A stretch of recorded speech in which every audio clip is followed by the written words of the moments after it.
Chapter 331. The Miserable Xiaohua. Shuiyu blinked her big, sparkling eyes, imagining Gu Dongxing's anxious look, and a smug smile spread across her face. Right, he should be made to worry. Acting so indecisively as a man, even recognizing a childhood fiancée as a sworn younger sister, If you ask me, Jiang Mengyu, you should also find a man to be your sworn older brother. Jiang Mengyu smiled wryly. I already have a sworn older brother.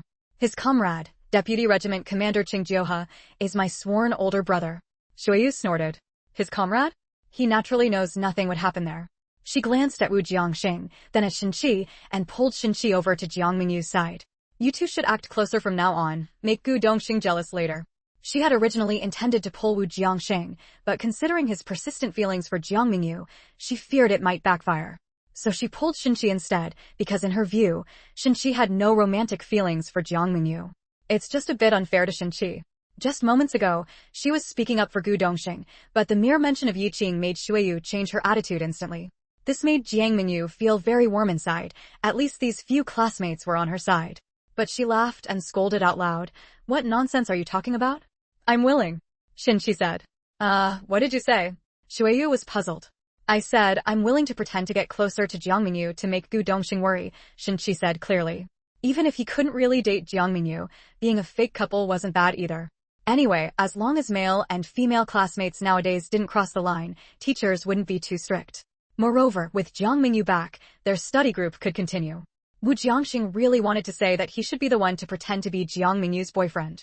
But before he could speak, Shuiyu shattered his fantasy. Don't even think about it, Wu Jiangxing. People already suspect you. If you get any closer, they'll definitely think you two are really dating. Wu Jiangxing was furious. Why can't I? Is Shenqi any better? Shuiyu nodded firmly. Shenqi is definitely better. He's the zhuge liang among the four of us. Jiang Mengyu was both amused and exasperated. What nonsense are you all talking about? My matters with Gu Dongxing won't involve anyone else. Enough, we should go take the next exam. The light in Shenqi's eyes dimmed. She didn't want to date him, even just pretend. Yet, after just one meeting with Gu Dongxing, she was willing to pretend to be his fiancée. Did this mean she had actually fallen in love with Gu Dongxing at first sight? His heart sank again and again, until it could sink no lower. Why did it hurt so much? All right, time to go back for the exam, he said, ignoring the others, and walked off ahead by himself. Zhang Shuiyu watched Shenqi's retreating back, somewhat baffled. What's wrong with Shenqi? Is he angry? A flicker passed through Jiang Mengyu's eyes. It's nothing. He's just eager to get back for the exam, that's all. Let's go too. But in her heart, she understood clearly.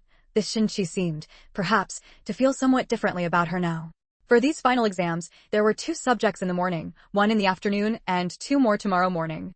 The day after tomorrow, winter break would begin. Entering the classroom, all the classmates were already seated.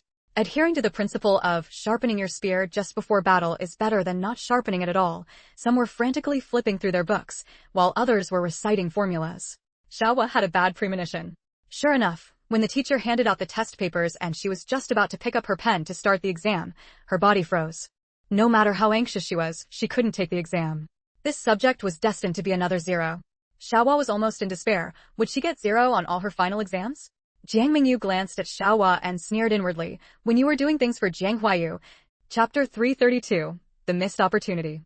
Since Xiaohua had not succeeded in causing Jiang Mengyu to miss the exam, she definitely would not receive the 30 yuan promised by Jiang Huayu. Her family had already decided to stop supporting her education. Without Jiang Huayu's 30 yuan, she simply had no way to continue her studies. If she scored 0 on the final exams again, she truly would not be able to attend school next semester. At this moment, she felt utterly desperate. Driven by this despair, the look Xiaohua directed at Jiang Mengyu turned venomous. Seeing that Xiaohua had missed the exam again and was glaring at Jiang Mengyu with such malice, Teacher Wu assumed she was still sulking, and his impression of her worsened. Originally, Teacher Wu had heard from Xiaohua's parents that they planned to pull her out of school next semester. He had been thinking that since Xiaohua's grades were good, he must find a way to persuade her parents to let her continue studying. He had even prepared to pay for her schooling himself if her family refused, so she could finish her final semester and take the college entrance exam. Furthermore, he had considered that if Xiaohua got into university and her family was unwilling to support her, he would organize a fundraising drive in class to help her start her university education. As for after starting university, there were plenty of work-study opportunities at school. She could work part-time while studying. No matter what, it would only benefit her, not harm her. But now, seeing Xiaohua harbor such a grudge over a trivial matter and even look at a classmate with such venomous eyes, Teacher Wu felt extremely disappointed in Xiaohua. Forget it. Even if someone like her got into university and graduated, she wouldn't be of much use to society. He decided to give up on Xiaohua. Xiaohua was still wallowing in self-pity, unaware that her actions, helping Jiang Mengyu cause trouble for 30 yuan, trying to prevent Jiang Mengyu from taking the exam, and then shooting Jiang Mengyu that venomous look after failing, had cost her a chance to attend university. If she knew, would she regret to the core helping Jiang Mengyu with her wicked schemes? During the afternoon exam, Jiang Mengyu did not suppress Xiaohua again. Xiaohua had tried to prevent her from taking the exam. She had made Xiaohua miss the morning's final exam. An eye for an eye, a tooth for a tooth. They were even now. She didn't want to pay too much attention to a minor character like Xiaohua who was being used by Jiang Mengyu. What she didn't know was that because Xiaohua had been suppressed and missed those 2 exams, Teacher Wu had become disappointed in her and decided to stop helping her. Consequently, Xiaohua, who originally had hope of attending university, lost that opportunity. However, even if she had known, Jiang Mengyu wouldn't have thought she did anything wrong. Xiaohua had brought it upon herself. She had merely returned the favor. Whether Xiaohua could attend university or not had nothing to do with her. While Jiang Mengyu was taking her final exams, Gu Dongxing was also contemplating how to send Yuqing away. A man's promise is important. He had promised Yu Xingxing to take care of Yuqing, so he couldn't simply drive her away like he did with Yu Rushui. His mother wouldn't allow him to drive Yuqing away either. He had to think of a way to make her leave on her own. After much thought, the only idea he came up with was to formally get engaged to Jiang Mengyu to anger Yuqing into leaving. But Jiang Mengyu had extended his probation period. Until he handled the Yuqing situation, she was unwilling to be with him again, let alone hold an engagement ceremony with him. What could he do to make Yuqing leave his... Chapter 333, Promises Come with Preconditions. Suddenly, Gu Dongxing thought of a question. Yuqing had used the debt of gratitude Yu Laozi owed to him and his mother to force him to accept the entrustment. Could he, in turn, use Jiang Mengyu's life-saving favor for Yuqing to make Yuqing leave on her own? He took this problem to Cheng Jioha. Jioha, tell me, how can I make Yuqing leave on her own? Cheng Jioha looked at Gu Dongxing, realizing the trouble now. Are you? Gu Dongxing smiled bitterly in his heart. I realized it long ago. The problem is, how do I make Yuqing leave now? After all, I accepted her father's entrustment and promised to take care of her. Cheng Jioha looked at him disdainfully. She has regained her beauty. Haven't you ever thought about simply fulfilling the marriage contract with her? Gu Dongxing's face immediately darkened. Old Cheng, what kind of person am I, don't you know? Am I the kind of person who changes his mind easily? Cheng Jioha naturally knew Gu Dongxing's character, but he just couldn't swallow this anger. However, he still had to offer his advice. Gu Dongxing was excellent at leading troops, but when it came to handling matters of emotion and family, he was truly a novice. He became serious. Back when you accepted Yusheng's entrustment, was it because he told you that Yuqing only had a few years left to live? Gu Dongxing nodded. Yes.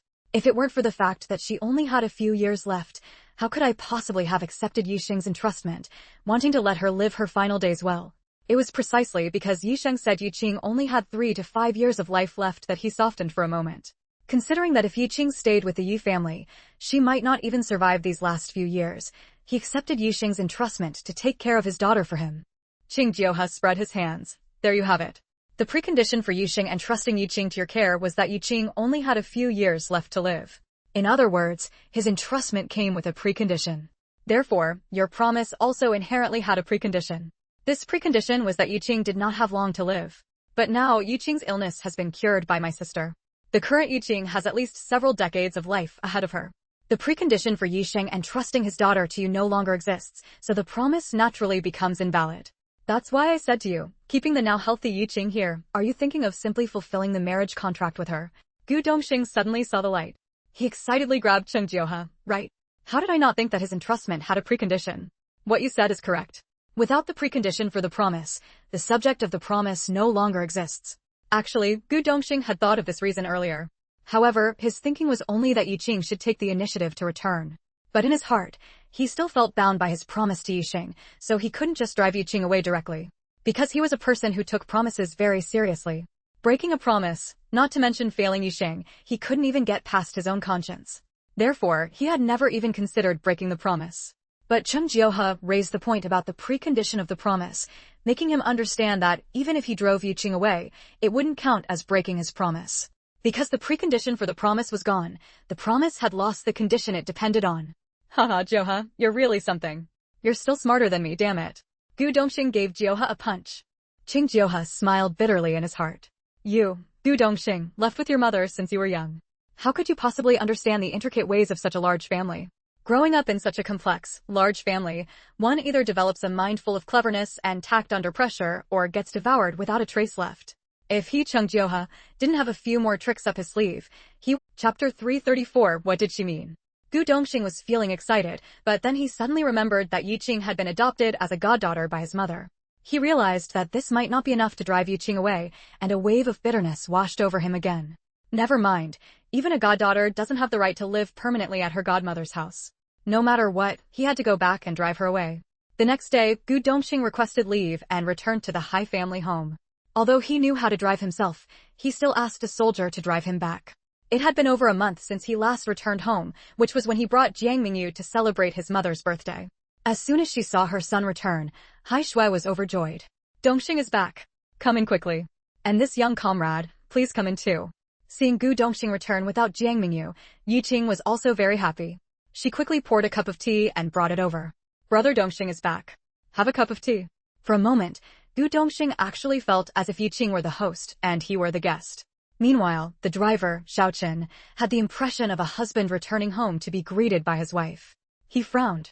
The regiment commander's fiancée wasn't this woman. He took out the groceries the regiment commander had bought and was about to hand them to Hai Shui when Yiqing took them instead. Thank you, young comrade. Oh, there's even a fish. We're in for a treat today. Mom, how about we have boiled fish for lunch today? Hai Shui smiled and replied, you decide how to cook it. It's up to you. I'll make sure the dishes are delicious, Yiqing said, taking the groceries and heading to the kitchen. It was just like an ordinary family where guests arrive. The husband buys groceries, the wife goes to the kitchen to cook, and the husband entertains the guests in the front hall. Xiaochen frowned even more deeply. She's even calling her mom now? Why does it feel more and more like they're a family? Wasn't it said that she was a goddaughter? Xiaochen looked at Regimental Commander Gu. The regiment commander had said that the purpose of returning was to send this Yiqing back to the Yi family. Now that Yiqing was acting like part of the family, he wondered what Regimental Commander Gu would say. While Xiaochen was muttering to himself, Gu Dongxing had already started chatting with his mother. Hai Shui asked, Dongxing, I heard your little girlfriend ran away from home. And it took almost a month to find her. Gu Dongxing was puzzled. Mom, who told you that? Although the military camp wasn't far from home, it still took over 3 hours to drive there. Moreover, what happened in the military camp usually wasn't spread outside. Where did his mother hear this from? He glanced at Yiqing. Could it be that Yiqing heard about it? Even if Yiqing had heard about it, she shouldn't have said it in such a fragmented way. Although there were many versions of the story circulating outside, none of them were like this, right? Hai Shui said, Yiqing heard it when she went grocery shopping. I heard it was because I adopted Qinger as my goddaughter, and she was unhappy about it, so she ran away from home. Gu Dongxing frowned. What running away from home? There's no such thing. Yiqing actually described Jiang Mengyu being trapped in the valley as running away from home? What did she mean by that? Jiang Mengyu was her savior. Back then, she had exhausted her own energy to save Yiqing. How could Yiqing slander Jiang Mengyu like this? It seemed he had misjudged her. The kind-hearted, timid Qinger from his childhood seemed to have turned dark. After thinking for a moment, he decided to stick to the story he and Jiang Mengyu had agreed upon. Mom, there's no running away from home. Jiang Mengyu lost consciousness due to a problem during her cultivation. Her master took her away, and, because her master lives deep in the mountains, there was no way to notify me. That's why there was no news for so long. Hearing Gu Dongxing's explanation, Hai Shui was puzzled. She's also Chapter 335, Don't hold him back. Of course she has a master. Mom, think about it. If she didn't have a master, how could she possess such remarkable skills? Yiqing's progeria was considered a death sentence even by the hospitals. You haven't seen her before. She didn't look like someone in her 20s at all. If you had stood next to her before her treatment, people might have even said you looked younger than her. Experts from major hospitals said she was beyond saving, with at most 3 to 5 years left to live, yet Jiang Mengyu saved her. Mom, think about it. How extraordinary must Jiang Mengyu's abilities be? Hai Shui hadn't expected Jiang Mengyu to possess such great skill, capable of treating someone with only 3 to 5 years left to live and restoring her to such youthful beauty. Did she really cure Yiqing's illness? She has that kind of ability. Gu Dongxing had a sudden idea and said, of course. Mom, you don't know, Jiang Mengyu is a cultivator. That day, after finishing Yiqing's treatment, all her clothes were soaked with sweat, as if she had been fished out of water. Of course, the treatment was so effective mainly because she gave Yiqing a Peiyuan Dan that her master had given her, which is worth over 100,000. Hai Shui heard that Jiang Mengyu had exerted such great effort to save Yiqing, even using a life-saving medicine worth over 100,000 given by her master. But what about Yiqing? Thinking about how Yiqing had previously mentioned Jiang Mengyu running away from home, she couldn't help but ponder. This Yiqing didn't seem to have even a shred of gratitude towards Jiang Mengyu. On the contrary, she had been bad-mouthing Jiang Mengyu in front of her. This Yiqing didn't seem as good as she presented herself either. Fortunately, she hadn't considered matchmaking her with her own son just because Yiqing and Sun Erliang hadn't consummated their marriage. A woman without gratitude, even an ungrateful one, was not worthy of being her, Hai Shui's daughter-in-law. Does Yiqing know that she was cured by that Jiang Mengyu? She still held a sliver of hope. If Yiqing didn't know, then it might be somewhat understandable. Gu Dongxing said without hesitation, when I took her to Jiang Mengyu for treatment, they met. After Jiang Mengyu cured her, I also told her. He paused, then added, actually, Jiang Mengyu's cultivation problems this time were caused by treating Yiqing. Because Yiqing's body was too severely depleted, Jiang Mengyu used all the cultivation power she had built up to treat her. Her own body became too depleted all at once, leading to a backlash. Sigh, if her master hadn't sensed she was in danger and taken her away this time, her life might have been in danger too. Between the lines, Gu Dongxing's words conveyed two things. First, Yiqing's life was saved by Jiang Mengyu risking her own. Second, Jiang Mengyu nearly lost her own life saving Yiqing. Hearing her son's words, Hai Shui felt even more uncomfortable and even more dissatisfied with Yiqing. After all, no matter how much she might dislike Jiang Mengyu had risked her life to save Yiqing, yet Yiqing treated her like that. Was this a modern version of the farmer and the snake? Even if she wanted to repay old Master Ye's kindness. Shaochen listened to Battalion Commander Gu's words, greatly shocked. In his eyes, the godlike Battalion Commander Gu was actually subtly criticizing a woman to make his mother form a bad impression of her? Yes, although Gu Dongxing didn't explicitly criticize Yiqing, simply by stating Jiang Mengyu's sacrifices for her and contrasting them with Yiqing's slander against Jiang Mengyu, he could make his mother understand that she must categorize this Yiqing as someone to be wary of. Because what he feared most was his mother being persuaded by Yiqing into some matchmaking scheme. With the previous lesson from Yiru Shui, he had to be cautious. Regarding this matter, he didn't ask for his mother's help. He only hoped. Chapter 336, the object of gratitude was not her. Sure enough, Hai Shui's gaze gradually changed. Although she hid it well, who was Gu Dongxing? He might have been a bit low on emotional intelligence, but he wasn't low on IQ. The shift in Hai Shui's eyes did not escape his notice. In the kitchen, Yiqing had been listening intently all along. She desperately wanted to hear what Gu Dongxing and Hai Shui were discussing. However, even though the kitchen was close to the main room, she couldn't make out their words clearly. She heard Gu Dongxing mention the name Jiang Mengyu and strained to hear more. She quietly moved closer just in time to hear Gu Dongxing say that because Jiang Mengyu had treated her illness, her body suffered a backlash. This was why she encountered problems during her cultivation practice and was taken away by her master for nearly a month of recuperation. Moreover, she only knew that Jiang Mengyu had treated her. She truly hadn't known that she had also taken a precious Peiyuan Dan from Jiang Mengyu. Her heart filled with anxiety. She had told Hai Shui that Jiang Mengyu had run away from home. And at that time, Hai Shui had followed her lead, concluding that Jiang Mengyu ran away because Hai Shui had taken Yiqing as her goddaughter. If Hai Shui found out she had lied, how would she view her? She would surely see her as an ungrateful wretch, wouldn't she? Yiqing was terrified. To be honest, she did harbor ulterior motives to win over Hai Shui. She genuinely wanted Hai Shui to form a negative opinion of Jiang Mengyu.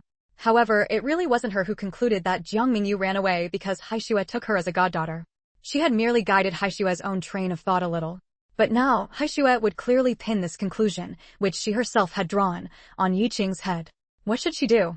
No, she absolutely could not admit to lying. Right, she had previously said she only heard Jiang Mengyu had run away. She never said it was because Hai Shui took her as a goddaughter. Yes, that was it. Suddenly, a burnt smell wafted into her nostrils. Hai Shui sniffed. What's burning? She immediately stood up and headed towards the kitchen. Only then did Yiqing realize that in her focus on eavesdropping on the mother and son's conversation, she had completely forgotten about the rice cooking on the stove. After a moment of panic, she forced herself to calm down and quickly returned to the stove. When Hai Shui entered the kitchen, she saw Yiqing pulling the firewood out of the stove and then removing the rice pot. Seeing Hai Shui come in, Yiqing wore a bitter smile. Mom, I had the fire too high. I burnt the rice. Hai Shui naturally understood that Yiqing had probably gone to eavesdrop on their conversation. She sighed. Yiqing, you've been staying with our family for nearly a month now, haven't you? Yiqing's heart panicked. Mom, you. Hai Shui interrupted her. The new year is almost here. It's time for you to go back. Hearing that Haishue wanted to send her away, Yiqing's heart sank. No, she absolutely could not go back to that Yi family, controlled by her stepmother, a place that held no warmth for her. She had already left the Yi family and had no intention of ever returning to that home. Moreover, she had even taken back her own mother's dowry from her stepmother's hands. Going back would definitely mean trouble. But Haishue clearly already suspected her. How could she possibly stay with the Hai family? She fell to her knees with a thud, clutching Haishue's legs. Mom, please don't send me away. I can't go back to that home anymore. Haishue looked down at her, momentarily at Chapter 337, straightforward and direct. Could Haishue say, "You're an ungrateful person, I cannot take you in"? But after all, her grandfather had shown kindness to her in the past, and he had even entrusted her with the care of his granddaughter. If she were to forcefully drive her away, it would seem too heartless. Yiqing, seeing Haishue's expression, sensed that she was still considering the debt of gratitude owed to her grandfather. Secretly pleased, she urgently said, "Mom, listen to me. I really didn't know that she had problems because she helped cure my illness. When I went grocery shopping, I heard she had run away from home. I also heard that Brother Dongxing had been looking for her and that his work was affected because of her. So even though she saved me, I'm not close to her. It was only because Brother Dongxing begged her that she saved me. Therefore, I only owe gratitude to Brother Dongxing." Hearing that Brother Dongxing was in such a state because of her, I truly felt dissatisfied with her at the time, but I really didn't mean to slander her intentionally. "Mom, my father doesn't want me. My stepmother and stepsister only want to harm me. You and Brother Dongxing are the only family I have left. If you drive me away, I won't be able to survive." Haishue heard her say that it was only because her son had pleaded that Jiang Mengyu had agreed to treat her illness. Yiqing credited the favor to her son and directed her gratitude toward him as well. It seemed she hadn't done anything wrong. Her earlier definition of Yiqing as ungrateful now seemed somewhat biased. From what Yiqing had just said, it wasn't that she lacked gratitude, it was just that the object of her gratitude wasn't Jiang Mengyu. Moreover, her dissatisfaction with Jiang Mengyu stemmed from standing by her son's side. As a mother, she naturally appreciated it when others defended her son. Thus, her dissatisfaction with Yiqing dissipated completely. Besides, old Master Yi had truly taken good care of her back then. Otherwise, young Meiying would have entered the scene much earlier.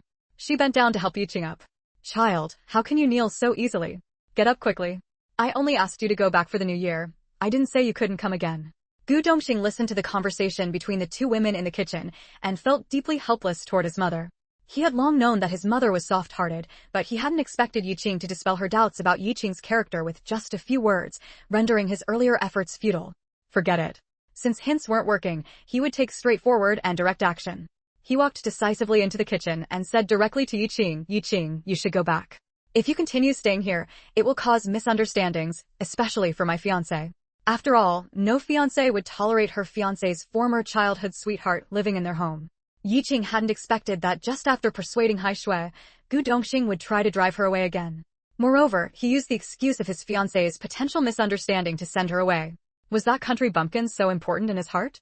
Important enough that he would drive away his childhood friend just to avoid her misunderstanding? Furious inside, she only showed a deeply hurt expression on her face. "Brother Dongxing, are you really going to drive me away? You promised my father you would take care of me."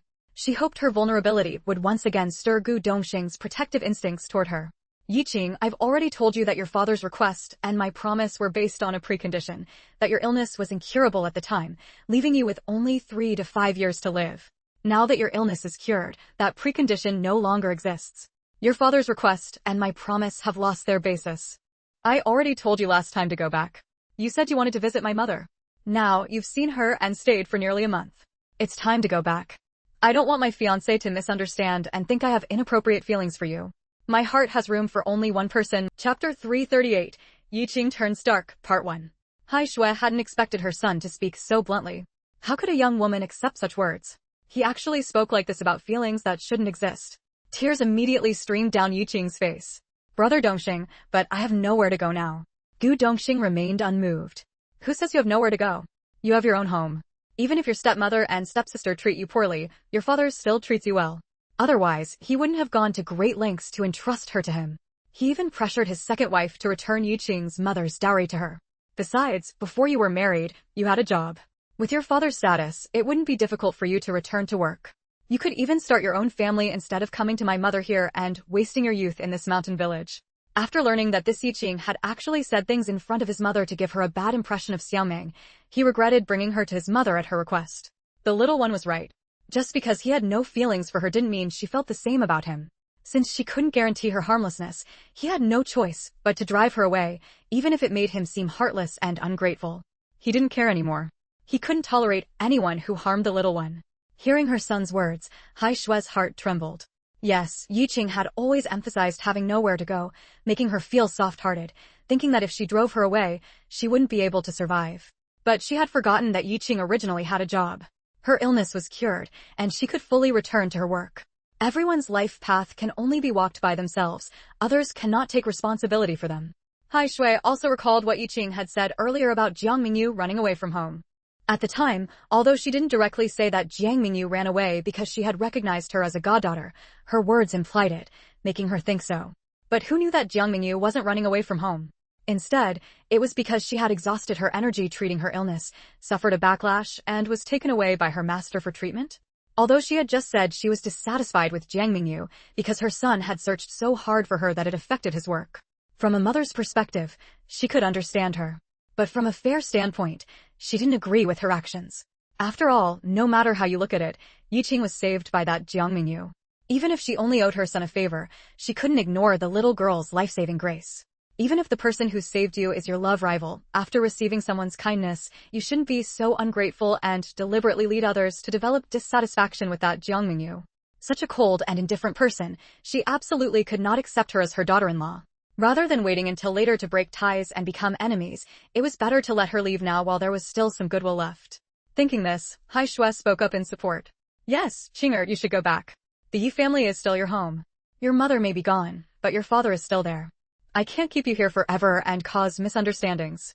You feel like you have no family now because you've closed yourself off. Go back, return to work. Open your heart, find a good man, and start your own family. Then you'll have family. Hearing Hai Shui say this, Yiqing knew she could no longer stay.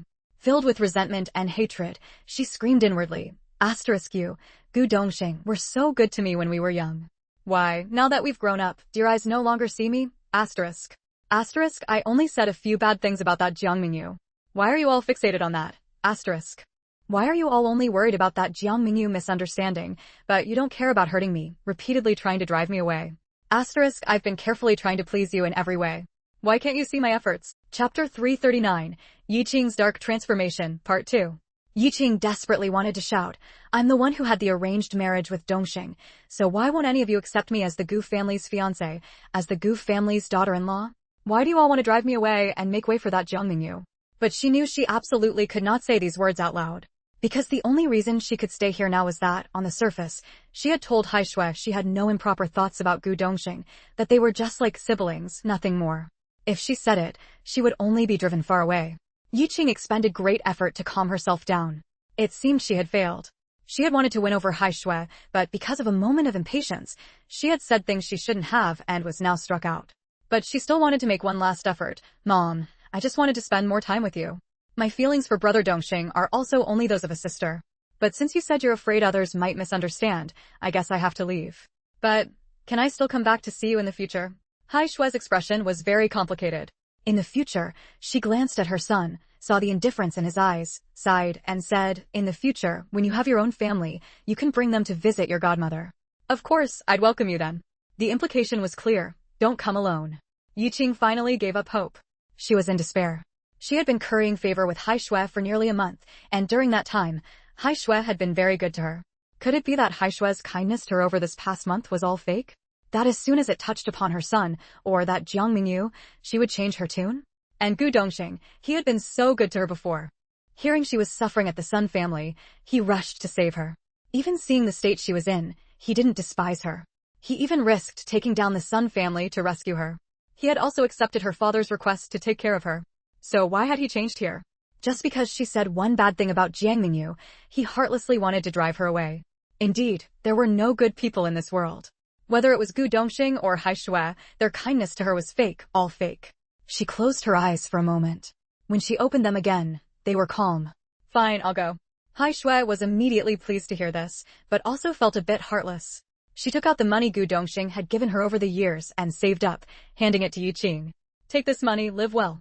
Yi Qing herself had the dowry of her deceased mother that Gu Dongxing had secured for her, so she certainly wasn't short on money. But she still accepted Hai Shue's money. They owed her this. Accompanied by Gu Dongxing, she tearfully left Haijia village and boarded the train back to the capital. She was returning to the capital, but had no intention of going back to the Yi family. From now on, the old Yi Qing was dead. The newly born Yi Qing would no longer be the kind, weak, naive Yi Qing who, despite growing up abused, had maintained her innocence. Instead, she would be a Yi Qing who lived only for herself. A Yi Qing who would rather betray the world than let the world betray her. She swore in her heart, "The me of today, humbly begging for your favor, and you all look down on me. One day, I will make you all unworthy of reaching me. No, one day, I will make you all prostrate at my feet, looking up at me." And that Jiang Mengyu, don't think I don't know, she saved me purely because she wanted to drive me away from Gu Dongxing's side. If it weren't for Jiang Mengyu, even if she, Yi Qing, only had 3 to 5 years of life left, she would definitely have been able to stay by Gu Dongxing's side, living as a happy little woman cared for by him. Gu Dongxing was a man who valued sentiment, loyalty, and promises. If she were still that little woman with only 3 to 5 years to live, and the precondition of her father's entrustment still existed, Gu Dongxing's promise would not have changed. Therefore, even though Jiang Mengyu saved her, she would not remember Jiang Mengyu's life-saving grace. She would only remember the grudge of Jiang Mengyu tearing her and Gu Dongxing apart. Just wait. Wait for me, Yi Qing, to return. I will make you. Chapter 340, Backing Down. Hai Shue watched her son's departing car with a very complicated heart. Although she had helped her son send Yi Qing away, she was actually quite dissatisfied with him. Her son cared too much about that Jiang Mengyu, and this was not a good sign.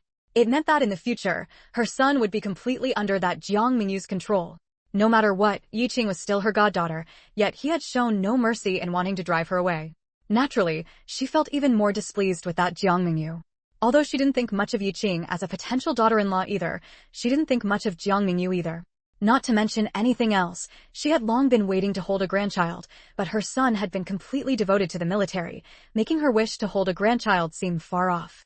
Finally, her son had come to his senses and wanted to find a wife, but the girl was only 16, while her son was already 26. When would she ever get to hold a grandchild?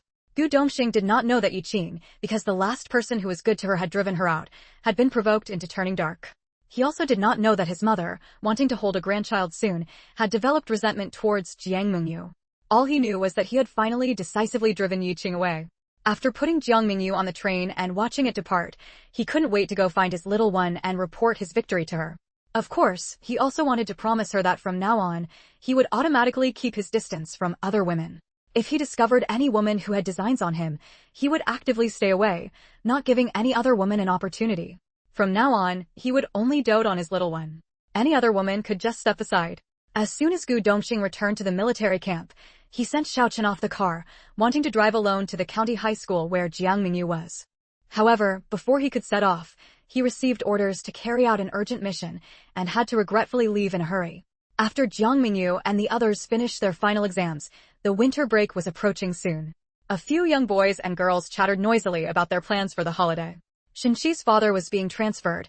It seemed he was going to help establish a new military unit and naturally couldn't take him along. However, during the New Year period, as the eldest son, he had to accompany his father back to their hometown. Whoever wants to stay in my small courtyard, I'll give the keys to them. Give them to me. Jiang Mengyu reached out and took the keys. I might spend the New Year at your place. Shinqi wanted to ask, aren't you going to reunite with your mother? But he held back. Wu Jiangxing's father was being transferred back to the capital, reportedly for a promotion. His family originally wanted him to transfer schools, but he firmly refused. He was still thinking about what he had discussed with his father when he went home last week.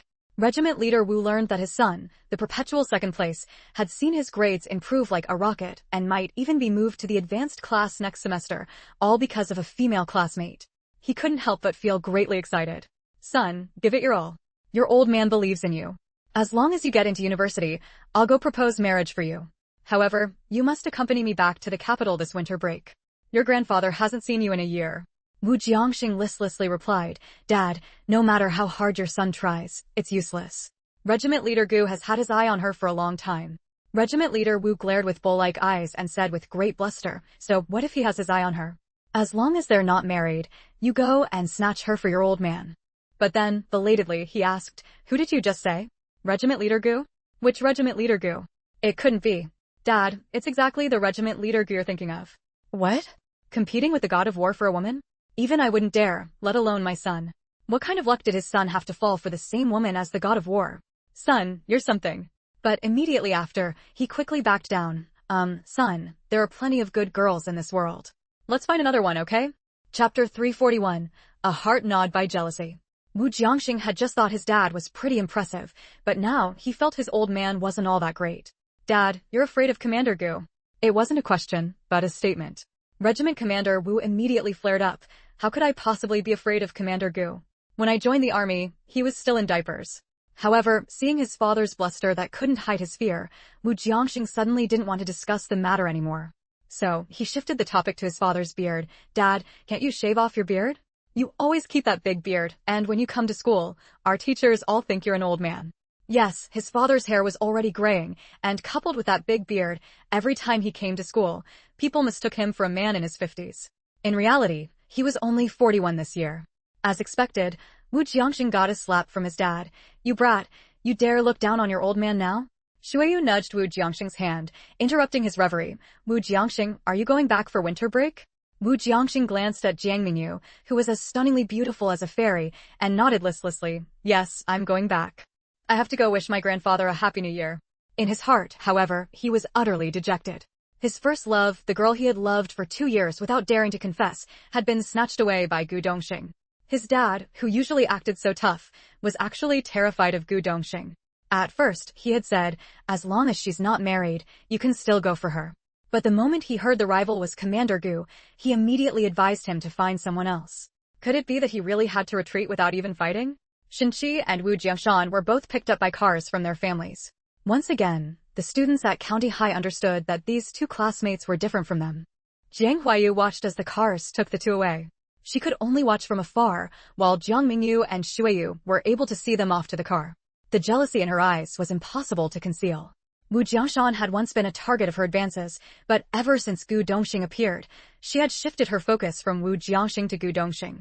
However, despite Gu Dongxing visiting several times, she had failed to make him look at her differently. His eyes were only for Jiang Mengyu. Especially last time, she had even helped him enter the campus and pretended to twist her ankle, yet he still didn't spare her a second glance. Before, Wu Jiangxing's eyes were only for Jiang Mengyu. Now, Gu Dongxing's eyes were only for Jiang Mengyu. Even Shinqi, who was usually cold and aloof toward everyone, was now mingling with them. Don't think she couldn't see it. That guy's eyes and heart were still only for Jiang Mengyu. What was so great about Jiang Mengyu that made all these men willingly revolve around her? Besides, she used to be one of them, even called one of the 3 Jades of Beauty. If she were still one of the 3 Jades, wouldn't she be friends with Shinqi and Wu Jiangxing, just like Shuiyu? But now, she had been isolated by the other 2 Jades. Especially since Jiang Mengyu used to be her follower, at her beck and call. Now, she acted all high and mighty, not even sparing her a second glance. And when she did look, it was with disdain. How could Jiang Mengyu, someone she had always kept under her heel, now act so cold and aloof? What gave her the right? Jiang Huayu was hiding behind a tree, grinding her teeth in hatred, when a voice sounded beside her. Huayu. Jiang Huayu turned around to see Xiaohua's slightly heroic face before her. Chapter 342, Tearing Apart the Scumbag Woman, Part 1. Jiang Huayu looked down on the Xiaohua. She had no skills whatsoever, yet she was always overly concerned about face and pretended to be moral. When asked to spread some rumors, she kept asking if they were true.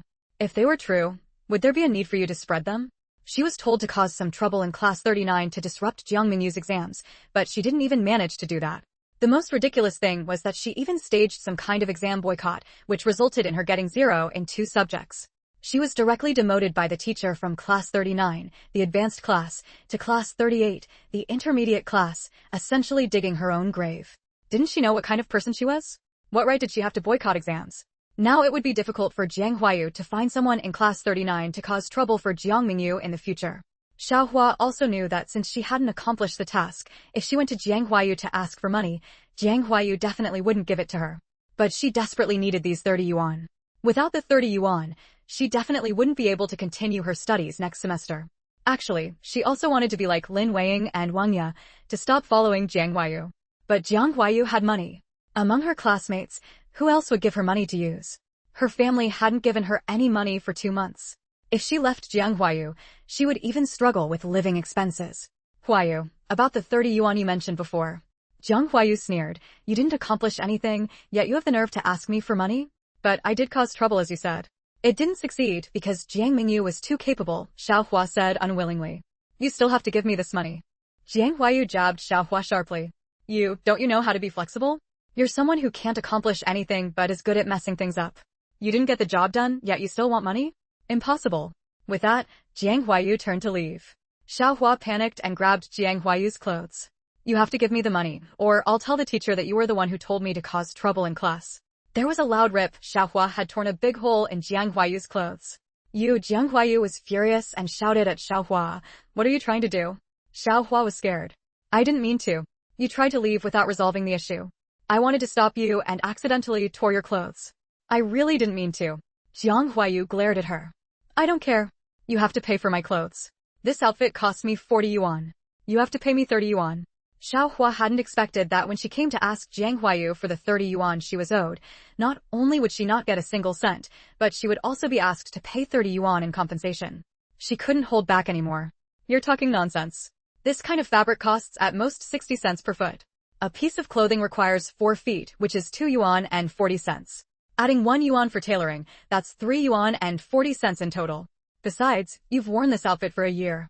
The fabric has already faded from washing and isn't sturdy anymore, which is why it tore so easily when I pulled it lightly. It's not even worth 2 yuan anymore, yet you're asking for 30 yuan? Are you trying to extort me? Jiang Mengyu sneered. This is ready-to-wear clothing. Do you understand what ready-to-wear is? Ready-to-wear clothes bought in a big city, can they be compared to clothes made from fabric bought in some small place? Can you calculate the cost based on the fabric alone? This ready-to-wear outfit cost 40 yuan when it was new. I'm asking for 30 yuan, which is already giving you a discount. What more do you want? Are you going to pay or not? If not, get lost. Actually, this outfit was something she had requested, and it was bought in a big city by that mysterious person. She didn't even know how much it cost. But since Xiaohua had torn it, she naturally decided to make an exorbitant demand.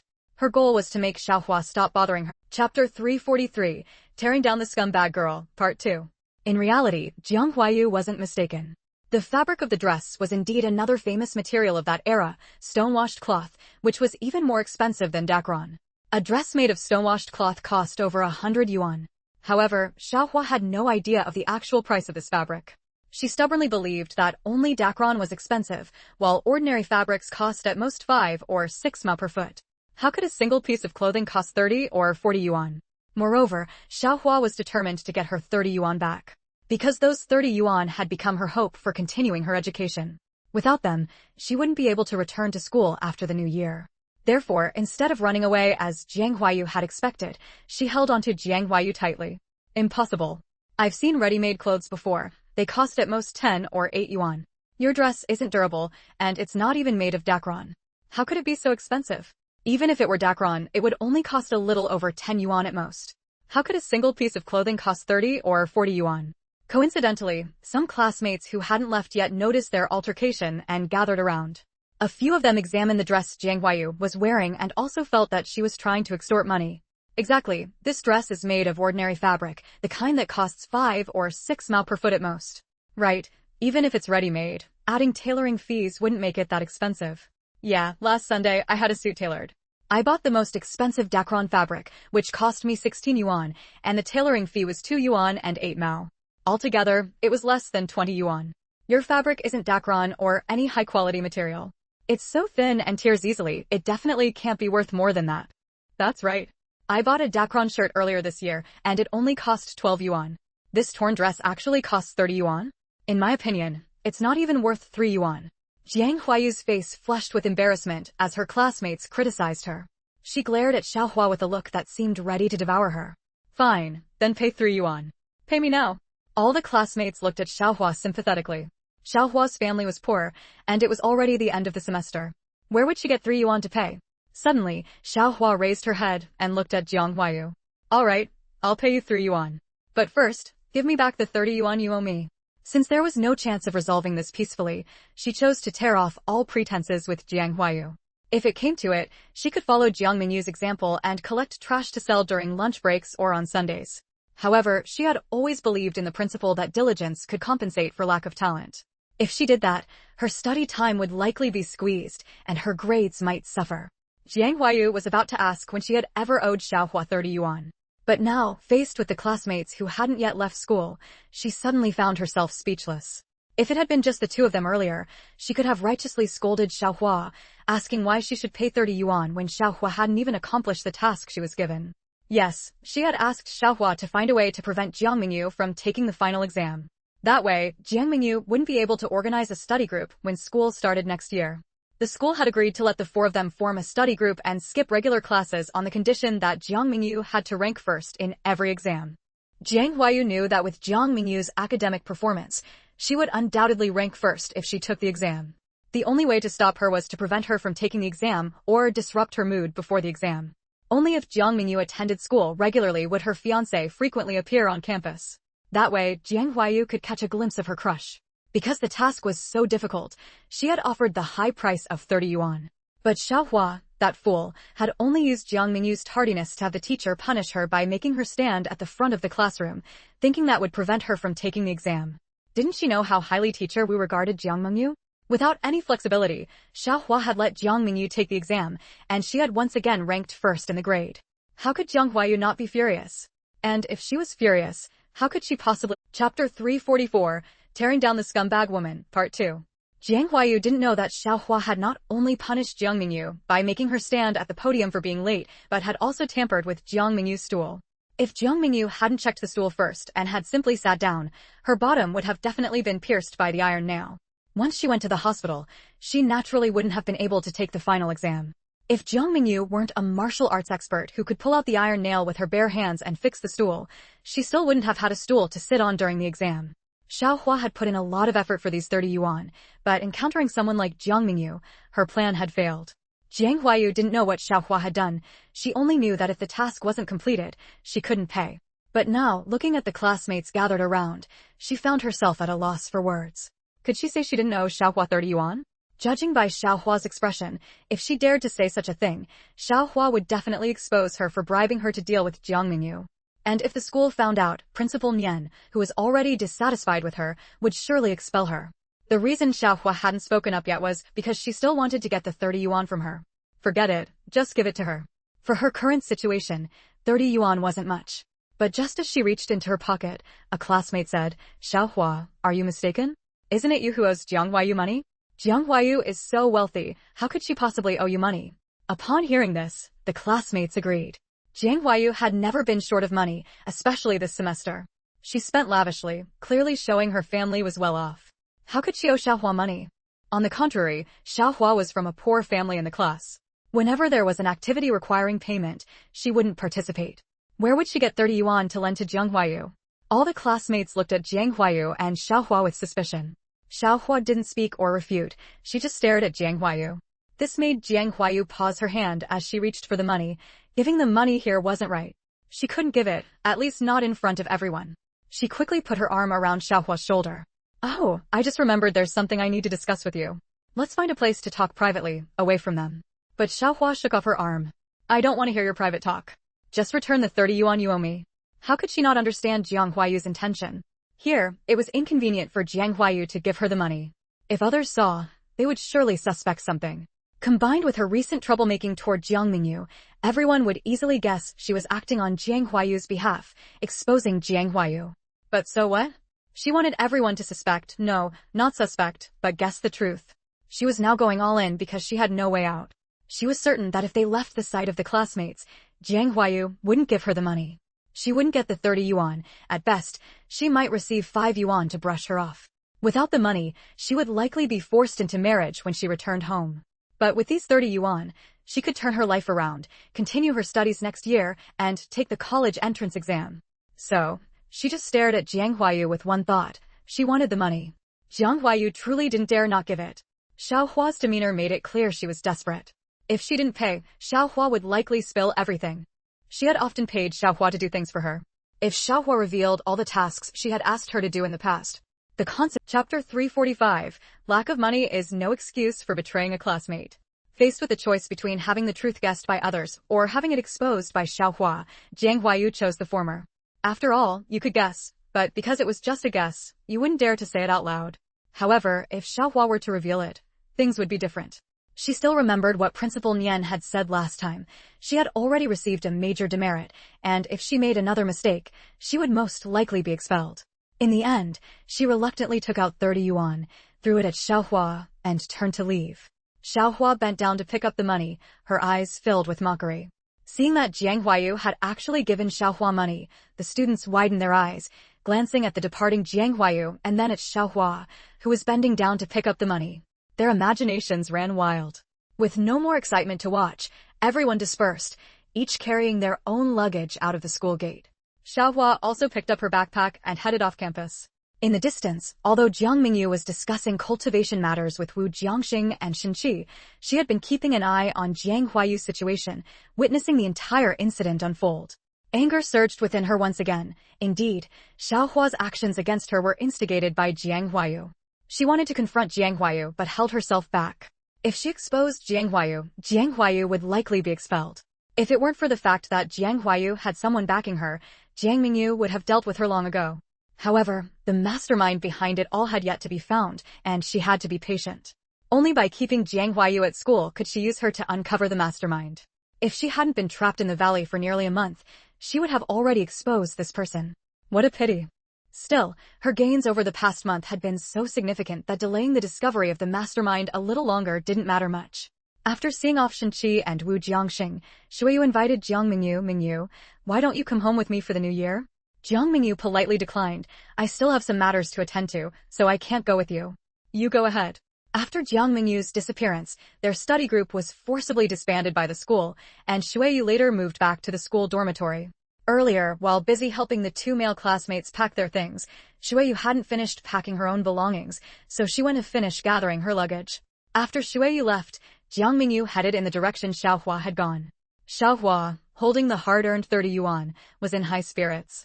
She hadn't brought her bedding or other luggage home because she was afraid that once she did, her family wouldn't allow her to return to school.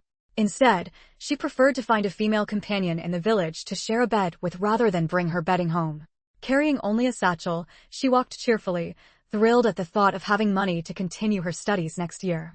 However, her good mood vanished when she saw the person blocking her path. Jiang Mengyu looked down at Xiaohua and said, so, the reason you targeted me was to get 30 yuan from Jiang Huayu?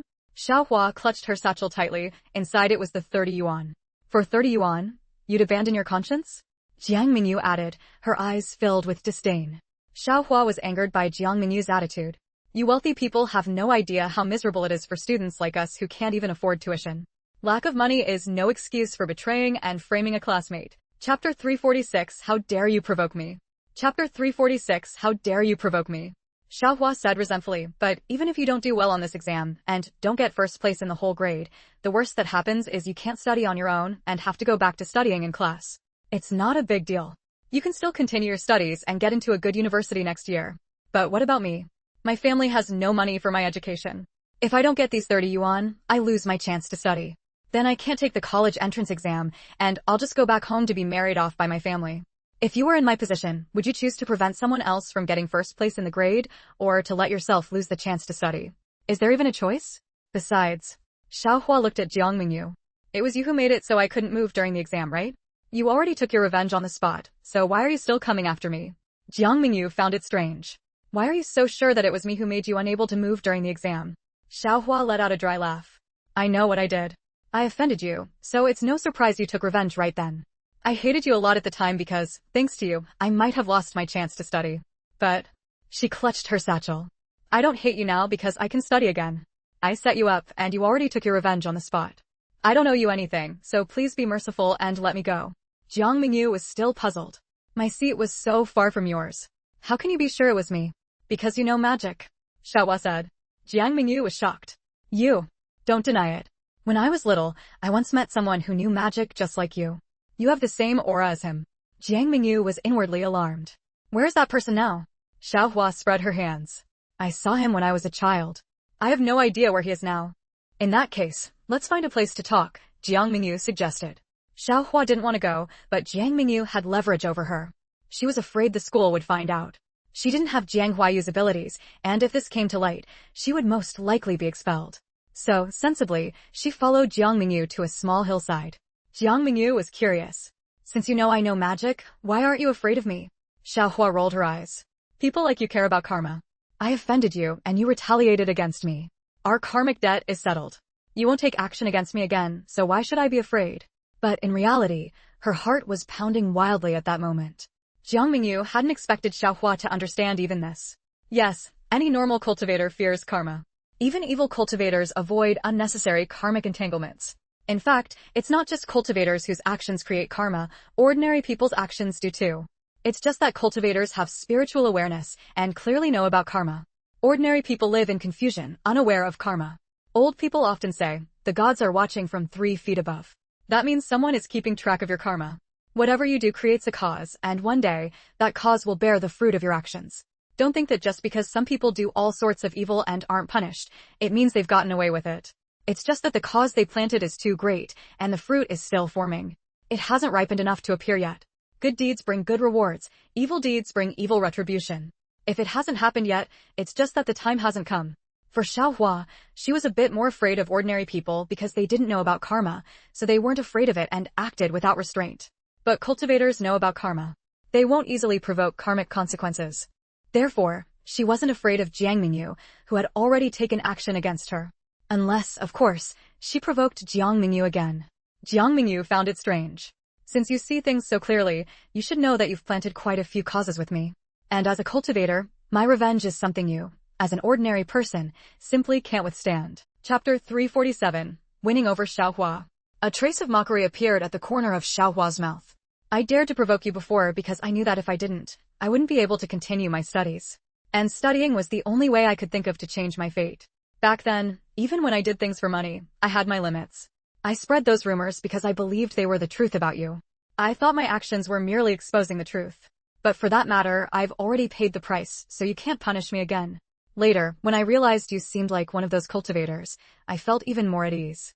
Because I knew that even if I offended you, you would only punish me accordingly for my offense and wouldn't go too far. And if I didn't offend you, I wouldn't have been able to continue my studies at all. Compared to having my future affected, I'd rather face your retaliation.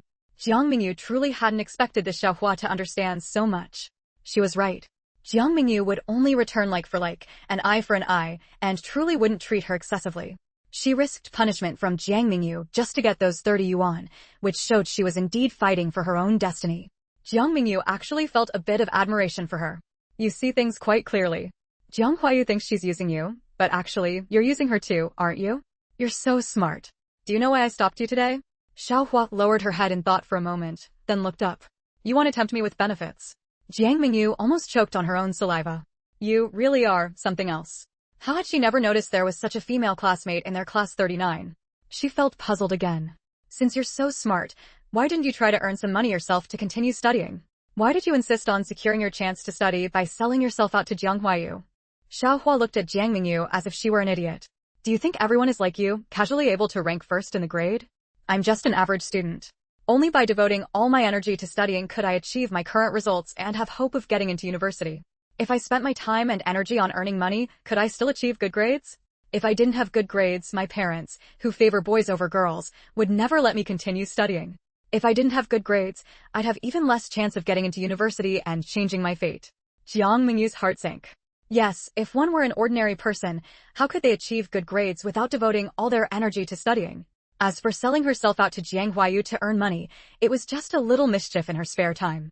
It didn't cost her much energy and certainly didn't affect her study time. Xiaohua looked at her seriously. Tell me, what do you want me to do for you? Let me say this first. I can only do minor mischief. Even if things succeed, there won't be major consequences. I absolutely won't do anything big. A smile finally appeared at the corner of Jiang Mengyu's mouth. What I'm asking you to do won't cause major problems.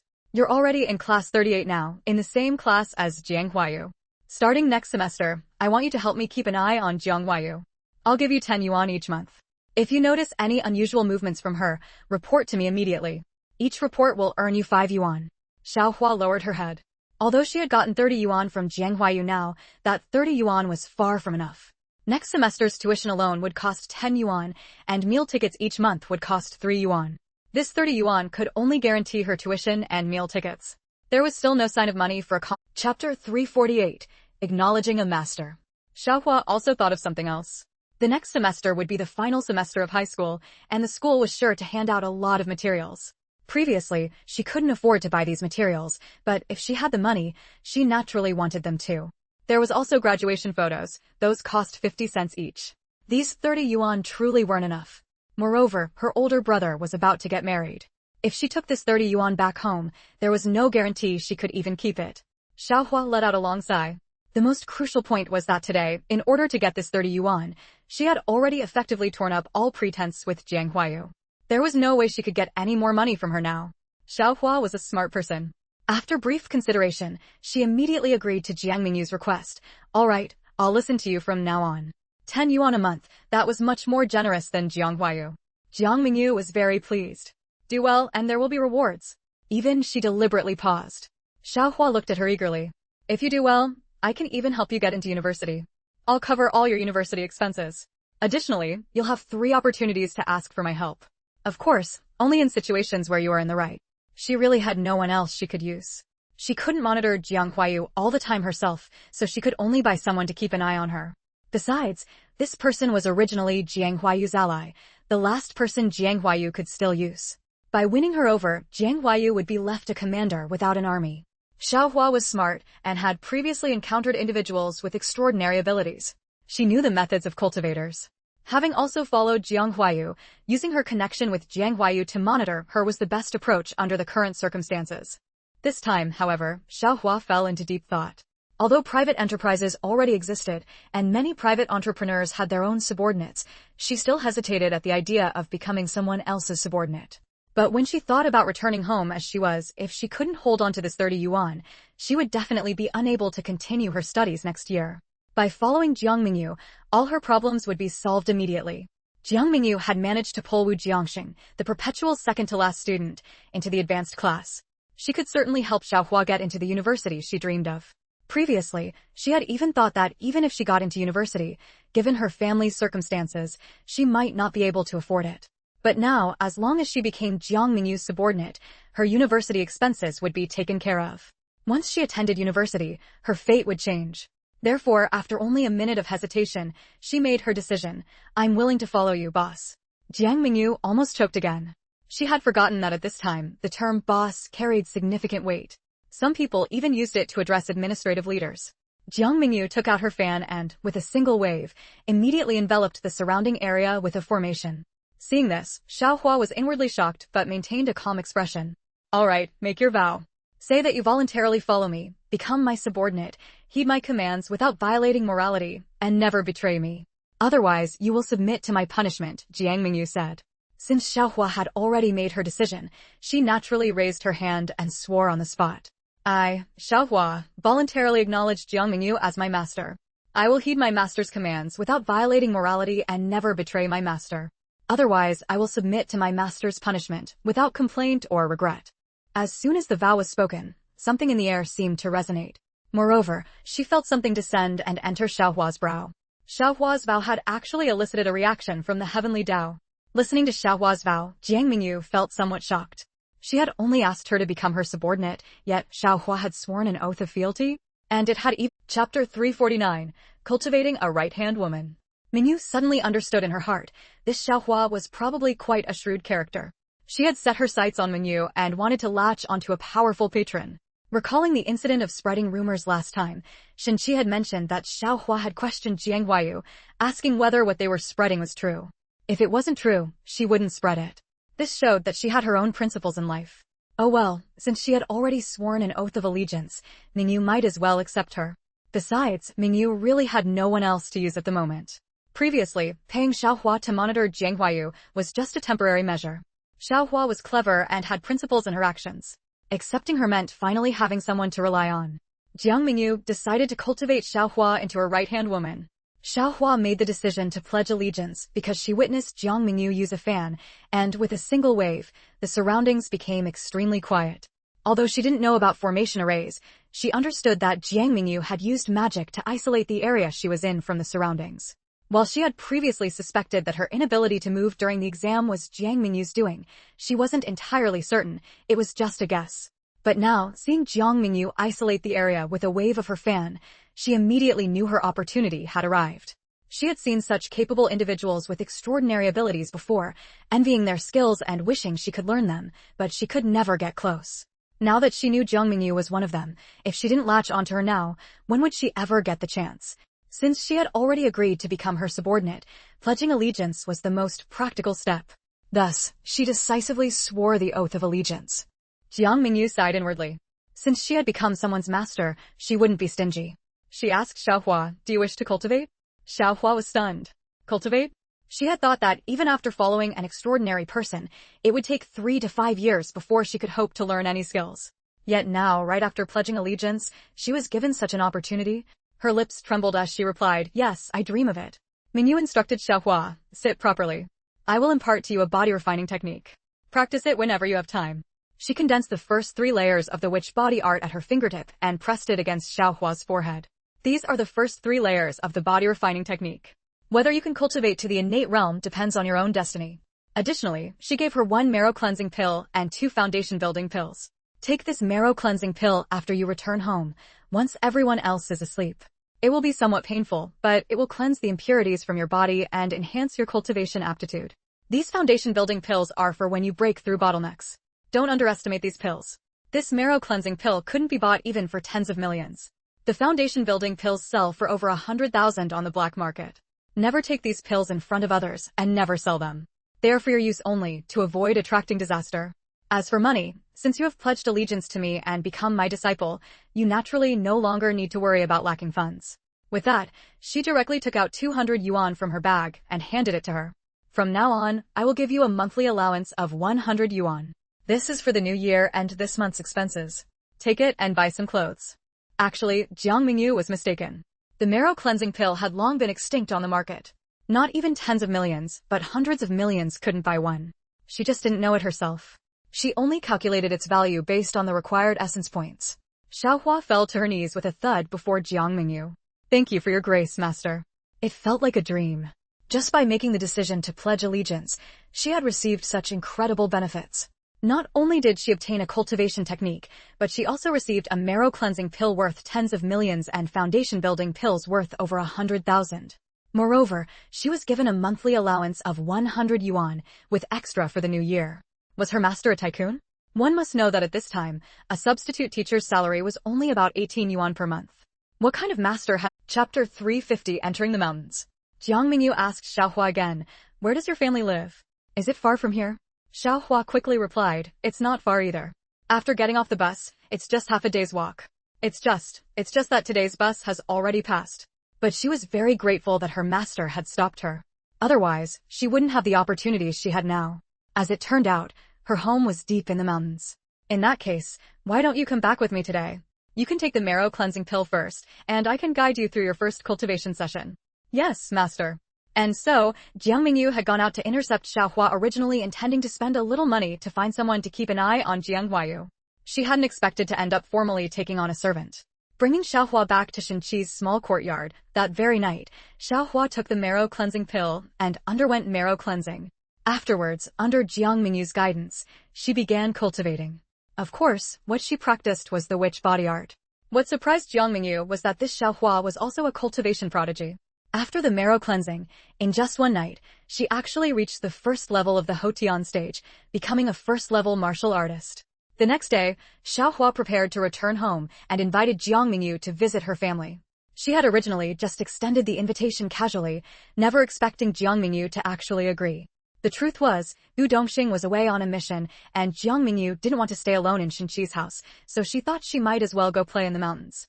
Jiang Mengyu bought some gifts in the county town and had Xiaotao pick some apples and pears, filling 2 bags.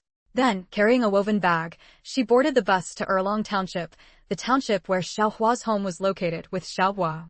The bus arrived at the township, stopped for about half an hour to pick up some passengers, and then began heading into the mountains. While the bus was stopped, Xiaohua went to a supply and marketing cooperative at the market head, took out a 10-cent note, bought 10 pieces of wrapped candy, and put them in her bag. Jiang Mengyu had thought about buying some meat to take into the mountains, but Xiaohua stopped her, suggesting, "Buying rice is better than buying meat." Only then did Jiang Mengyu understand. In their mountainous area, there was very little arable land, and what they grew were miscellaneous grains like sorghum, corn, sweet potatoes, and taro. Rice had to be carried in from outside the mountains. Jiang Mengyu simply bought 200 jin of rice. Xiaohua stopped her again. The mountain path isn't easy to walk. Carrying rice is very tiring. She insisted on changing it to 50 jin bags. Jiang Mengyu found it amusing. Are you still afraid you can't carry a bag of rice now? Only then did Xiaohua remember that her current strength was several times greater than before. Never mind 100 jin, even carrying 200 jin of rice wouldn't be a problem. But in the end, to avoid startling people, each of them carried 150 jin bag of rice, with a satchel slung over their shoulder and another bag in hand as they boarded the bus. The driver reminded them, your rice takes up space, so you'll need to buy an extra ticket. Jiang Mengyu handed over 50 cents. Is this enough? The driver repeatedly said it was enough. Actually, in the past, bus passengers could bring a few things without charge, but ever since drivers started contracting passenger transport, they began charging fees. When the bus reached the terminal station at Aishantang, there were only a few passengers left. Everyone collected their belongings and began climbing the mountain. Each of them carried a 50 jin bag of rice, a satchel over their shoulder, and another bag in hand. Xiaohua pointed out, this won't do. When going up the mountain, sometimes you need to grab onto branches or something. We definitely need to keep one hand free. Hearing this, Jiang Mengyu said, that's easy. Seeing there was no one ahead or behind, she pointed at the bags beside them, and the bags disappeared. She pointed at the rice, and the 2 bags of rice also vanished. Xiaohua stared wide-eyed. Master, is this also magic? Jiang Mengyu smiled without answering. After that, the two walked with their Chapter 351, Encountering Wild Boars. Xiaohua told Jiang Mengyu that the extraordinary person she had mentioned earlier wasn't just someone she had seen as a child. He actually lived at the highest point of their village. Everyone knew he was an unusual person. The most peculiar thing about him was his house. Without his permission, no one could enter, and once inside, no one could leave. Jiang Mengyu thought to herself, could it be that the person living in Hongsher village was a reclusive formation master? She felt a bit hesitant. She admitted that her initial purpose for following Xiaohua into the mountains was because of the extraordinary person she had mentioned. But now, hearing that this person lived in Hongsher village, she hesitated again. Would it be inappropriate to just barge into someone else's territory like this? However, they had already come this far, and turning back wasn't an option. Well, she thought, let's just be pure guests. As long as they didn't provoke the other party, it should be fine. Jiang Mengyu and Xiaohua walked for over 3 hours without panting or flushing. They were about to cross the mountain and reach Xiaohua's hometown, Hongsher village. Jiang Mengyu asked Xiaohua, do the people in your village usually travel this far to buy rice? Xiaohua shook her head. Usually, they go to Zushanpu to buy it, but it's much more expensive there. Sure. Suddenly, Xiaohua cautiously pulled Jiang Mengyu to a stop. Jiang Mengyu whispered, what's wrong? Xiaohua lowered her voice, even holding her breath. Ahead, something seems off. I heard grunting sounds. Probably wild boars are coming down. Jiang Mengyu quickly extended her spiritual sense and indeed discovered a family of wild boars, 2 adults and 4 young ones, around the bend ahead. They were descending from the mountain, preparing to cross the winding mountain road and head downward. Jiang Mengyu felt a surge of excitement. 6 wild boars. Let's take them down. Usually, when they ate at the school cafeteria at the county high school, there was hardly any richness to the meals.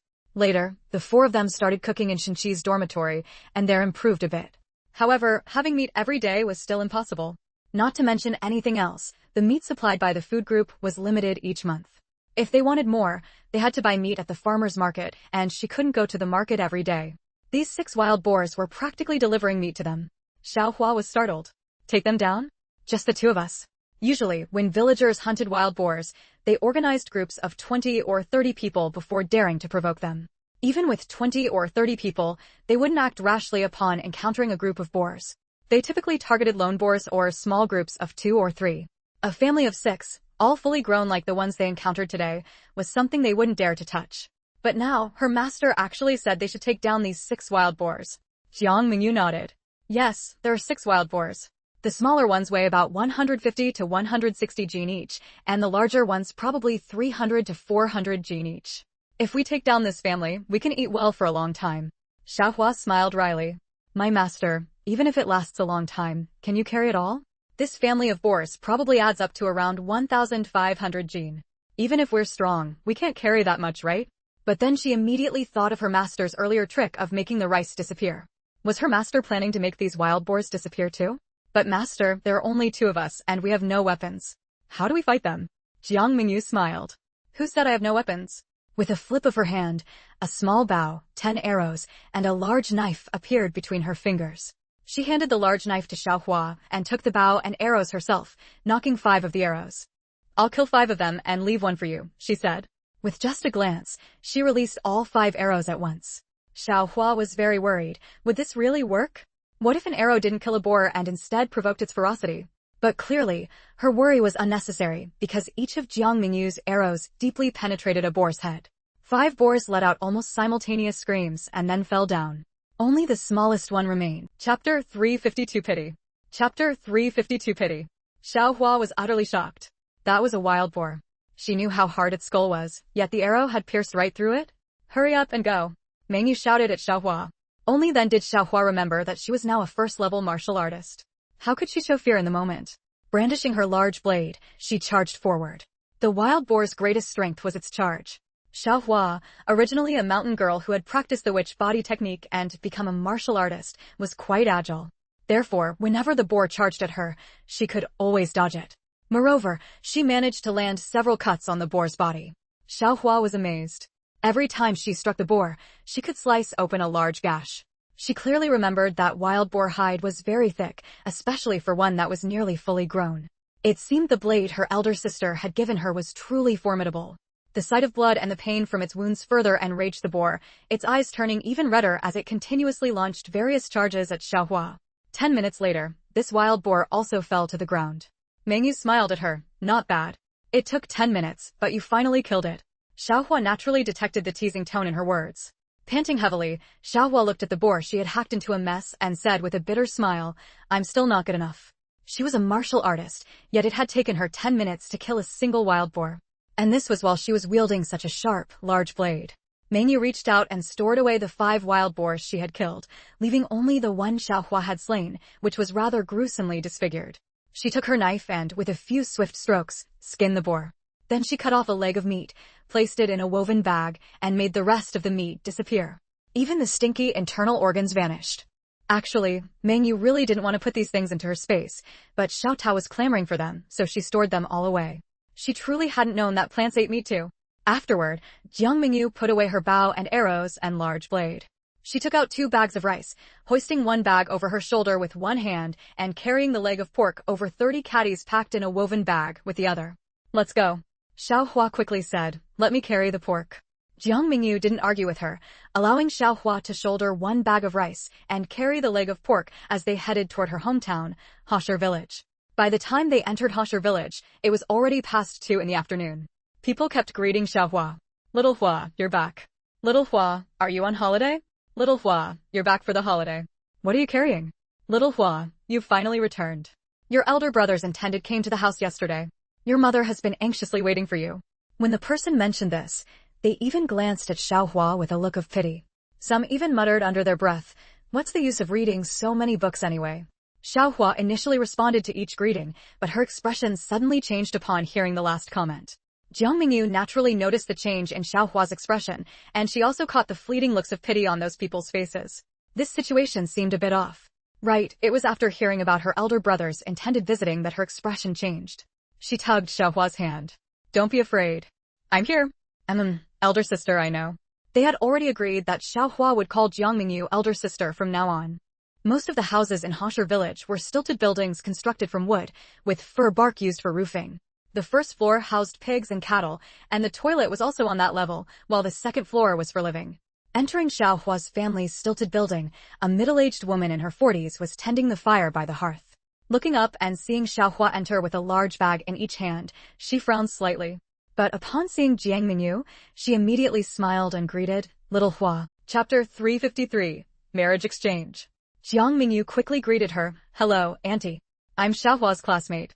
I heard from Xiaohua that the scenery in your mountains is beautiful. It just so happens that our school is on winter break, so I came along with her to play for a few days. She set down the rice she was carrying on her shoulder. When we passed through the market, I bought 2 bags of rice and a leg of wild boar meat as a small gift. I hope you don't mind, Auntie.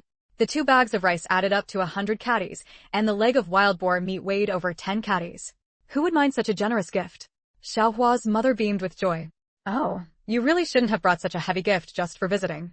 Jiang Mengyu found it amusing. The gift was indeed quite heavy. However, 100 caddies of rice would only cost about 14 yuan if bought with grain coupons. As for that leg of wild boar meat, It sold for about 1.45 yuan per caddy at the market. This leg weighed roughly 30 caddies, so it was worth 30 to 50 yuan.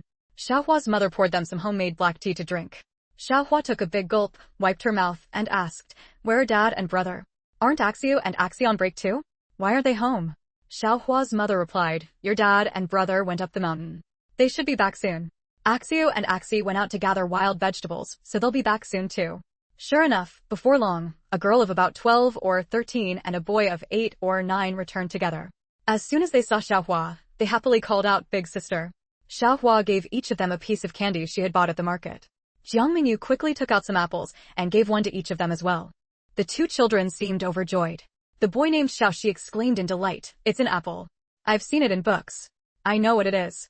With that, he immediately bit into the apple without even washing it, let alone peeling it. Apples are so delicious. Jiang Mengyu was somewhat shocked. Had they really only seen apples in books before? She took a few more apples from her bag, gave one to Xiaohua's mother, and handed another to Xiaohua. "Have one too." It seemed this mountain village was very poor. Jiang Mengyu took out one apple after another and placed them on the 8 immortals table. Not long after, Xiaohua's father and her older brother, Xiaoli, returned. Each of them was carrying a log, which they piled in the open space next to the stilt house. It looked like they were planning to build a new house. Houses in the mountains were built with logs cut by the families themselves, and the roofs were covered with fir bark. Generally, after preparing the materials, they would hire stonemasons to lay the foundation and carpenters to construct the house. Therefore, the main expense of building a house in the mountains was labor costs. If the Xiao family was building a new house, did it mean Xiaohua's brother's wedding was approaching? Sure enough, during dinner that evening, Xiaohua's father broached the subject. "Xiaohua, your brother has already met a potential match. We plan to have the wedding before the new year. Our family doesn't have much money left, and you've already studied through high school. You won't continue next year, right?" He didn't even try to avoid discussing this in front of Jiang Mengyu, an outsider. Jiang Mengyu had thought they were building the house first and then getting married. It turned out they planned to marry first and build the house afterward. Xiaohua was unhappy. "Dad, I only have 1 semester left before graduation. Can't you let me finish this semester?"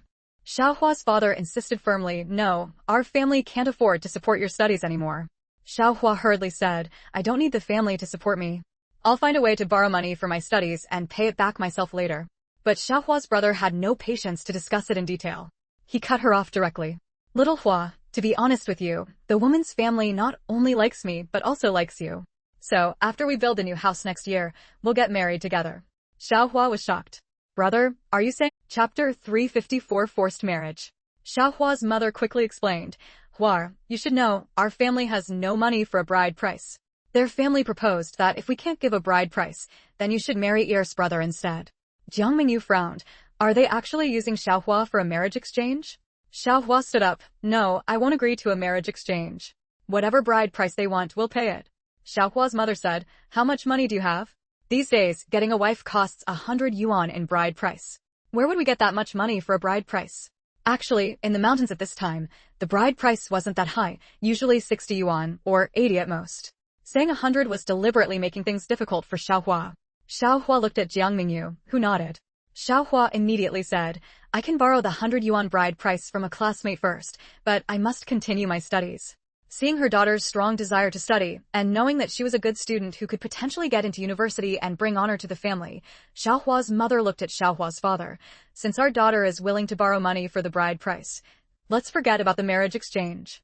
Hearing his daughter say she would borrow money for the bride price, Xiaohua's father frowned. "Given our family situation, it will be hard to repay any borrowed money." Xiaohua quickly said, "You won't have to repay it. I'll repay it myself later. Moreover, I can give another 100 yuan so my brother can marry his wife with proper ceremony." To avoid becoming part of a marriage exchange, she was going all out. Jiang Mengyu had only given her 200 yuan, and she planned to use it all. Hearing his daughter say this, Xiaohua's father wavered and looked at his eldest son. "In that case, let's not do the marriage exchange. We'll pay the bride price."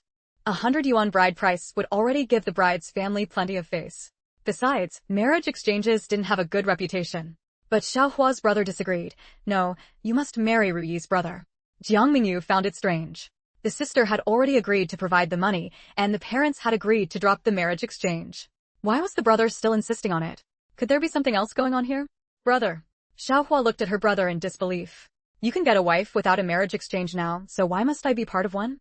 Xiaohua's brother, Xiaozhu, avoided his sister's gaze. This is the condition the Tian family set. Otherwise, they won't marry their daughter to me. Before, they proposed that because they thought our family was too poor to afford a bride price. Now I've agreed to provide the money. If the Tian family gets 100 yuan bride price, they can use it to marry another girl for their son. Why would they still need a marriage exchange? Xiaohua's parents both looked at their son. They also found it odd. Now that they had the money to get a wife, why insist on a marriage exchange? After all, marriage exchanges didn't sound good. Moreover, although people at this time favored sons over daughters, the Xiao family was relatively decent. Otherwise, Xiaohua wouldn't have been able to attend high school.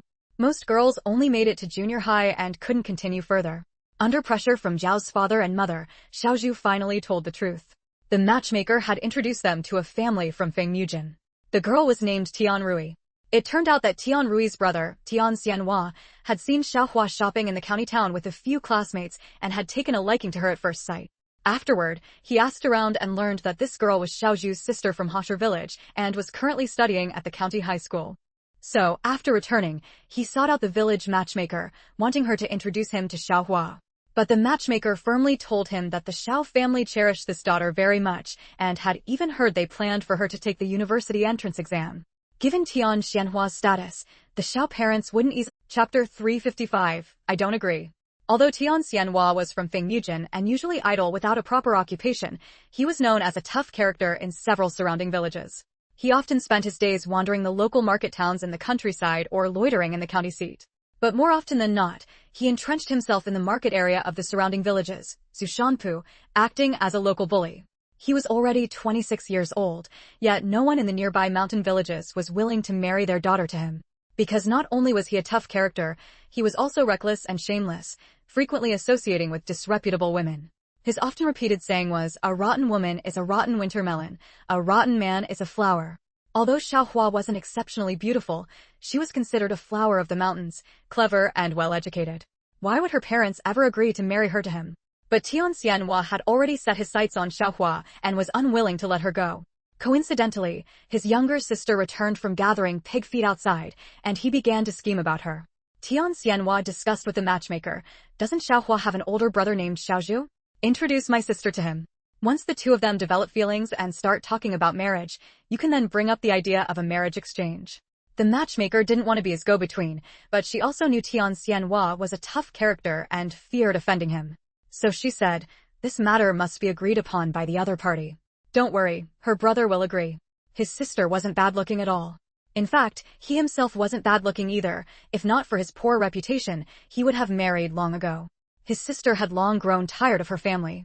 Hearing from the matchmaker that she was to be introduced to a potential match, she agreed to meet. The matchmaker arranged for the two young people to meet first. As soon as Xiaozhu saw Tian Rui, he took a liking to her. Tian Rui was also very satisfied upon meeting Xiaozhu. Afterward, the two frequently dated, and their feelings grew stronger. When Xiaozhu proposed marriage, Tian Rui agreed.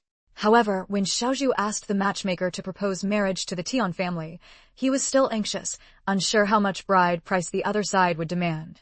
His family was poor, after all. But instead, the matchmaker presented the man's request. The man demanded a marriage exchange. Tian Rui would marry Xiaozhu, and Xiaozhu's younger sister, Xiaohua, would marry Tian Rui's older brother, Tian Xianhua. It was only at this moment that Xiaozhu learned his beloved was actually the sister of Tian Xianhua, the notorious tough character of Zushanpui. Previously, he only knew Tian Rui was from Fengmujin, but didn't know she was Tian Xianhua's sister. But he and Tian Rui were already deeply in love. He was unwilling to give her up now and, at Tian Rui's pleading, could only agree. He didn't tell his parents that the woman's brother was Tian Xianhua, only saying that the woman's family demanded a marriage exchange. Xiaozhu's father also knew that whatever little money the family had was spent on educating the children, and they couldn't afford a bride price. If the other party's brother was a suitable match for his daughter, it might not be unacceptable. He only said they would wait until Xiaohua returned to see the other brother before deciding, not directly agreeing to Xiaozhu. But in reality, he too agreed to the marriage exchange. That was why, when Xiaohua suggested she first borrow money for her brother's marriage, he immediately agreed. But who would have thought Xiaozhu was hiding such a secret?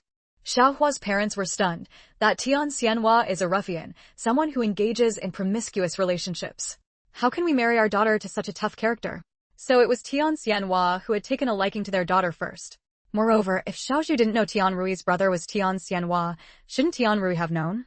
She knew but didn't tell Xiaozhu, waiting until their feelings were deep before revealing the truth. Were the siblings conspiring to deceive the Xiao family? No, I don't agree. Everyone was shocked and stunned.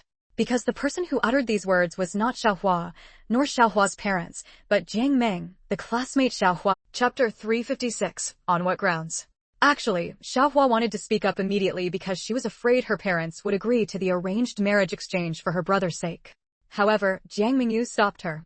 Jiang Mengyu felt it would be better for Xiaohua not to confront her parents and brother directly. Xiaozhu laughed in exasperation. You don't agree? On what grounds do you disagree? Who are you in our family that you need to agree?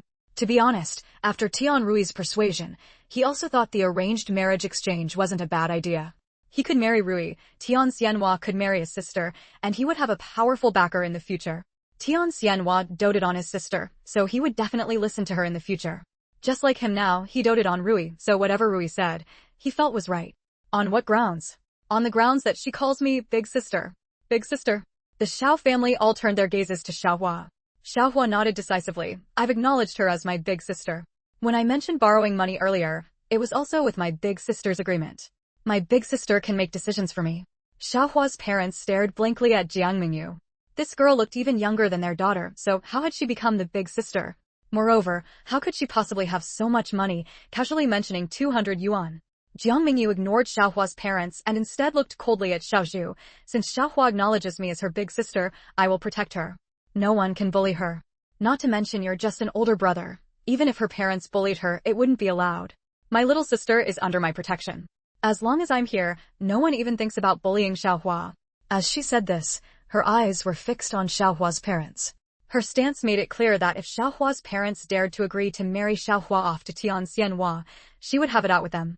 Xiaohua's younger siblings, Xiao Shou and Xiaoxi, who had been sitting quietly on the side like part of the scenery, stared dumbfounded at Jiang Mengyu.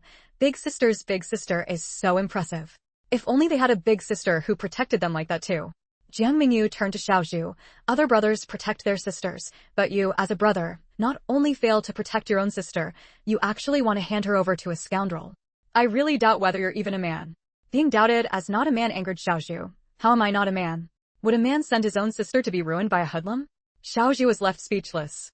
Don't you know that Tian Xianhua is a hoodlum who avoids work and loves ease?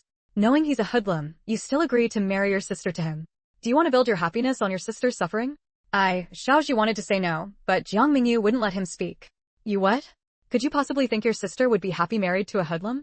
Even your father knows he's a scoundrel who messes around with women. Yet you still think about marrying your sister to him. Isn't that building your happiness on your sister's suffering? You, as an older brother, can't even protect your sister.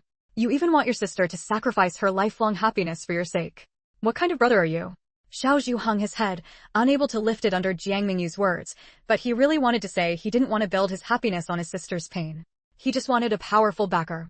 He shouted loudly, Tian Xianhua dotes on Xiaohua. He promised that as long as my sister marries him, he guarantees he'll correct his past mistakes.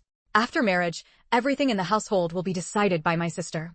In the mountains, the man was the sky. Whatever the man said went. When did women have a say? Yet this Tian Xianhua actually said that after marriage, everything would be decided by Xiaohua. The expressions on Xiaohua. Chapter 357, A Life at Stake. Jiang Mengyu sneered coldly. His guarantee? They say a dog can't change its habit of eating shit. Who besides you would dare to believe a hoodlum's guarantee? Once Xiaohua marries him, what can she do to stop him from doing whatever he wants? Are you trying to say that your sister should try marrying him first, and then when he later reveals his true colors, she can divorce him and come back? And then return to how things are now? Xiaozhu was stunned. How could he let his sister get a divorce? In these times, a divorced woman could be drowned in a sea of scornful gossip. Moreover, a divorced woman was considered worthless. If his sister really got divorced, how could she possibly return to how she was now? Besides, hearing Jiang Mengyu say this, he truly couldn't believe that Tian Xianhua could really change into a good person. What Xiaozhu could think of, Xiaohua's parents naturally could as well. They also didn't believe Tian Xianhua could reform, and they certainly didn't dare take the risk of marrying their daughter to him just to wait and see. Other mistakes could be corrected, but marrying the wrong person would ruin their daughter's entire life. Jiang Mengyu pressed Xiaozhu. You know it's impossible too, don't you? Knowing full well it's a pit of fire, you still dare to push your sister into it. And you still say you're not building your happiness on your sister's suffering. Xiaozhu clutched his head, but Tian Xianhua demands a marriage exchange. Otherwise, he won't let his sister marry me. I've already been with Tian Rui. already been with her. That meant he had to take responsibility for Tian Rui. He had to marry her. But the condition for marrying her was that his sister had to marry over there. Xiaohua, hearing her brother's words, widened her eyes in horror. Brother, how could you harm me like this? I don't care, I'm not marrying him anyway. Xiaozhu grabbed his hair, but if you don't marry, your future sister-in-law can't marry me. That's your problem. Jiang Mengyu cut him off. No matter what, you cannot build your happiness on your sister's suffering. But, Xiaozhu's face turned pale then red, and he was so anxious that sweat beaded on his forehead. It was worth noting that it was currently winter. Jiang Mengyu could see that he deeply loved that Tian Rui. Moreover, he still wanted to force Xiaohua to marry Tian Xianhua. But no matter how much he loved Tian Rui, he couldn't just force his sister to marry over, could he? Could it be that he had some unspeakable difficulty? Sure enough, Xiaozhu suddenly knelt with a thud before his sister. Little Hua, brother is begging you. Your sister-in-law is already pregnant with my child. If you don't marry, they'll accuse brother of being a hooligan. Brother could face the firing squad. Xiaohua's parents were also stunned by the successive revelations from their son. Not only had their son already been with Tian Rui, but they had also created a life. Xiaohua's face instantly turned deathly pale. If her brother had merely been involved with Tian Rui, her parents definitely wouldn't force her to marry Tian Xianhua. But now that they had a life at stake, the nature of the situation was entirely different. In these times, if a man was accused of being a hooligan, he really could face execution by firing squad. To save their son's life, her parents might very well force her to jump into that pit of fire. Jiang Mengyu reached out and took Xiaohua's hand, saying, "Don't be afraid, I'm here." Her voice wasn't loud, but it drew the attention of Xiaohua's parents. She actually said she was here? She probably didn't know how ruthless that Tian Xianhua was, right? Moreover, since Xiaozhu and Tian Rui already had a child, if Tian Xianhua really accused him of being a hooligan, none of them could save Xiaozhu. Chapter 358. You've been deceived. Xiaohua's father suppressed the annoyance in his heart and looked at Jiang Mengyu. Classmate, do you have any way to help us? Jiang Mengyu met the man's gaze. It's not me helping you, it's you helping yourselves. Xiaohua's father shook his head inwardly. How could he place his hopes on a young girl? Although this girl was the elder sister Xiaohua recognized, it seemed her actual age was even younger than his daughter's, right? If you can't help us, don't give Xiaohua unnecessary hope. Hearing her father's words, Xiaohua's heart sank. Was her father planning to sacrifice her? Xiaohua's mother began to cry, reaching out to hit Xiaozhu. You wretched man, how could you do such a thing? What will your sister do now? Listening to their words, Jiang Mengyu sensed that they all seemed to have already decided that Xiaohua must marry Tian Xianhua. Were these three united in their intent to sacrifice Xiaohua? A cold glint flashed in Mengyu's eyes. If she hadn't come with Xiaohua, would Xiaohua have had no choice but to marry Tian Xianhua? Even Xiaohua covered her face with her hands and wept. Mengyu let out a cold, mocking laugh. Several people looked up simultaneously at Jiang Mengyu. Jiang Mengyu glanced at Xiaohua's parents, then at Xiaozhu. What, are you all planning to sacrifice Xiaohua? They exchanged looks. Although they hadn't said it outright, in their hearts, they had already accepted that Xiaohua would have to marry him. Jiang Mengyu asked again, did Xiaohua do anything wrong? They exchanged glances once more, then all shook their heads in unison. Jiang Mengyu asked coldly, Xiaohua did nothing wrong. The one who did wrong was Xiaozhu. Why should Xiaohua pay the price for Xiaozhu's mistake? They looked at each other again. What was so strange about that? On one side, they demanded Xiaozhu's life. On the other, they only asked for Xiaohua to marry an undesirable man. Anyone would know how to choose, naturally, save the life first. As for making Xiaohua marry an undesirable man, they had no other choice, didn't they? If there were any other way, who would push their own family member into a pit of fire? If Jiang Mengyu knew what they were thinking, she would surely point at them and scold. So you know it's a pit of fire, do you? Jiang Mengyu swept a cold glance over them. I won't let my little sister marry a man she doesn't love. Xiaozhu grew anxious. What right do you have to interfere in our family's affairs? Didn't I already tell you? Because I am Xiaohua's elder sister. You should think back on how you ended up in bed with that woman. As long as you can prove she was willing, or even that you were set up, then you're in the clear. Only then did Xiaozhu begin to recall. That day, I received a letter from Rui asking me to go to her house to help cut wood in the mountains. After cutting wood all day, I was exhausted and stayed at their place. That night, Tian Xianhua brought wine and drank with me. He kept urging me to drink, and I got drunk and fell asleep in the guest room. But the next morning, I found myself sleeping in the same bed as Rui. I have no memory of it. Mengyu and Xiaohua exchanged glances. Such an obvious setup, and Xiaozhu couldn't see through it? Did you sleep together after that? Mengyu asked coldly. Xiaozhu hurriedly said, no, really not. Just that one time, and it was because I was drunk. Are you sure you have no memory of that night? Xiaozhu lowered his head. Yes, I was drunk. And then a month later, she told you she was pregnant, right? Mengyu asked. Xiaozhu nodded. At this, chapter 359, face to face. You've been tricked, Mengyu said. Xiaohua was a bit confused. Mengyu's soft voice rang in her ears. Your brother might not have actually done anything with that woman. Just then, the door was suddenly slammed open, and a voice rushed in along with it. It's bad, Huar. Tian Xianhua has brought people to our village. Xiaohua stood up, looking at the woman in her early 20s who had barged in. Ali explained clearly. What is Tian Xianhua doing here so late at night? Well, it's like this. I went to the supply store to buy a notebook for my son. Just as I got the notebook and was about to leave, a few people rushed into the store to buy liquor, saying they were going to see their future wife. Someone asked him who his future wife was, and he said it was Xiaohua. As soon as I heard that, I knew something was wrong and hurried out to tell you. Huar, you'd better hide quickly. After saying this, the woman was about to leave. Xiaohua quickly took an apple from the Eight Immortals table and stuffed it into her hand. Thank you. Even though it was nighttime, Jiang Mengyu could still see the fury blazing in Xiaohua's eyes. Xiaohua was extremely angry. It was obvious that someone had leaked the news of their return to Tian Xianhua. Tian Xianhua had come to her home to corner her. Run? In the pitch-black night, how could she run? Moreover, her home was here, her parents were here. Even if she ran, she could flee the temple, but the monk couldn't escape. Mengyu really wanted to see how Xiaohua would deal with this Tian Xianhua. As a result, Xiaohua turned around and grasped Mengyu's hand. Later, no matter what I do, don't stop me. Mengyu understood in her heart that Xiaohua probably had her own plan. Then she would just sit to the side and watch how Xiaohua handled this matter. She was now her little sister and would help her handle some matters in the future. This was a good opportunity to see what skills she had. So, she nodded and said, okay. Xiaohua then turned to Xiaozhu. Brother, later, just listen to me. No matter what I say, you have to cooperate. Otherwise, I'll leave and I won't care whether you get a wife or end up in jail facing a firing squad. Xiaozhu hesitated for a moment before saying, all right. But, if your method doesn't work, then you must marry into the Tian family.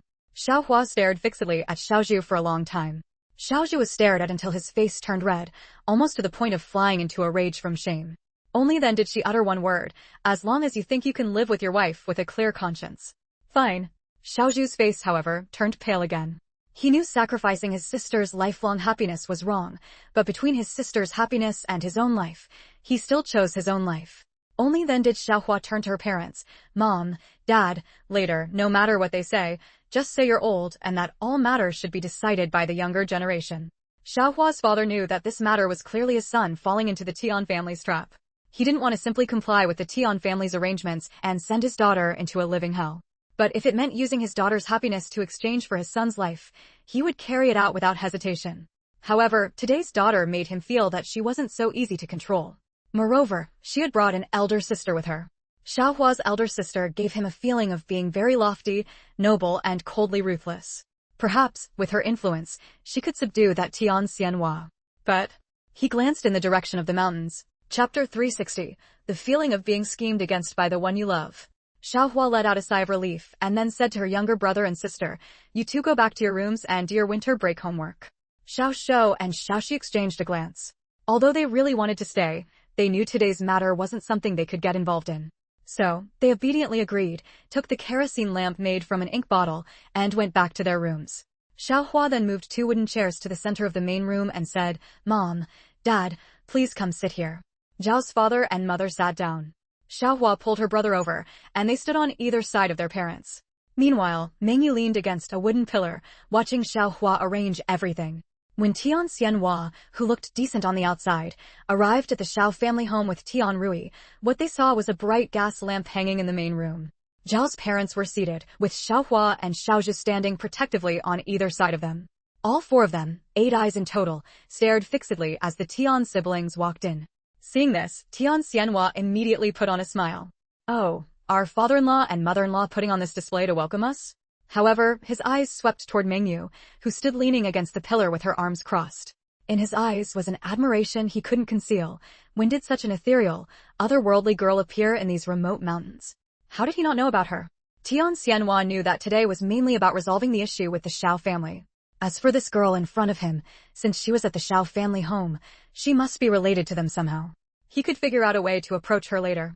Thinking this, he placed the gifts he had brought on the altar table and turned his gaze toward Xiaohua. At this glance, Tian Xianhua noticed that Xiao Hua was indeed, as he remembered, beautiful, elegant, and with a touch of wildness. Wait, she seemed even more beautiful than when he last saw her in the county town. Her skin was fairer, smoother, and she looked even more delicate overall. She was exactly his favorite type. However, this girl was a high school student, not some loose woman he could casually play with. That's why he had devised a plan to bind her through marriage. But even though he had greeted them, no one in the Xiao family responded. This left him feeling a bit embarrassed. Behind him, Tian Rui fixed her gaze on Mengyu. Who is this girl?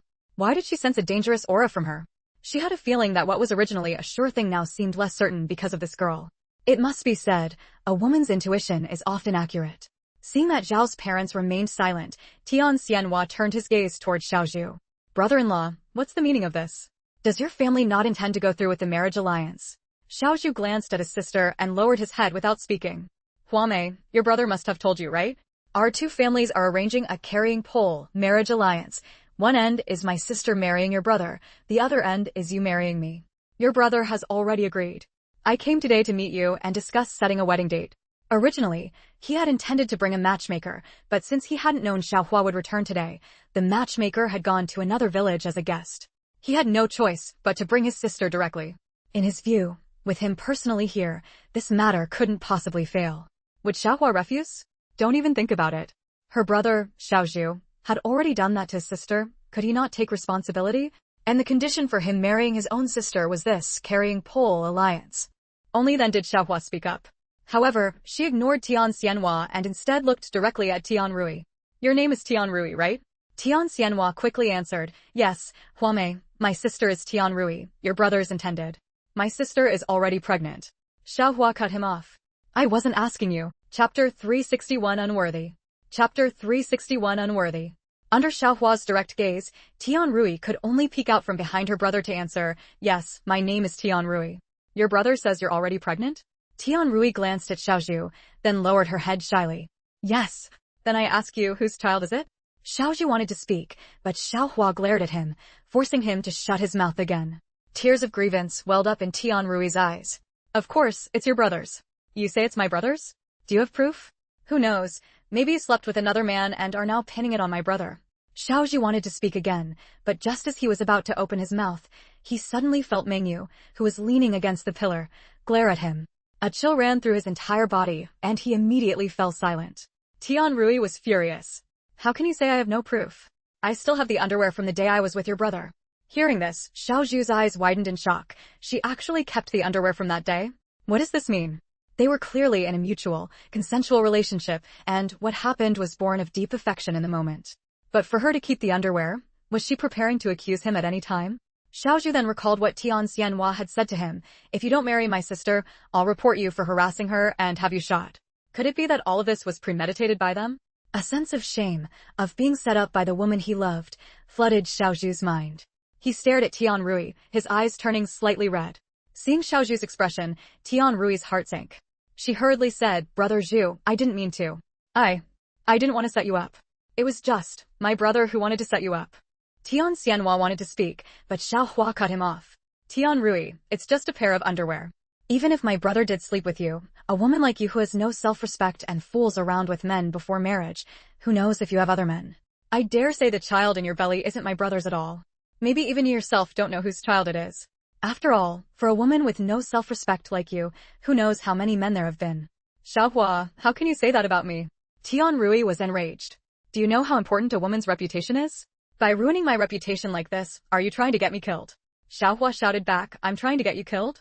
You're the one trying to get yourself killed. She pointed at Tian Rui. Let me ask you this. You called my brother over to cut wood. He stayed at your house. Even though he was drunk, my brother remembers clearly that he got into bed by himself.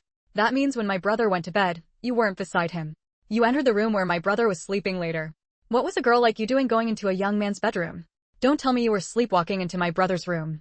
You went into my brother's bedroom yourself. If you didn't want to sleep with my brother, what were you doing there? A woman like you, who can't resist men, has probably already slept with who knows how many. My brother is just foolish, that's why he was tricked by you into going to cut wood. In reality, you got pregnant by another man and wanted my brother to take responsibility, so you deliberately cooked the rice with him, right? Tell me, what are you if not willingly cheap? And you say I'm ruining your reputation to get you killed? For a shameless woman like you, Your reputation is worthless. Even if your reputation is ruined, it's because of your own actions. Even if you die, it's you who killed yourself. My sister-in-law must be a woman who values her purity and has self-respect. A woman like you, who willingly degrades herself and has no self-respect, is utterly unworthy of my brother. So, a woman who sneaks into a man's room, a woman who steals men, don't even think about entering the clean and on. Chapter 362. The plan falls apart. Shut up. Tian Rui shouted, I have never had that kind of relationship with any other man.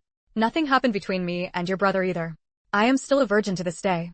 After she cried out these words, Xiaohua indeed fell silent. Then, a deathly stillness descended. The expression on Xiaohua's face shifted rapidly. After a series of changes, she forced a smile onto her face and broke the silence. I'm sorry, sister-in-law. I was just so angry earlier.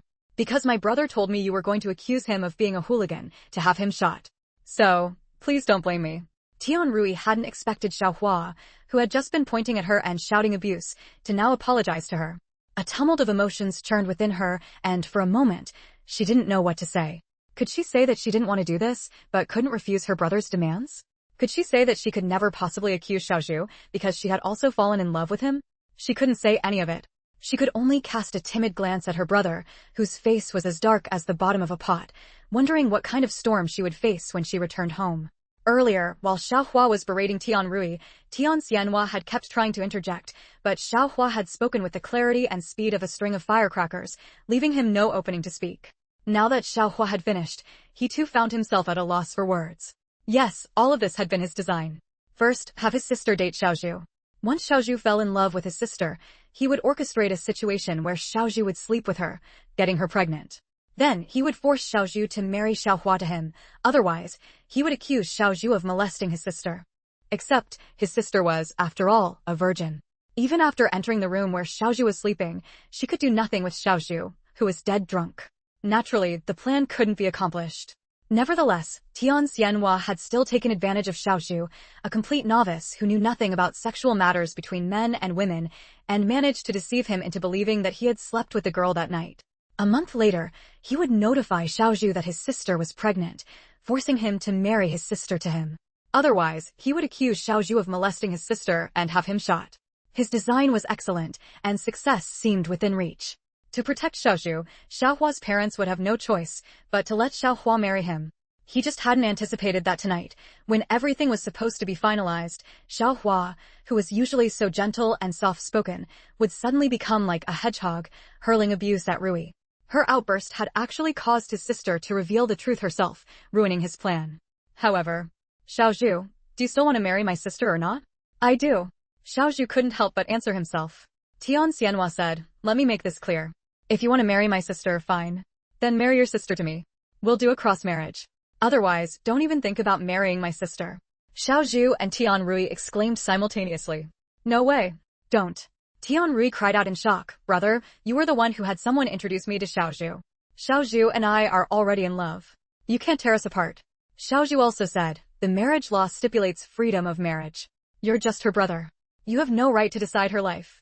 Tian Xianhua revealed his ferocious side. So, what if I tear you apart? So, what if I decide her life? Without my consent, let's see who dares to marry my sister. Xiaohua sneered, my brother is unmarried. Rui is unmarried. They are mutually attracted and truly in love. Can you really stop them? Although her scolding had shamed Tian Rui into revealing the truth herself, she was very dissatisfied with her brother and Tian Rui's approach of wanting to sacrifice her to fulfill their own desires. However, she would settle that score later. For now, she needed to present a united Chapter 363, have her substitute for the marriage. Tian Xianhua could no longer use the crime of hooliganism to threaten her parents into marrying Xiaohua to him. In his heart, he bitterly resented his sister, who had failed him and ruined everything. However, he was not resigned to his fate just because he no longer had the leverage of his sister's pregnancy. He glared coldly at Xiaohua. If you want your brother to marry my sister, it's simple, you marry me. Otherwise, don't even think about it. Xiaohua sneered in disdain. Give it up. I won't marry you. And don't think you can threaten me with your brute force either. I'm not afraid of you. Tian Xianhua stared at Xiaohua, genuinely unable to understand why she wasn't afraid of him, or rather, what gave her such confidence. Could it be that her confidence came from that girl leaning against the pillar, watching the show? He suddenly pointed at Mengyu, who was spectating on the side. If you won't marry me, that's fine. Have her substitute for the marriage. Mengyu truly hadn't expected that merely standing by and watching the drama would somehow drag her into the line of fire. She was curious to see how Xiaohua would handle this situation. Xiaohua hadn't anticipated that Tian Xianhua would want to marry her master. She turned to her brother. See? This is the man you claimed cherished me. Earlier, when Xiaozhu had tried to persuade Xiaohua to marry Tian Xianhua, he had told their parents, Tian Xianhua cherishes Xiaohua. He promised that as long as my sister marries him, he will correct his past mistakes, and after marriage, everything in the household will be decided by my sister. He had even managed to sway Xiaohua's father and mother with his words. That was why, when he later revealed that Tian Rui was pregnant and that Tian Xianhua was using this as leverage to threaten him, claiming that if they didn't marry Xiaohua to him, he would charge him with hooliganism and have him executed. Xiaohua's parents had both been ready to push her into the marriage. Now, Tian Xianhua's demand to have Mengyu substitute for the marriage was like a slap in Xiaozhu's face.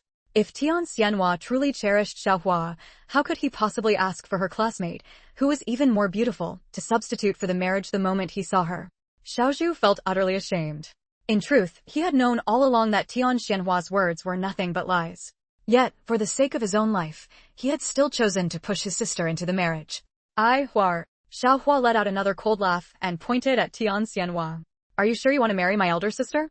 Tian Xianhua's gaze toward Mengyu was filled with intense possessiveness. I'm certain. I want to marry her. I'll take her away in a moment. As long as you don't interfere, I'll let my sister marry Xiaozhu. With his sister having exposed the truth, his threat to charge Xiaozhu with hooliganism was naturally useless. Marrying Xiaohua without any leverage would be difficult, so he simply shifted his target to Mengyu. He thought that merely asking them not to interfere shouldn't be too difficult. At the very least, it was much easier than forcing Xiaohua to marry him. Xiaohua's parents hadn't expected Tian Xianhua to change his mind so quickly. They felt both relieved and somewhat unsettled by how swiftly Tian Xianhua had shifted his affections. They didn't know that from the moment Tian Xianhua laid eyes on Mengyu, he had already regarded her as his possession. His original plan had been to secure Xiaohua first, and then, through the Xiao family, find a way to keep this girl. Xiaohua's parents also felt that this arrangement wasn't so bad. They would get a daughter-in-law, and their own daughter would be spared.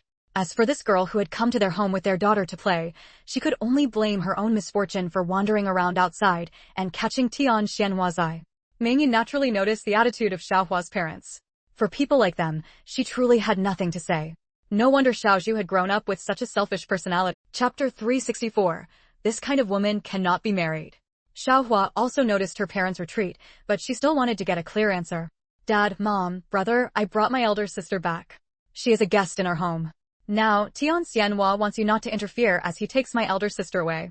What do you think? Zhao's father and mother dared not meet their daughter's gaze, but since she had asked directly and Tian Xianhua was also waiting for their response, they had no choice but to brace themselves and say, Hua, our abilities are limited. We cannot protect her. This meant they would not intervene. Hearing this, Tian Xianhua breathed a sigh of relief. Although he was using his sister, he still cared for her to some extent. Since he intended to form a marriage alliance with the Xiao family, he did not want to sever ties with them. If the Xiao family insisted on protecting this girl, it would indeed pose a problem for him. Xiaohua then asked her mother, Mom, what is your opinion? Yao's mother sighed.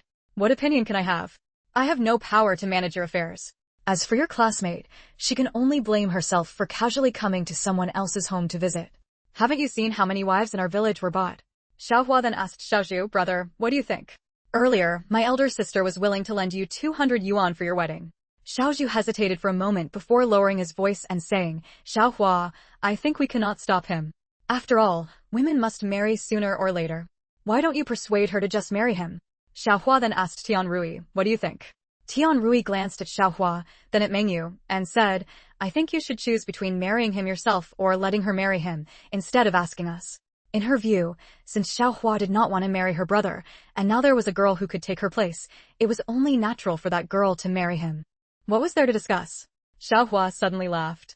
I truly refuse to give up. I never expected all of you to be so cold-hearted and selfish. And to think you are my family. Tian Rui seemed angered by her words. Still harboring resentment from Xiaohua's earlier scolding, she shouted, You're not selfish? You're so great, so noble. In that case, why don't you marry him yourself and spare my brother from having to take this woman as his wife? Xiaohua's eyes suddenly sharpened as she glared at Tian Rui. You have no right to judge me. Let me tell you, if even I won't marry him, my elder sister certainly won't. My elder sister is not like those women sold by traffickers. She is a guest I invited to her home. As long as I am here, I dare anyone to try and take her away. She had no fondness for Tian Rui whatsoever.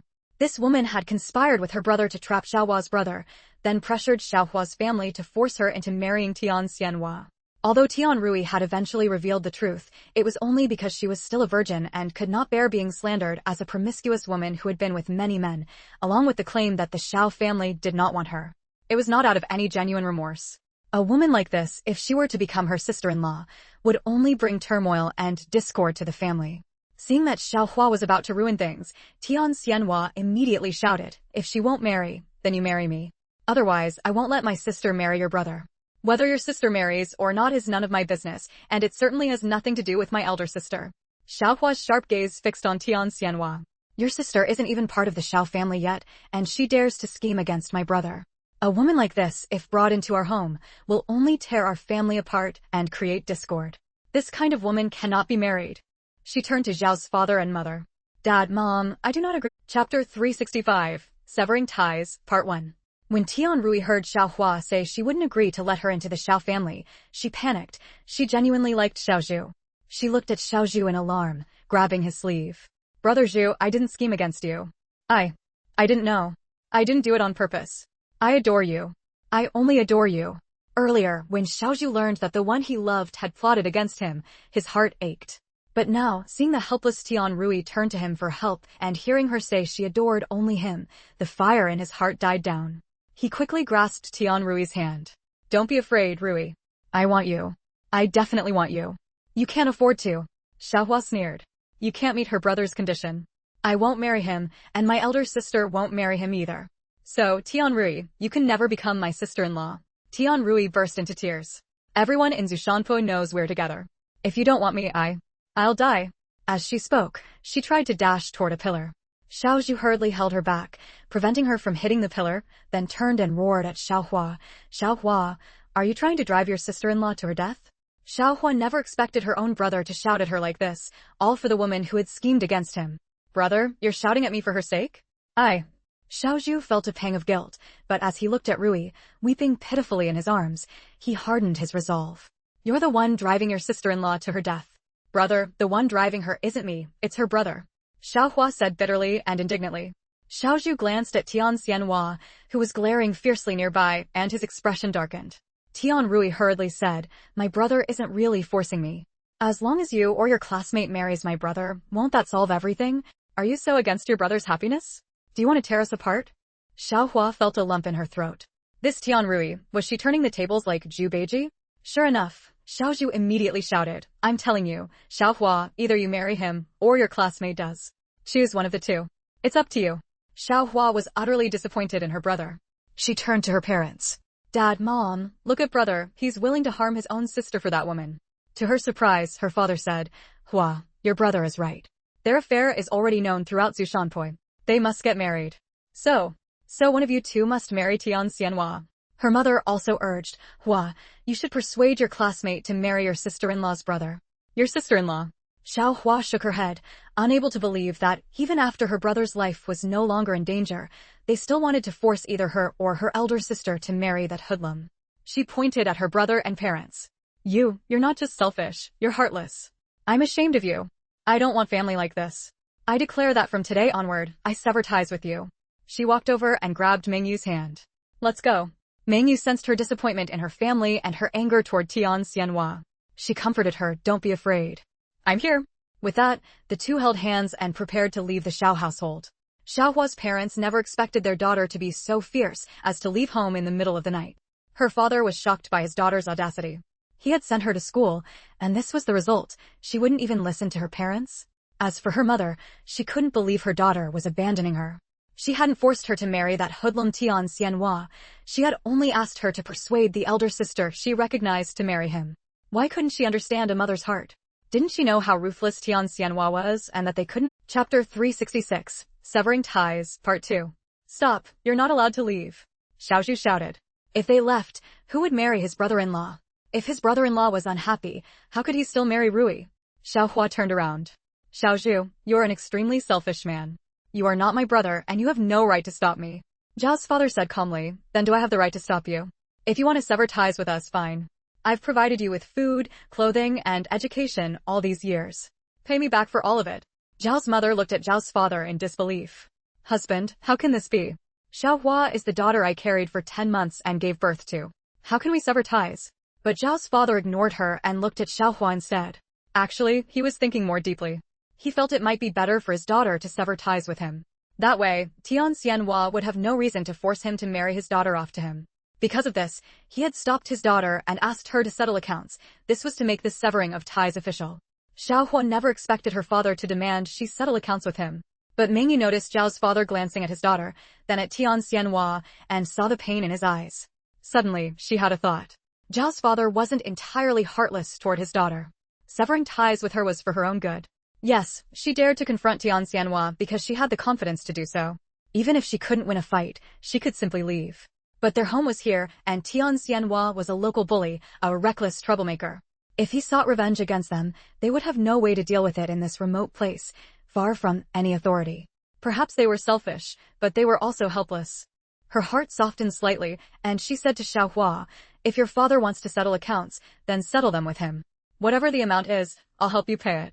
As she spoke, she signaled for Xiao Hua to look at her father.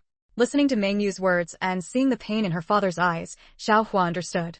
Her declaration of severing ties had been spoken in anger, but her father's decision to sever ties with her was for her own good.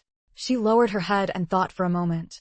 I can't calculate exactly how much money I've used, but from childhood to now I probably averaged 50 yuan a year. I'm 17 this year, so let's calculate for 18 years. That's 900 yuan. Rounding it up, let's make it 1,000 yuan. She turned to Mengyu. Please help me pay it first, elder sister. I'll repay you later. Mengyu thought for a moment and said, let's call the village head here to witness this. Xiao Hua also knew that this matter indeed needed a witness. Many onlookers had already gathered around, and someone quickly ran to fetch the village head. The village head, also the production team leader, was in his 50s. He was shocked to hear that Xiao Hua wanted to sever ties with her family. This was unprecedented in their Hangzhou village. But after hearing the whole story, he understood Xiao Hua's father's intentions. He didn't want to marry his daughter off to Tian Xianhua, but Tian Xianhua insisted on the arranged marriage, so he was deliberately driving his daughter away. Isn't this amount too much? At this time, the production team hadn't been disbanded yet. Each household didn't earn much by the end of the year. After deducting the distributed grain, households that could receive 100 yuan were few and far between. 1,000 yuan was a huge sum. Xiao Hua said, this is what I calculated. My father and mother raised me, so let's calculate 50 yuan per year. Chapter 367. The Sky-High Bride Price. Finally, the team leader wrote the severance document. Mengyu took out 1,000 yuan and gave it to Father Xiao, who then signed the document and pressed his fingerprint on the spot. The team leader also helped to separate Xiao Hua's household registration, which only needed to be filed with the commune afterward. Seeing that her daughter had truly severed ties with the family, Mother Xiao was heartbroken and burst into tears. Tian Xianhua watched as Xiao Hua proposed to cut off relations with her family, and instead of stopping her, Father Xiao not only encouraged it, but even calculated the debts. He wasn't foolish. How could he not see that Father Xiao was guarding against him? But even if he no longer had any regard for his daughter, did Father Xiao think that by driving her out, he could avoid his marriage proposal? Little did he know that this would only make things more convenient for him. Now that even the daughter had severed ties with the Xiao family, naturally, when he decided to keep that girl, the Xiao family would have even less standing to interfere. Although, truth be told, the Xiao family had never intended to interfere in the first place. But a powerful dragon cannot suppress a local snake. He was from Fengmujin, and coming to Hangzhou, Xiao Hua's status as a local had made him somewhat cautious. Now that Xiao Hua had been driven out, even that caution was gone. This girl, he was determined to have her. After Father Xiao pocketed the 1,000 yuan, Tian Xianhua finally spoke up. In-laws, since Xiao Hua has severed ties with you, I won't insist on you marrying her to me anymore. However, my sister cannot marry into your Xiao family for nothing. You must pay. When everyone heard that Tian Xianhua was demanding 600 yuan as a bride price, they all gasped. It was well known that in these parts, the typical bride price for marrying off a daughter was 60 or 80 yuan. Even 100 yuan was rare. Yet now, Tian Xianhua had the audacity to demand 600. This was truly a sky-high bride price. Brother-in-law, isn't this bride price a bit too much? Father Zhao's expression turned grim. The bride price is a reflection of how much the groom's family values the bride. If your family had no money, I wouldn't ask for much. But now, you've just received 1,000 yuan. Yes, they had received 1,000 yuan, and it had happened right in front of everyone. Father Xiao said, but our house is already in poor condition. We plan to build a new house before holding the wedding, and that requires money. That's why I'm only asking for 600, not 1,000. The remaining 400 is for you to build the house and hold the wedding. Tian Xianhua glanced at Father Xiao, probing, or is it that Xiaohua's severance from the family is fake, and you're planning to keep this money to return to that woman? Father Yao's face changed. Tian Xianhua had hit the mark. In truth, he hadn't intended to take so much money from his daughter. 1,000 yuan, how long would it take for her to repay it? So, even though he had accepted the money, he had planned to return most of it to Mengyu after Tian Xianhua left. Xiaohua hadn't expected that her father had such intentions. The resentment she felt toward her family finally eased a little. When it came to choosing between her and her brother, her father would undoubtedly choose her brother first. But if her brother weren't in the picture, he had always treated her quite well. Otherwise, she wouldn't have been able to attend high school. In the end, Father Xiao gritted his teeth and agreed, but he set one condition: you must never find excuses to harass my Xiao family's daughter again. He comforted himself with the thought, after all, this money came from his daughter. Using it to ward off disaster for her after marrying off a daughter-in-law wasn't such a bad deal.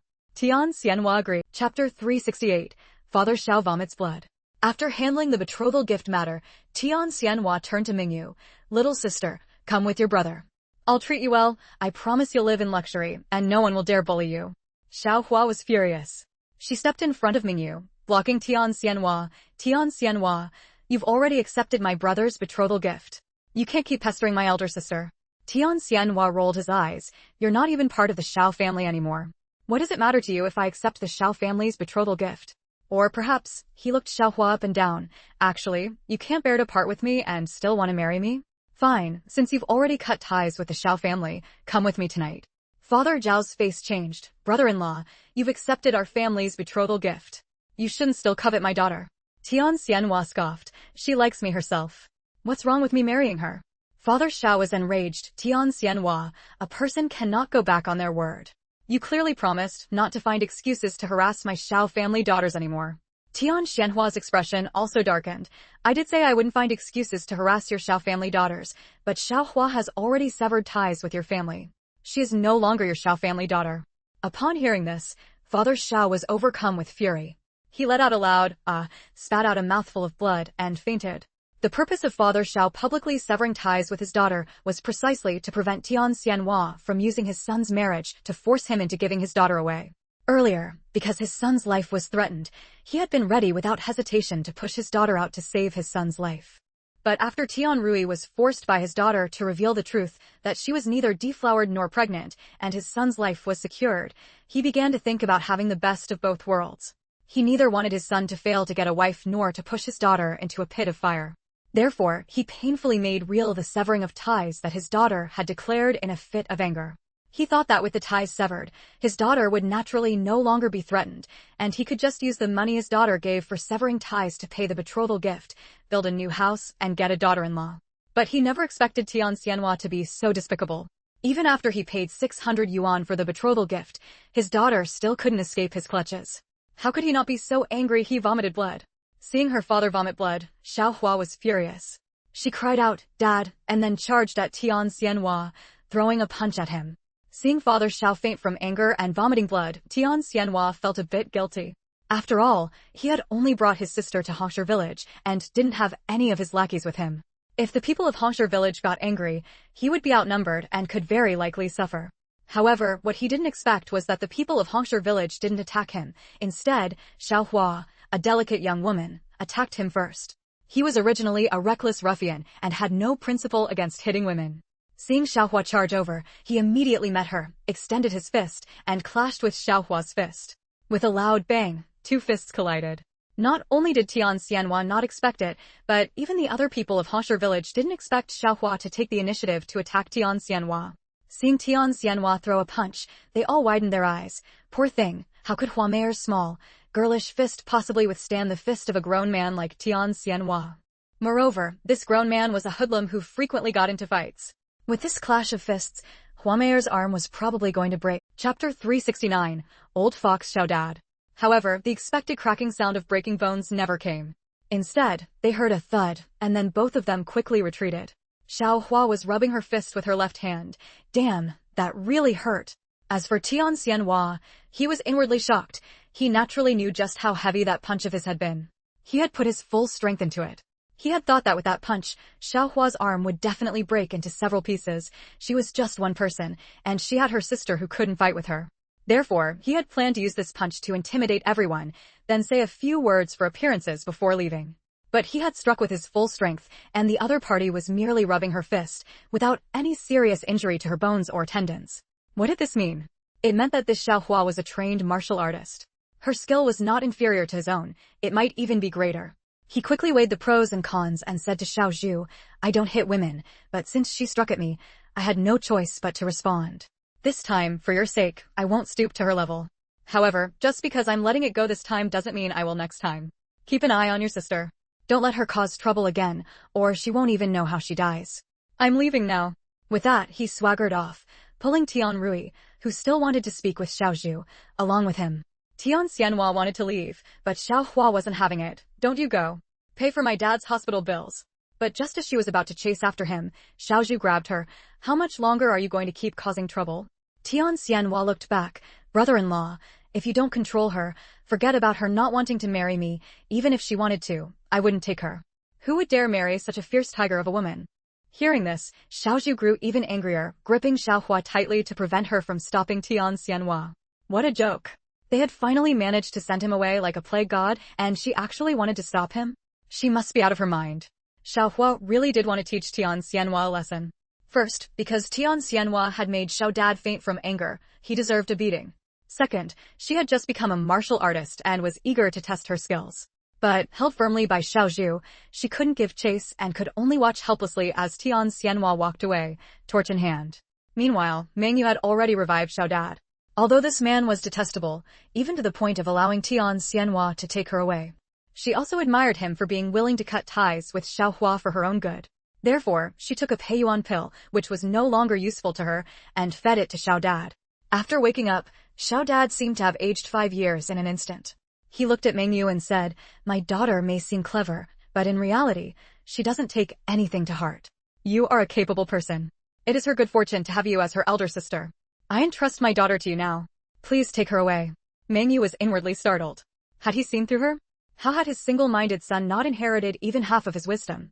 Had he protected his son and abandoned his daughter, allowing Tian Xianhua to take her because he knew Tian Xianhua was no match for her?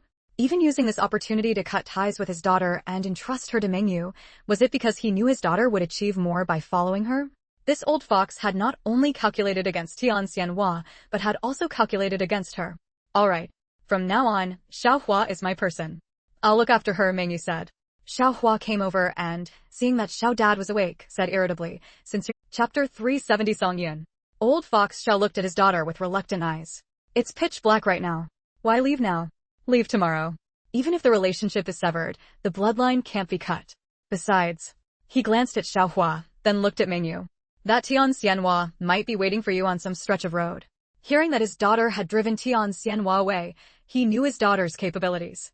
She had acknowledged this young girl as her elder sister and had encountered such an opportunity in such a short time, which showed that this girl was extraordinary.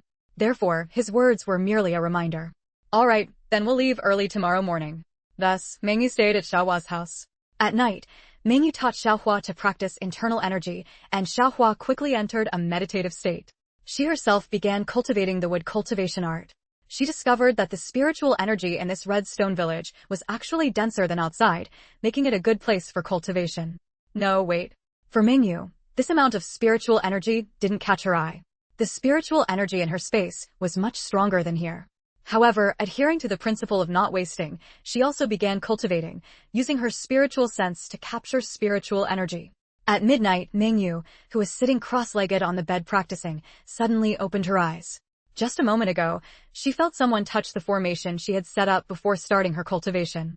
Her divine sense swept out, just in time to see a dark figure retreating into the distance. She glanced at Xiao Hua, who was still in deep meditation, quietly went out, and chased after the dark figure. The mountain path was difficult to traverse, but the person ahead was moving very fast. However, no matter how fast he wasn't faster than Mengyu. The dark figure was rushing forward when he suddenly felt someone blocking the path ahead. Looking up, he saw a young girl dressed entirely in black, examining him. This person was naturally Mengyu. "Who are you?"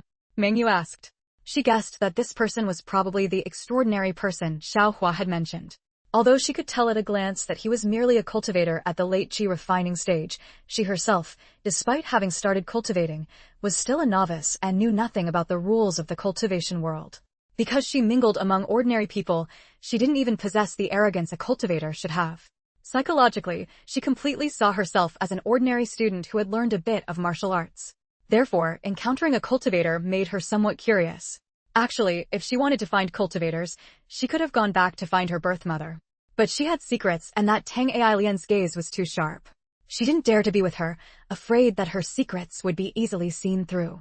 But the cultivator before her was only at the late qi refining stage, so she wasn't afraid of him seeing through her. Thus, when he touched her formation, she immediately chased after him. Songyun looked Mengyu up and down. Mengyu was currently wearing the shape-shifting magic robe she had obtained from the storage talisman in the cliffside cave dwelling right after her rebirth. She had now set its color to that of a black night suit, perfectly outlining her beautiful figure, allowing him to see her immense feminine charm even in the night. The key point was he couldn't discern the cultivation level of the person before him. There are two situations where one cannot discern another's cultivation level. One is that the other party is an ordinary person. The other is that the other party's cultivation level is higher than one's own. Considering her performance at the Xiao family, taking out foundation establishment pills for ordinary people to consume, she didn't seem like a cultivator at all. Could it be that she really was an ordinary person, or just an ordinary woman who had cultivated superior lightness skills? Were those foundation establishment pills merely bestowed upon her by an elder? But earlier, when he went to investigate the Xiao family, he clearly encountered a formation. How could an ordinary person possibly know how to set up a formation? If she was a cultivator, why couldn't— Chapter 371, Scheming Hearts. Songyun did not believe that such a young girl could possess higher cultivation than his own. One must understand that in this world, spiritual energy was sparse. Cultivators were becoming fewer and further between, and cultivation itself was growing increasingly difficult. It was only due to a rare opportunity that he himself had managed to reach the 5th level of qi refining. To advance further, even though the spiritual energy at Hosher village was slightly better than other places, it was still only marginally so.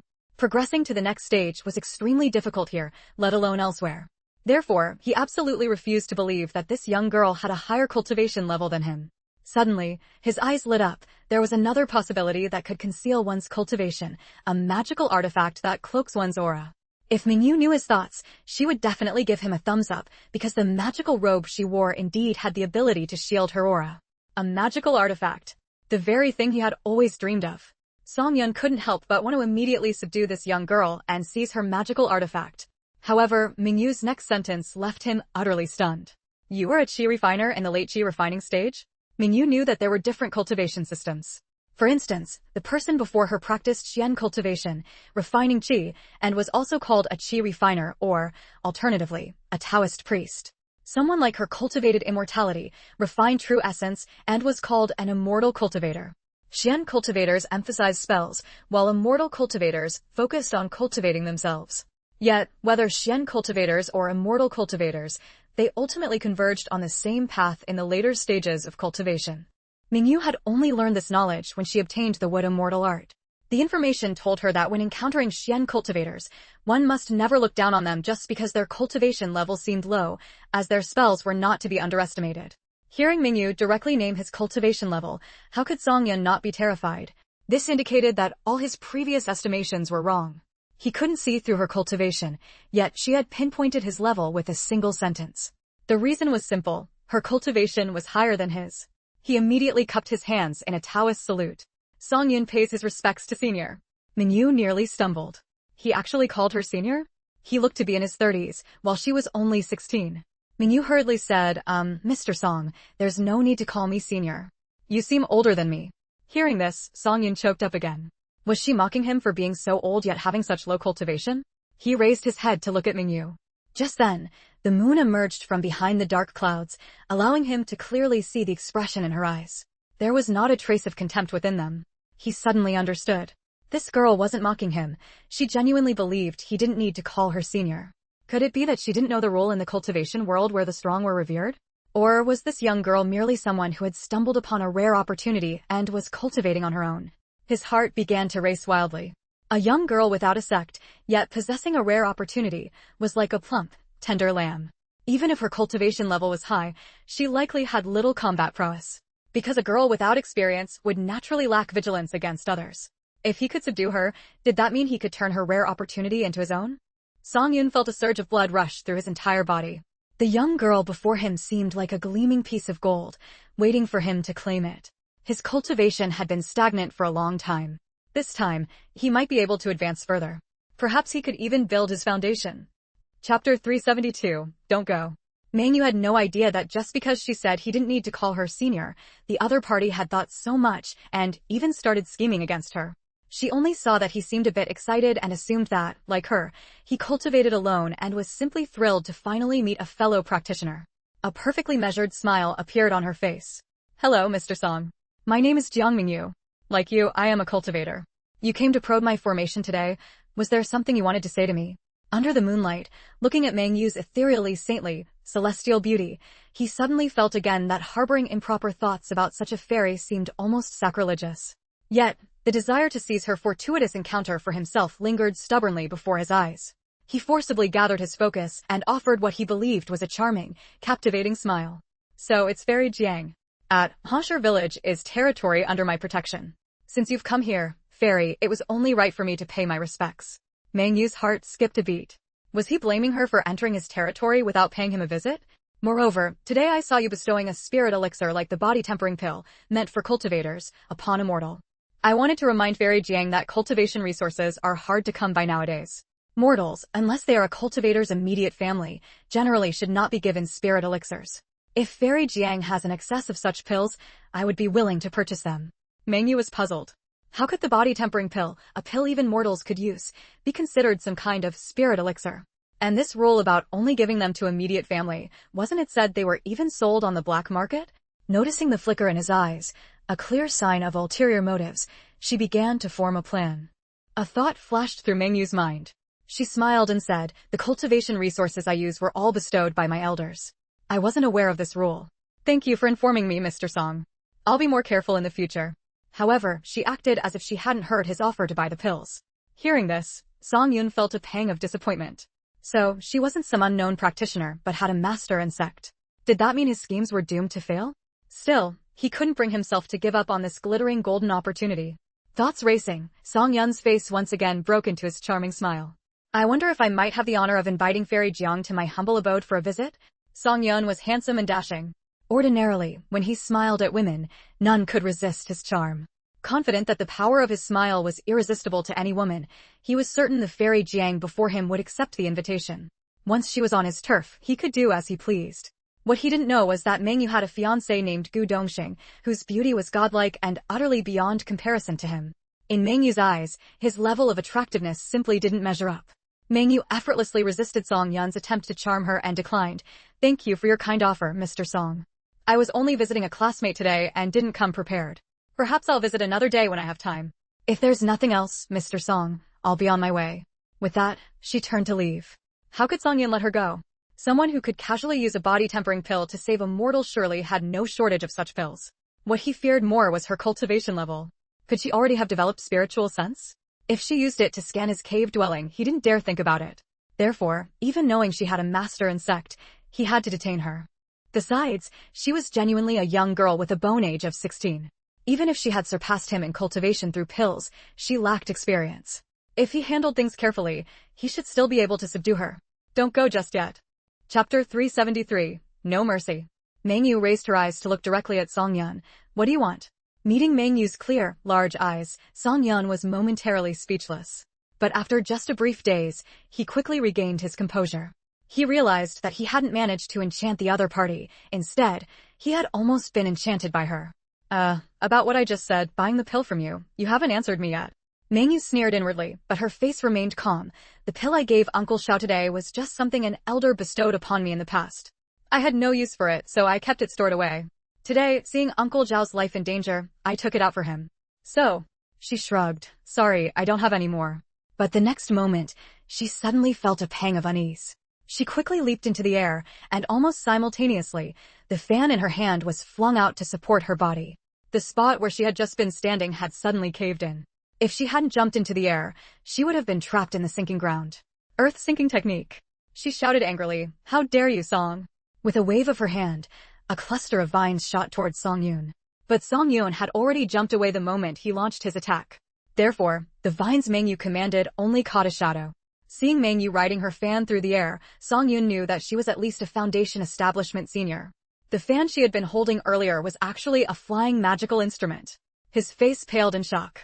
Since she had revealed her true strength, she definitely wouldn't let him off.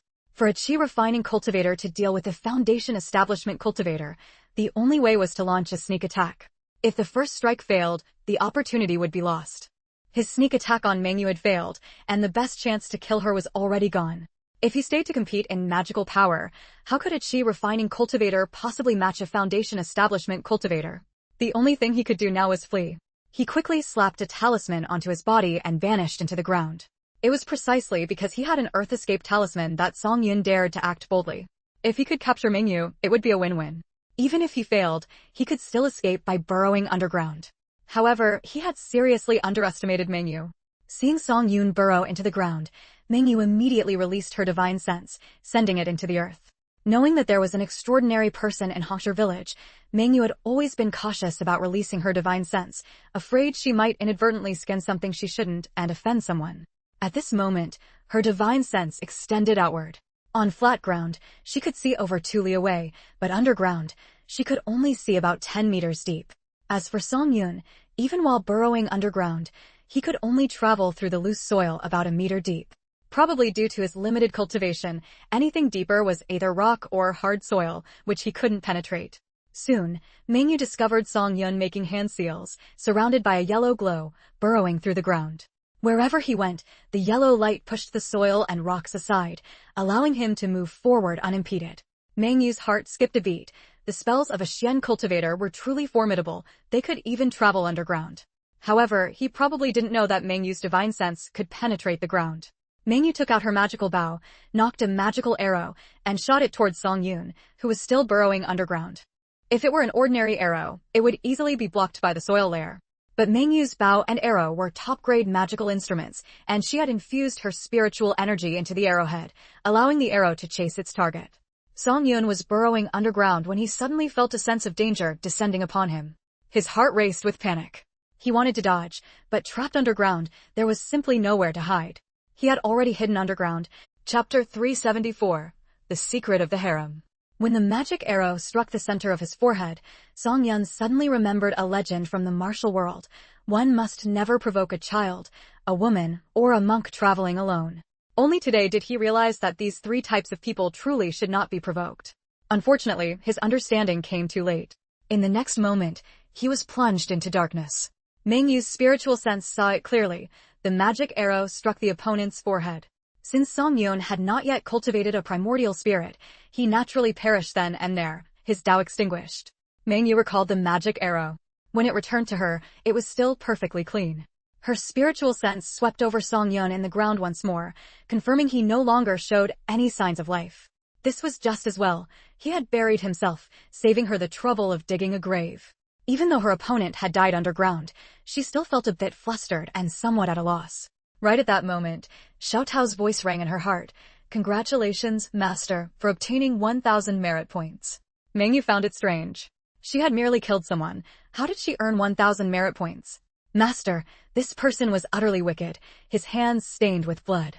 By killing him, you have rid the world of a scourge, so naturally, you receive merit points." Merit points were not easy to come by. Moreover, 1 merit point could be exchanged for 100 essence points, and 1 essence point could be exchanged for 100 learning points. This 1,000 merit points equaled 100,000 essence points, or 10 million learning points. It seemed tonight's harvest was quite substantial.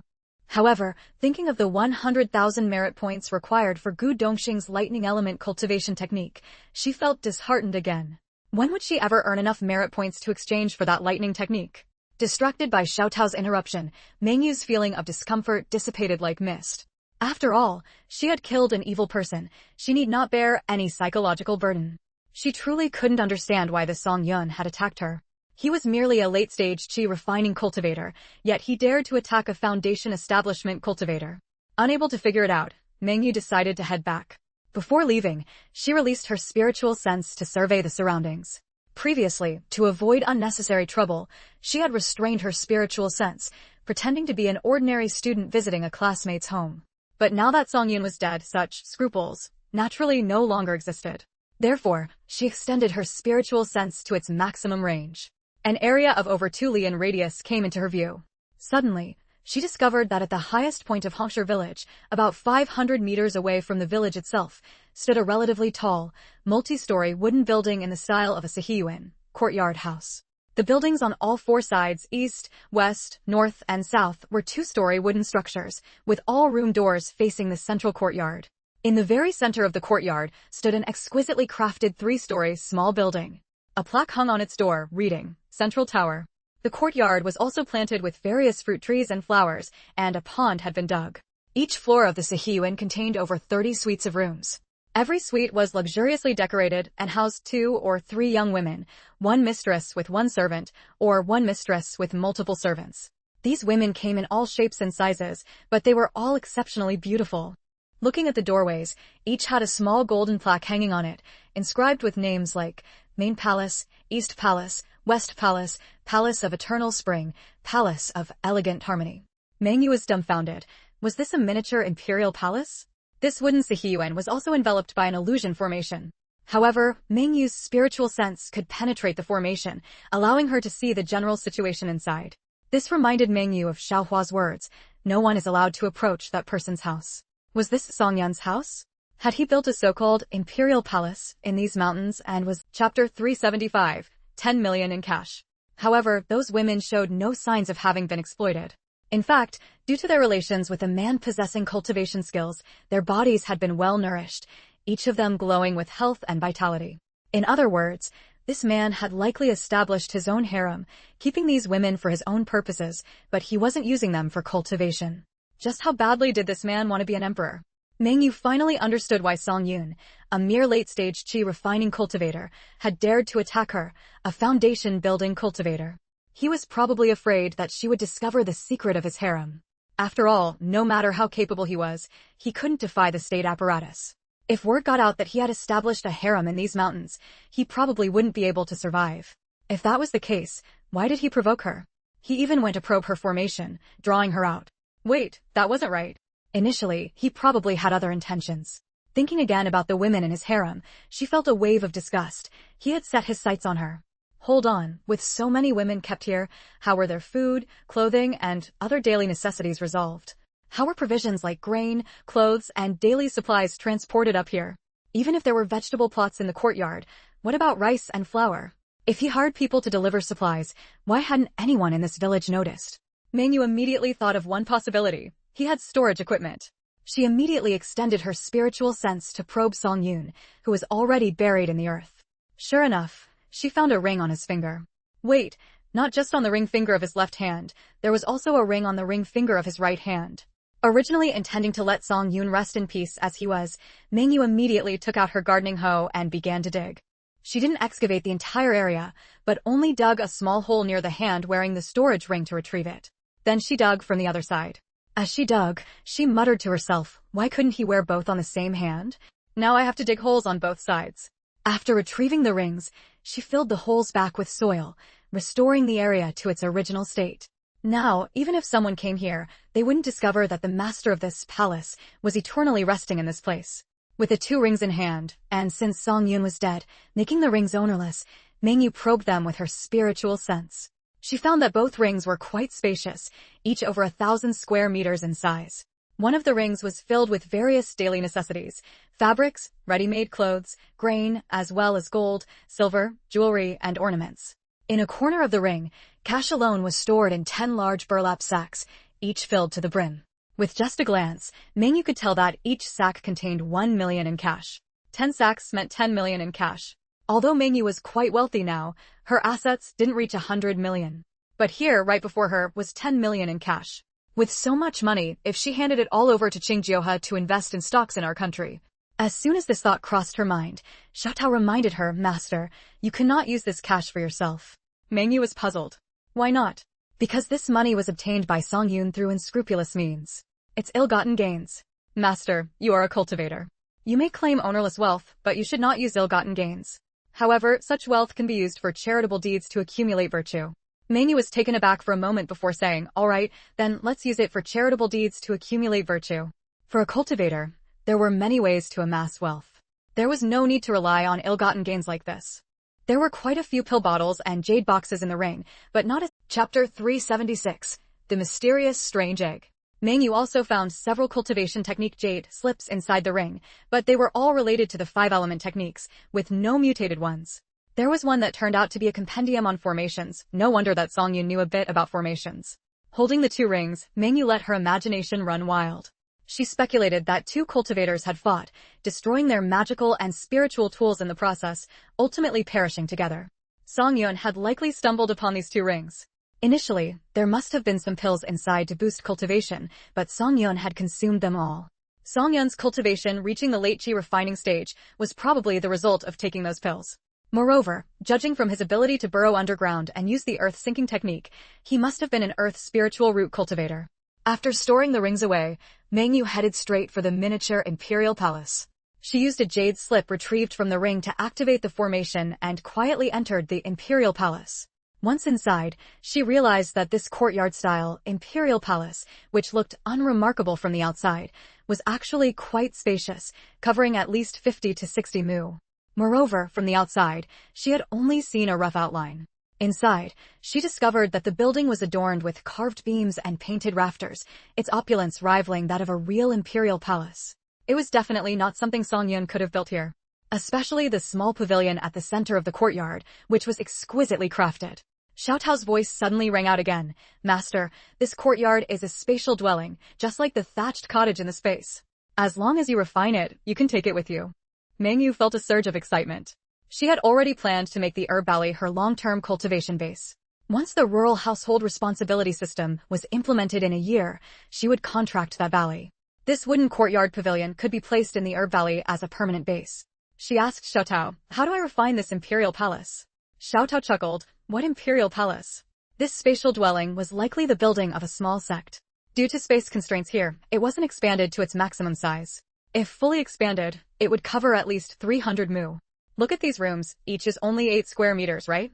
In reality, they should be at least 36 square meters.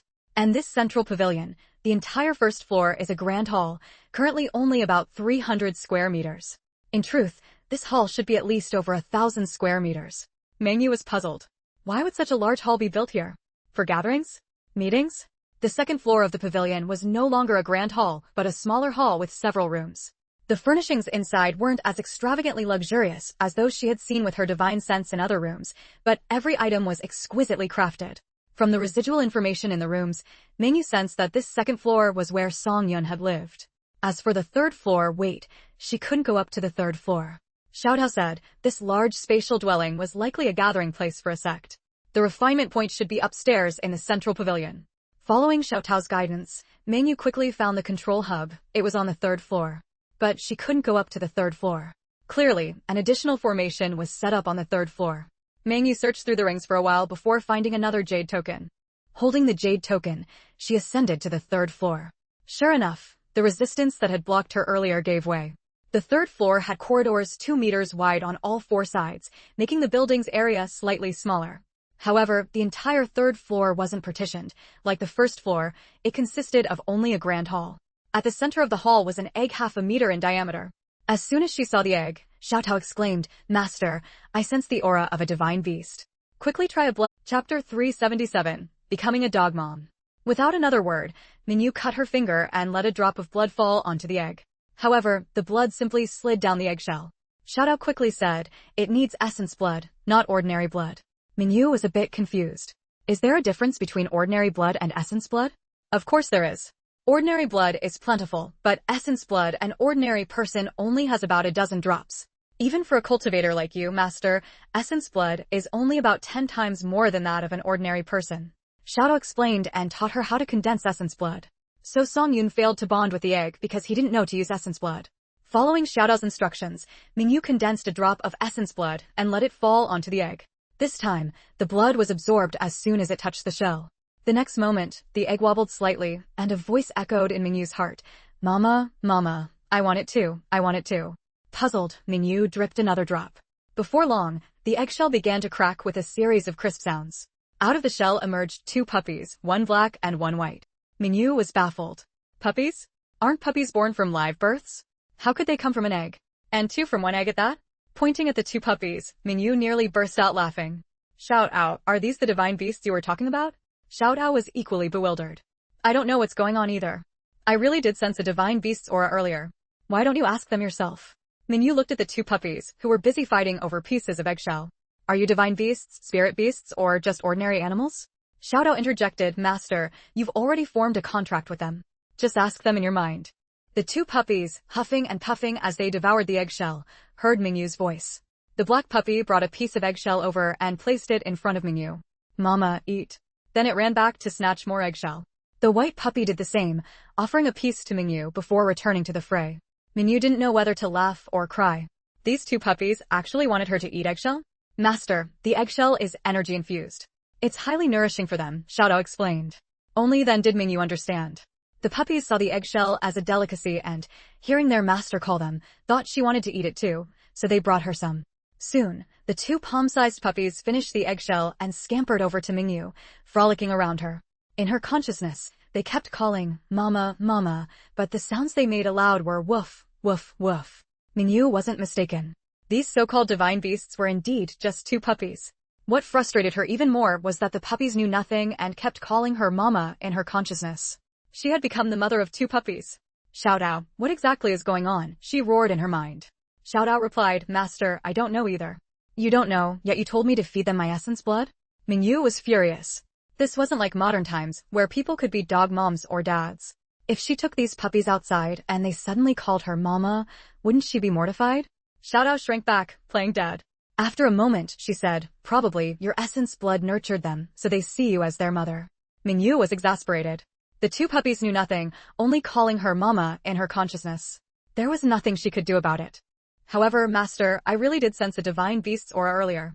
These 2 puppies likely have divine beast bloodline. They must have been injured, encased themselves in energy, and regressed into eggs as a form of self-protection. Chapter 378. A major incident has occurred. Mengyu sighed. Never mind whether they could grow up to become divine beasts. Just based on their appearance, this pair of black and white puppies was quite adorable.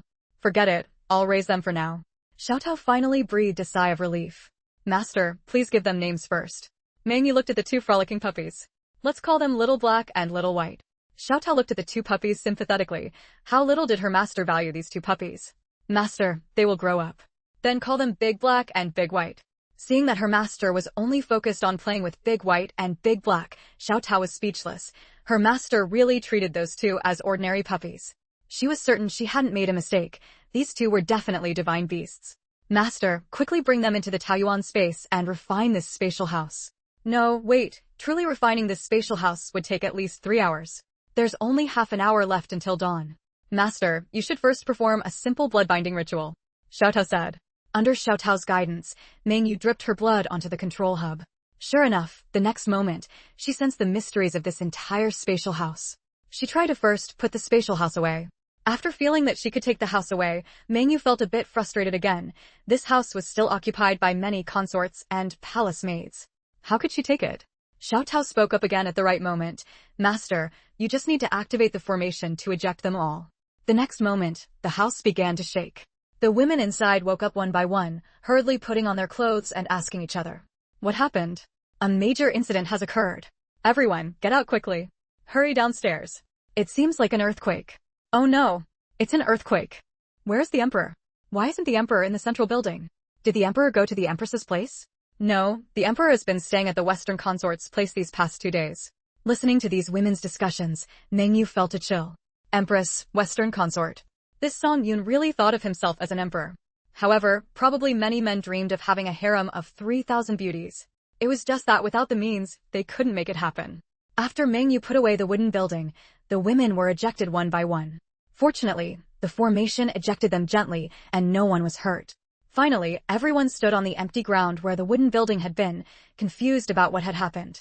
Luckily, all their belongings had also fallen to the ground, even including their usual clothes and jewelry. Everyone, get up quickly. A major incident has occurred. Heavens, where is our imperial palace? First, the emperor disappeared, and now even the imperial palace is gone. What should we do? Yes, what should we do? They were like canaries raised in a cage. After being kept for too long, they lost the ability to fly. Even if the cage door opened, they wouldn't fly away. These women had originally been abducted by Song Yun from various places to live in this imperial palace. With the emperor and the palace gone, they were at a loss. However, among them were also clever individuals. After the initial shock, they immediately realized an opportunity had come. They promptly gathered their personal belongings and began to flee overnight. Even smarter ones knew their clothes were too conspicuous, so they went to the village and took clothes others had hung under the eaves to change into. Of course, they couldn't travel the mountain paths at night. They mainly found places to hide. But more women still clung to the consort lives they had led before, being able to eat well, use fine things, wear beautiful clothes, and have servants attend to them every day. They refused to accept the reality. Chapter 379, Roadblocking Thugs. Mengyu didn't concern herself with what happened to those imperial concubines. She went straight back to the Xiao family. She had already given them a chance. Whether they ran or not was their own business. When day broke, the villagers finally noticed something wrong with the house belonging to the extraordinary person at the highest point of the village. The wooden building that no one could approach had vanished overnight, along with the extraordinary person himself. What most astonished the villagers was that on the empty ground where the courtyard should have been, 50 or 60 women suddenly appeared. A small portion had fled under cover of darkness. Moreover, these women were each more beautiful than the last. Strangest of all, these women were dressed in silk garments only seen in period films, with their hair styled in peculiar updos and adorned with various gold and silver jewelry. What on earth is going on? Where did these women come from? Are they filming a play? Could they have been trafficked? Stupid. If a trafficker kidnapped so many beautiful girls, how could they just leave them here unattended? Right, these women are so beautiful, they definitely fetch a high price. So they probably weren't trafficked. Then why are there so many beautiful women gathered here? I don't know either. Stop talking, hurry and inform the village chief. Mengyu left the village with Xiaohua at the break of dawn. They planned to return to the county town first. She believed the village chief would properly arrange for the women, report to higher authorities, and help them return home. However, each of them wore quite a bit of gold, silver, and jewelry. Whether they could keep those possessions in the end was uncertain. And with the exposure of these imperial concubines, the matter of Song Yun, the emperor, would also come to light. Coupled with the strange disappearance of the spatial house, the village would undergo a strict investigation. That was why Mengyu had to leave as soon as possible. However, after passing Zushenbo, they were blocked by a group of people in a mountain hollow. The leader of this group blocking their way was none other than Tian Xianhua. The moment Xiaohua saw Tian Xianhua, she was furious. Tian Xianhua, a good dog doesn't block the road. Yesterday you made my father so angry he vomited blood, and you haven't even paid the medical bills yet. What do you mean by bringing people to block our way now? Tian Xianhua ignored Xiaohua and instead fixed his gaze on Mengyu. Beauty, we meet again. Twice in less than 24 hours, seems we really are fated. Mengyu glanced at the dozen or so thugs he had brought and asked, do you have a grudge against them? Tian Xianhua was stunned, and the thugs he brought were also stunned. This fairy-like girl, why would her first question be to ask if they had a grudge against their boss? Tian Xianhua was somewhat baffled. What do you mean by that, beauty? Xiaohua looked at Tian Xianhua and cursed. So stupid, you can't even understand that. My big sister means you must have a grudge against them, which is why you brought them here for me to loosen their joints. Tian Xianhua had assumed that with over a dozen men today, these two young women would surely be afraid of him. Who would have thought that this Xiaohua would say he brought people here for them to loosen their joints? Was she recklessly bold or just foolish? He snorted through his nose. Xiaohua, you've already severed ties with my brother-in-law. I won't hold back from hitting you out of respect for him anymore. If you wisely persuade your big sister to marry me, that's fine. Otherwise what? Xiaohua was so. Chapter 380, Beating You Reckless Scoundrels. Tian Xianhua said hatefully, otherwise, I'll have my dozen or so brothers here have some fun with you. Those dozen hooligans immediately grew excited, spewing vulgarities without a second thought. Boss, really? I got hard just hearing it. Boss, both these chicks are so hot. You really willing to let us have a go? Boss, that cold-faced one has a slim waist and a big ass. Must be wild to do. Boss, I like the one with long legs. Must feel amazing wrapped around the waist. Xiaohua was furious upon hearing this. She was just about to step forward and take action when she noticed that among the dozen hooligans, the ones who had uttered the vulgar remark started screaming, one after another. Then, each of them fell to the ground with mouths full of blood. Moreover, as they spat out bloody foam, several teeth and a coin were expelled from each of their mouths. Seeing the coins those people spat out, Xiaohua realized that just as she was about to strike, Mengyu had knocked down the entire gang of hooligans with a handful of coins. Xiaohua looked at Mengyu with admiration. Big sis is truly amazing. These people are too filthy. No need to get your hands dirty. Mengyu clapped her hands lightly. It seemed that even using coins to strike their pressure points would risk contamination by germs. Before Tian Xianhua's own men could even make a move, they had all fallen, leaving him greatly shocked. He had always thought the two women were so bold because they relied on Xiaohua's skills. That punch from last night made him realize he was no match for Xiaohua alone, which was why he had backed down using Xiaoju's face as an excuse. However, he absolutely could not swallow this anger. Besides, he couldn't let go of that beautiful woman either. Thus, he had gathered over a dozen hooligans overnight to intercept Xiaohua and the other woman. He had it all planned. Xiaohua would be thrown to the brothers for fun, while he would take the little beauty for himself. Unexpectedly, the one he had always assumed was the weak lamb turned out to be the most formidable. Before Xiaohua even made a move, she had scattered a handful of coins and taken down all his brothers who had spoken foul words. In the end, only he and another brother standing behind him, who had remained silent, were still standing. He suddenly recalled what the little beauty had said earlier. Do you have a grudge against them? Not only did he remember, but even the hooligans already on the ground recalled Mengyu's words. One by one, they looked at Tian Xianhua with probing eyes. Does the boss really have a grudge against us? Otherwise, why would he bring us here to be taught a lesson by this little lady? Tian Xianhua naturally guessed the meaning in his brother's eyes, but he had no way to explain his bitterness. He truly hadn't known this little beauty was such a fierce one. Last night, even though he had been extremely out of line, only Xiaohua had thrown a punch. Mengyu had kept her arms crossed, leaning against a pillar the whole time, as if everything had nothing to do with her. Even when he made demands to the Xiao family, insisting on taking her away, she hadn't shown any reaction. That was why he had mistaken her for an easy target. Little did he know, she was the most ruthless one. Big sis, let me handle the remaining two. Xiaohua was eager to give it a try. The corner of Mengyu's mouth curved upward. Alright, be careful. Move quickly, use appropriate force. You can injure them, but don't kill anyone. But after saying this aloud, she transmitted her voice secretly. As for that Tian Xianhua, just go through the motions. Hearing Big Sis's words, Xiaohua found it strange. Why go easy on the main culprit while dealing more severely with the others? But after a moment's thought, she understood Big Sis's intention. She Chapter 381. Forcing the palace. I'll beat you, you bastard. Let's see how tough you are now. You dare scheme against my brother. You dare have designs on me. You dare, a toad lusting after swan flesh.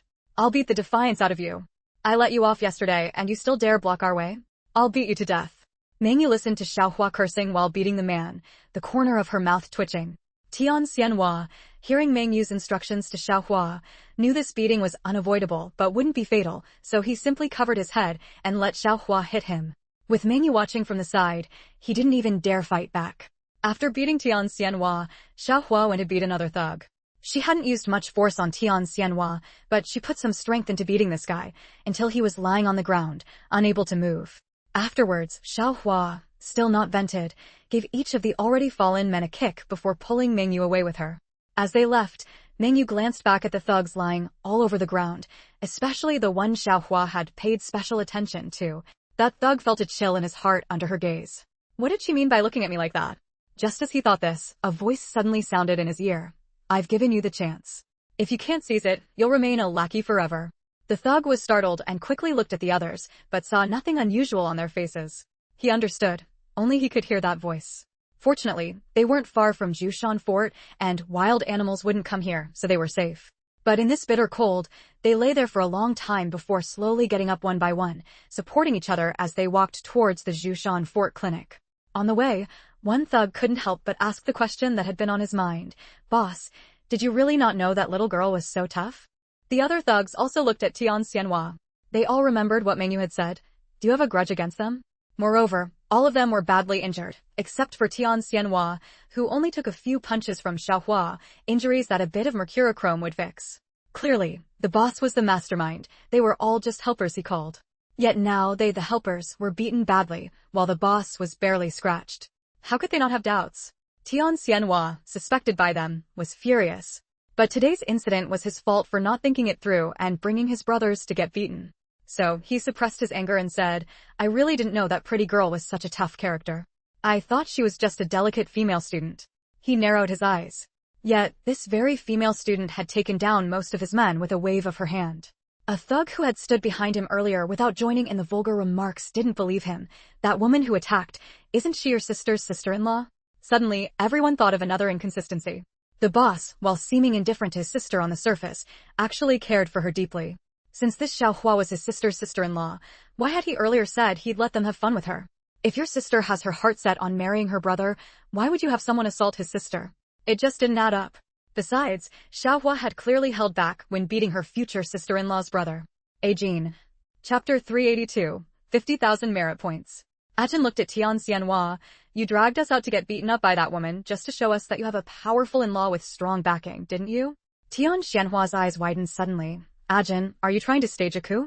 Ajin really did want to stage a coup. He wanted to be the boss. But Tian Xianhua himself was ruthless and, moreover, knew how to win people over. He was even willing to offer up his own sister's sister-in-law for everyone to have fun with. Today's incident had made it clear to him that fierce beauty was doing it on purpose. She deliberately said those words and deliberately went easy on them while beating them up. This was clearly meant to make their little group resent their boss. If he didn't seize this opportunity, he would be a fool. Therefore, he stared fearlessly at Tian Xianhua. Tian Xianhua, I just want to ask, no matter what, we're still brothers. Was it really necessary to drag us out to get beaten up by a woman just to let everyone know you have a new backer? What kind of move is that? Tian Xianhua was furious. Lu Jinsong, are you trying to stir up the brothers' resentment against me? I know you've wanted to be boss for a long time. If you have the guts, face me openly. What's the point of playing these underhanded tricks behind my back? Ajin sneered. I'm not playing underhanded tricks behind your back. I'm confronting you directly. I know what happened the other day made you lose face, but for those of us in this line of work, brotherhood should come first, right? But what about you? Just 2 days ago, you had a brother take a knife for you, and today you brought the brothers out to get beaten up without even being able to fight back. Tell me yourself, what kind of move is that? Mingyu watched the scene with her spiritual sense and sneered inwardly. This Tian Xianhua actually dared to have designs on her? She would make sure he couldn't stay in Zushinbo. Sure enough, the gang of hoodlums were swayed by Ajin's words and began tearing into Tian Xianhua one by one. In the end, naturally, Tian Xianhua was driven out of Zushinbo. The reason Tian Xianhua was feared wasn't because he was particularly formidable, but because he was the leader of the hoodlums in the Zushinbo area. As long as he was no longer their leader, who would still be afraid of him? That's why Mingyu incited his underlings to stage a coup.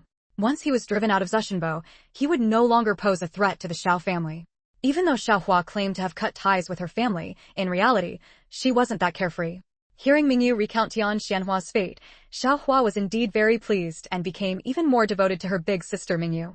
However, Mingyu herself was then stunned, because Xiao Dao told her, Master, you have gained 50,000 merit points. She was a bit bewildered by the sudden news. Xiao Dao, when I killed Song Yun, I only saved a little over 100 women. How could this time's merit be so much? Saving one person could earn 10 merit points. Saving 100 people would only be about 1,000 merit points. As for helping that hoodlum overthrow Tian Xianhua and drive him out of Zushinbo, that was just a replacement. Even if that Ajin had his own moral bottom line and, after replacing Tian Xianhua, didn't harm people as much in Zushinbo, the merit points gained shouldn't be that high, right? Yet, Xiao Dao told her she had actually gained over 50,000 merit points. She couldn't figure it out. Master, driving Tian Xianhua out of Zushinbo only earned 10 merit points. But what's most important is that, Master, you nipped a rebellion against the Imperial Court in the bud. What rebellion against the Imperial Court? Where did that come from? Chapter 383, The Art of Turning Beans into Soldiers. That Song Yun, he wasn't just about establishing a harem. He secretly amassed a huge amount of resources and wealth, bribed many people to serve as his ministers.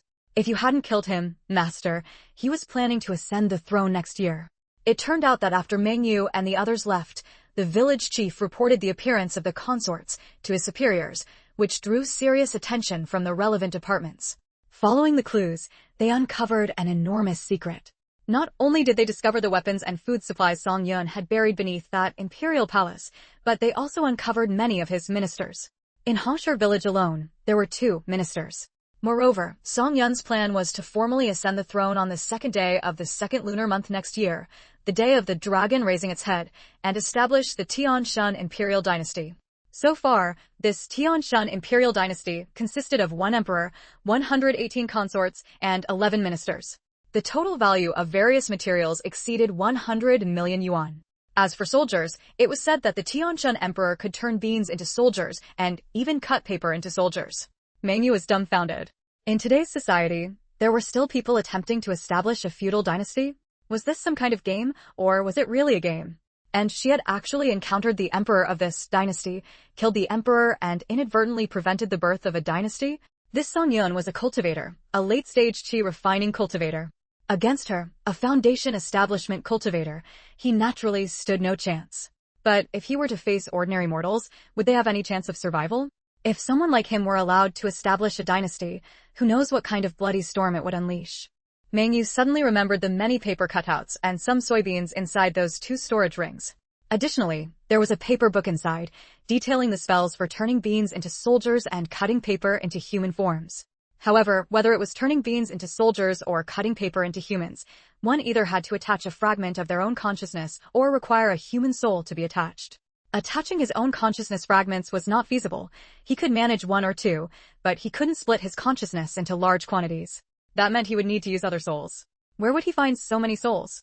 The only way, most likely, was to kill people. Mengyu shuddered violently. To create a large number of bean soldiers and paper humans, how many people would have to be killed? By killing Song Yun, the emperor, Mengyu had stopped this game-like dynasty and saved countless lives. No wonder she had gained 50,000 merit points. She finally understood why there was 10 million in cash inside the ring. It was the founding fund Song Yun had prepared. The safest place was naturally by his side, so he had hidden the cash in the ring. Little did he expect that he would be so easily killed by Mengyu, and all that cash would end up in her possession. Although, for the current Mengyu, she couldn't use that ill-gotten wealth. However, she could use it to perform good deeds and accumulate merit points. And merit points could be exchanged for magical artifacts that essence points couldn't buy. They could also be converted into essence points. And essence points could be exchanged for elixirs. Xiao Tao said excitedly, Master, in such a short time, you've already gained over 51,200 merit points. Keep it up, and you'll soon reach 100,000 merit points and obtain the Thunder Element cultivation technique. But Mengyu wasn't so optimistic. Forget it. These 50,000 merit points of mine were obtained by sheer luck. If I were to rely solely on doing good deeds and accumulating virtue, how could I amass so many? Chapter 384. Just slap her to death. Xiao Tao was also at a loss. Why did this Thunder Element cultivation technique require so much merit points? Other ordinary 5 elements techniques only cost 10,000 merit points, while the mutated Ice Spirit Root and Wind Spirit Root techniques only cost 50,000. Only this Thunder Element technique actually required 100,000. Xiaohua looked at the small courtyard, her eyes shining. Big sister, will we live here from now on? But Mengyu was reminded by her. Her initial purpose in winning over Xiaohua was to have her keep an eye on Jiang Mengyu. If Xiaohua lived with her, Jiang Mengyu would definitely be wary of her. Xiaohua, you probably can't live with me. I'll rent another room for you. Or, just buy a house. Although this place is just a small county town now, in the future, this county town will develop together with G City and eventually become a district of G City. After a moment's thought, Xiaohua understood the problem Big Sister was worried about. Yes, it was fine for her to approach Mengyu, but if she lived with Mengyu, it would be like being labeled as Jiang Mengyu's person. How could she then stay by Jiang Huayu's side? However, after another thought, she said, Big sister, actually, ever since that time when Jiang Huayu asked us to spread rumors about you and I questioned her, asking if what she wanted us to spread was true, she hasn't really trusted me much. It's just that Wang Ye and Lin Weiying didn't want to have anything to do with her anymore, so she bribed me with 30 yuan, wanting me to find a way to prevent you from taking the final exams. This time, to get that 30 yuan, I've already broken with her. So, to tell the truth, whether I live with you or not, she doesn't trust me. But I feel that if I become friends with you, she might actually try to win me over. Then I can try to become her friend and stay by her side. That might even have a better effect. Mengyu recalled Jiang Huayu's personality. It was really possible. Jiang Huayu wanted to snatch everything she had. Jiang Huayu wouldn't let go of her friends. Xiaohua was also a bit puzzled. Big sister, with your current abilities, it shouldn't be hard to crush Jiang Huayu, right? Why do you need to monitor her? There was another sentence she didn't say out loud. Just slap her to death. Mengyu sighed and told Xiaohua about her feud with Jiang Huayu's family and how she went to the university to expose Jiang Huayu for impersonating her identity to attend university. You should know, the sweet wine that knocked me out back then was poured by Jiang Huayu and handed to me by her personally. It can be said that the three of them sold me to the Zhou brothers in Tiger Hollow. They even used the money from selling me as travel expenses to go study at the university I got into. Under normal circumstances, Jiang Huayu's parents should have gone to jail, and Jiang Huayu herself should have been expelled from school, unable to continue her studies. But in the end, they all escaped responsibility. Her parents are still at large and Jiang Mengyu can still continue her high school studies at the county high school. All of this is enough to prove that there is a black hand behind her controlling everything. Moreover, this mastermind has a certain status and influence. My purpose in having you monitor her is also to find this mastermind. Although Xiaohua had heard Mengyu talk about it in class before, it wasn't explained in such detail. She understood now. For the current big sister, dealing with Jiang Mengyu was as easy as crushing an ant. But that mastermind behind the scenes was her biggest threat. If she dealt with Jiang Mengyu, she would have no way to find the mastermind. When it came down to it, Mengyu, Chapter 385, The King of the Trash-Picking Kids. Mengyu thought to herself that if she had people who could monitor Jiang Mengyu around the clock, she should be able to uncover the mastermind behind it all. But then again, Gu Dongxing and Cheng Jiuhe must have investigated as well, right? If even they couldn't find anything, the mastermind probably wasn't so easy to uncover. Mengyu felt a bit downcast. Forget it, there's no need to go out of our way to win her over. We'll just monitor her as much as we can. Xiaohua, however, seemed hesitant to speak. Mengyu shot her a glance. If you have something to say, just say it. Hee. Xiaohua chuckled and asked, does big sister have a lot of money? Mengyu replied, yes. Actually, it's really easy for us to see what Jiang Mengyu is doing while she's at school. The key is when she's not at school. Why don't we use money to hire people to keep an eye on her outside? Mengyu naturally knew that while Jiang Mengyu was at school, with her current abilities, she could simply use her spiritual sense to observe if she noticed anything unusual. The real challenge was monitoring her off campus. Even if Xiaohua became friends with her, it would be difficult to keep tabs on her activities outside of school. Her earlier idea of bribing Xiaohua to monitor her was just an extra layer of insurance, and it wouldn't be very effective in practice. To be honest, she had also harbored a bit of malicious intent. Didn't Jiang Mengyu always try to snatch things from her? Xiaohua was the last person Jiang Mengyu could still use, and Mengyu wanted to ensure Jiang Mengyu couldn't even rely on this last person. So, recruiting Xiaohua as a subordinate was partly for surveillance, but more importantly, it was to isolate Jiang Mengyu. She just hadn't expected. Money can accomplish many things. Why don't we spend some to hire a few local troublemakers to keep an eye on her outside? But she wasn't familiar with the troublemakers in the county town. And were they even trustworthy? Xiaohua quickly added, I've seen Tian Xianhua hanging out with some troublemakers from the county town before. I remember them. I can go find them. Mengyu thought for a moment and said, all right, we'll go find them. But not you alone, I'll go. Xiaohua said, big sister, you definitely shouldn't go alone. At the very least, we should go together. Mengyu had only considered that going alone would be more convenient, but she hadn't expected that Xiaohua, who had just become her little sister, would already be worried about her. She smiled and said, all right, then we'll go together. However, she didn't actually plan to seek out those troublemakers. Instead, she intended to find someone else, a king among the kids who scavenged for trash around the county town, Lin Chengxin. In her past life, when she was a slave at Jiang Huayu's house watching TV, she had once seen a report about an entrepreneur. That entrepreneur was named Lin Chengxin. At the age of 8, he became an orphan after his parents died in a car accident. He stayed with his uncle's family for 3 months, but couldn't stand his aunt's disdainful looks, so he ran away to the county town to lick plates, i.e., eat leftovers at food stalls, to survive. Later, he discovered that others could earn money by collecting and selling trash, so he started doing the same to get by. He even gathered a group of kids and took over the trash collecting spots around the county town. As he grew up, he relied entirely on collecting, selling, and recycling trash to build his wealth. He then started a factory and ventured into the building materials industry, eventually becoming a major entrepreneur. After reading the report, she remembered that this Lin Chengxin was none other than Awakens, whom she had known when she was a child collecting trash to sell. Back then, she relied on collecting and selling trash to afford her education. The first time she went to the county town to collect trash, she had gotten into a conflict with him over a piece of scrap metal in a pile of garbage. However, later on, when someone accused Awakens of stealing and tried to beat him up, she spoke up in his defense. After that, the two of them reconciled. From then on, they developed an unspoken understanding to avoid collecting trash in the same areas. She would go south while he would go north. Thus, they never had another conflict. Mengyu suddenly slapped her forehead. She had always thought she had no one to use. How could she have forgotten about those kids? To monitor Jiang Mengyu, it was best to use people who wouldn't attract attention. And wasn't Awakens the perfect candidate? Moreover, a bold idea suddenly occurred to her, and her heart in Chapter 386. You really don't recognize me anymore. Let's go, we'll look for someone together. The two immediately left the house and headed to the county town. Mengyu first went and bought a large pile of meat buns. Then, she walked towards an abandoned factory building in the northern part of the county town. Xiaohua followed Mengyu, feeling puzzled. Weren't they supposed to be looking for hoodlums? Why buy buns and head towards this increasingly desolate area?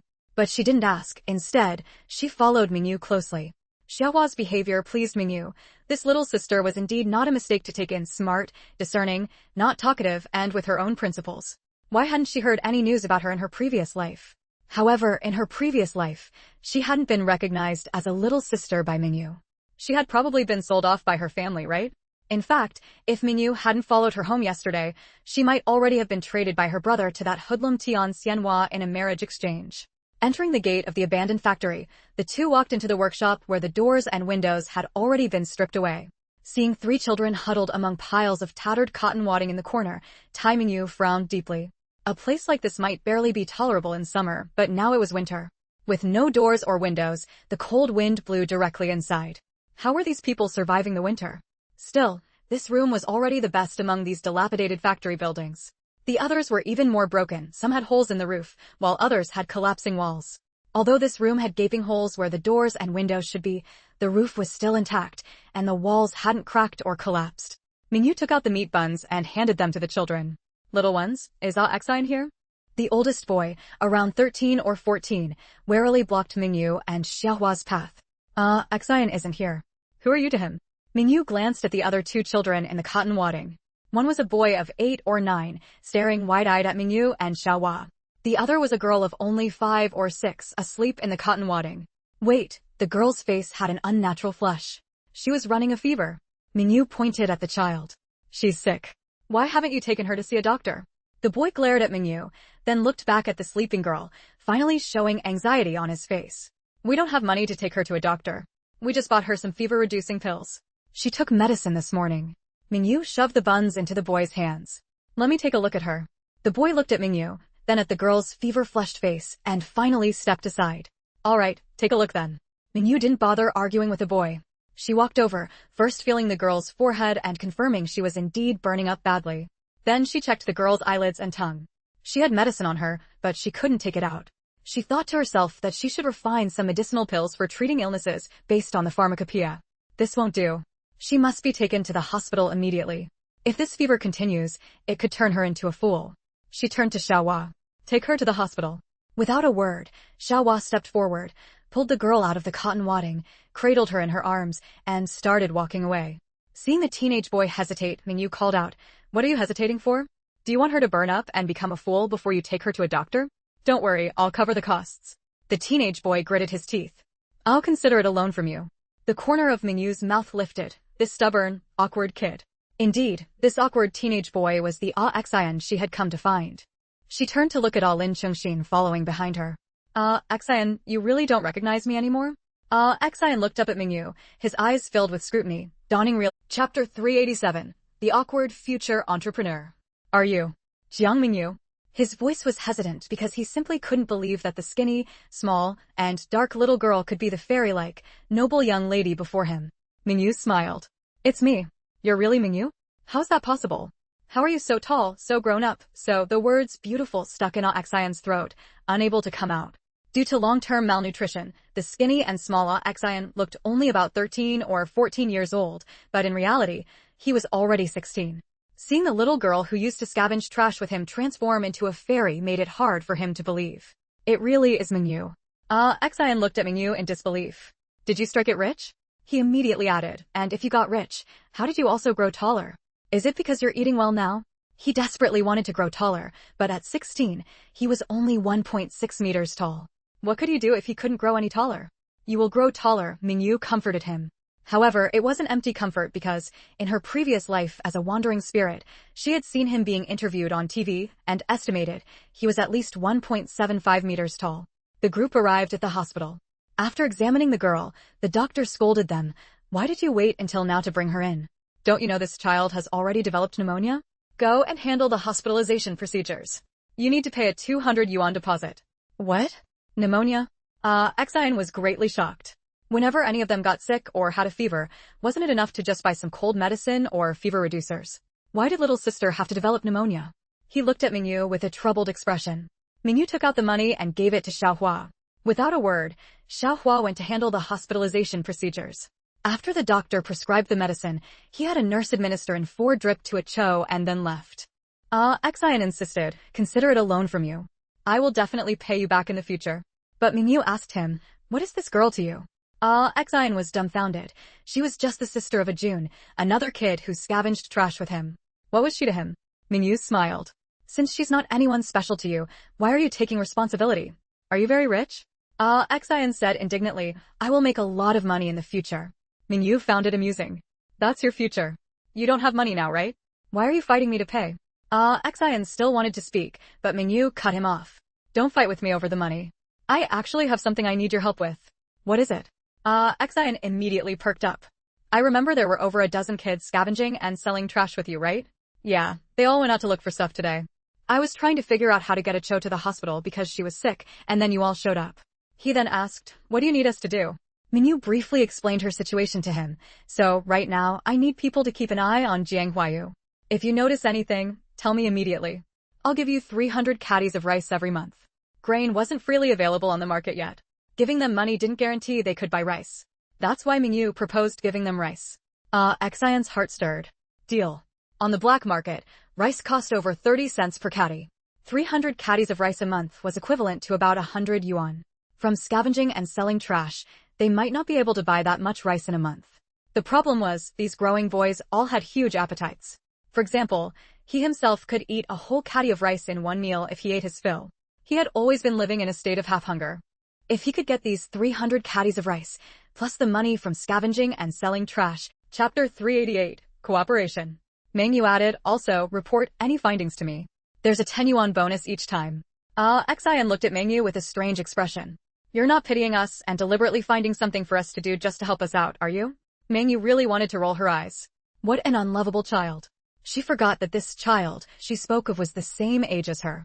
You're overthinking it. The mastermind behind this person is quite vicious.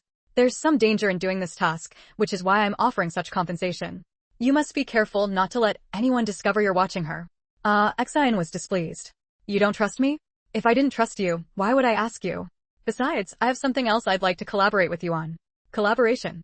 Xian was puzzled. Tasks like the surveillance they just discussed were easy for them to handle. But collaboration? He really couldn't think of anything he could collaborate with Mengyu on. Let me make this clear first, I won't be a thief, Xian quickly said. Mengyu almost felt like scolding him again. Back when people falsely accused you of stealing, I even spoke up for you. Is this how you see me? Xian finally showed an embarrassed smile. I'm just preparing for the worst. Here's the thing, Mengyu explained her plan to start a waste recycling company. This way, the younger kids can continue collecting scrap, while the older ones can start buying waste materials. Anything can be collected, and the older, the better. I'll pay each of you a monthly salary of 20 yuan. Upon hearing the monthly salary of 20 yuan, Xian's eyes widened instantly. Clearly, the salary Mengyu offered was beyond his expectations. But before he could speak, Mengyu continued, that's just the base salary. Your compensation will be divided into 3 parts. First, the base salary of 20 yuan per month. Second, piece rate wages. The purpose of my waste recycling company is to collect antiques. If you acquire any antiques, once I confirm them, I'll pay based on their age. 100 yuan for items over 100 years old, 1,000 yuan for items over 1,000 years old, 10,000 yuan for items over 10,000 years old, and so on. Xian was a bit confused. But how can we determine the age? They certainly couldn't identify the age themselves. After all, they were just kids and wouldn't know how to recognize antiques. What if someone just handed them something and claimed it was an antique? How could they tell? Mengyu replied, I can determine that, so you'll have to trust my appraisal. Xian was still puzzled. But wouldn't such items have a high purchase price? How do we set the buying price? Mengyu nodded. That brings me to the third part of the compensation. For the old items you collect, if you buy them for very little money, I'll, considerately, compensate you with 10% of the price difference based on the item's value. Of course, for this compensation, you'll also have to trust me, because I can't have every single item appraised. Also, the items you collect must be purchased according to the prices I set. For example, for old silverware, gold or silver figurines from children's hats, gold or silver chains from women's aprons, or gold, silver, or jade bracelets, will buy by weight. Silver will be 1 yuan per 10 grams, and gold will be 20 yuan per gram. For ordinary items, I'll create a price list for you to follow. If you encounter a genuine antique and the seller asks for a high price, notify me, and I'll handle the purchase. But you'll still receive the reward for it. To ensure your safety, I'll teach you basic martial arts. That way, you'll have some protection in the future. As she spoke, she casually bent the iron force stand in the hospital room and then straightened. Chapter 389, Huayu takes action. Having witnessed Mengyu's power firsthand and listened to her teach them martial arts, Xian was thrilled. All right, I agree, he said. Even without any reward, as long as she was willing to teach him martial arts, he would agree. What apprentice doesn't help their master with tasks? But Mengyu said, it's not enough for just you to agree. Go back and discuss it with your little brothers. If you all agree, we'll sign a contract. After the contract is signed, I'll start teaching you martial arts. Once the new year passes, you can begin collecting scrap. Mengyu thought that whether it was keeping an eye on Jiang Mengyu or collecting scrap, they would need some level of skill. Otherwise, they could easily be discovered while surveilling, and any antiques they collected could be stolen. After the reform and opening up, various suppressed forces would quickly emerge, leading to several years of chaos. Order wouldn't be restored until the crackdown in 1983. And she couldn't wait until after 1983 to start collecting old items. Moreover, even if they collected antiques under the guise of gathering scrap, they had to maintain a good cover. Otherwise, they might become targets during the crackdown. After Cho was discharged from the hospital, Mengyu gave Xian some money to hire someone to install doors and windows in the old factory building to improve their living conditions. But Xian smiled bitterly. Master, you don't understand. If we fix the doors and windows here, we'll probably be driven out. Since Mengyu began teaching him martial arts, whether formally acknowledged as his master or not, he started calling her master. Mengyu told them not to call her that, but while they agreed verbally, they continued to do so. Hearing Xian's words, Mengyu was visibly taken aback. At any time, there would be homeless people, and every homeless person needed to find a place to stay. If they made their living space too comfortable, other homeless people would come to fight for it. Mengyu had no choice but to drop the idea. However, she still bought some nylon to cover the broken factory windows and installed a door. Additionally, she bought cotton quilts and new cotton-padded jackets for each of the dozen or so children, ensuring they at least had warmth and food. Staying here isn't a long-term solution. During this time, all of you keep an eye out for housing listings. If you see any places for sale, let me know. Whether it's an apartment or a house, just come back and tell me. Xian couldn't believe it. You want to buy a house? Mengyu nodded. You can't live in this abandoned factory forever. Besides, from what I know, this factory will soon be put to use again. You won't be able to stay here much longer. If you don't find a place now, where will you sleep? On the streets. Xian's face fell. What should he do? He owed her more and more. And so, Mengyu began her days training these garbage-collecting children. For convenience, she also selected 2 rooms in the abandoned factory area for herself, setting up formations so that only she and Xiaohua could enter. In addition to martial arts training, there was also cultural education, primarily taught by Xiaohua, who focused on teaching them to read and write. To help these children improve their cultivation speed, she exchanged essence points for over a dozen marrow cleansing pills. With this, the essence points she had asked Xiao Tao to save were completely used up. Thinking of Chao's recent hospitalization, she felt she should start learning alchemy. Moreover, learning alchemy could also earn her a significant amount of study points. Additionally, to obtain cultivation techniques, she had to perform good deeds to gain merit points. Although she already had the wood immortal art, some attack techniques still required merit points to exchange.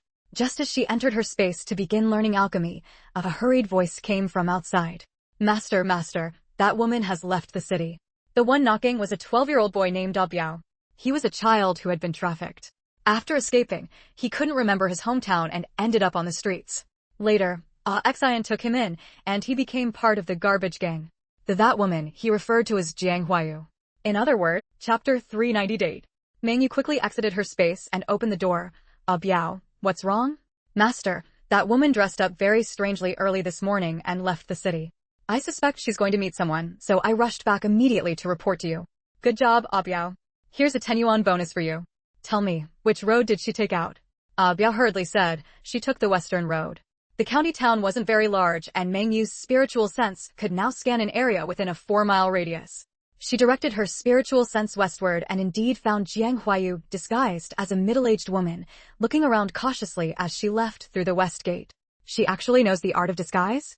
However, no matter how skilled her disguise technique is, it's useless because Mengyu doesn't rely on finding her face to locate her, but rather her aura. Even if her appearance changes 1,000 times, her aura remains the same. The next moment, Mengyu vanished from the spot. Hey, Biao was dumbfounded when he saw his master disappear before he could even clarify the specific location. With such speed, could it be Qigong? His entire body grew warm with excitement. He wanted to learn to be like his master and become the most powerful person. How could Mengyu know that her swift dash would excite Biao so much? She had already positioned herself about half a mile away from Jiang Mengyu, because Huayu had entered a small courtyard belonging to a vegetable farmer in the western suburbs of the city. The man meeting Huayu was about 30 years old, of average height and appearance, the kind you'd forget as soon as he blended into a crowd. Mengyu's spiritual sense noted that the man's breathing was long and steady. He was a martial artist. However, since he wasn't taking action, it was impossible to tell his level.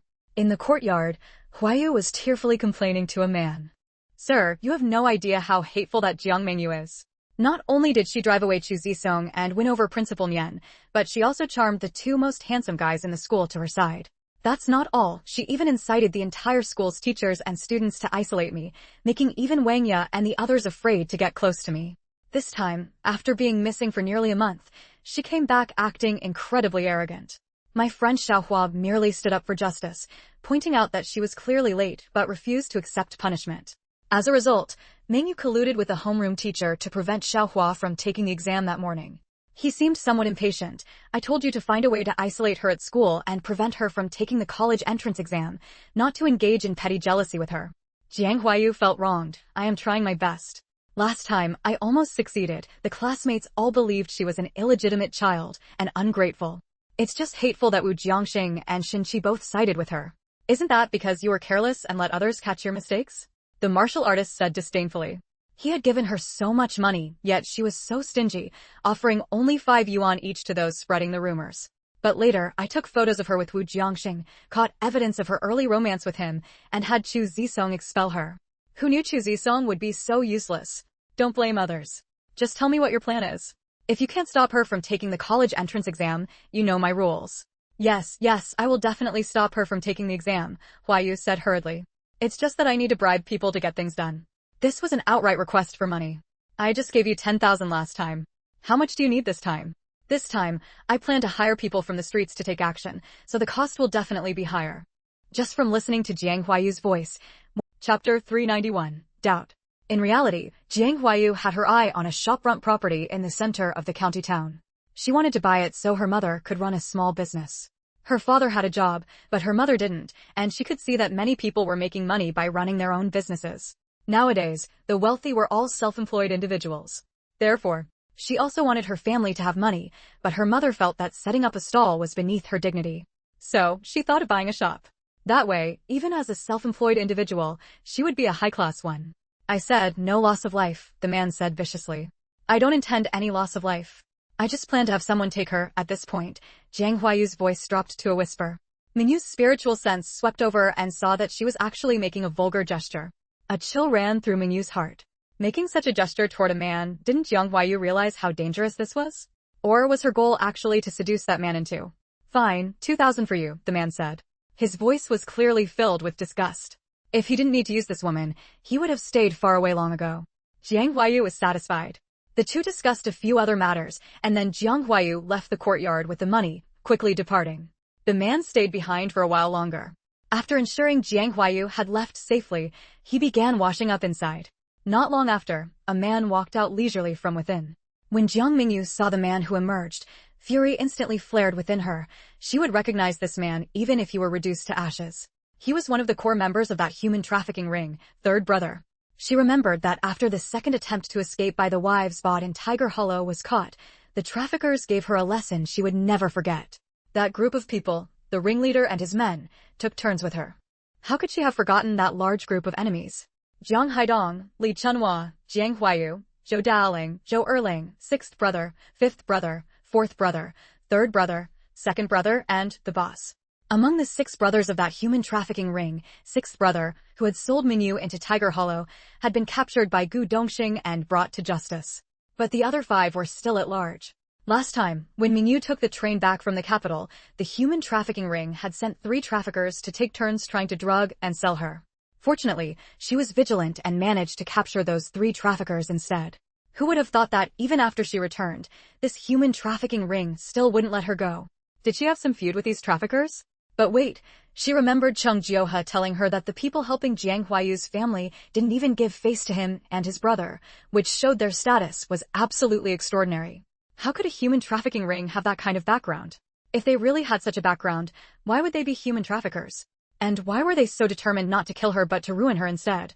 Mengyu naturally thought of the rumors Jiang Huayu had spread, that her mother was pregnant before marriage and married a man surnamed Lin to cover it up, coupled with the fact that she felt no blood connection with Father Lin. Could it be that she really was an illegitimate child, and her biological father's identity was unusual? Was there someone on her biological father's side who didn't want her to appear, so they wanted to suppress her? Or were they enemies of her biological father who, unable to deal with him, came after her instead? If that were the case, why not simply kill her? Why sell her into the deep mountains to be a shared wife? What kind of deep hatred must they have for her biological father to want her? Chapter 392. Who is the birth mother? Mengyu's thoughts raced through many possibilities. In the end, she preliminarily concluded that the threat most likely came from her biological father's family. Those people did not allow her to appear, probably because her presence would harm certain people's interests. But if she died, it would also affect the acquisition of those benefits, so she could not die either. Since she could neither die nor be allowed to appear, selling her into the mountains was indeed the best choice. It seemed that the tragedy of her previous life was not solely caused by the Jiang family. The human trafficking ring was not the mastermind either, they were merely being used. Moreover, the mastermind behind the scenes did not even show deference to Gu Dongxing and Chung Jioha. This family, which had brought her no benefits whatsoever and only sought to destroy her, was probably not simple either. Previously, Mengyu had always avoided the issue of her origins. Even when she sensed a close blood connection with Cheng Jioha, she did not investigate further because she did not want to confirm in the end that she was truly an illegitimate child. But the reality before her now made her realize that she must investigate and clarify her origins. When Mengyu looked up again to search for that third brother, she discovered that in the brief moment she was lost in thought, third brother had already vanished. But it didn't matter. Since she now knew the traffickers were merely pawns, her focus of investigation would no longer be on them, but on her own origins. And to understand her origins, naturally, she would have to go find her dear mother. Several months had passed, and her birth mother had not come to see her even once. It seemed she did not care much for her, this daughter of hers. Although Mengyu was angry with her, and had left a note before leaving her side, she hadn't gone somewhere her mother couldn't find her. She had simply returned to her original place. If her birth mother wanted to find her, it would have been very easy. Yet she had never come looking for her, not even once. Moreover, recalling when she went with her birth mother to that master's house, it seemed her mother somewhat disliked her. Otherwise, when she found that treasure trove, her master said to give it to her, but her mother insisted she hand it over. At that time, Mengyu had just obtained the Taoyuan space and was afraid of being seen through by that Tang Ailian, so she had no choice but to leave the treasure trove behind and depart. Thinking further back, in her previous life, when her birth mother brought Jiang Huayu back, treating her as a daughter, aside from providing material things, she wasn't particularly affectionate towards Huayu either. The mother and daughter had never been very close. It wasn't until Jiang Huayu spoke in front of her about selling and killing her that she finally erupted, dragging Jiang Huayu with her as she jumped from a building. At the time, Mengyu thought that perhaps her birth mother wasn't close to Huayu because Huayu was an imposter, making genuine affection impossible. But in this life, even though she clearly recognized Mengyu as her own flesh and blood, she still wasn't close. Another point, whether in her previous life or this one, her birth mother had never been in contact with her maternal family. It seemed as if she had no maternal family. Could it be that she actually wasn't her birth mother? But she could feel that they resembled each other in appearance and had a sense of blood connection. If she wasn't her mother, then what was she? If she wasn't her birth mother, then who was her real birth mother? Mengyu couldn't figure it out. She decided to make a trip to B City to see her birth mother and ask her directly. As for the Jiang family, they were nothing but a few pests. Crushing them would be easy. Once she clarified the matter of her origins, she could turn back and deal with them at her leisure. Little did she expect that while Mengyu had no intention of dealing with the Jiang family so hastily, the Jiang family, Chapter 393, encountering a nasty piece of work while house hunting, Part 1. The next day, Awakens told Mengyu that he had found several houses for sale. Mengyu was delighted. So fast? Let's go take a look right away. They went to the first property first. The house was located in the center of the county town, an old building being sold together with its storefront. The owner was a man in his 40s. The reason he was selling was to save his son. His son had gotten into a fight and injured someone. The other party demanded 10,000 yuan in compensation, promising not to report his son if they paid. Where would the family get that kind of money? They had no choice but to sell this ancestral property. After selling the house and paying the 10,000, they would have 5,000 left. They could rent another place to continue their food business. The ground floor of this property was a storefront of over 50 square meters, which the owner had previously used for a food stall. The second and third floors of the same area were used for living quarters. The total floor area was over 150 square meters, and the asking price was 15,000. 15,000 was already considered quite high at this time. In the countryside, building 3 rooms cost only 500 or 600, and buying a house in the county town cost just over 1,000. The courtyard Mengyu bought in the capital had only cost 30,000. Because it had a storefront and was in the town center, even though the house was a bit old, the price wasn't unacceptable. However, her purpose in buying a house was for living. This house wouldn't be very convenient for that because, even if she planned to open a shop in the future, she intended to sell antiques or deal in scrap collection. Opening an antique shop or a scrap collection station in the county town wasn't very suitable either. Just then, a loud, scolding voice reached her ears. "What are you people doing here? Is this a place you can come to?" Mengyu frowned. She had temporarily wanted to avoid the Jiang family, but she never expected to run into them while house hunting. As Mengyu came downstairs, she saw a woman in her 40s leading Madame Jiang and Jiang Huayu inside. Jiang Huayu was shouting at Awakens. Originally, Mengyu had bought new clothes for Awakens and the others, but they couldn't bear to wear them, wanting to save them for the new year. Therefore, Awakens was still wearing his usual patched clothes. Jiang Huayu mistook him for a beggar. Being someone who always fawned on the powerful and bullied the weak, she immediately started berating him loudly. If it were anyone else, Awakens probably wouldn't have paid any attention. But this person happened to be someone their master had ordered them to keep an eye on, their master's enemy, and therefore naturally his enemy too. "Why can't I come? This isn't your house."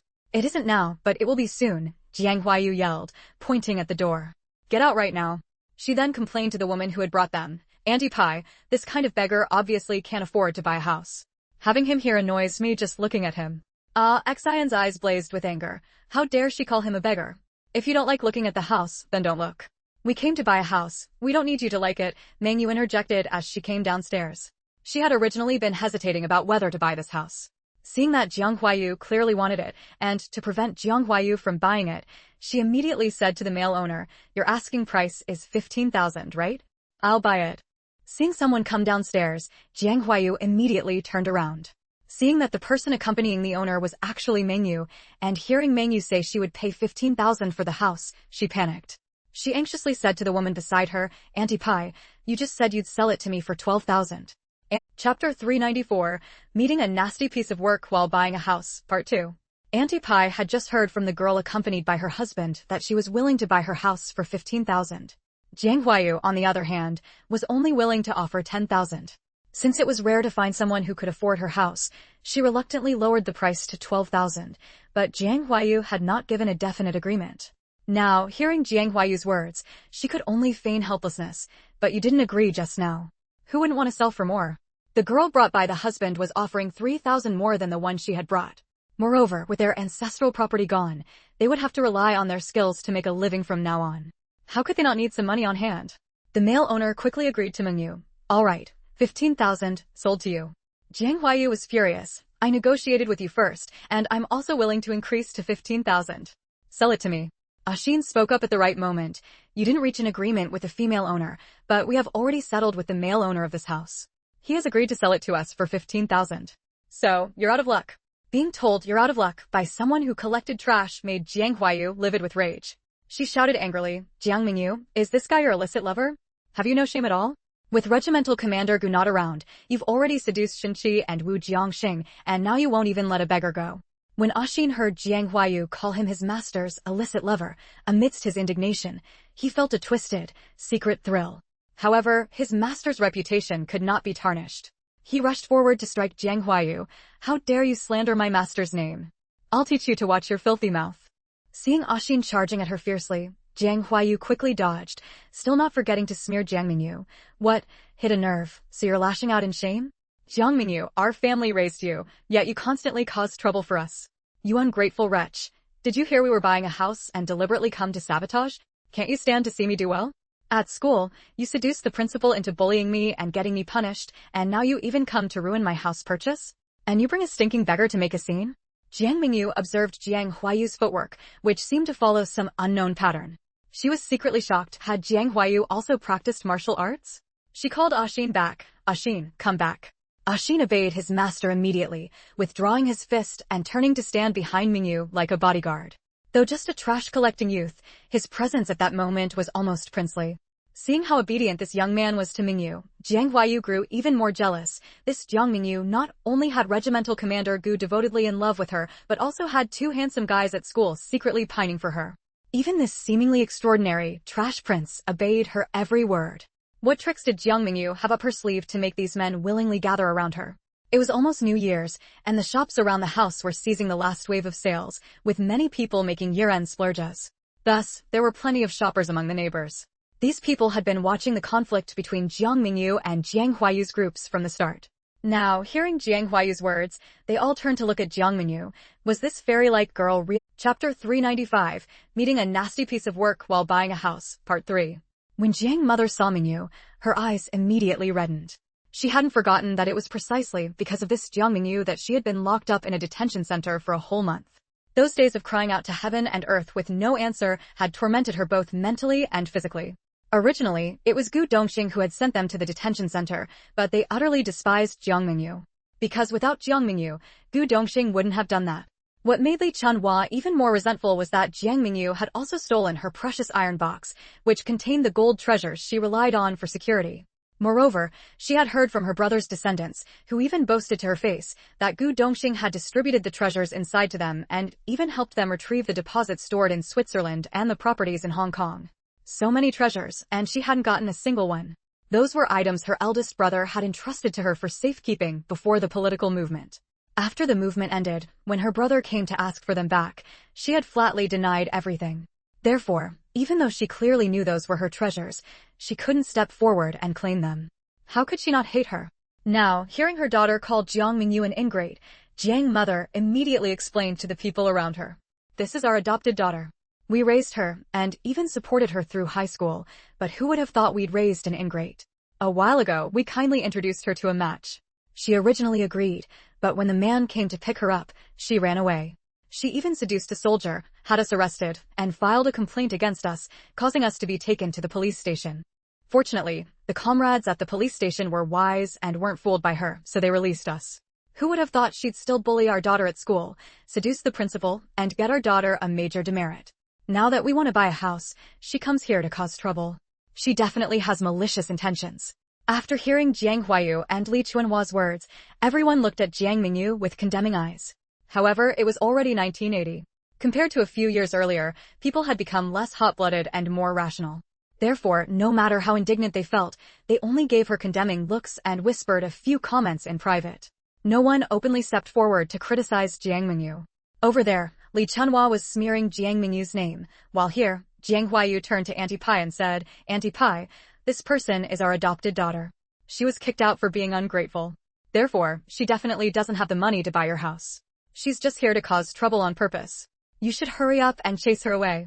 The man showing Jiang Mengyu the house looked at Awakens, then at Mengyu, and also showed a hesitant expression. Mengyu snorted coldly. This house isn't yours, is it? What right do you have to chase us away? As for whether I have the money to buy it or not, that's none of your business. She took out something and showed it to the male homeowner. When the male homeowner saw it, his eyes widened, and he repeatedly said, I believe you, I believe you. Right now, he just wanted to sell the house.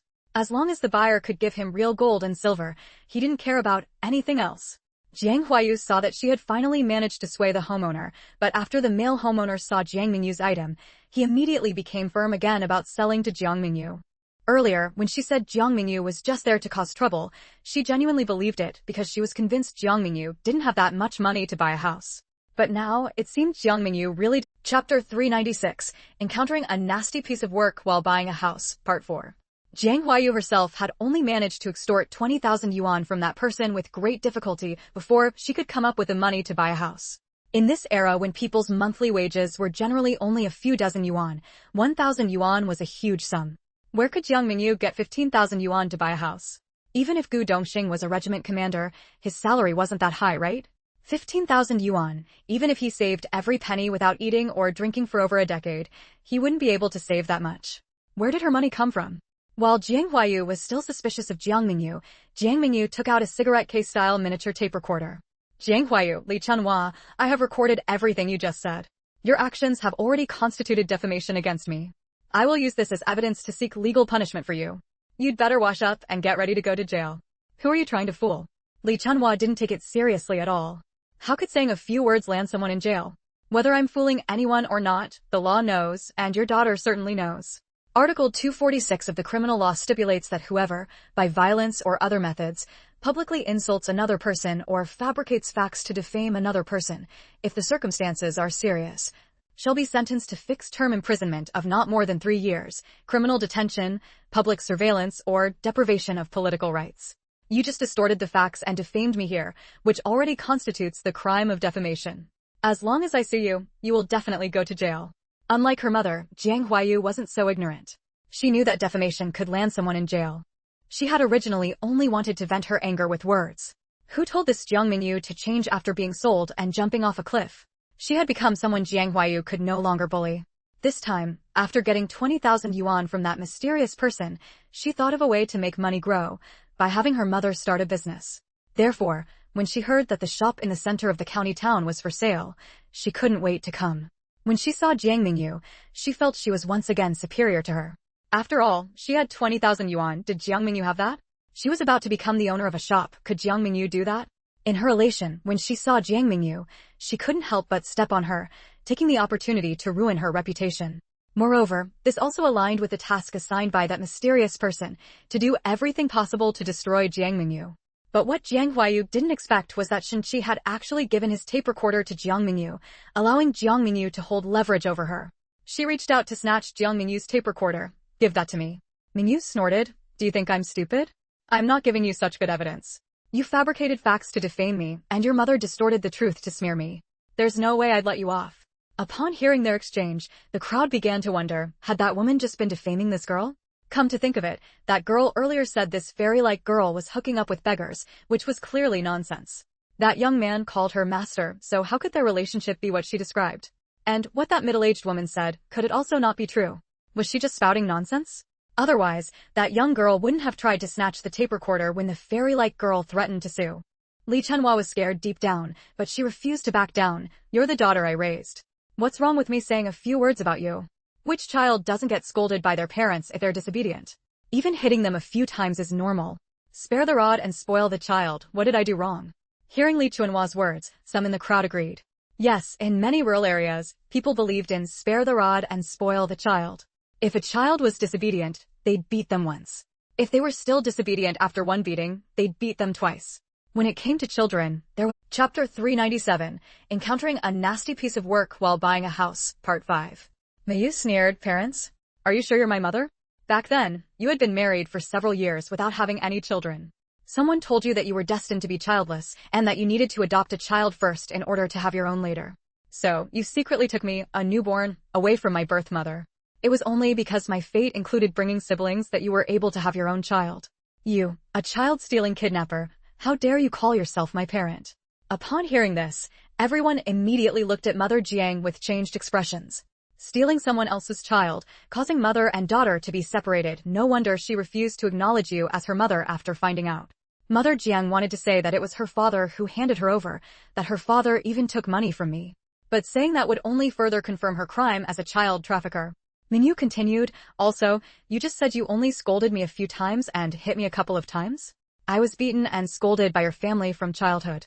Jiang Mengyu recounted how she had been doing chores for the Jiang family since she was little, often going hungry, not being allowed to attend school until she was 10, and even then not being given money for tuition and fees. Even the little money she earned from collecting and selling scrap was often taken from her. If it weren't for the aunt next door who occasionally gave me a meal at home, and my classmates who shared their lunches with me at school, I would have starved to death long ago. That Li Chunhua stole me from my birth mother. Except for when I was a baby and unaware, ever since I can remember, I had to work to get food. I started doing chores at 3, and by 5 I was handling all the household chores. If I did anything even slightly wrong, not only would I be beaten and scolded, but I also wouldn't be given food. Finally, I managed to attend school using the money I earned from collecting scrap, skipping grades continuously. This year, I finally got into university. But she, in order to give the university spot I worked so hard for to her own biological daughter, sold me to a pair of brothers in the mountains. If I hadn't been clever enough to jump off a cliff and escape, I would have become the shared wife of 2 brothers in Tiger Hollow. Everyone, think about it. Can someone like this be called a parent? Who among you would want parents like this? Hearing Mengyu's accusations, everyone was stirred with righteous indignation. Previously, they had adhered to the principle of sweep the snow from your own doorstep, don't bother with the frost on others' roof tiles. But now, driven by outrage, they began to discuss fervently. This isn't raising a daughter, it's raising a servant. Yes, yes. Stealing someone else's child and then not treating the child as human is just too much. I think I've heard of this woman. She was arrested for trafficking people. Stealing a child from its mother deserves jail time. Not just that, it's because she sold her daughter. I think I've heard about it too, selling her daughter to a remote mountain area to be a shared wife. Li Chunhua hadn't expected Jiang Mengyu to bring up the incident where she was almost sold into the deep mountains as a shared wife. Didn't she know that talking about this would also affect her own reputation? Moreover, there were actually people here who had heard about what she had done. Wasn't this only circulated in the village before? When did people in the county town also find out? She couldn't help but feel some regret. If she had known, she wouldn't have provoked Jiang Mengyu. If this matter spread in the county town, how would she live here in the future? Seeing Mengyu publicly expose everything their family had done to her, Jiang Huayu was also very anxious. She quickly stepped onto the steps and shouted to the crowd, "Don't listen to her nonsense. If my mom really did traffic people, would the law let her off? Would we be standing here?" Chapter 398, Encountering a Nasty Piece of Work While Buying a House 6. Everyone thought about it and realized she was right. This Li Chunhua had already been arrested by the police station. Since she could stand here now instead of being in jail, it meant that Li Chunhua was not guilty. Could it be that what this girl said wasn't true? Li Chunhua took the opportunity to shout at Jiang Mengyu, "How can you say that, girl? No matter what, I am your adoptive mother. Even if you didn't like the match I found for you, you could have just said so directly. I wouldn't have forced you. No matter what, you shouldn't sue your own parents." Once again, her words swayed the crowd. Yes, even if there were faults in rural areas, such matters were usually resolved within the family. Who would send their own parents to jail over something like this? Well, even if the child was abducted, she was still nominally their daughter. Jiang Mengyu sneered, "What you call not forcing was having your daughter offer me a cup of drugged sweet wine, then tying me up and handing me over to human traffickers? Li Chunhua, I am not your daughter, and you have no right to arrange my marriage. Your actions cannot be whitewashed by a few words. Moreover, do you think I have no evidence of you selling me to the Zhou brothers in Tiger Hollow as their shared wife? You sold me to them for 500 yuan to be their shared wife, and it was written down in black and white with a contract."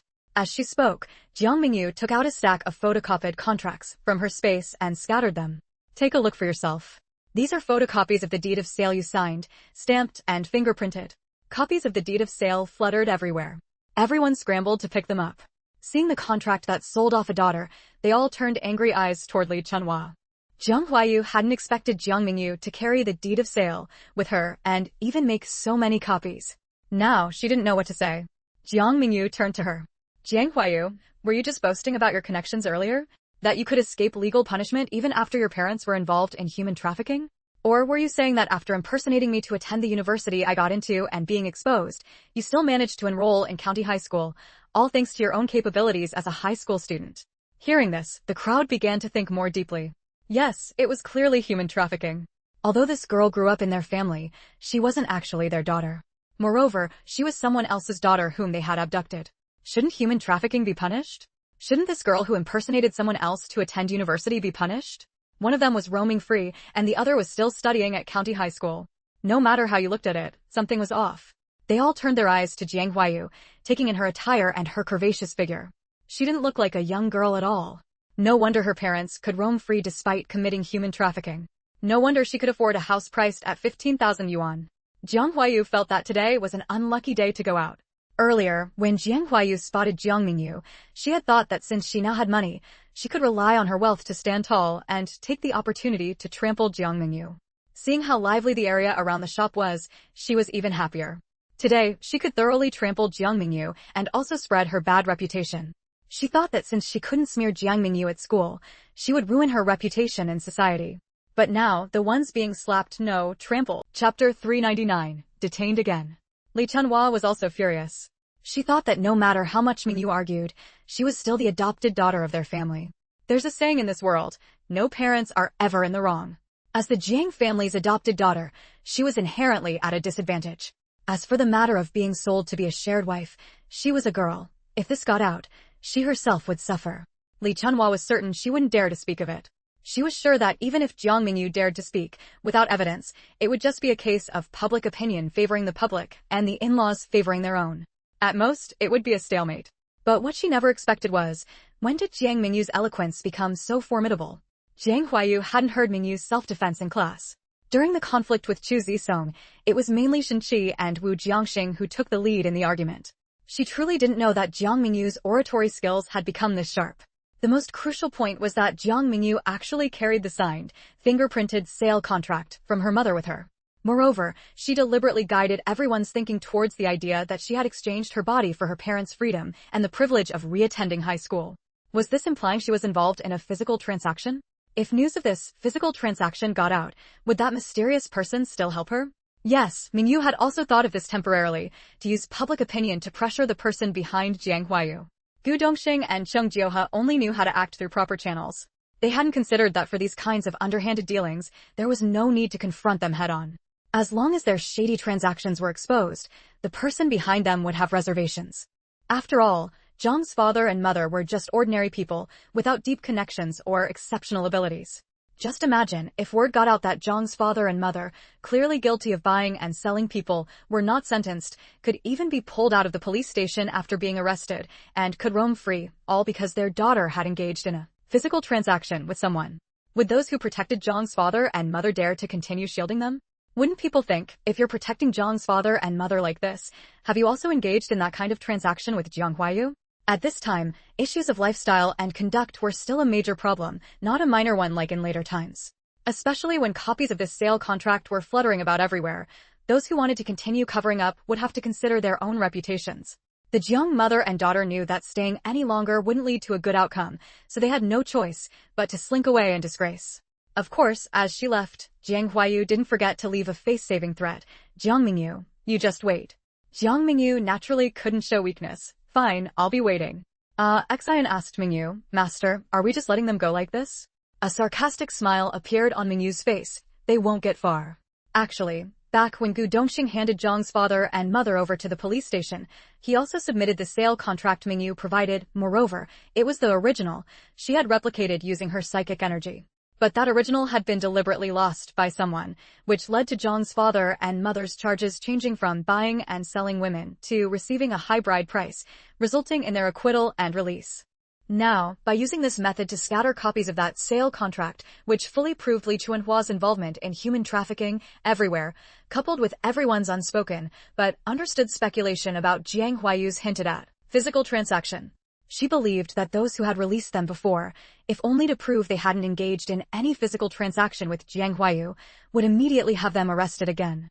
Sure enough, that very afternoon, she received news that Zhang's parents had been taken back into custody. Jiang Huayu, who had been hoping the mysterious person would save her parents, found that despite sending multiple messages requesting a meeting, the mysterious Chapter 400, buying a private estate. Jiang Mengyu bought that shopfront, but it wasn't suitable for that group of kids to live there. Therefore, she rented the shopfront back to its original owner. The next day, she and Xian appeared at another courtyard that Xian had found. This courtyard, located near the north of the city, resembled a small rural homestead. 3 sides were lined with houses, while the 4th side consisted of a wall and a main gate. In the yard, there was a hand-pumped well and a pomegranate tree. There were 9 rooms in total, which were more than enough for the children to live in. Moreover, these were single-story houses and relatively secluded, so they wouldn't disturb the children's cultivation. Of course, the price wasn't high either, only 3,000 yuan. Thus, Mengyu bought it without hesitation. She then went to purchase furniture and had it delivered to the courtyard. To make it easier to teach the children, Mengyu occupied one of the main rooms, Xiaohua took another. 1 room was used as a central hall, and the remaining 6 side rooms were left for the dozen or so children, with 2 or 3 sharing each room. On moving day, the children were overjoyed. From then on, this would be their home. Having a home after living on the streets meant they were no longer homeless children. After everything was settled, Mengyu asked Xian, didn't you say you found 3 properties? What about the 3rd one? Xian was puzzled. Hadn't they already bought a property? The 3rd one is the abandoned long-telling kindergarten next to the rice factory, about 2 li south of the county town. It's only 10 meters wide along the main road, but it's very spacious inside, covering a total of 16 mu. However, the asking price is also high, 180,000 yuan. Menyu's heart raced. Longtaling? That would become the new county government center in the future. Moreover, that area would later be developed by real estate developers, and property prices there would be comparable to those in the city center. The land of the Longtaling kindergarten was later bought by someone and turned into a private estate. This private estate, situated on the Dragon's Head, later became a high-end club that raked in huge profits daily. How could she possibly think 180,000 yuan was expensive for this piece of land? In the end, Mengyu also bought the land of this abandoned kindergarten. This left Awakens both amused and exasperated. He had found 3 properties for his master, intending for her to choose one she liked from among them. Unexpectedly, she ended up buying all 3. After purchasing them, she handed them over to Awakens. Think of a way to make use of them yourself. I believe in you. Noticing Xiaohua standing to the side looking somewhat frustrated, she added, Xiaohua, don't worry. Your main tasks now are studying and cultivating. Aim to get into a good university. Suddenly, she looked seriously at Awakens. Have you ever thought about going to university? Awakens lowered his head. How could he not? He dreamed of it. However, he had never attended school and only barely recognized a few characters. It was only recently, under Xiaohua's guidance, that he had started learning some basic literacy every night.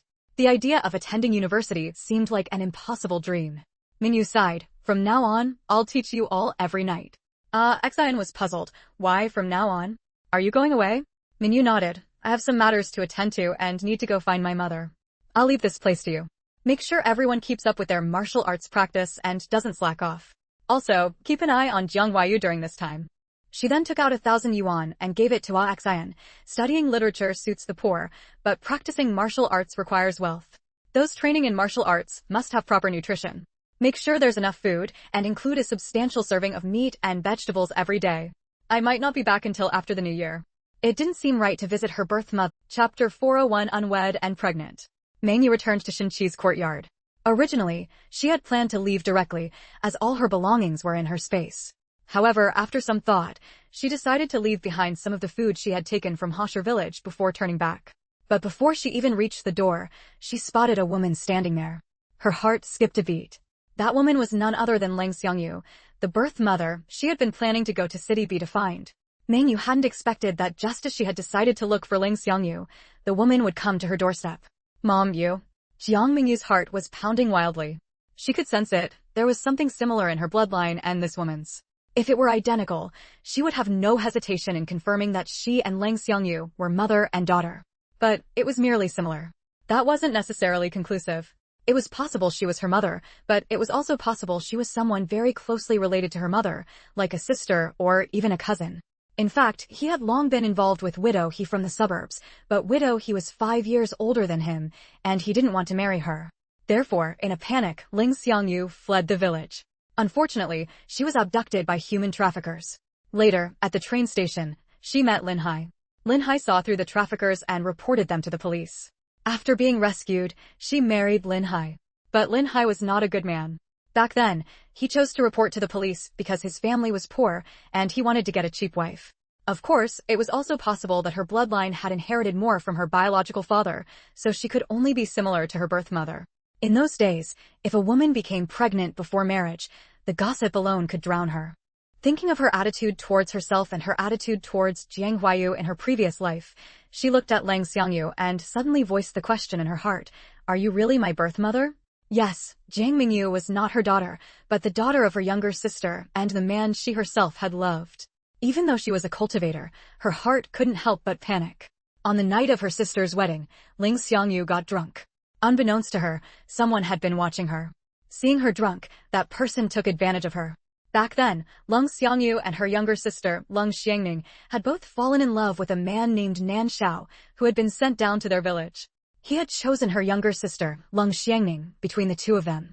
And what made her even more panicked was that she became pregnant. Moreover, presided over by the production team leader, Nan Xiao and Liang Xiangning held a wedding ceremony. Liang Xiangyu looked at the transformed Jiang Mengyu, her eyes somewhat dazed. She looked more and more like her sister. The next day, upon realizing she had lost her virtue, Liang Xiangyu felt as if the sky had collapsed. She didn't dare to expose this matter and could only keep it hidden. And had the master helped her? She had actually reached foundation establishment now. Then she heard Jiang Mengyu ask her if she was her birth mother, and her face changed dramatically. Why do you ask that? However, Lang Xiangyu herself had wanted to use Lin Hai to conceal her pregnancy, so she turned a blind eye to his affair with widow He. Unexpectedly, she had a difficult labor when giving birth and was sent to the hospital for a cesarean section. When she woke up, there was no child by her side. Just as she was growing anxious, Lin Hai told her she had given birth to a son. Moreover, the son had already been taken back by the elders.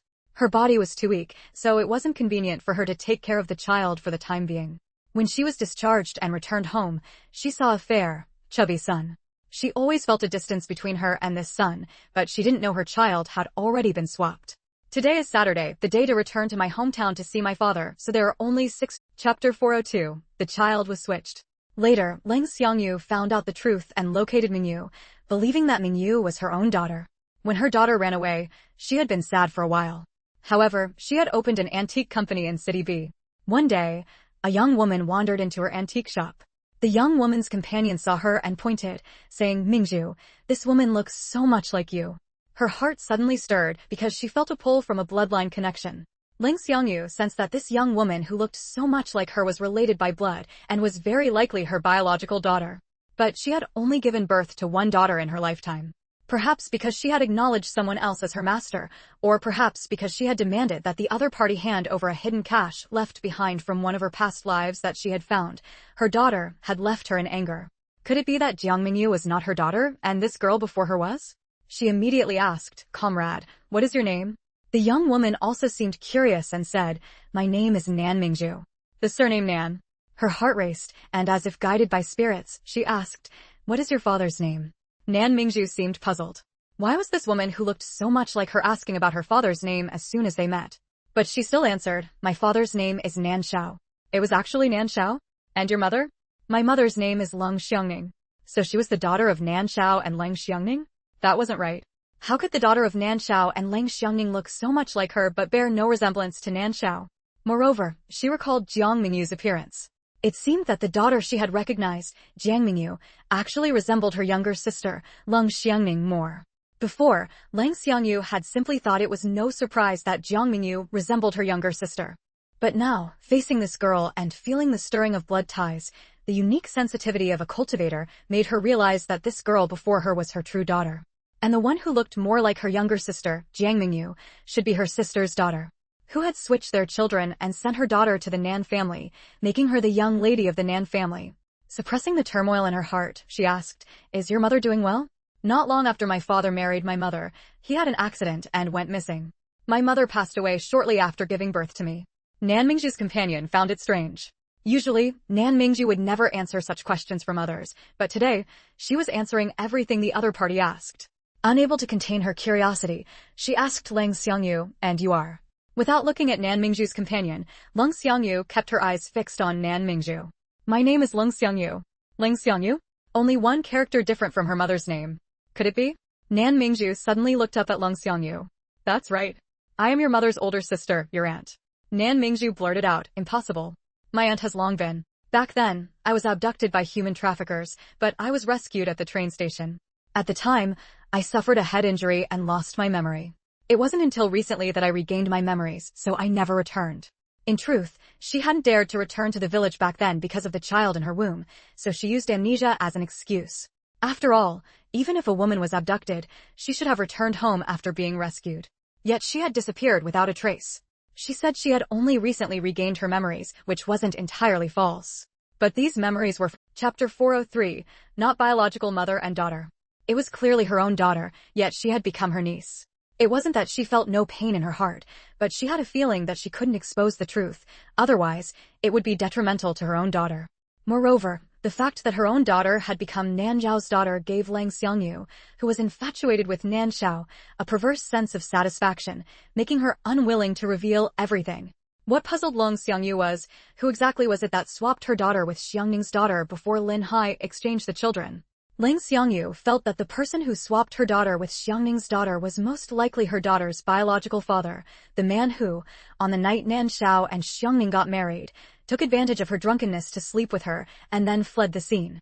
He must have discovered the truth that Lin Hai had long planned to exchange the children and, not wanting his own daughter to be sold, swapped Xiangning's daughter with his own, right? Or perhaps he had known all along that the Nan family would rise again, so he sent his daughter into the Nan family to enjoy a life of luxury?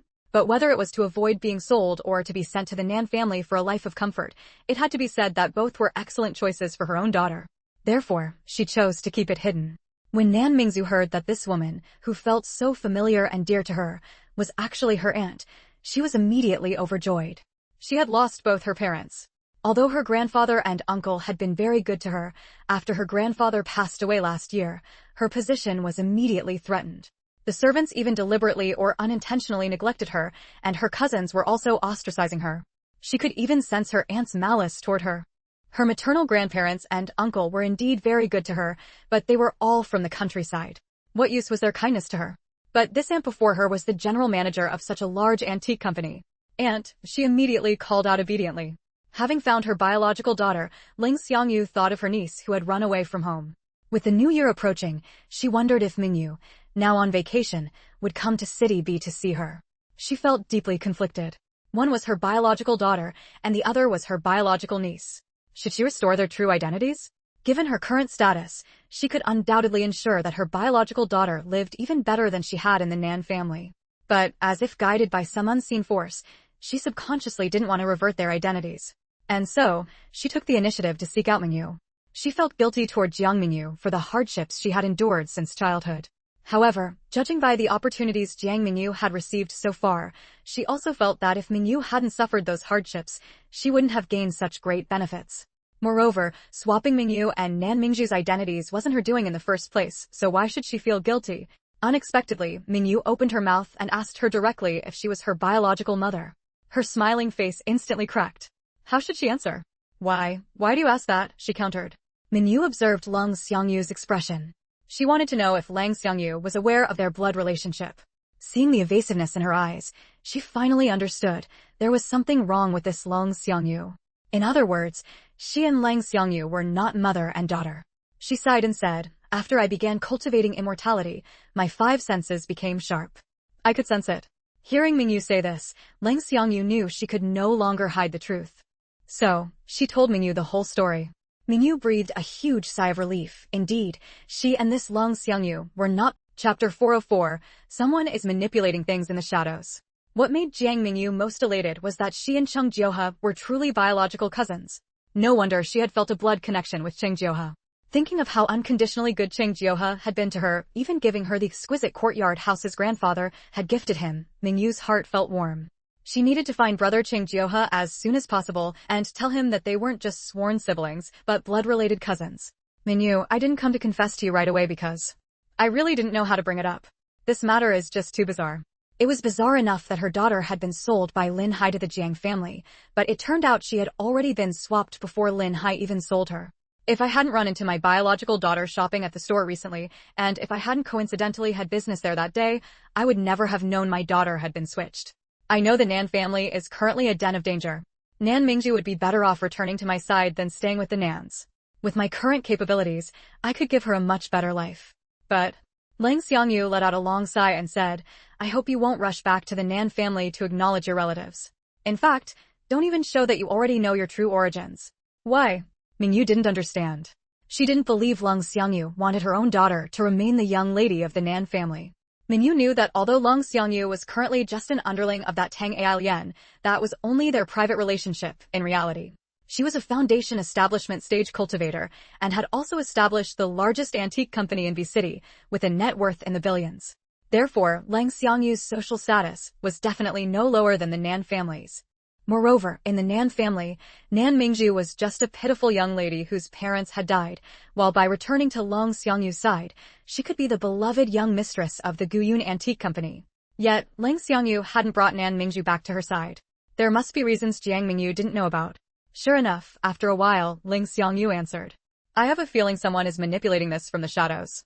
If we acknowledge each other, they would be in the dark while we are in the light, making it very difficult for us to find them.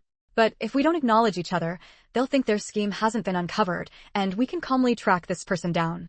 This person was most likely Nan Mingyu's biological father, the source of the tragedy of her first half of life. She absolutely could not let him go. It had to be said, Lang Xiangyu's reasoning for persuading Jiang Mengyu was very compelling, and Jiang Mengyu agreed. Mingyu thought for a moment and said, I can temporarily not acknowledge my relatives, but I have one condition. What condition? Ling Xiangyu asked. Mingyu looked at Ling Xiangyu. I heard you run an antique company? Yes, she had her eye on the antiques in Ling Xiangyu's antique company. If she could absorb the essence value from those antiques, would she ever lack essence points again? Ling Xiangyu found it strange. Yes, why do you ask? No reason, it's just. I want to study archaeology and was hoping to borrow your antiques for research, Mingyu said, feeling a bit embarrassed. After all, borrowing someone's antiques was really about absorbing the sun and moon essence from them. Ling Xiangyu looked at Jiang Mengyu with a rather peculiar expression. She took out a few antiques and handed them to Mengyu. All right, I have a few pieces on hand. Would it? Chapter 405 The Feeling of Not Having a Mother. Mengyu immediately contacted Xiao Tao. Xiao Tao, quickly check how much essence value is in the antiques my aunt has. Unexpectedly, Xiao Tao's words dealt her a heavy blow. Not much essence value. Mengyu was puzzled. How is that possible? How could my aunt deceive me with fake antiques? The antiques are real, but it's also true that they don't have much essence value, Xiao Tao said listlessly. The essence value on them has been absorbed by some plant spirit. Mengyu was shocked. There are plant spirits in this world besides you? What's so strange about that? Xiao Tao looked down on her master. The conditions for spirits to form in this world are quite difficult, but there should be quite a few old spirits that have survived. You just haven't discovered them yet. Mengyu understood. There must be a spirit around this cheap mother of hers that absorbs the essence of the sun and moon. Her intention to borrow antiques to absorb the essence of the sun and moon naturally couldn't be realized. Ling Xiangyu saw Mengyu staring blankly at the antiques in her hands without speaking, her eyes changing several times, and couldn't help but laugh. Didn't you say you wanted to borrow antiques? Why don't you want them anymore? Mengyu looked at Ling Xiangyu innocently. I suddenly thought, forget about archaeology. I'll just study traditional Chinese medicine instead. Ling Xiangyu thought the little girl was fickle and didn't press the matter. She stuffed the few antiques into Mengyu's hands. I'll give them to you. Do you want to come back to the city with me for the new year? Mengyu said dispiritedly, since I don't plan to acknowledge my relatives for now, I'd better not go. But I'll only give you half a year to investigate. Next year, the university I'll attend is the Chinese Medicine College in the capital. Ling Xiangyu immediately breathed a sigh of relief. All right, I'll definitely step up the investigation. I must find that person within these 6 months. She took out a bank book. This is for your tuition. Mengyu took it and saw it was a full 100,000 yuan. She was about to say, who pays that much for tuition? Ling Xiangyu added, and living expenses. Mengyu was now a little rich woman. Just the ring she got from Songyun contained 10 million in cash. At this time, households with 10,000 yuan were rare, and 100,000 yuan was already a huge sum. 100,000 yuan was a lot to others, but to Ling Xiangyu, a woman who searched for treasures as easily as picking up stones, 100,000 yuan was really nothing. Moreover, she had once claimed at school that her mother was very rich. If she didn't accept it, how could she show where her money came from? Therefore, she didn't refuse. Thank you, aunt. Ling Xiangyu's eyes were very complicated. Her biological daughter called her aunt, and the girl before her, whom she had recognized as her biological daughter, also called her aunt. You'd better call me mom for now. Later, when you've acknowledged your relatives, it won't be too late to call me aunt. Mengyu thought for a moment and said, I'll call you mom when there are people around. Her biological parents were already dead, so calling this Ling Xiangyu mom wouldn't have been a big deal originally. However, thinking about her daughter impersonating her identity as the young lady of the Nan family made her feel uncomfortable. Moreover, for some reason, she didn't feel like Ling Xiangyu was her mother either. Ling Xiangyu also knew that Mengyu had never lived with her. If Mengyu didn't know whether she was her biological mother, it would be one thing. But now that she knew, it was probably a bit difficult to call her mom. It's fine if you don't call me mom, but don't call me aunt either. That way, people will just think we haven't lived together. Chapter 406, Thinking of You. Mengyu was in a bit of a daze. She had thought she finally had a mother, but now this mother came to tell her that she still wasn't her real mother. Her real mother was dead, her father was dead, and even her grandfather was dead. There was an uncle in the Nan family who was said to be quite decent, but that aunt and her cousins seemed to ostracize Nan Mengyu, so they probably weren't much better. So, did she still have no family? Wait, she still had her brother, Cheng Jioha. Her sworn brother, who was actually her biological cousin. Also, her birth mother seemed to have parents and 2 younger brothers. She wondered how they were doing now. Mengyu had promised Ling Xiangyu that she would temporarily hold off on going to the Nan family to acknowledge her relatives. She had a feeling that the person Ling Xiangyu wanted to investigate was the mastermind behind the harm that had been done to her all along. That person had switched her identity with Nan Mengyu's, so naturally, he wouldn't want her to reappear and pose a threat to Nan Mengyu. But she still couldn't understand.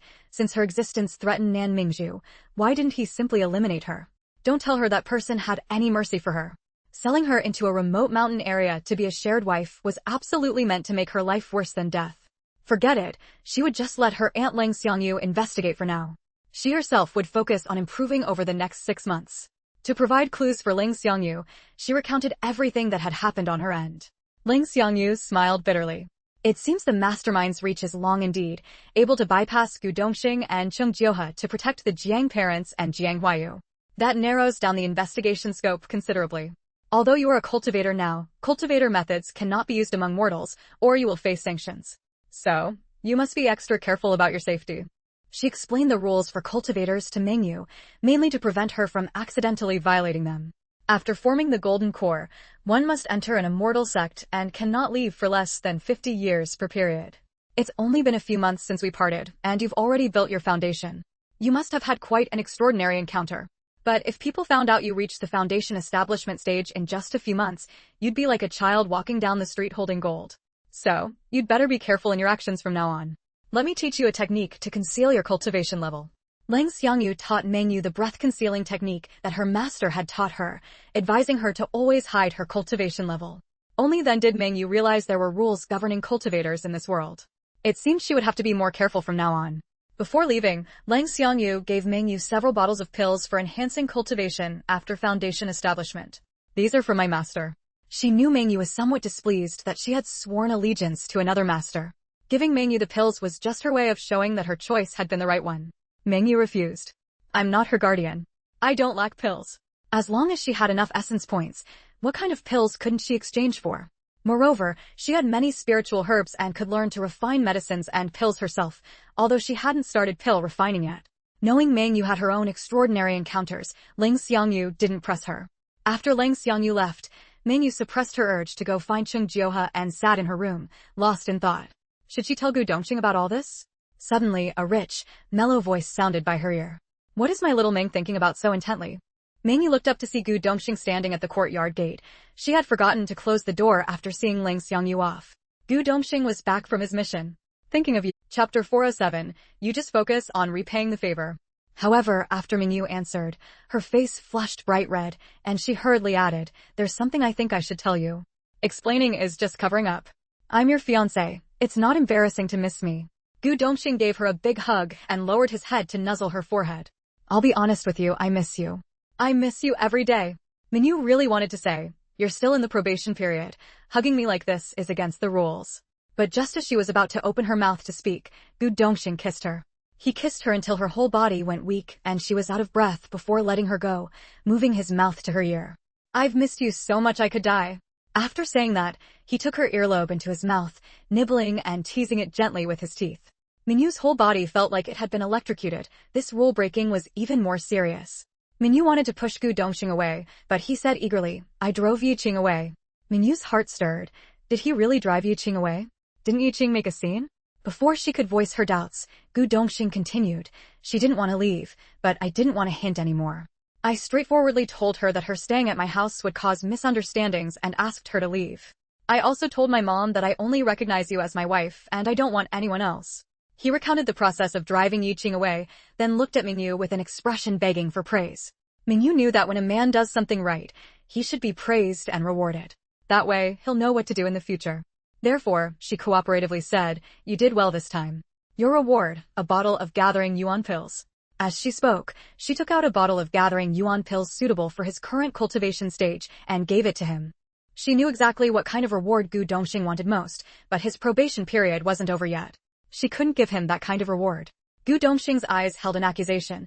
This little thing clearly knew what reward he wanted, yet she was so stingy, not even willing to give him a kiss. However, he still reluctantly accepted the reward Jiang Mengyu gave him. All right, thank you, future wife. Mengyu's face reddened. What future wife? The 1-year probation period isn't over yet. We're not in a fiancé relationship. During this time, we are just ordinary friends. Gu Dongxing secretly laughed. Could ordinary male and female friends hug like this? But his expression was one of great helplessness. Xiaoming, about that. Could it be shortened a little? Mengyu's attitude was firm. No, the probation period cannot be shortened. What if you make another mistake? And your mom? Actually, my mom performed quite well this time too, Gu Dongxing quickly said. I didn't expect my mom to cooperate with me so well this time. I even wanted to tell her that if she kept Yiqing around, then she could just live with Yiqing in the future. Unexpectedly, she actively cooperated with me and persuaded Yiqing to go back. Especially when Yiqing asked her if she could come back to visit her in the future, she said, in the future, when you have your own family, you can bring your family to visit your godmother. Of course, your godmother will welcome you. Xiaoming, don't think my mom is a bit of a pushover, but she still sticks to her principles. Although she recognized Yiqing as her goddaughter, it was really just because she couldn't refuse her grandfather's feelings. She never gave Yiqing even a sliver of hope. Gu Dongxing spared no effort in explaining to Mengyu, hoping she would have a good impression of his mother. However, Mengyu really didn't have a good impression of Haixue from her last visit to the Hai family. Hearing Gu Dongxing speak so highly, Chapter 408, Who is the mastermind?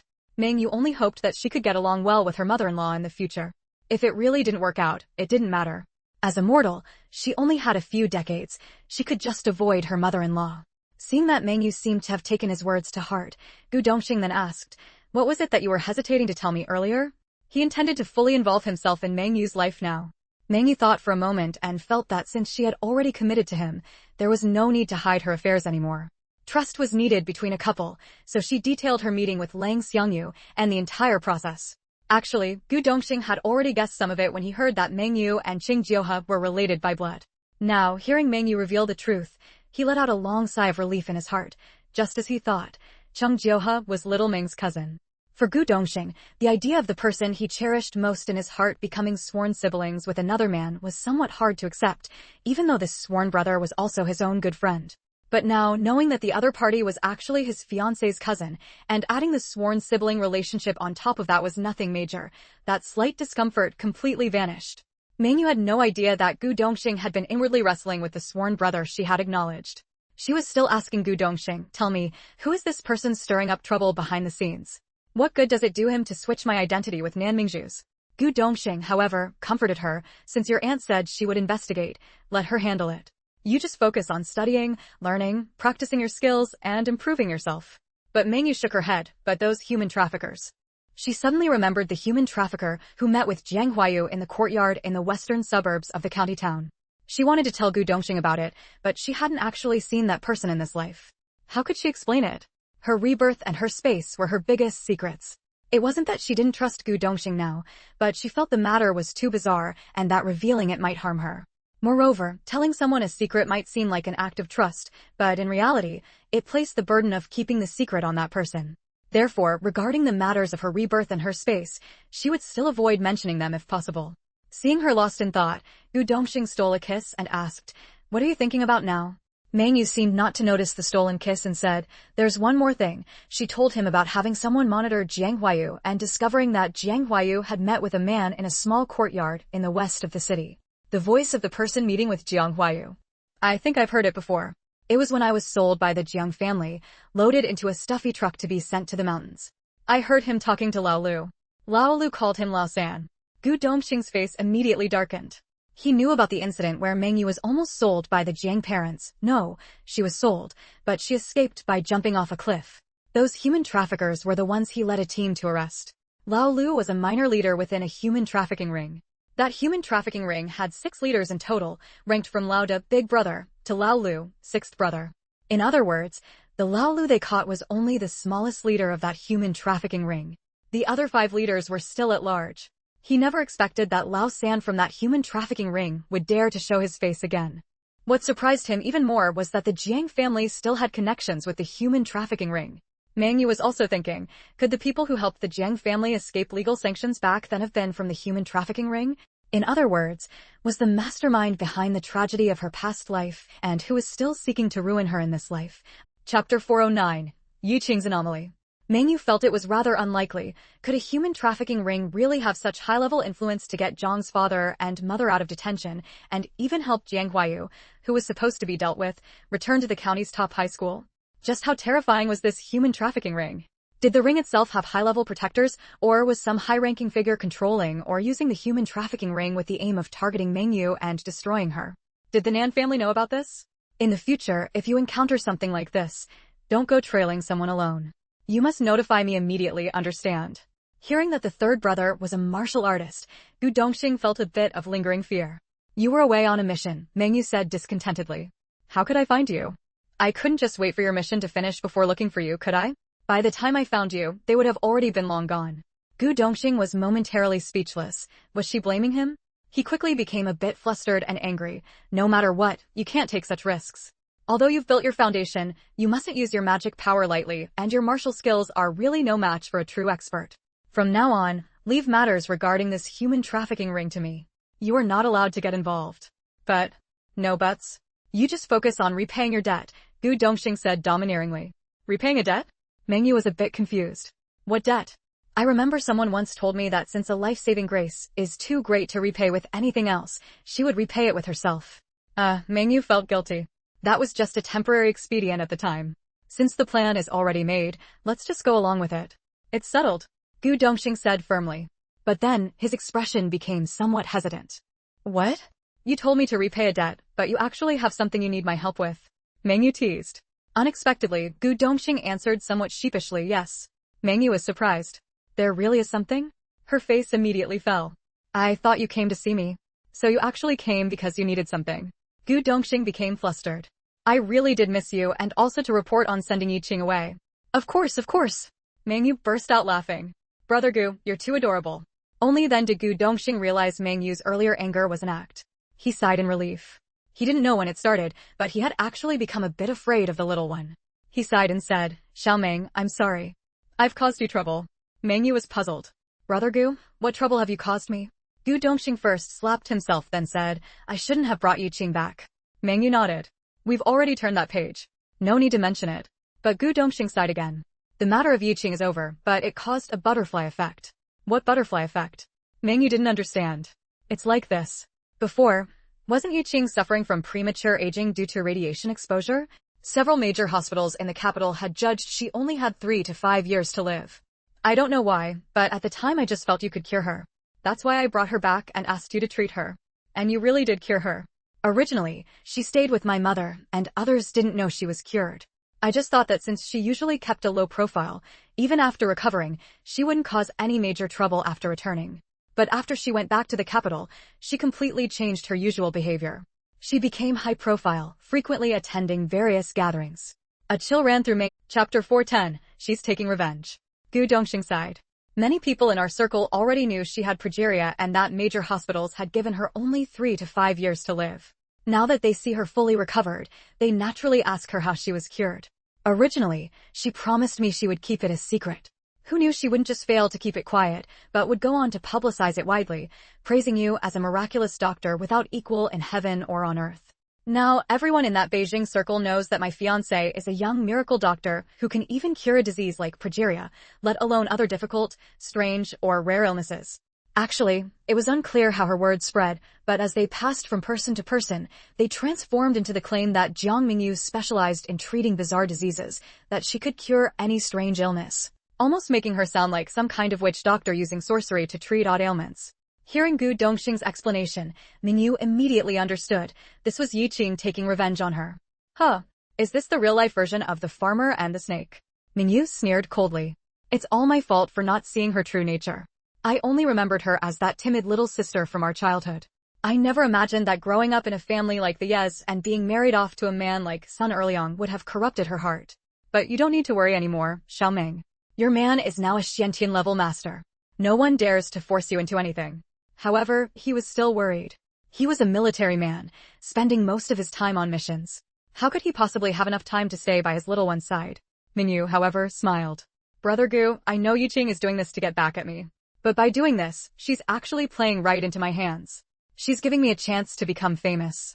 If this were the Jiang Mengyu of the past, she would naturally fear having her possession of extraordinary medical skills exposed, as she was still weak and easily could be forcibly recruited by some organization. But now she had reached the foundation establishment stage. She certainly had the ability to protect herself, so what did she have to fear? By exposing her medical skills, Yiqing was actually giving her the perfect opportunity to make her debut. Nevertheless, she still felt intense anger towards Yiqing's actions. It seemed this woman really couldn't be allowed to remain. Should she make a trip to the capital to punish her? Yes, Jiang Mengyu was no saint. She had long been wary of Yiqing. When she treated Yiqing, she had left a trace of sinister energy within her body, suppressed in a specific location. If the other person behaved properly, that sinister energy would cause no harm.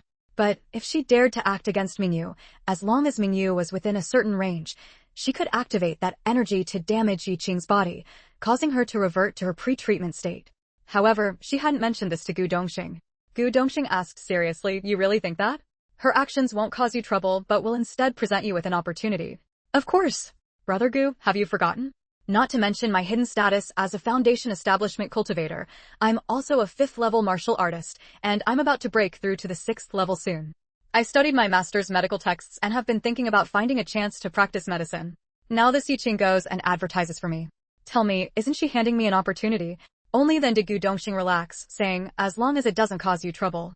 He suddenly slapped his own forehead. "But I already turned away all those people who came seeking treatment from you." Chapter 411, Afflicted by Gu. However, there is one person I cannot refuse. This person is our regiment's political commissar Jiang.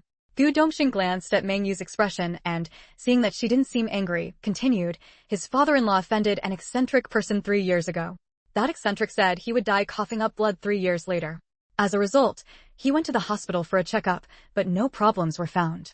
Thinking the person was just talking nonsense, he didn't pay it any mind. This year is the 3rd year, and his father-in-law truly developed a condition of coughing up blood. He went to the hospital for another checkup, but still no problems were found. He tried all kinds of medicine, but none had any effect. Watching him grow thinner and paler by the day, there was nothing they could do." At this point, Gu Dongxing said somewhat apologetically, "I told him I'd come back and discuss it with you, to see if you could treat him, and then give him a reply." "If you can treat him." "All right, have him bring the person here," Mengyu said. Gu Dongxing was taken aback. "Bring him here? Can you make a house call?" From his reaction, Mengyu guessed that political commissar Jiang's father-in-law likely had a somewhat unusual status. She shook her head. "I have rules when it comes to treating illnesses. First, a doctor does not solicit patients. Besides, I don't have a medical license now, so I can't make house calls to treat people. But if someone comes to my door seeking treatment, I can reluctantly help. Second, there are 3 types of people I won't treat: the utterly wicked and evil, the unfilial, and those with whom I have no affinity." Gu Dongxing thought for a moment and said, "All right, I'll talk to them. If they truly want you to treat him, they'll bring him here." Mengyu added, "I also have a 3rd rule. Everyone who seeks treatment from me must offer at least 1/10 of their personal wealth. Of course, others collect payment before treatment, but I treat first and collect payment afterward. If the illness isn't cured, I won't accept a single cent." Gu Dongxing found it strange. "Your rules are truly unusual. These are the rules of my medical sect." "Medical sect?" Gu Dongxing was even more puzzled. "Is that your master's school?" Mengyu nodded. "You could say so." The medical and pharmaceutical classics she obtained from the Taoyuan space belonged to the medical sect and the pharmaceutical sect, respectively. Having studied the medical classic, it wasn't wrong to say she was a member of the medical sect. Of course, having studied the pharmaceutical classic, she was also a member of the pharmaceutical sect. However, she didn't know if the medical sect and pharmaceutical sect still existed in this world. 3 days later, Gu Dongxing accompanied political commissar Jiang to deliver the patient to the small courtyard in the northern part of the city that Mengyu had specified. When Mengyu invited the military wives for a meal in the compound, Gu Dongxing had also invited some people, including this political commissar Jiang. Therefore, he was acquainted with Mengyu. "Sister-in-law, who would have thought that at such a young age, you are a miraculous doctor, capable of curing even a disease like premature aging. My father-in-law's illness, I believe you can cure it, right?" Mengyu wore a serious expression. "I need to examine the patient first before I can say for sure."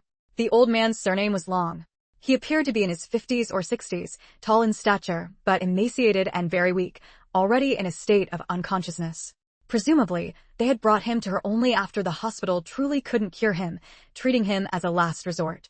Mengyu first took the old man's pulse, channeling a trace of Wood's spiritual energy into the patient's body and circulating it along his meridians. When it reached the patient's lungs, she discovered that her Wood's spiritual energy was being devoured. Activating her spiritual sense to scan, she immediately identified the problem. The old man wasn't ill. He was afflicted by Gu. She unconsciously furrowed her brows and asked, "What kind of person did the old man offend 3 years ago?" Political Commissar Jiang was momentarily. Chapter 412. I can treat it. Gu Dongxing nodded. "Explain in detail." "Xiaoming needs to understand the situation to treat the illness properly." Political Commissar Jiang also knew that there were no secrets before a doctor. He sighed and recounted a bizarre incident that happened 3 years ago. 3 years ago, Zhang's father-in-law, Long Jiangwei, was still in his position. He organized the capture of a cult organization. Within that organization, there was a strategist who possessed some abilities and was said to be capable of performing special spells. Most mysteriously, he could also bestow blessings and curses. If someone fell ill and received his blessing, they would recover. But if someone offended him, the person he cursed would fall ill or even die. The reason the organization could rapidly gather so many followers was also due to the strategist's strange spells. For example, spewing fire from the mouth, not being injured when dipping a hand into boiling oil, or snails crawling out of a pot the more they were boiled. These were among the miracles he performed. When Long Jiangwei was preparing to lead a team to dismantle the cult organization, someone anonymously sent him a silver gun and several silver bullets, along with a letter informing him that only with this gun and these bullets could the strategist be killed. Later, when he led his team to arrest the cult leaders, they not only resisted arrest, but also fought back with homemade guns. His men suffered casualties, while the strategist on the other side remained unhittable no matter what. Old Long remembered the silver gun and bullets, took them out, and fired a shot at the strategist's heart. The strategist fell on the spot. But before dying, he pointed at Long and cursed, "You will cough up blood and die exactly 3 years from now." 3 years later would also be the year Long Jiangwei retired. At the time, he didn't believe it much, but his family, upon hearing about it, grew worried and urged him to get a medical checkup. However, the results showed no issues at all, so he put the matter aside. This year happened to be his retirement year and the 3rd year of the strategist's curse. His family was extremely cautious, fearing something might happen to him. As it turned out, just after the Lunar New Year celebrations, on the first day of the new year, he began coughing up blood. His family rushed him to the hospital, where he underwent various tests, yet no problems were found. Some said this was caused by the strategist's curse and that there was no remedy except to wait for death. Coincidentally, someone in the family heard rumors that Gu Dongxing's fiancée from the Gu family specialized in treating difficult and complicated illnesses, especially strange diseases that hospitals couldn't cure. Remembering that the old man's son-in-law was Gu Dongxing's partner, they immediately called him and sent the patient over. At this point, political commissar Jiang looked earnestly at Jiang Mengyu. "Sister-in-law, tell me honestly, what exactly is wrong with my father-in-law? Can it still be treated?" After hearing Jiang's account, Mengyu sighed inwardly. This wasn't a curse at all, it was clearly a case of Gu poisoning. It seemed the so-called strategist used Gu insects to harm people, making them believe his curses were effective. As for making the Gu insect lie dormant for 3 years, it was likely fed a certain drug that caused it to fall asleep upon entering the human body, only awakening at the specified time. The Gu insect was hidden in the lungs.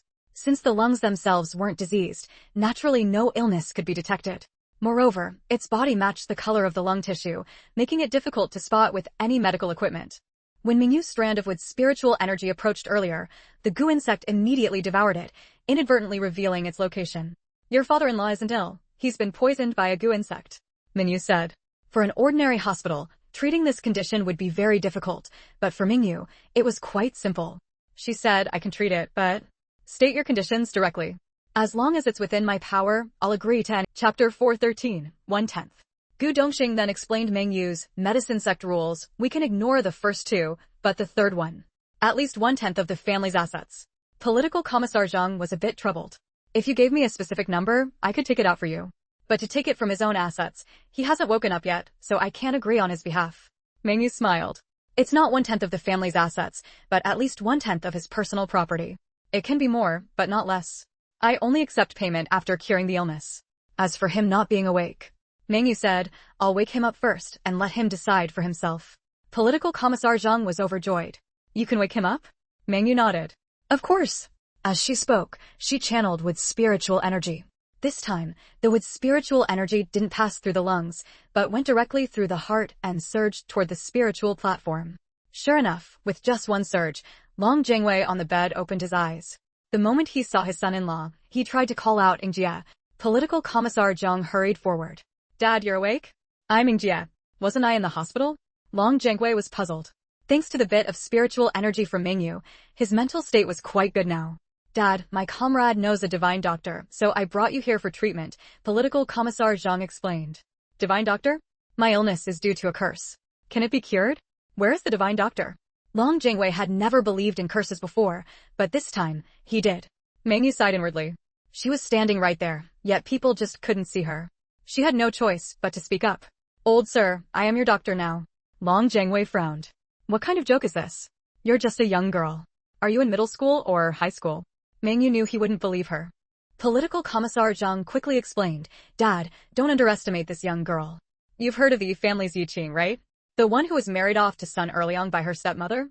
She suffered from radiation and developed premature aging. The hospital said she wouldn't live more than 3 to 5 years, but this girl cured her. Oh. The old man's sharp gaze shot toward Mengyu. But Mengyu looked back at him fearlessly.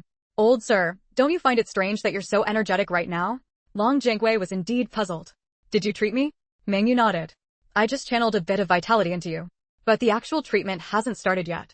According to the medicine sex rules, I must collect at least 1/10 of the patient's property, though more is acceptable. So, I woke you up to ask for your opinion.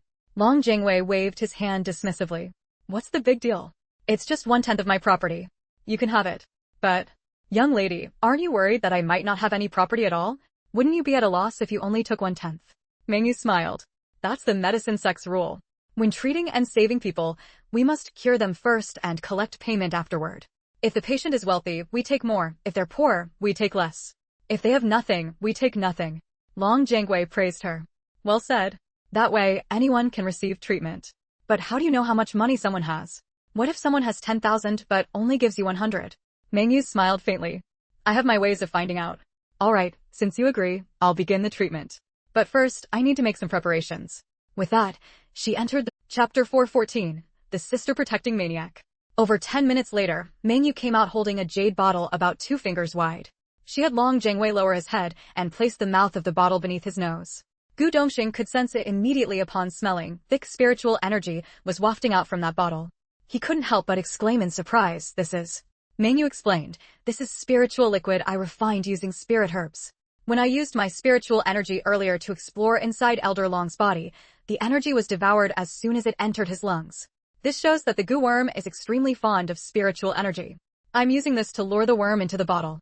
Sure enough, 5 minutes later, a flesh-colored worm crawled out of Long Jiangwei's nose. Just as the worm lunged toward the spiritual liquid bottle, Mengyu swiftly replaced it with an empty bottle, and the worm fell inside. Mengyu capped the bottle. All right, after you go back, just eat more nutritious food to replenish the blood you lost. That's simple. Gu Dongxing was astonished. Mengyu gave him a big glare. Simple? Do you know how difficult it is to refine this spiritual liquid? Not to mention anything else, just the 500-year-old wood attribute spirit herbs alone used up 2 stalks. Besides, to activate the medicinal properties and allow the spiritual energy to disperse, I also added a 100-year-old fire attribute spirit herb. Mengyu had no intention of being an anonymous do-gooder, so she listed all the medicinal herbs she had used. Upon hearing this, everyone present was shocked. She had actually used spirit herbs? And even 500-year-old spirit herbs? They didn't believe Mengyu would lie, because she didn't charge based on the herbs used, but according to the patient's financial capacity. Therefore, she had no reason to deceive anyone. When Gu Dongxing heard this, he knew Mengyu had once again paid a hefty price. He might not know about other things, but as a former ancient martial arts practitioner, he had naturally heard of spirit herbs. He also knew that whenever spirit herbs appeared on the black market, they became objects of contention among various factions.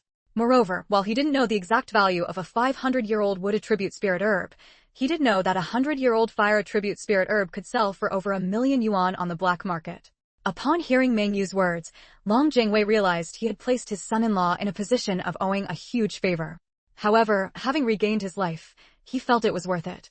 After all, he was only 60 years old. He smiled wryly and said, "Little divine doctor, I don't have that much money to give you. Over the years, I've collected some things, but they aren't worth much." Hearing his words, Mengyu's heart stirred slightly. In reality, the spiritual liquid Mengyu had refined hadn't been consumed. Therefore, she had basically suffered no loss. However, if she didn't have her personal space, filled with spirit herbs transplanted from the Medicine Valley, finding even a single spirit herb would be difficult for anyone else.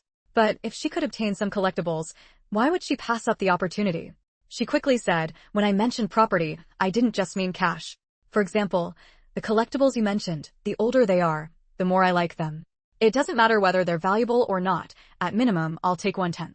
Long Jiangwei breathed a sigh of relief. If he really had to pay for the medicine, selling all his possessions wouldn't be enough. Fortunately, this little divine doctor had stated from the beginning that she only wanted 1/10 of his property.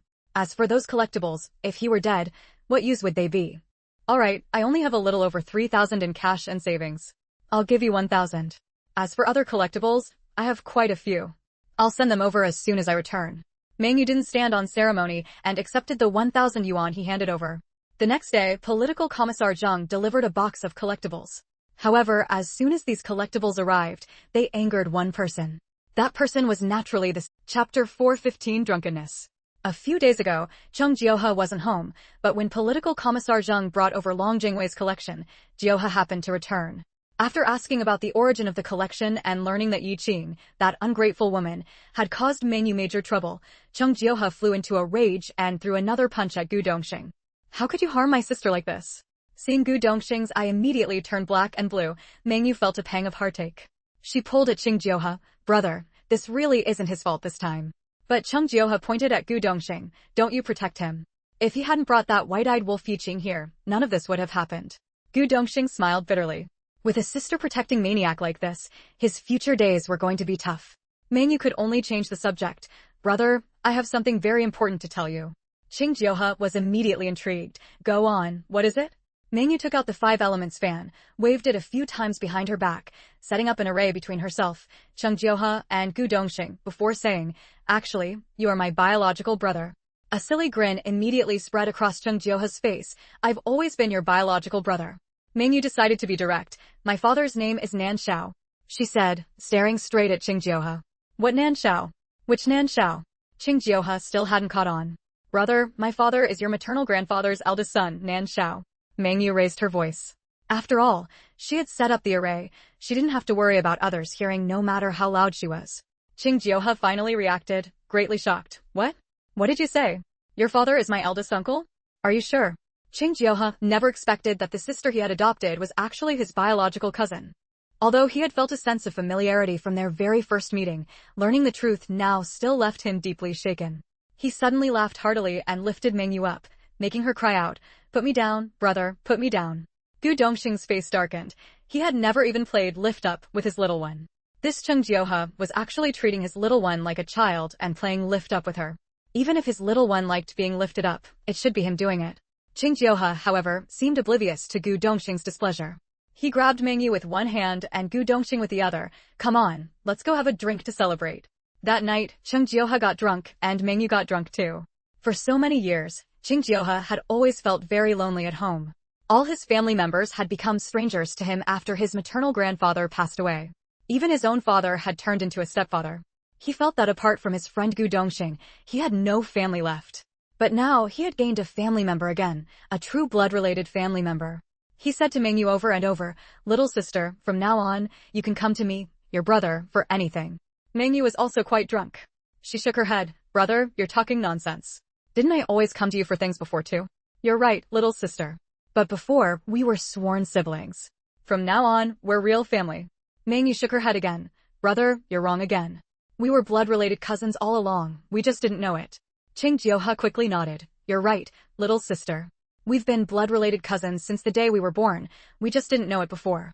From now on I'm going to tell. Chapter 416, Truth Comes Out After Drinking. Shut up. Gu Dongxing couldn't take it anymore. Unless Xiaomeng returns to the Nan family, you two will remain sworn siblings in the future. Chung Jioha objected. What, sworn or not, we're real siblings, blood-related cousins. It seemed he remembered something too. But we won't say it out loud. We're brother and sister. Chung Jioha slurred his words. Come on, little sister, brother-in-law, let's finish this cup. Mengyu was also quite drunk, grabbing Chung Jioha and starting a drinking game chant. Brothers are good, 8 horses. Gu Dongxing was both amused and exasperated. After calling a soldier to escort Chung Jioha back, he forcibly put her into the car. Instead of taking her back to the northern courtyard, he took her to Shinqi's small courtyard. He didn't want anyone to know that a young woman like her had gotten drunk. Don't go, I want to drink more. Gu Dongxing, you big jerk, you actually dared to marry Jiang Mengyu. She's a fake. Gu Dongxing was puzzled. What did it mean that Jiang Mengyu was a fake? And when had he ever married Jiang Mengyu? Xiaomeng, I promised you, I would absolutely never marry Jiang Mengyu. But Jiang Mengyu started crying, but you still married her. Just because you owed my birth mother a life-saving debt, you married Jiang Mengyu to repay it. You big fool. She's a fake. Gu Dongxing was astonished. He owed Mengyu's birth mother a life-saving debt? How come he didn't know? And even if he really did owe Mengyu's birth mother a life-saving debt, if he wanted to repay it, the person he would marry would be Jiang Mengyu herself. How could it be Jiang Mengyu? Jiang Mengyu, get this straight. The one I love is you. How could I possibly marry Jiang Mengyu? But then he found Jiang Mengyu gritting her teeth and cursing again. Jiang Mengyu, not only did you sell me, you also took over my mother, impersonated me, and married Dongxing. You despicable woman, you, go die. Gu Dongxing was full of doubts. He was about to ask more when Mengyu fell silent again. He turned to look and found Jiang Mengyu had already fallen asleep. He was instantly exasperated. As a cultivator, she could easily expel the alcohol and prevent it from affecting her mind. But whether out of happiness or because the two men beside her were both people she trusted, she didn't want to use her cultivation power and just let herself get drunk. Gu Dongxing carried her into the room, took off her shoes, and put her on the bed. He sat by the bed, watching her sleeping face, his mind tangled with various questions. Gu Dongxing couldn't understand why Mengyu said Jiang Mengyu was a fake. Could it be that Jiang Mengyu, like her, had her identity stolen by someone else? She had clearly seen how he avoided Jiang Mengyu at all costs. Why did she say he married Jiang Mengyu? Wait, she said Jiang Mengyu impersonated her identity to marry him. Thinking about how he had sent the Jiang family to the detention center only for someone to bail them out, his heart suddenly raced. Could it be that this Jiang Menyu's identity was not simple? And what on earth did she mean by Jiang Mengyu taking over her mother? He let out a long sigh. Just as he was about to leave, Mengyu suddenly started murmuring again. Brother Gu, don't leave me. I like you, I like you. Gu Dongxing's heart pounded wildly.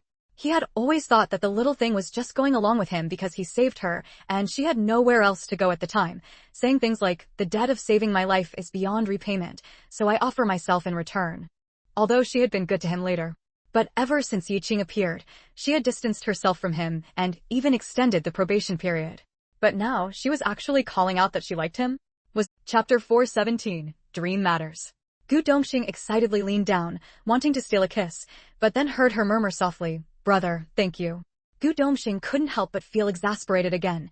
This little thing, even in her dreams, she doesn't forget her brother. No, this Qing Jiuhe guy holds too important a place in his sweetheart's heart. He needs to talk to Jiuhe and tell him to stay away from Mengyu. But then, considering they are just pure siblings, if he even tried to control this, Mengyu would probably be dissatisfied with him again. Between them, they are not just sworn siblings, they are also biological cousins. It seems he can only endure his little thing's sibling affection for Qing Jiuhe. Little thing, what should I do with you? Gu Dongxing couldn't help but reach out and hold Mengyu again, kissing her gently as if she were a fragile object, afraid of waking her. Mengyu's hands suddenly reached up, wrapping around his neck as she softly called, Brother Gu. Gu Dongxing, caught stealing a kiss, felt extremely guilty. Was she awake? Moreover, when she had called for her brother earlier, there was no action, but when she called him Brother Gu, she was very affectionate toward him. His heart immediately felt balanced. His little thing was still closer to him. Gu Dongxing knew that Mengyu was only 16. He couldn't be such a beast. The timing wasn't right, and the place wasn't right either. His strong self-control allowed him to rein in his surging blood at the last moment. She traced his face for a while and even lightly kissed the corner of his mouth. Brother Gu, you're so well behaved in the dream, so good. Seeing her dazed eyes, he knew she was still in a deep sleep. Gu Dongxing didn't know whether to laugh or cry. How did he not know that his little thing could turn into a lovesick girl after getting drunk? No, she must not be allowed to drink again in the future unless he is by her side. Jiang Mengyu said again, Brother Gu, are you still at home? But the next moment, she opened her eyes and looked at Gu Dongxing, using her hand to trace his handsome face. Brother Gu, it's so good to see you in a dream. Gu Dongxing couldn't help but feel amused. So, she thought she was dreaming. That's why she was so bold? But with the little thing clinging to him, he couldn't bear to push her away. And Mengyu, treating him as a dream figure, after all, it was just a dream, no need to take responsibility. Her passion and boldness surpassed any other time. With that, she pushed Gu Dongxing, who was caught off guard and fell over. Tormented by the girl he loved, Gu Dongxing felt like he was going to die. What should he do about his little thing being so tormenting?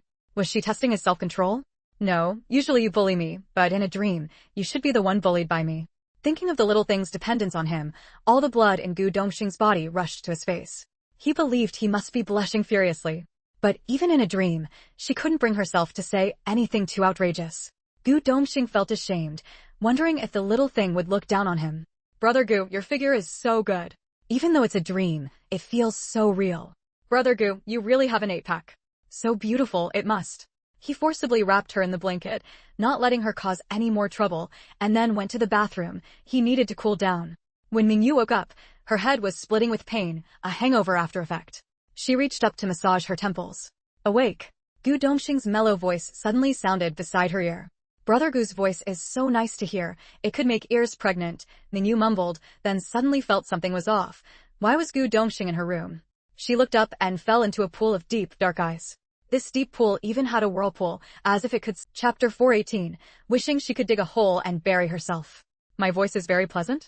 Gu Dongxing looked at Mengyu with a half smile. Listening to it can make ears pregnant? Gu Dongxing suppressed a laugh. This little thing, the things she says are really strange. But why does he feel like he really likes it? A flood of memories flashed before her eyes. Mengyu felt as if she had been struck by lightning. Everything she had said and done last night now came back to her. Oh heavens, she had actually said so many things she shouldn't have and done so many things she shouldn't have. She had even almost done that to Gu Dongxing. She was so ashamed she wished she could dig a hole in the ground and bury herself. She had just said she wanted to extend Gu Dongxing's probationary period, yet after getting drunk, she had acted like that towards him. How could she face him now? She abruptly pulled her head under the covers. Gu Dongxing was amused. Had she woken up and remembered last night's events? He still had questions to ask her. He went to pull the covers, wanting to unearth her head. Xiao Meng, this isn't good, you'll suffocate. Gu Dongxing found it even more amusing and really couldn't hold back his laughter anymore. After much internal preparation, she decided to trust in Gu Dongxing's love for her. Even if he knew she was reborn, it wouldn't change anything. Brother Gu, do you believe in past lives and present lives? Gu Dongxing immediately became serious. I believe I saved the whole world in my past life, so in this life I was granted your love. Gu Dongxing quickly stifled his laughter and pulled her into his embrace. No laughing, I won't laugh anymore. She recounted the entire story of her past life. Mengyu shook her head. What I'm saying is true. I have memories of a past life. I am a reborn person. Seeing Gu Dongxing like this, Mengyu herself couldn't help but laugh. After laughing, she couldn't help but feel depressed again. How was she going to explain last night's events? Sure enough, Gu Dongxing spoke up. Don't you have anything to say to me? Hearing his laughter, Mengyu grew angry again and suddenly emerged from under the covers. What are you laughing at? You might as well laugh yourself to death. Whether she faced it or hid from it, the outcome was the same. She didn't want to hide it anymore. She decided to just confess directly. After last night, Gu Dongxing was absolutely certain that the little one he held in his heart also loved him. My past life wasn't as fortunate as this one. I didn't jump off a cliff. Instead, I was sold into a remote mountain area by my adoptive parents to become a shared wife for the Zhou brothers. Gu Dongxing would definitely ask. Even if he didn't ask, he would keep it bottled up inside. She would rather he asked outright. Then let me suffocate, Mengyu said angrily, frustrated with herself. In the mountains, I tried to escape several times without success. I could only pretend to submit to the Zhou brothers and even gave birth to a son. After the Zhou brothers relaxed their guard over me, I drugged old Mrs. Zhou and the child and escaped. But just as I was about to escape that living hell, old Mrs. Zhou brought people and dogs to chase after me. With no way out, I jumped off a cliff. But I didn't die. I was caught on pine tree branches extending from the cliff.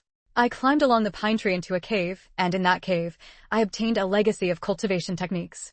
I thought fate had finally begun to favor me. Then, when I climbed back up the cliff, waiting for me was Jiang Mengyu.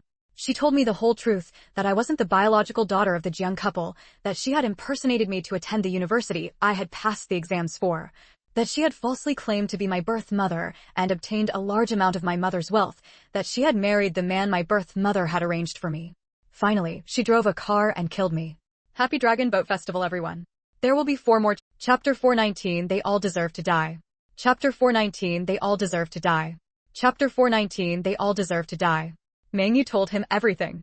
Being raised as a servant girl, having her university admission stolen by her sister after passing the exam, being sold by her parents, being forced to jump off a cliff, nearly dying only to be run over and killed by Jiang Mengyu. Then reborn on the very road where the traffickers were taking her deep into the mountains, jumping off a cliff to survive. She told him everything. She specifically described the heinous maintenance those traffickers performed, how they would catch and punish escaped women before sending them back. Last time on the train, the trafficking ring even sent 3 traffickers to try and sell her again. Now, these traffickers were still colluding with Jiang Mengyu, monitoring her every moment, seizing any opportunity to attack her and even planning her destruction. Since her rebirth, Mengyu had buried all of this in her heart, her chest constantly feeling heavy and suffocated. Today, after revealing this secret, she felt an indescribable lightness throughout her entire being. But seeing Gu Dongxing hanging his head in silence, a wave of worry followed. Brother Gu, you won't despise me for being a shared wife in my past life, or think I'm a monster and reject me, will you? Gu Dongxing raised his head. His eyes were bloodshot, but they gradually receded after seeing Mengyu clearly. Then he pulled Mengyu into a tight embrace, his voice choked with emotion. Xiaomeng, my Xiaomeng, you've suffered so much. I won't despise you, I only feel heartache for you. Don't worry, I won't let a single one of your enemies get away. Mengyu confessed, Brother Gu, to be honest, it was a spur-of-the-moment decision for me too. Gu Dongxing tightened his arms around her. No wonder she kept asking if he would fall for Jiang Mengyu, even though he clearly didn't care for her. She hugged Gu Dongxing back. Brother Gu, let's not talk about that anymore. In this lifetime, Jiang Mengyu can't take anything from me. Jiang Haidong and Li Chunhua have been detained again, and I believe this time they won't be released. Gu Dongxing felt a bit frustrated. His little one didn't tell him about her troubles, choosing to bear them alone instead. Although Mengyu had manipulated public opinion, leading to Zhang's parents' second detention. You had a hand in that, didn't you? Mengyu also remembered declaring him her fiancé the first time they met, and her face flushed slightly as she let out an MHM. Suddenly, Gu Dongxing recalled how she had called him her fiancé when they first met. He asked, you said Jiang Mengyu married the man your birth mother arranged for you. That man wouldn't happen to be me, would it? Gu Dongxing tapped Mengyu's nose. You little imp. That Jiang father, Jiang mother, and Jiang Mengyu truly deserve to die. Mengyu felt a wave of relief. So, he wasn't despising her, he was empathizing with her, feeling her pain. He immediately started thinking about how to ensure those people received proper sentences. Gu Dongxing raised his head. His eyes were bloodshot, but they gradually receded after seeing Mengyu clearly. Then, he pulled Mengyu into a tight embrace, his voice choked with emotion. Xiaomeng, my Xiaomeng, you've suffered so much. Don't worry, I won't let a single one of your enemies get away. She then told him about encountering Jiang Mengyu and her mother while buying a house, and how she seized the chance to spread the indenture contract, creating a huge public outcry. But after all, they weren't actual traffickers, they were selling their adopted daughter under their own name. If he hadn't intervened, they likely would have been detained for a month and then released. He truly never imagined his little one was someone with past life wisdom, what the world calls those who are reborn or learn of past events through dreams, let alone that she had suffered so much in her previous life. Don't worry, this time we must make sure they go to prison. Moreover, once they were in prison, he had ways to make their lives a living hell. Even if the sentence didn't exceed 3 years, within those 3 years, accidents could always happen. No one who bullied the person he held dear in his heart could escape scot-free. The evening update is here, dear readers. Don't forget to vote and leave comments. Chapter 420, Zhang's mother sentenced. Actually, the first time Zhang's father and mother were pulled out of trouble, he had also sought help from someone. But that person told him that the people who pulled Zhang's father and mother out had a very powerful background, and it was better not to provoke them. Furthermore, no matter how bad Zhang's father and mother were, they were still Jiang Mengyu's adoptive parents. There was no need to completely annihilate them, it would also affect Jiang Mengyu's reputation. At that time, he didn't know about the suffering Mengyu had endured. To prevent Mengyu from bearing the reputation of sending her adoptive parents to prison, he didn't pursue the matter further. Don't worry, I will make the 3 members of the Jiang family wish they were dead. And those human traffickers, I won't let a single one get away. Gu Dongxing's words carried an icy chill. These people, daring to treat his little one like this, they all deserve to die. However, although the 2 were detained this time, it's highly likely that only Li Chunhua will ultimately be sentenced. Because the evidence you provided only pertains to Li Chunhua, and she was the only one who actually had contact with the traffickers. Gu Dongxing was again preparing Mengyu for this possibility. Mengyu naturally knew this too. I understand. That Jiang Haidong left everything for Li Chunhua to do, hiding behind the scenes to plan and scheme. Unless Li Chunhua implicates him, I'm afraid we can't sanction him for now. Xiao Tao really wanted to say that using a Dan cauldron for medicine refining was a pity, but remembering she had 2 Dan cauldrons, he pointed to the one sent by the Yanghe brother and said, this one is a spiritual artifact. But because the artifact spirit is no longer present, it's actually inferior to the top-grade magical instrument Dan cauldron from the lecherous ghost's ring. Yes, it's medicine refining, not pill refining. The pharmacopoeia contains many formulas, for various illnesses, for detoxification, for healing wounds, for internal use, for external application. However, the contract provided by Jiang Mengyu and the accusations from the Zhou brothers, witnesses found by Gu Dongxing, left the lawyer with no room for defense. He could only argue for a reduced sentence on the grounds that Jiang Mengyu was not actually sold. But don't think I'll let you off. Things indeed unfolded much as they predicted. Although Jiang Haidong and Li Chunhua were detained, They quickly hired a lawyer to argue their defense. They were not trading people, but receiving a bride price. Use this spiritual artifact to refine medicine for now. Later, you can use that top-grade spiritual artifact Dan Cauldron for pill refining. Mengyu followed the good advice and began refining medicine under Xiao Tao's guidance. The medicines prepared included pills, ointments, and decoctions. She succeeded on her first try every time. Because she was about to start practicing medicine and healing are inseparable, Mengyu next began learning medicine refining. Every night, after closing her door securely, she would use the 5 elements fan to set up an array and enter the space to learn medicine refining. In the end, Li Chunhua was sentenced to 2 years of fixed-term imprisonment, while Jiang Haidong was released after 1 month of detention. Moreover, the thatched cottage had an alchemy room with relatively complete tools. Mengyu had 2 Dan cauldrons. One was given by Yang He when she treated the He brothers. The other was obtained from the lecherous ghost's ring in the Medicine Valley. She asked Xiao Tao, "Which Dan cauldron do you think I should use for medicine refining?" "It doesn't feel that difficult either." Seeing Jiang Haidong released, Jiang Mengyu sneered inwardly. "Just let you jump around for a few more days." To gain more time, Mengyu entered the thatched cottage to practice, because only inside the cottage could she borrow the 10-fold time speed of the medicine field for learning. Xiao Tao was also puzzled. It seemed the previous owner wasn't this proficient so easily.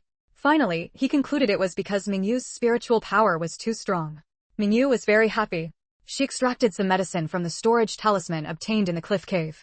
Most of the wound medicine inside had been taken by Gu Dongxing. When he was on dangerous missions, he couldn't just watch his comrades get injured, right? Now she had new wound medicine again, and its effect should be quite good too. Taking advantage of the different time speed in the space, Mengyu refined various kinds of medicine, preparing for unforeseen. Chapter 421 Incurable. Chapter 421 Incurable. Chapter 421 Incurable. And so, Mengyu spent her days teaching the children to cultivate their skills and her nights entering her space to refine medicine. Over 10 days passed quickly, and the new year was approaching. The children had all made significant progress. Those older children had all become first-level martial artists. Even the children who hadn't yet broken through to become martial artists had gained some combat ability and no longer had to fear being bullied when they went out to collect scraps. Moreover, their cultural knowledge had also greatly improved. During this period of study, many children had learned to recognize quite a few characters. Mengyu planned to send several of the children to school when the new term began. After curing Long Jinghui, patients continuously came to her door seeking Mengyu's help for treatment. Mengyu could basically cure all the patients. Even for difficult-to-treat illnesses, a single revival pill she refined herself with added spiritual medicine could cure the vast majority of diseases. However, due to her consultation fee of 1/10 of the patient's assets, most ordinary people were unwilling to come to her for treatment because, following Chinese custom, wealth should not be openly displayed. No one wanted to reveal how much money they had. This, in turn, allowed her to breathe a sigh of relief. If Jiang Huayu hadn't been pulled by Long Xiangyu to jump off the building, their marriage would definitely have come to an end. But in reality, whether it was Long Xiangyu or Gu Dongxing, their feelings for her were only superficial. Lang Xiangyu's biological daughter was living as the young lady of the Nan family. Since she wasn't her biological mother, they naturally couldn't be close. Jiang Mengyu looked at the patient suffering from a severe headache and said, "I'm sorry, I cannot cure this person. You should take him to the hospital instead." Mengyu spoke directly to Xia Hongjun. Gu Dongxing's face always seemed perpetually frozen, and Jiang Huayu also seemed somewhat afraid of him. In her previous life, Jiang Huayu had falsely acknowledged Long Xiangyu as her mother, obtaining a large amount of property from her. She then married Gu Dongxing, gaining an enviable status from him. This man was Jiang Huayu's lover in her previous life. To cover it up, she had no choice but to continuously give Jiang Huayu money and assets. Just after the new year, another patient was brought to the small courtyard in the north of the city. However, the moment Mengyu saw the person who brought the patient, her expression changed. Just hearing the name, one could tell his grandfather was an old Red Army soldier, so his family was certainly not an ordinary one. Therefore, the lonely and neglected Jiang Huayu naturally ended up having an affair. As for Gu Dongxing, he treated marrying Jiang Mengyu as a task to be completed. He was constantly focused on his career, rarely returning home. And when he did come home, the two of them were not intimate. Despite this, her reputation as a divine doctor gradually spread. Xia Hongjun was as handsome as Panin, and that daughter grew more and more beautiful. And the object of her affair was the man now bringing the patient, Xia Hongjun. After her rebirth, Jiang Mengyu recalled that the daughter Jiang Huayu gave birth to initially only bore a slight resemblance to Xia Hongjun, but as she grew older, she looked more and more like him. Mengyu didn't recognize this patient, but she had seen this strikingly handsome young man who brought the patient before. She had seen him when she was a spirit following Jiang Mengyu. Perhaps Gu Dongxing had sensed something. After Jiang Huayu's affair, Gu Dongxing returned home even less frequently and didn't seem to like the daughter Jiang Huayu gave birth to very much. Xia Hongjun frowned. You haven't even examined him. How do you know you can't cure him? Mengyu looked at him. You should know I have 3 conditions for not treating a patient, right? Xia Hongjun's heart skipped a beat. My father is not a great villain, nor is he an unfilial person. Jiang Mengyu smiled. It seems you are aware of my rules for treatment. I have 3 conditions for not treating. I do not treat the greatly wicked and evil, I do not treat the unfilial, and I do not treat those with whom I have no Chapter 422, The Spirit's Lament. She looked at the man enduring the pain with all his might. He is indeed not a great villain, nor is he an unfilial person, but he belongs to the category of those who have no connection with me. Xia Xinyuan, who was in the midst of bearing the pain, suddenly looked over. Young lady, the fact that I could come here and meet you means we are connected. Mengyu said indifferently, whether there is a connection or not is for me to say, not you. Besides, although you are not a great villain nor an unfilial person, your illness is a karmic illness. Xia Xinyuan was greatly shocked, and in his astonishment, his headache seemed to ease a little. His sharp gaze shot toward Mengyu. What are you trying to say? Mengyu said calmly, Director Xia, as I said just now, you are not a great villain, nor are you unfilial. However, you have committed a sin. This illness of yours is the aftermath of that sin. Yes, Mengyu saw with her spiritual sense that beside Director Xia's head followed 2 spirits, one large and one small. The larger female spirit was constantly pounding his head with her fists. The smaller spirit, however, kept staring at him with resentful eyes. Spirits that can linger in the mortal world usually harbor great obsessions. This female spirit following him with a child was surely someone he had harmed to death. Xia Xinyuan was even more astonished. Both Xia Xinyuan and Xia Hongjun were startled when they saw Mengyu suddenly talking to herself and making evasive movements.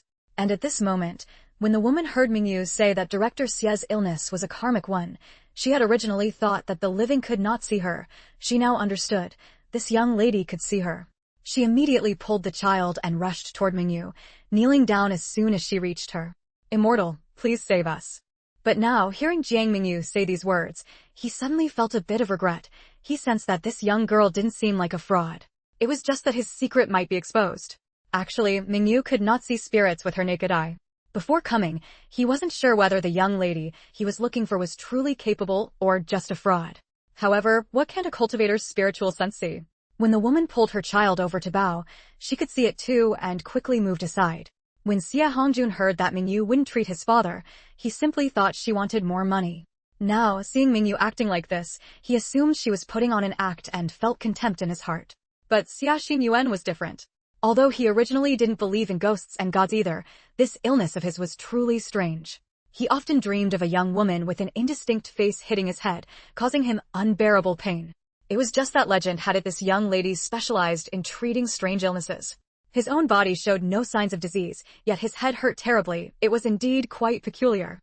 So, he had followed his son's suggestion and come. Say whatever you have to say. Don't act like this. Moreover, ever since Mengyu started behaving strangely, his headache had stopped. Therefore, Mengyu's actions only made his heart grow cold. Seeing that Mengyu would not accept her bow, the woman had no choice but to stop. With a pained expression, she lamented, Immortal, my name is Zhou Wangmei. I was betrothed to this Xia Xinyuan since childhood and often went to his house to help with chores.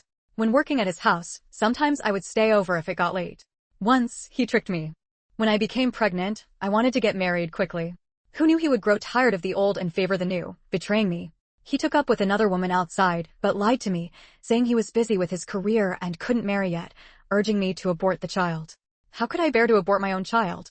So I insisted on getting married as soon as possible. But today's explosive updates are complete. Happy Dragon, Chapter 423, The Heartless Man. But that heartless Xia Xinyuan, seeing that she wouldn't listen, refused to have the child aborted as she begged, and simply ignored her. His new lover soon came to curse her, falsely accusing her of having affairs with other men, claiming the child wasn't Xia Xinyuan's. The Xia family also used the excuse that arranged marriages were no longer in fashion to break off their engagement. At that time, an unmarried young woman pregnant and abandoned by her fiancé, the gossip alone could drown a person. Her family urged her to abort the child, but she truly couldn't bear to. Braving the scandal, she begged to keep the child. However, her sister-in-law wouldn't allow her to give birth to an illegitimate child at home, so she had to deliver in the cow sheet. But, as misfortunes never come singly, her child fell seriously ill. With no money for treatment, she had no choice but to carry the child to the Xia family to find Xia Xinyuan, hoping he could give 300 yuan so the child could be hospitalized. Zhou Wangmei clearly understood this point, which is why she would rather remain unmarried for life and raise the child herself than send the child back to the Xia family. That Zhou Wangmei said bitterly. Xia Xinyuan's wife, Chen Xinyu, already hated her. If she sent the child to the Xia family, would the Xias even tolerate her child? Even if the Xia family could tolerate her child, would Chen Xinyu tolerate it? Zhou Wangmei wiped away non-existent tears again and said, despite the hardships, she still raised the child to 5 years old. Her Xiaoqiang was very good. Mother and child depended on each other for survival. She felt living her whole life like that with her child wasn't so bad. After that, she alone raised the child, bearing the infamy. One can imagine how difficult those days were. Mengyu sighed inwardly and asked Zhou Wangmei, since life was so hard for you, why didn't you send your son back to the Xia family? By the time she carried her son back home, the boy had already fallen into a coma and passed away that very night. Mengyu thought to herself, indeed, no wife could possibly tolerate a child her husband had with another woman. It would not only cause her distress, but also create the illusion of competition for family assets and resources for her own children. But he was clearly home, yet he wouldn't come out to see her. Instead, he sent someone out to say the child wasn't a Xia, ignoring her pleas for money to take the child to the doctor. She lingered at the doorstep for half a day, but the Xia family didn't give a single cent. They even had his wife come out with a broom to chase her away. Her son was her entire hope. After her son was gone, she handled his funeral affairs and no longer wanted to live herself. She fell ill and died in the cowshed 3 days later. She held resentment in her heart. Although she, as a young woman, shouldn't have made that mistake, since Xia Xinyuan had feelings for her back then, why did he still sleep with her? Since he slept with her, why didn't he take responsibility and instead found someone new? Even if he started a new family, her son was still his flesh and blood. At the critical moment of illness, she went to beg him for money to save a life. Even a stranger should lend a hand, yet he let his wife drive her out the door. Where was his conscience? She and her son died before their allotted lifespans were up, unable to reincarnate. With no one to make offerings to them, they became wandering ghosts. And that Xia Xinyuan, having done such a wicked deed, never dared return to his hometown again. It wasn't until the year before last, due to official business, that he came down to the countryside and reached her doorstep. She finally saw him and, bringing her son along, followed him, staying by his side day and night. Immortal, tell me, did she beat him wrongly? Mengyu glared fiercely at Xia Xinyuan and said, you did nothing wrong. A faithless, heartless man like that deserves. Chapter 424, Her Condition. A man so heartless that he wouldn't even care for his own son.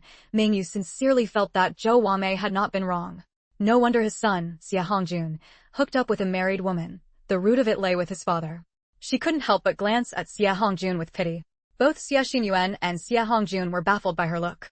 Xia Xinyuan was shaken by her words, you did nothing wrong. A faithless, heartless man deserves to die. Mengyu's statement made his heart race with fear. Weren't the reckless things he did in his youth precisely acts of faithlessness and heartlessness? Although he hadn't directly caused the deaths of that mother and child, he was still responsible. I did not kill the man, yet the man died because of me. As for Xia Hongjun, he was utterly confused by that pitying glance. He was actually being pitied by a young girl? He didn't need anyone's pity. Zhou Wangmei was immediately overjoyed. Thank you, Immortal. I knew the Immortal was compassionate and would surely not destroy us just because we punished him like this. Mengyu frowned slightly. So, all that bowing and pleading was because she was afraid Mengyu would annihilate them? But that wasn't right. Earlier, she seemed to be begging Mengyu to save them. Looking more closely, she realized the spiritual forms of these two were actually quite weak. Seeing Mengyu remain silent for a long time, only uttering some inexplicable words before ignoring them again, Xia Hongjun grew increasingly anxious. But she was certain that if she gathered the primal energy of heaven and earth, this mother and son would likely be eroded by it and ultimately have their souls scattered and annihilated. What condition do you want before you'll agree to treat my father? Xiao Tao nodded. Yes, master, it's not impossible to help them. Their soul power is insufficient because they have been following Xia Xinyuan all along. The yang energy emanating from Xia Xinyuan has also harmed them, causing their souls to grow weaker day by day. Who would have thought? Just as this idea crossed her mind, Xiao Tao's voice rang in her heart. Actually, the righteous energy of heaven and earth that Master gathers is the bane of evil energy, but it is not the bane of ghosts. Their following Xia Xingyuan is actually a case of injuring the enemy 1,000 while damaging themselves 800. Hearing this, Mengyu couldn't help but feel pity for that mother and son spiritual pair again. Mengyu felt relieved. But should she help them or not? Actually, even if you help them, as long as they don't leave Xia Xingyuan, their spiritual forms will continue to be eroded by his yang energy, growing weaker. But she wasn't a true witch doctor who understood sorcery. At most, she knew a method for gathering the primal energy of heaven and earth. Their soul power is lacking, but the primal energy of heaven and earth can replenish it.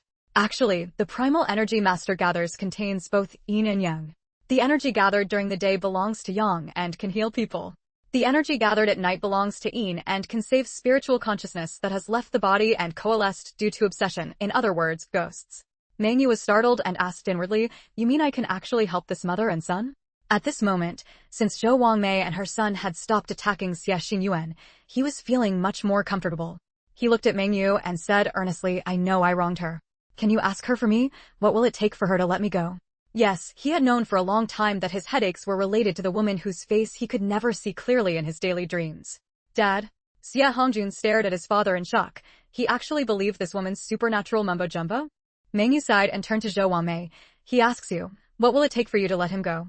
Thank you, dear readers, for your strong support. And, Chapter 425, she had an affair with another man. Zhou Wangmei gnashed her teeth. Let him off? Fine. Tell him to divorce Chen Xinyu immediately and have our mother and son's spirit tablets placed in the Xia family ancestral hall to receive the incense offerings of the Xia descendants. Mengyu relayed Zhou Wangmei's words to Xia Xingyuan, who was greatly shocked. Xinyu hasn't done anything wrong. How can I divorce her? I've already wronged Wangmei. I can't wrong Xinyu too. Looking at this man in his 40s with hair already turning gray, Mengyu actually felt a twinge of pity rise in her heart. But she immediately suppressed that trace of sympathy. No, a man like this isn't worthy of pity. Upon hearing Mengyu suggest his parents' divorce, Xia Hongjun flew into a rage. He threw a punch at her. How dare you try to break up a married couple? Mengyu caught Xia Hongjun's fist and threw him aside, punching a young woman. How very gallant of you, Mr. Xia. Xia Hongjun was both humiliated and furious. He had actually been thrown by a young girl. He scrambled up and charged at Mengyu again. Xia Xingyuan quickly shouted to stop Xia Hongjun, who had gotten up and was about to charge again. Hongjun, stop. Xia Hongjun said resentfully, she told you to divorce mom.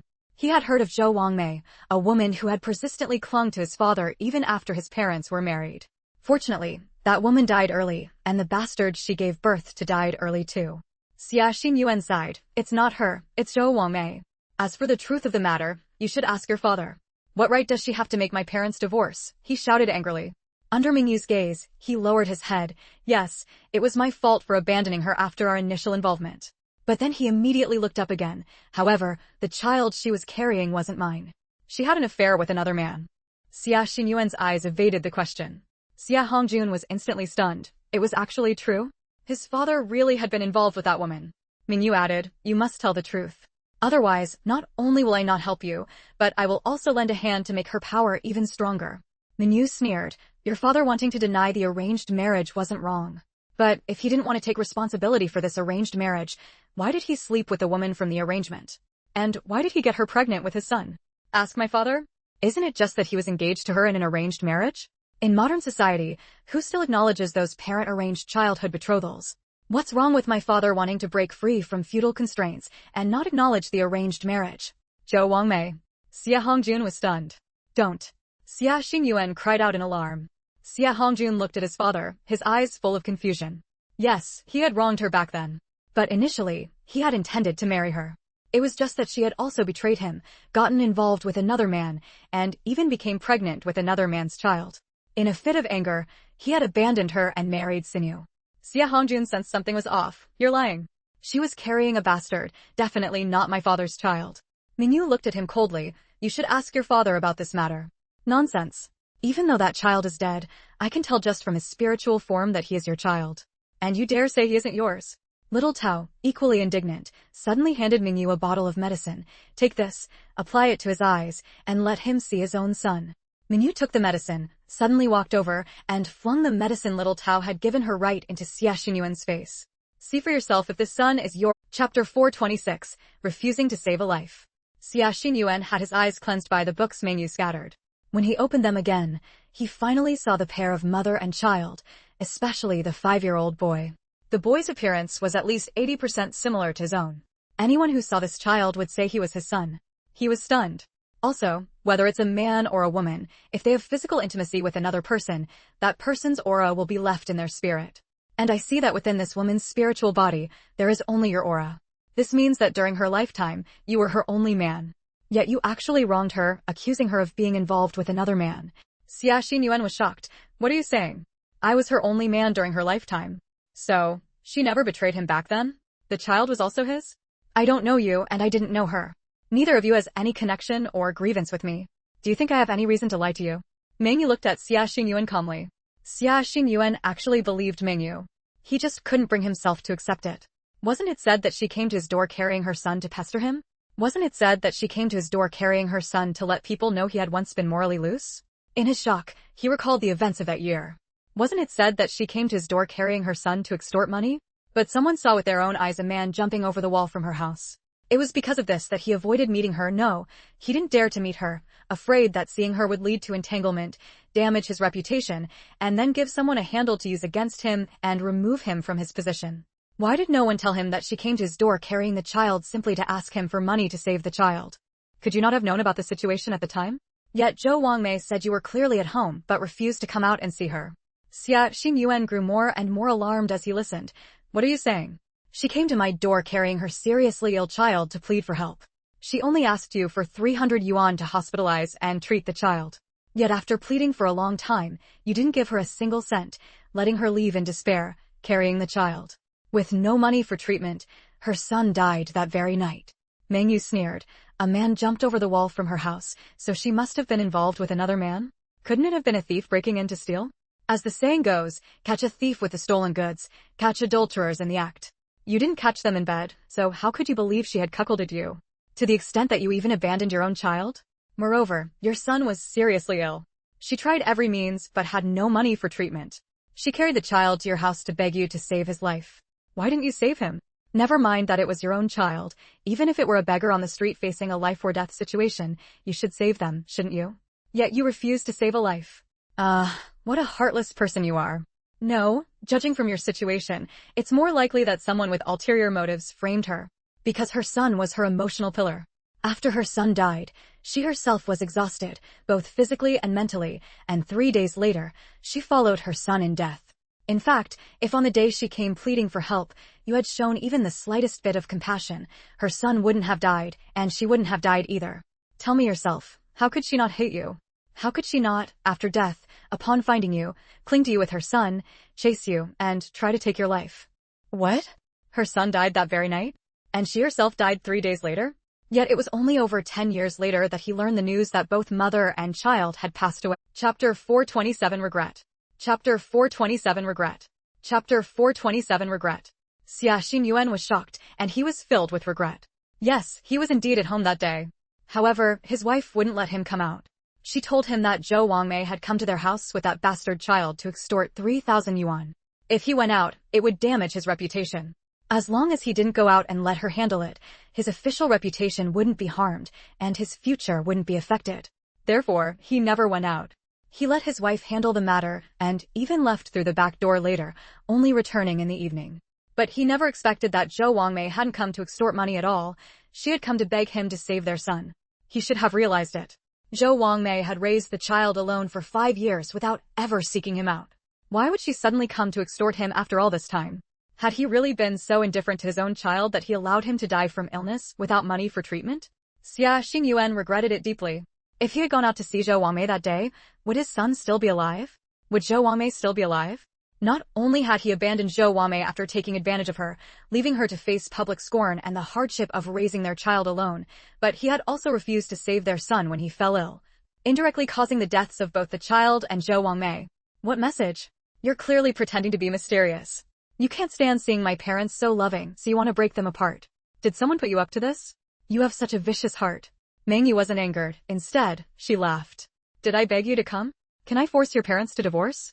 If you hadn't come to my door today, who would you be to me? Seeing his father's expression, Xia Hongjun feared he might agree to divorce his mother and quickly said, but my mother has been married to my father for 25 years and has never done anything wrong. Asking my mother to divorce my father, isn't that too cruel of you? As for whether your mother has never done anything wrong, you'd better ask your mother herself. Don't blame me for it. And his family had deliberately kept news of her from him. Back then, he had done something wrong and was too afraid to see her, especially after hearing his family's descriptions. Afraid she would cling to him, he never actively sought news of her. Mengyu looked at Xia Hongjun. You're mistaken. I'm not the one making your parents divorce. I don't even know you. How could I possibly demand your parents' divorce? You need to understand, it's the woman your father was once involved with who is making this demand. If he hadn't accidentally overheard someone talking about her death, he wouldn't have felt guilty, gone to pay his respects, and then been haunted by her ghost. You don't have to listen. It's not my business anyway. I'm just passing on a message. No wonder Zhou Wangmei hated him so much, tormenting him day and night, seeking his life. This was what he deserved. Mengyu looked at the somewhat stunned Xia Hongjun and said, whether your mother has done anything wrong, whether her heart is pure or black, she knows it herself. As for your conclusion that she has never done anything wrong, you don't need to tell me. I've said it before. My medicine sect has 3 types of illnesses we don't treat. Your father's illness is a karmic one, so I won't treat it. However, seeing how pitifully your father is suffering from the pain, I merely passed on a message from that mother and son. I have no vested interest in you and I didn't know you before. Whether you want your father to die from his headaches or your parents to divorce, any choice you make has nothing to do with me. But now, you've successfully angered me. Get out of my house this instant. Make yourself scarce. Update at 7 p.m. Chapter 428. Qin Xinyu seeks her out. Xia Hongjun was stunned again. Yes, they had come to beg this woman for treatment. But they had been so angered by her that they lost all sense of direction. He hurriedly said, I'm sorry, I didn't mean anything else. It's just that, her demands are too high. Mengyu sneered, if you were that woman, if you became pregnant with your fiancé's child only to have rumors spread that you were unchaste, that the child was someone else's, then were abandoned by your husband, cast out by your own family, struggled desperately to give birth and raise the child to 5 years old, only to have the child die because its biological father refused to save it, would you still think these demands are too high? If you were that child, born without ever seeing your father's face, cursed daily as a bastard, never receiving a father's love, falling ill and being left to die by your biological father, finally succumbing to illness and dying. Would you think these demands are too high? You only speak from your own standpoint, so you think others' demands are excessive. When you view the problem from the perspective of that mother and child, you wouldn't think their demands are high at all. Mengyu glanced coolly at Xia Hongjun and said, on the contrary, I think their demands are far, far too low. Because, even if your parents divorce and their spirit tablets are placed in the Xia family ancestral hall, their lives ultimately cannot be returned. Enough, Xia Xingyuan interrupted Mengyu. I agree to her demands. I will go back and divorce the child's mother. Moreover, I will welcome their spirit tablets into the ancestral hall. Xia Hongjun was shocked. Dad, you can't do this. You can't divorce Mom because of this woman's charlatan tricks. Then do you wish to see me beaten by ghosts every day, tormented until I'm neither human nor ghost? And then die from the headaches?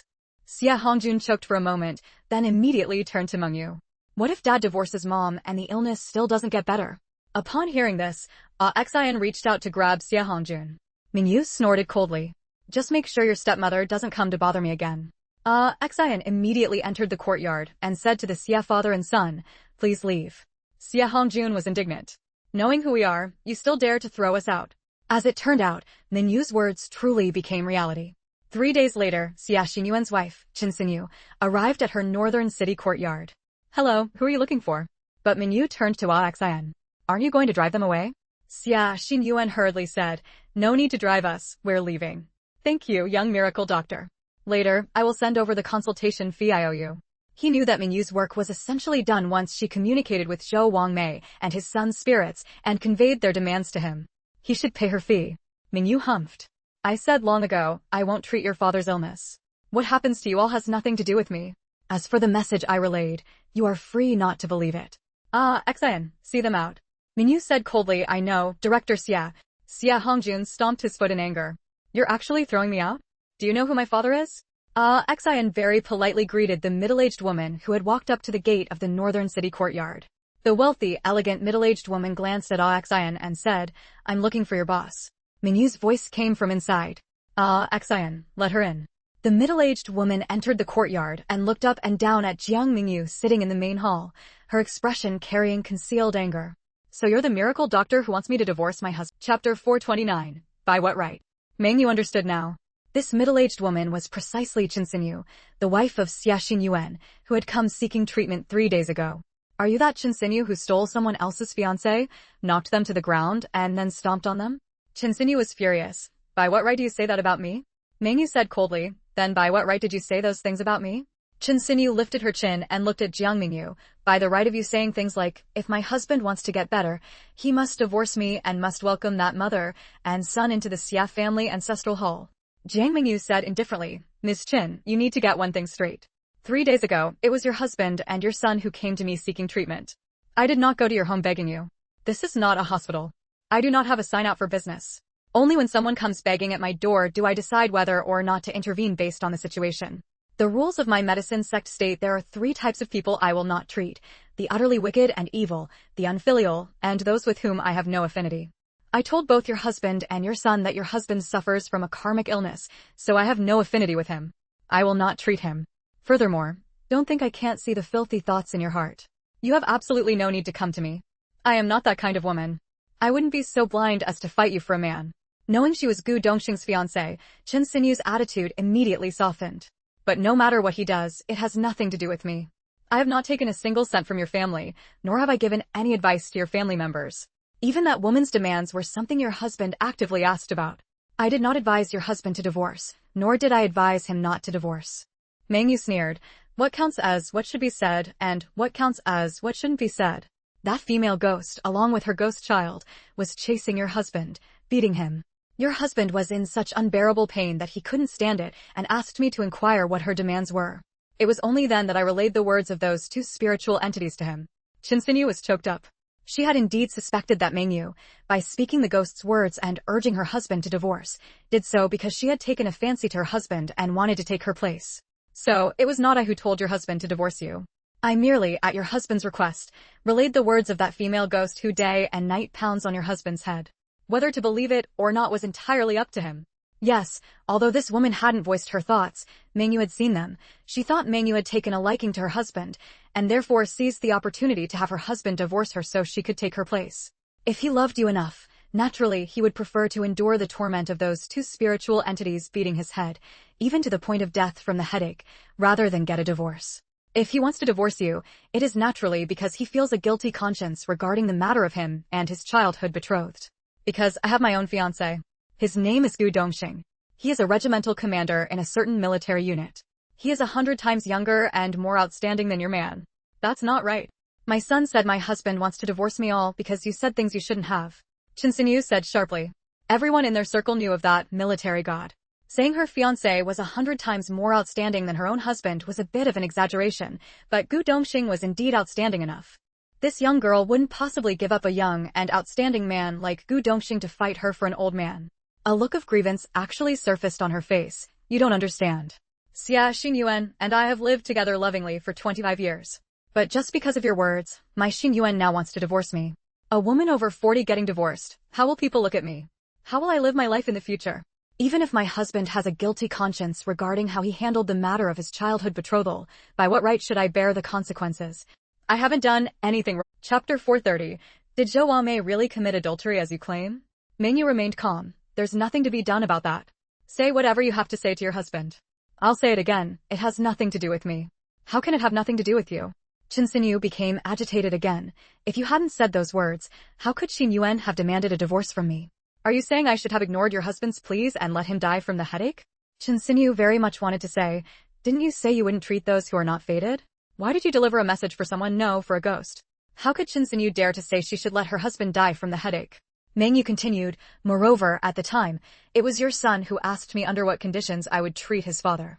But his father's illness is a karmic retribution illness, which falls outside the scope of my treatment. That's why I merely relayed that message for them. Whether they believed it or not has nothing to do with me. Chen Xinyu lowered her head and thought for a moment, then said, since you have such abilities, you must have other ways to stop my husband's headaches, right? Mengyu smiled mockingly. I am not a Taoist priest. Back then, although Xia Xinyuan had that absurd episode with Zhou Wamei, when rumors spread that Zhou Wamei was pregnant with another man's child, Xia Xinyuan was unwilling to marry her and married me instead. That wasn't my fault. Chen Xinyu's heart pounded, and beads of sweat rolled down her face. Hearing Chen Xinyu utter the words, eliminate them, Mengyu knew this was her real purpose for coming today. 10,000 yuan household. She felt utterly speechless inside. She had 10 million in cash lying in her space. Even if it could only be used for charitable deeds, it was still under her control, wasn't it? Furthermore, Gu Dongxing had given her a passbook with over 600,000 yuan, money from selling the gold obtained after helping the Li family descendants. That money was for her to use as she pleased. She stared at Chen Xinyu, just stared, for a full 3 minutes. Even if Xia Xinyuan had that absurd affair with her in his youth and abandoned her afterward, that wasn't Xia Xinyuan's fault. It was her own failure as a person, getting pregnant with another man's child. It had even less to do with me, Chen Xinyu. But now, what right does she have to drive me out of the Xia family? And to have her spirit tablet welcomed into the Xia family ancestral hall? Even when she later came to Xia Xinyuan holding the child, begging for help, I didn't give her money because I was afraid if there was a first time, there would be a second. She might come back to pester and disrupt my family. After all, she was Lao Xia's childhood betrothal partner before. Any wife would be wary. So, truthfully speaking, we weren't really that much at fault. Divine healer, I beg you. I am truly innocent. The grievances between Xia Xinyuan and his childhood betrothal partner shouldn't involve the innocent. But now, this Chen Xinyu actually came with 10,000 yuan, asking her to do something against her conscience. How little must she think of herself? Chen Xinyu, however, shook her head. No, you are. Since you can communicate with them, naturally you can deal with them. I'll give you money, a lot of money. Is 10,000 enough? As long as you help me eliminate them, you'll immediately become a 10,000 yuan household. I am innocent. Why should I pay the price for their misdeeds? Mengyu closed her eyes for a moment. When she opened them again, they held a sharp edge. Chen Xinyu, I've already told you, whether you divorce or not has nothing to do with me, it was Zhou Wangmei's demand. But since you insist on arguing this clearly with me, then let's carefully dissect it. First, let me ask you, did Zhou Wangmei really commit adultery as you claim? End of chapter 431. The beneficiary is the troublemaker, part 1. Mengyu knew that Zhou Wangmei had definitely never been unfaithful. Even without her own defense, Mengyu could discern this from the information within her body. However, Xia Xinyuan was convinced she had been unfaithful. As for who spread this rumor, Mengyu could figure it out with her toes. Naturally, Chen Xinyu said with certainty. One morning, many people saw the village's old bachelor climbing out over her courtyard wall. Mengyu pressed further. Was that old bachelor better looking than Xia Xinyuan? Richer than him? Or of higher status? Don't tell me he was that great. If he really was so good, why couldn't he get a wife and ended up a bachelor? Chen Xinyu was taken aback for a moment. Well, perhaps beauty is in the eye of the beholder. Maybe they just fancied each other. Or maybe, his thing was big, and he was good in bed. Wrong, Mengyu countered. The one Zhou Wangmei fancied was Xia Xinyuan. Otherwise, she wouldn't have often gone to help with work at Xia Xinyuan's house, and they wouldn't have ended up together on the very day he happened to return. For a woman, once she loves one man, she cannot simultaneously love another. Unless that other man is superior to Xia Xinyuan. But the old bachelor you mentioned is clearly far inferior to Xia Xinyuan. Therefore, logically, Zhou Wangmei, who loved Xia Xinyuan wholeheartedly, simply could not have had an affair with him. As for your claim about him being good in bed, how would Zhou Wangmei have known his thing was big or that he was skilled in bed before having an affair with him? Chen Xinyu wanted to say, who knows why she had an affair with the old bachelor? But Mengyu continued speaking. Second, let's dig into who spread the rumor that the child Zhou Wangmei was carrying wasn't Xia Xinyuan's. Chen Xinyu's heart skipped a beat. How would I know? Candidate A hadn't actually committed any indecent act, so naturally he was unconvinced. He swore to investigate thoroughly to find out exactly who had spread the rumor about him. Of course, she knew perfectly well, it was her own handiwork. But how could she admit it? Following the normal procedure, Candidate A would have undoubtedly been elected team leader. But at that time, a rumor spread through the team that Candidate A had once acted indecently towards a young woman. Although there was no solid evidence, public opinion shifted. In the end, Candidate B was elected. Mengyu continued immediately. I once heard a story. A village was electing a team leader. There were 3 candidates. Candidate C was very weak, basically no competition. Candidates A and B were equally matched in strength, but Candidate A had a certain level of popular support. The old team leader told him, this rumor wasn't spread earlier or later, but precisely when you were competing for team leader. Whoever stands to benefit is the one who spread the rumor. And the investigation results matched the old team leader's words. The person who spread the rumor was indeed Candidate B. Because only he had the motive to spread rumors about A. Listening to Mengyu's words, Chen Xinyu grew very flustered. She shouted angrily, Jiang Mengyu, what exactly are you trying to say? Mengyu said coldly, you already know what I'm trying to say, don't you? Xia Xinyuan was in the military at the time and had become an officer. Many girls in your village liked Xia Xinyuan. Among these girls who admired Xia Yuan, the best-looking and most confident was probably you, Qin Xinyu. Zhou Wangmei also liked Xia Yuan. And although Zhou Wangmei wasn't as pretty as you, who told her she had a childhood marriage arrangement with Xia Yuan? So, you had to bring Zhou Wangmei down to have a chance to marry Xia Yuan. Chapter 432, The Beneficiary is the Troublemaker, Part 2. In order to marry Xia Yuan, you deliberately befriended Zhou Wangmei. You were the first to discover that Zhou Wangmei was pregnant out of wedlock, even before Xia Yuan knew. So, you hired an old bachelor to go to Zhou Wangmei's house, and when someone passed by, he climbed over the Zhou family's wall to leave. Then rumors spread that Zhou Wangmei was promiscuous and pregnant with someone else's child. Originally, Xia Yuan still intended to marry Zhou Wangmei. Even if she was pregnant, getting married quickly before she started showing wouldn't have affected Xia Yuan. But once these rumors spread, even if they were false, the fact that Zhou Wangmei was pregnant out of wedlock became widely known. Even if Xia Yuan still wanted to marry her, he wouldn't dare. Because if Xia Yuan married Zhou Wangmei, it would mean admitting he had slept with her before marriage, which violates military discipline. So, to cover up his mistake, he had no choice but to abandon Zhou Wangmei. You understood human psychology very well. So, you spread these rumors, forcing Xia Yuan to back off.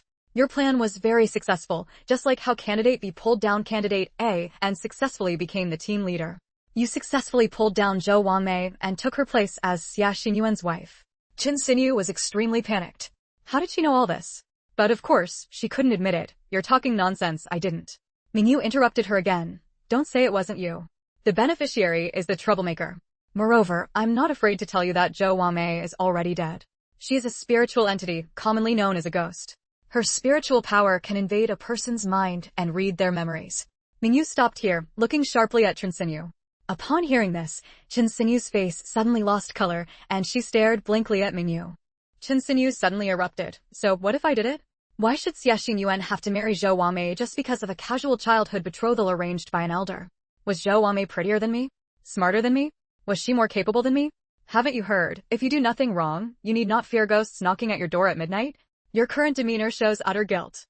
She, Zhou Wangmei, hooked up with Xia Yuan and slept with him before marriage. She deserved to be schemed against. So, what if she got pregnant with Xia Yuan's child? In the end, wasn't I the one who married Xia Yuan? Ghosts might know people's thoughts, it seems possible. What's wrong with me falling in love with Xia Yuan? What's wrong with me planning for my own happiness? But now, with Jiang Mengyu here, who can see ghosts and communicate with them, then the ghost reading the memories in her mind would tell this girl. So, she was afraid. What, you still want to deny it? Your denial is useless. What's done is done, you can't deny it. Originally, so what if a ghost knew? She couldn't tell anyone else. I wasn't afraid of her when she was human, I'm still not afraid of her now that she's a ghost. Mengyu quietly watched Qin Xinyu's outburst and said calmly, even if she wasn't as smart as you and was schemed against by you, you already got Xia Yuan. Why did you still have to harm Xia Yuan and Zhou Wangmei's child, Xiaobao? Qin Xinyu wanted to refute, but Mengyu immediately continued, don't say you didn't know, and don't say it wasn't intentional. When Zhou Wangmei carried her son to your house seeking help, on one hand, you blinded and deafened Xia Yuan, making him believe that Zhou Wangmei was carrying the child to blackmail him, trying to use the child to achieve some ulterior motive. On the other hand, you deliberately hinted to Xia Yuan that if he gave Zhou Wangmei money, it would be tantamount to acknowledging the child. If word got out, it would affect the reputation of his official position, which he had just transitioned into after leaving the military. It can be said that you exploited Xia Yuan's fear of losing his official position to prevent him from going out to see Zhou Wangmei. I accidentally had a burst of updates for half a month. Dear readers, please support me. With your strong support, I can continue this burst of updates. Chapter 433. If you don't deal with the female ghost, I'll have the police arrest you. The most despicable thing is that you deliberately used ambiguous words to hint to Zhou Wangmei, making her believe that if she just waited a little longer, she would get the money from Xia Yuan to save her son. In reality, you were just buying time. You never had any intention of letting Xia Yuan give her the money, but you delayed until the last moment before refusing Zhou Wangmei's plea for help, thus successfully causing Xiaobao to die from lack of timely treatment. It can be said that Xiaobao's death was entirely something you actively caused. On a certain level, it was you who killed Xiaobao. And after Xiaobao's death, Zhou Wangmei also lost her will to live. In this respect, Zhou Wangmei's death is also on your hands. Every time Qin Xinyu tried to interject, she was suppressed by Mengyu. After several failed attempts to speak, once Mengyu finally finished, she immediately shouted loudly, so what if I deliberately wanted that bastard to die? He shouldn't have existed in the first place. If he didn't die, would we keep him to grow up and compete with my son for the family fortune? Only after shouting this did she realize she had said something she shouldn't have. But after a second thought, she felt that even if she said it, so what? Without evidence, who could convict her? A cold smile appeared on Mengyu's face. Since that's the case, then why are you still talking about being innocent? With one plan, you killed Xiao Bao, who might have competed with your son for the family fortune and connections in the future, and you also caused the death of your love rival, who very likely would have competed with you for your husband. The Xia family might not do anything to you for causing Zhou Wangmei's death, but for killing the Xia family's eldest son, them expelling you is exactly the retribution you deserve. So, why have you come looking for me? Qin Xinyu was left speechless. After a long while, she put on a sorrowful expression again. I'm already over 40. If I really leave Xia Xinyu, how will I live my life in the future? Little divine doctor, please have pity on me. So, when the hard approach didn't work, she was switching to soft tactics, playing the victim card. Because after his last visit here, his headaches had lessened, but that very night, he dreamed of his childhood betrothed coming to see him with their son.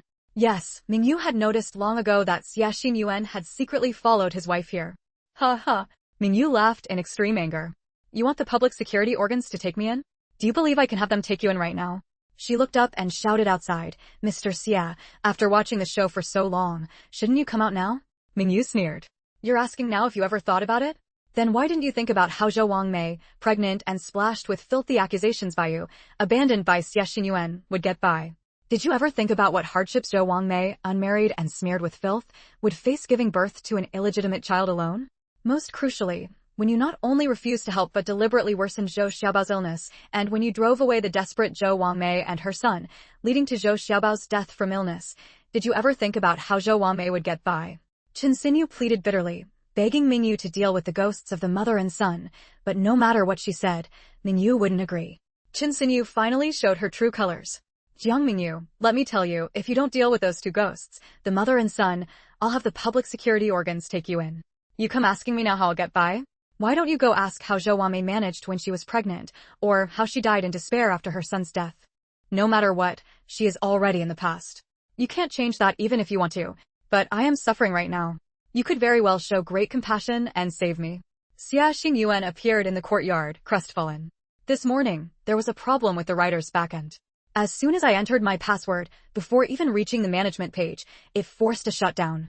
And once shut down, every time I tried to boot up, it would shut down again. This happened multiple times in a row. I couldn't get the computer started. I could only open it in safe mode, fiddled around randomly, and finally got it to start. However, writing was fine, browsing the internet was fine, but as soon as I went to the writer's backend, within 3 seconds of entering my password, it would force a shutdown again. And once shut down, it was the same story. Several consecutive boot attempts ended in shutdowns. I struggled with this all morning. Finally got it started. Wrote a section first, browsed the internet for a while, then opened the writer's backend. Hesitating before entering the password, but I couldn't just not update forever. Silently prayed that this time accessing the backend would be okay, entered the password, and waited for it to force a shutdown again. After a while, it still hadn't shut down. Laughed out loud and immediately updated. So, dear readers, the delayed update today is not my fault. I'm so frustrated. Chapter 434, A woman with a viper's heart is unworthy of being a Xia family daughter-in-law. Previously, Xia Xinyuan had also dreamed of being hit on the head by a woman, but he could never clearly see her face. After returning from Mengyu's place, the woman in his dream finally became clear. It was none other than Zhou Wangmei, the woman he was betrothed to since childhood.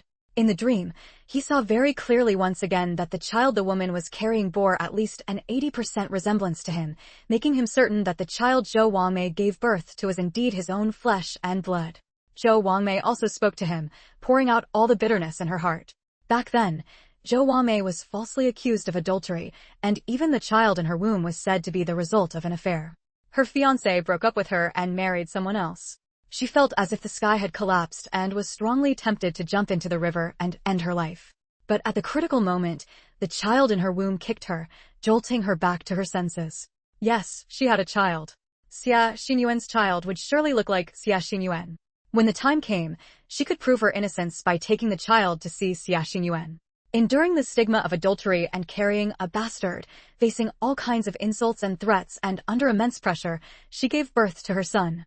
He became even more determined to get a divorce. When Chen Xinyu set out to find Jiang Mengyu, he quietly followed her. However, she was once again stopped by Chen Xinyu at the door. He was actually grateful to Jiang Mengyu. It was she who made him understand the truth of what happened. Otherwise, he would still be kept in the dark, unaware of the truth behind the death of his childhood betrothed and his eldest son. If it were merely a matter of standing by and doing nothing, that would be one thing. But she deliberately delayed, causing the death of a 5-year-old child. This already constituted the crime of intentional homicide. Putting aside everything else, didn't Chen Xinyu know that her actions would lead to his son's death? No, she knew. She did it on purpose. But now he had heard her evil deeds directly from her own mouth. Her son was her entire world. For her son's safety, she no longer dared to take him to find Xia Xinyuan. Listening to Zhou Wangmei's ghost recount her story, Xia Xinyuan was naturally filled with intense anger. It wasn't until her son was 5 years old, seriously ill and with no money for treatment, that Zhou Wangmei, having exhausted all options, once again brought her son to seek help. In other words, the woman by Xia Xinyuan's side truly had the heart of a venomous snake. Such a woman was unworthy of being a Xia family daughter-in-law. Moreover, her son lived up to her hopes, looking more and more like Xia Xinyuan. So, she eagerly took her son to find Xia Xinyuan. But every time she tried to see him, Chen Xinyu stopped her. Heavens! Just now, she not only admitted to framing Zhou Wangmei, but also admitted to deliberately delaying and causing Zhou Xiaobao's death. He was very glad he had come. Although he already knew Chen Xinyu was the murderer who caused his son and former fiancé's deaths, she herself had never admitted it. How could he let her come to cause trouble for Jiang Mengyu? Seeing her husband appear, Chen Xinyu was greatly shocked. Had he heard what she just said? It could be said that Chen Xinyu directly caused her son's death and indirectly caused Zhou Wangmei's death. Once, Chen Xinyu even sent someone with a message. If she dared to go find Xia Xinyu again, they would kill her son. It was over. Everything was over. Mengyu looked coldly at Chen Xinyu. The story I just told about the competition for team leader, I haven't mentioned the ending yet. Candidate B became team leader by falsely accusing and framing Candidate A. But later, after Candidate A uncovered the truth, he reported Team Leader B to the higher-ups. In the end, Team Leader B was removed from office and Candidate A took over.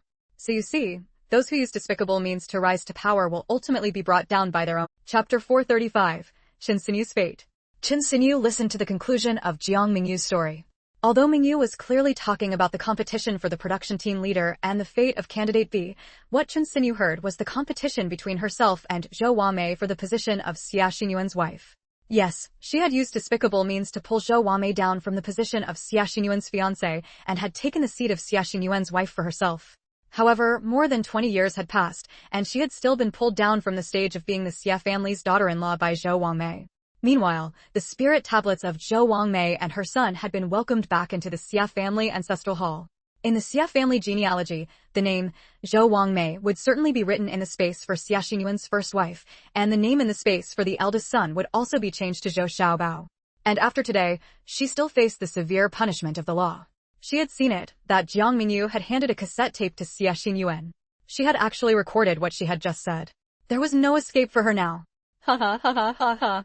She suddenly burst into loud laughter, but the laughter gradually turned into bitter, wretched sobs. In the end, she had still lost. Just like that production team leader, even if she had climbed onto the stage, it was only stolen. She had stolen it for over 20 years, but she would still lose it in the end.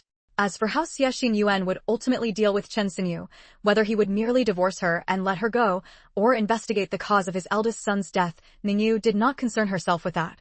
With Awakens and the others keeping an eye on Jiang Huayu, she no longer needed to force Xiaohua to pretend and play along with Jiang Huayu. As for that diploma, it might be very important to others, but for a future entrepreneur, it was practically useless. I'm sorry for troubling you. But Mengyu did not accept his items. I said, I have no connection with you. I will not treat your illness. Moreover, there is no need to treat it. Nevertheless, Xia Xinyuan left the collection behind and took Chen Xinyu away, along with the tape Mengyu had recorded of Chen Xinyu's confession of her crimes. I don't want to go to school. Xian said. As soon as Mengyu and the others returned to school, they felt the tense atmosphere of preparing for the college entrance exams. Teacher Wu, our study group has been really effective. Also, I'd like to add one more member, Xiaohua. In every senior year classroom, a small blackboard was hung with the words, XXX days left until the college entrance exams. The deliberately cultivated exam atmosphere made Mengyu feel somewhat helpless. When her homeroom teacher, Mr. Wu, suggested she disband the study group and return to regular classes, she felt even more helpless. Xiaxin Yuan bowed to Mengyu, then took out a box of collectibles. This is my consultation fee. Therefore, she did not insist. Mengyu said to Awakens, lock up the courtyard. I'll be going back to school in a couple of days. During these 2 days, I'll take you all to find schools. You should also attend school. Mengyu also knew that with Awakens' learning ability, making him attend classes would indeed be a waste of time. All the knowledge that could be learned in school, he could acquire directly from books. He had a feeling that Jiang Mengyu really needed those antiques. He wanted to repay Mengyu for recognizing his worth.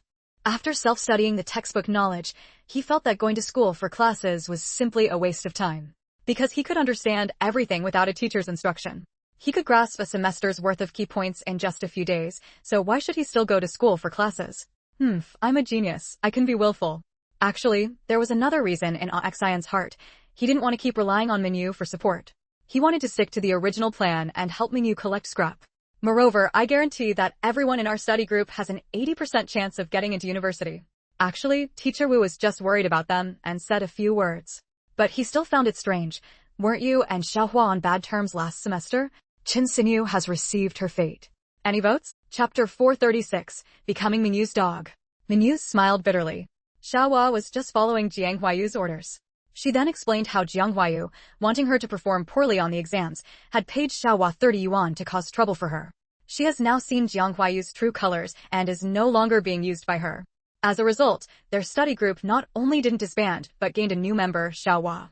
Naturally, Xiaohua, who was originally supposed to be transferred to class 38, remained in class 39. This development infuriated someone. Jiang Mengyu was filled with rage when she saw that Xiaohua, who had once followed and served her, was now by Mengyu's side. Fuming, she intercepted Xiaohua, who was leaving the school gate with Jiang Mengyu and Zhang Xueyu. Xiaohua, how could you also become Jiang Mengyu's dog? Jiang Mengyu was furious. Originally, she had been the most popular female student among her classmates. But the house she had her eye on was snatched away by Jiang Mengyu. Not only that, Jiang Mengyu had also taken the opportunity to publicize the indenture contract her mother had signed with the Zhou brothers, leading to her mother's arrest and sentencing. What infuriated her even more was that the mysterious man who had always helped her was now refusing to see her. Ever since Jiang Mengyu returned to school to repeat high school, everything had changed. And now, even the Xiaohua had betrayed her. How could she not be angry? She was not only good-looking and a decent student, but also generous. She brought more snacks to school than others, treated people to meals when they did things for her, and sometimes even gave them money. Now, even Xiaohua, her last follower, was leaving her. It wasn't that she particularly cared about her mother, but her mother being sentenced would become a permanent stain on her record. Before the new year, she had just received 20,000 yuan from the mysterious man and planned to buy that shopfront house in the county center. First, after being disciplined for spreading rumors, Lin Weiing stopped playing with her. The male classmates who used to casually linger around her no longer looked at her with admiration, and love letters became rare. Back then, both male and female classmates enjoyed gathering around her. She would occasionally find notes secretly placed in her desk or love letters tucked inside returned homework. Wouldn't she become a commander without an army then? Even if Xiaohua stopped following her like Wang Ye and Lin Weiing, she shouldn't have joined Jiang Mengyu. After all, Xiaohua had just taken 30 yuan from her at the end of last semester. She had never given that much money to any other classmate at once. The current Jiang Mengyu was a mix of anger, rage, and hatred. Later, Wang Ye, after clashing with Wu Jiangxing at her instigation and being warned by Jiang Mengyu, also distanced herself from her. She had identified that the house owner urgently needed money and learned that the owner's son had injured someone and desperately needed 10,000 yuan. She planned to acquire the house for just 10,000. Jiang Mengyu believed that all of this was caused by Jiang Mengyu. Now, Jiang Mengyu had even taken her last follower. How could she not be angry, not furious, not hateful? Xiaohua looked coldly at Jiang Mengyu. Classmate Jiang Mengyu, please watch your language. Your character is too poor. I don't want to associate with you and become someone with a malicious heart in the eyes of my classmates. I joined Jiang Mengyu's study group. How does that make me Jiang Mengyu's dog? Was she saying that Jiang Mengyu was a malicious person, and thus, anyone who associated with her would also become malicious? Chapter 437, Don't Push Me. Jiang Mengyu glared at Xiaohua with hatred. Don't forget, last semester you spread rumors about Jiang Mengyu, and during the final exams, you even took money from me. The matter of spreading rumors had already been disciplined by the school, so she wasn't afraid to bring it up. But as for the incident during the final exams, Xiaohua had taken 30 yuan from her. She only wanted to warn Xiaohua. I remember everything you did. Yet, she never expected that Xiaohua wouldn't be afraid to speak out at all. Are you talking about the things you paid me to do? Jiang Huayu didn't think she would actually dare to say it. She immediately backed down. What nonsense are you talking about? When did I ever ask you to do anything? You did bad things yourself. Don't try to shift the blame onto me. She was confident that Xiaohua had no evidence. As long as she didn't admit to it, there was nothing Xiaohua could do. Xiaohua sneered. I know what I did, and you know what you did. Whatever I do, I have my own bottom line. But as for the things you did, don't push me to expose them. I just want to tell you, I was blind before, thinking you were a good person, which is why I followed you around every day as your lackey. Of course, there was another reason. My family was poor. To stay in school and fill my stomach, I had no choice but to do things for you, earning a pitiful amount of money from you. But from now on, I won't be your lackey anymore. Stay away from me. For Xiaohua, what she did during last year's final exams, she took the money, so she couldn't say it out loud in public. She could only stare at Xiaohua, momentarily speechless. She had set up the obstacle on the stool for Mengyu during the final exams, confident that someone of Mengyu's intelligence wouldn't fall for it. When she said she had a bottom line, she truly meant it. The rumors she helped Jiang Huayu spread were based on Jiang Huayu's assurance that they were true. Don't you dare leave. Jiang Huayu darted in front of Xiaohua to block her way. Especially because Xiaohua's words vaguely hinted, don't push me to say that it was you, Jiang Huayu, who instigated the final exam incident, Jiang Huayu was furious. This Xiaohua had clearly been following her for money, yet she had the nerve to say she was blind. But could she admit that she had bought a lackey? She turned to Xiaohua and said, all right, it's time for us to go back and eat. And as for her demand to punish Jiang Mengyu for being late, given Mengyu's abilities, standing at the podium for 10 minutes wouldn't actually affect her exam. Even though the money had been forced out of her, she had taken it, and that was that. She couldn't say it out loud. She could only warn Jiang Huayu in her words not to push her to expose it. Mengyu spoke up at the right moment. Jiang Huayu, Xiaohua isn't a child. Who she wants to be friends with or not is her own business. She used to hang out with you, but now she doesn't want anymore. That just shows how terrible your character is. You can't blame others. She couldn't say it. She just couldn't. Heh. Jiang Mengyu laughed. Jiang Huayu, do you want Xiaohua to expose your affairs in front of everyone?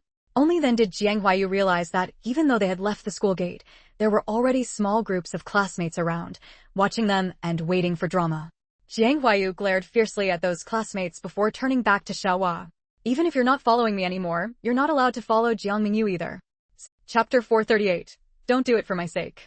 Upon hearing this, the classmates couldn't help but find it amusing. Jiang Huayu was too domineering. How could she forbid Xiaohua from following Jiang Mengyu? Jiang Mengyu laughed in anger. Jiang Huayu, Xiaohua is neither your relative nor has she sold herself to you. What right do you have to control her? She used to be blind and followed you, but now she has seen your true nature and doesn't want to play with you anymore. Naturally, she can play with whomever she wants. What can you do about it? Zhang Shuiyu also found it funny. How ridiculous. Jiang Huayu, are you Xiaohua's mother? Did you shout at her when she went out? She imitated a woman calling her own child. Listen, Xiaohua, you mustn't play with so-and-so outside. As soon as Shuiyu said this, the onlookers burst into laughter. Whose child hadn't been restricted by their parents from playing with certain people? One classmate immediately followed up, mimicking, that's right, Xiaohua, don't play with so-and-so and don't argue with others, or I'll break your legs. Another wave of laughter erupted. Haha, forbidding Xiaohua from playing with Mengyu is just too funny. When did Jiang Huayu become Xiaohua's parent? Don't say that. Jiang Huayu really does have the air of a shrew from the countryside. Jiang Huayu was so angry she wanted to speak, but didn't know what to say. After holding it in for a long time, she finally blurted out, she's the type who follows whoever feeds her. Since she could betray me, she could betray you too. Thinking of the past, Mengyu's eyes reddened slightly. This Jiang Huayu had done many things under the guise of for her own good that had caused her suffering and hardship. You don't need to do anything for my sake. Mengyu interrupted her. When your parents wouldn't let me study, you once said it was for my own good, claiming studying was too hard. When your mother made me do chores, you once said it was for my own good, so I'd know how to do all the housework after getting married. Mengyu smiled. How she treats me has nothing to do with you. Jiang Huayu, every single thing you did for my own good is etched into my memory. So, Jiang Huayu, don't ever say you're doing something for my sake again, because every time I hear you say that, I can't help but remember all the bad things you did. Jiang Mengyu, shut up. Jiang Huayu finally broke through Mengyu's suppression and shouted loudly. Besides, we have no relationship now. If there is any relationship left, it's only one of enmity. Otherwise, you wouldn't have repeatedly caused trouble for me. Even when your mother wouldn't let me eat, you still said it was for my own good, so I'd remember to do things properly next time. Jiang Mengyu gritted her teeth inwardly, but on her face, she put on a wronged expression as she said to Jiang Mengyu, I was only doing it for your own good. Jiang Mengyu wanted to speak, but Jiang Mengyu suppressed her, not allowing her to say anything. Oh, I remember now. On the night I received my university admission letter, when you handed me that bowl of drugged sweet wine, you also said that Mom and Dad were happy for me and that it was for my own good, so I should toast them with a bowl of wine. Why should I shut up? Jiang Mengyu, I know you're anxious because Xiaohua, who used to follow you and do your bidding, is now by my side. Actually, you're afraid of becoming a commander without an army, aren't you? After all the friends you once won over with small favors have now seen your true colors and don't want to be friends with you anymore. That's why you're anxious. But there's nothing you can do about it. Who made your character so poor? Jiang Mengyu, now that no one wants to play with you and no one listens to you or helps you with things, just wait to be abandoned. Updates, Chapter 439. It's all Jiang Mengyu's fault. Hearing Mengyu's words, Jiang Mengyu was greatly alarmed. What did she know? Could it be that she knew about the person backing her? When she mentioned being abandoned, could it be that she also knew about her recent failed attempts to contact that person? No, she must be overthinking. The abandonment Mengyu mentioned must refer to her friends abandoning her. Because whether it was Wang Ye, Lin Weiying, or this Xiaohua, they had all abandoned her. Yes, that must be it. And so, Jiang Mengyu dismissed the possibility that Jiang Mengyu might know her secret, focusing solely on blaming the incident on being abandoned by Xiaohua and the other two. Because the mysterious person who helped her had once said one thing, the fact that he helped her must never be exposed. If it were exposed, only one word awaited her: death. Therefore, she had always been extremely cautious and careful. Whenever she went to meet that person, she would disguise herself using the disguise ointment the mysterious man gave her, fearing being recognized and losing her life. Thus, even if she considered that Jiang Mengyu might know her secret, she refused to believe it. You're all ganging up to bully me, I won't talk to you anymore. Jiang Mengyu fled. Xiaohua and Jiang Mengyu exchanged a smile and gave each other a victory sign. For a period after that, because Jiang Mengyu's mother was imprisoned and her father detained, and the mysterious man no longer came to find her, she wasn't as arrogant as before. She would absolutely not let her off. Jiang Mengyu gritted her teeth until they nearly shattered. It was all Jiang Mengyu's fault that she couldn't take the college entrance exam. Just as she stepped out of the school gate, she encountered an extremely handsome young man. If Jiang Mengyu were here, she would surely be surprised. This young man was precisely Jiang Mengyu's lover from her previous life, Xie Hongjun. Because not long after the semester started, the high school proficiency exams were held. Passing these exams allowed one to receive a high school diploma. Moreover, the atmosphere for the college entrance exam at school grew increasingly intense, and everyone threw themselves into intense studying. After the proficiency exam results came out, Jiang Mengyu was notified by the teacher that since she couldn't participate in the college entrance exam, there was no need for her to stay at school to review. She could just come to collect her diploma when the time came. Jiang Mengyu looked at the young man before her, and her eyes lit up. What a handsome, bewitching man. Jiang Mengyu didn't even bother with her luggage at school. She just shouldered her backpack and left. Excuse me, classmate, may I ask if Jiang Mengyu studies here? Hearing the other party ask about Jiang Mengyu, a surge of jealousy welled up in her heart again. Why were the men around Jiang Mengyu each more handsome than the last? Even this person looking for Jiang Mengyu was so dashing and good-looking. Because, right after her mother was sentenced and her father detained, the notice regarding her being discovered impersonating someone else to attend university, and thus being barred from the college entrance exam for 3 years, also came down. Jiang Mengyu also took her study group to review at Shenqi's small courtyard, so Jiang Mengyu had no opportunity to cause trouble even if she wanted to. After having seen men like Gu Dongxing, Shenqi, and Wu Jiangxing, Jiang Mengyu felt a sense of having sailed the vast sea. It's hard to be content with water. Having seen the clouds over Mount Wu, no other clouds appeal. She couldn't bring herself to like any of the boys at school. Only, at school, Shenqi remained as aloof as ever, and Wu Jiang was still so cold, they only revolved around Jiang Mengyu. And her most favored, Gu Dongxing, wouldn't even spare her an extra glance. This filled her with grief and indignation. Why did they only see Jiang Mengyu in their eyes, when her own curvaceous figure was even better than Jiang Mengyu? Chapter 440, Flustered and Heart Aflutter. Jiang Mengyu could tell that the man before her possessed a noble air about him, seemingly similar to Gu Dongxing and his companions. What made her even more flustered and her heart flutter was that this man was simply too devastatingly handsome.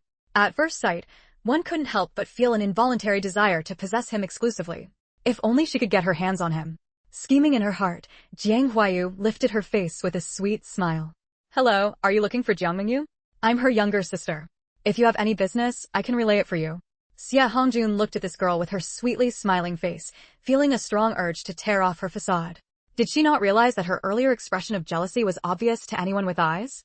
A younger sister jealous of her elder sister, and she still wants to make an impression in front of him, Xia Hongjun? However, running into Jiang Mengyu's younger sister wasn't bad either. It was a good opportunity to extract information about Jiang Mengyu from her mouth. Calculating in his mind, Xia Hongjun maintained his charming smile on his face. Well, it's like this. I have a small matter I'd like to ask for her help with. Could you call her out for me?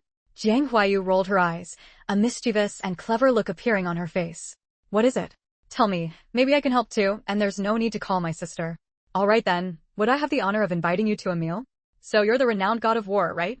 Since I can't compare to you in other aspects, I'll compete with you in charm, by seducing your woman over. One had intentions, the other had designs. And so, just like that, Jiang Huayu got into Xia Hongjun's car. As long as he could get Gu Dongxing's woman into his hands, then he could boast later. So, what if you, Gu Dongxing, are so capable? Your woman still ended up sleeping beneath me. Xia Hongjun wanted to get Jiang Mengyu, so naturally, he needed to understand her situation. And the ones who know a person's habits best are not their friends, but their enemies. Because, in the end, his parents still divorced. Firstly, because Xia Xingyuan truly couldn't endure that kind of pain. Secondly, it was also to give Zhou Wangmei a long overdue justice, after learning the truth about how her childhood betrothal partner had been framed back then. Thus, he sought out Jiang Huayu, who hated Jiang Mengyu. After Chen Xinyu divorced, she blamed the divorce on Mengyu and wanted revenge. However, because Mengyu held leverage over her, she demanded her sons seek revenge for her. Without comparison, there is no harm. Having been habitually hurt by comparisons, one's own child easily develops a rebellious mentality. And the most bizarre method of revenge Chen Xinyu came up with was actually for him to pursue Jiang Mengyu, play with her, and then ruthlessly dump her. Yes, Xia Hongjun's visit this time wasn't to ask Mengyu for help, but to take revenge on her. The reason Xia Hongjun agreed to his mother's bizarre method of revenge against Jiang Mengyu was because there were rumors that Jiang Mengyu was Gu Dongxing's fiancée, and Gu Dongxing was the other people's child in parents' mouths. Xia Hongjun saw through the desire in this girl's eyes at a glance. However, perhaps it was precisely this kind of girl who could be of use to him. Xia Hongjun took Jiang Huayu to the largest state-run restaurant in the county town, Linjiang Hotel. It was called Linjiang Hotel, naturally because it was built by the river, not only boasting beautiful scenery but also excellent service. But the food here was also the most expensive. A meal couldn't be had for less than 200 yuan. Although Jiang Huayu possessed a large sum of money, she still couldn't bear to eat here. When she usually treated classmates to meals, she would at most go to a small eatery. This was her first time coming to such a hotel. Chapter 441, Blushing and Heart-Pounding, Part 2. Although it was Jiang Huayu's first time entering a hotel, she controlled herself not to look around like an ignorant country bumpkin. Even though she originally was a country girl, having followed her father into the county town for less than 2 years, she already considered herself a city dweller in every way. She no longer spoke the local dialect, but instead learned to speak Mandarin like the city people. Miss Jiang, you order the dishes. Order whatever you like to eat, Xia Hongjun said with a smile, looking at Jiang Huayu. Being stared at by a handsome guy made Jiang Huayu's heart race wildly. Brother Xia should order. I can eat anything. Girls shouldn't just eat anything, Xia Hongjun said with a meaningful tone. Huayu's face instantly flushed bright red. How could this man flirt so casually? I only meant I'm not picky about food. But Xia Hongjun was very satisfied. This girl understood what he meant. He smiled. I was also talking about food. Girls should eat some nourishing food, especially blood-tonifying dishes. How about this? We'll each order 2 dishes. I'll order steamed squab and braised pig's trotters. Steamed squab is good for blood, especially suitable for girls, and braised pig's trotters have beautifying effects. You can order the remaining 2. Throughout the meal, Xia Hongjun flirted with Jiang Huayu until she was blushing and her heart was pounding. At the same time, he managed to extract from Jiang Huayu's mouth all the information she knew, both what should and shouldn't be said, related to Jiang Mengyu. During the meal, Xia Hongjun pointed at the bamboo fungus and said, "This bamboo fungus is quite beautiful, right? It has another name, Bamboo Maiden." She glanced quickly at Xia Hongjun. There are only 2 of us. 2 dishes are enough. When it first grows, it wears a cap and a gauze skirt with tender, slender legs. From a distance, it looks just like a slim young girl, just like Miss Jiang. Seeing her insistence on not ordering, Xia Hongjun ordered 2 more dishes himself. One was winter melon with bamboo fungus soup, and the other was braised carp. Jiang Huayu's whole body grew warm. He said she was like a bamboo maiden, and then said bamboo maiden was delicious. Did this mean he wanted to eat her? Jiang Mengyu became even more flustered. When he mentioned blood tonifying, he didn't mean that, did he? Lin Hai favored sons over daughters. Therefore, right after she was born, while her birth mother, Lang Xiangyu, was still unconscious, he took the son he had with a widow outside and swapped him for Jiang Mengyu. Then he sold Jiang Mengyu to Li Chunhua. Jiang Huayu didn't understand why she was like a bamboo maiden.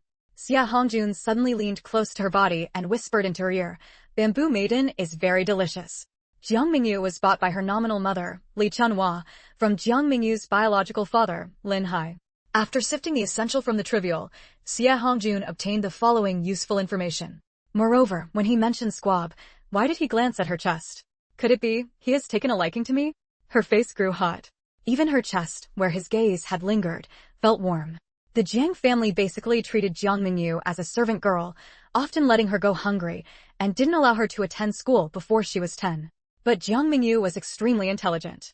She completed primary, junior high, and high school curricula in 6 years and was admitted to Beijing Normal University last year.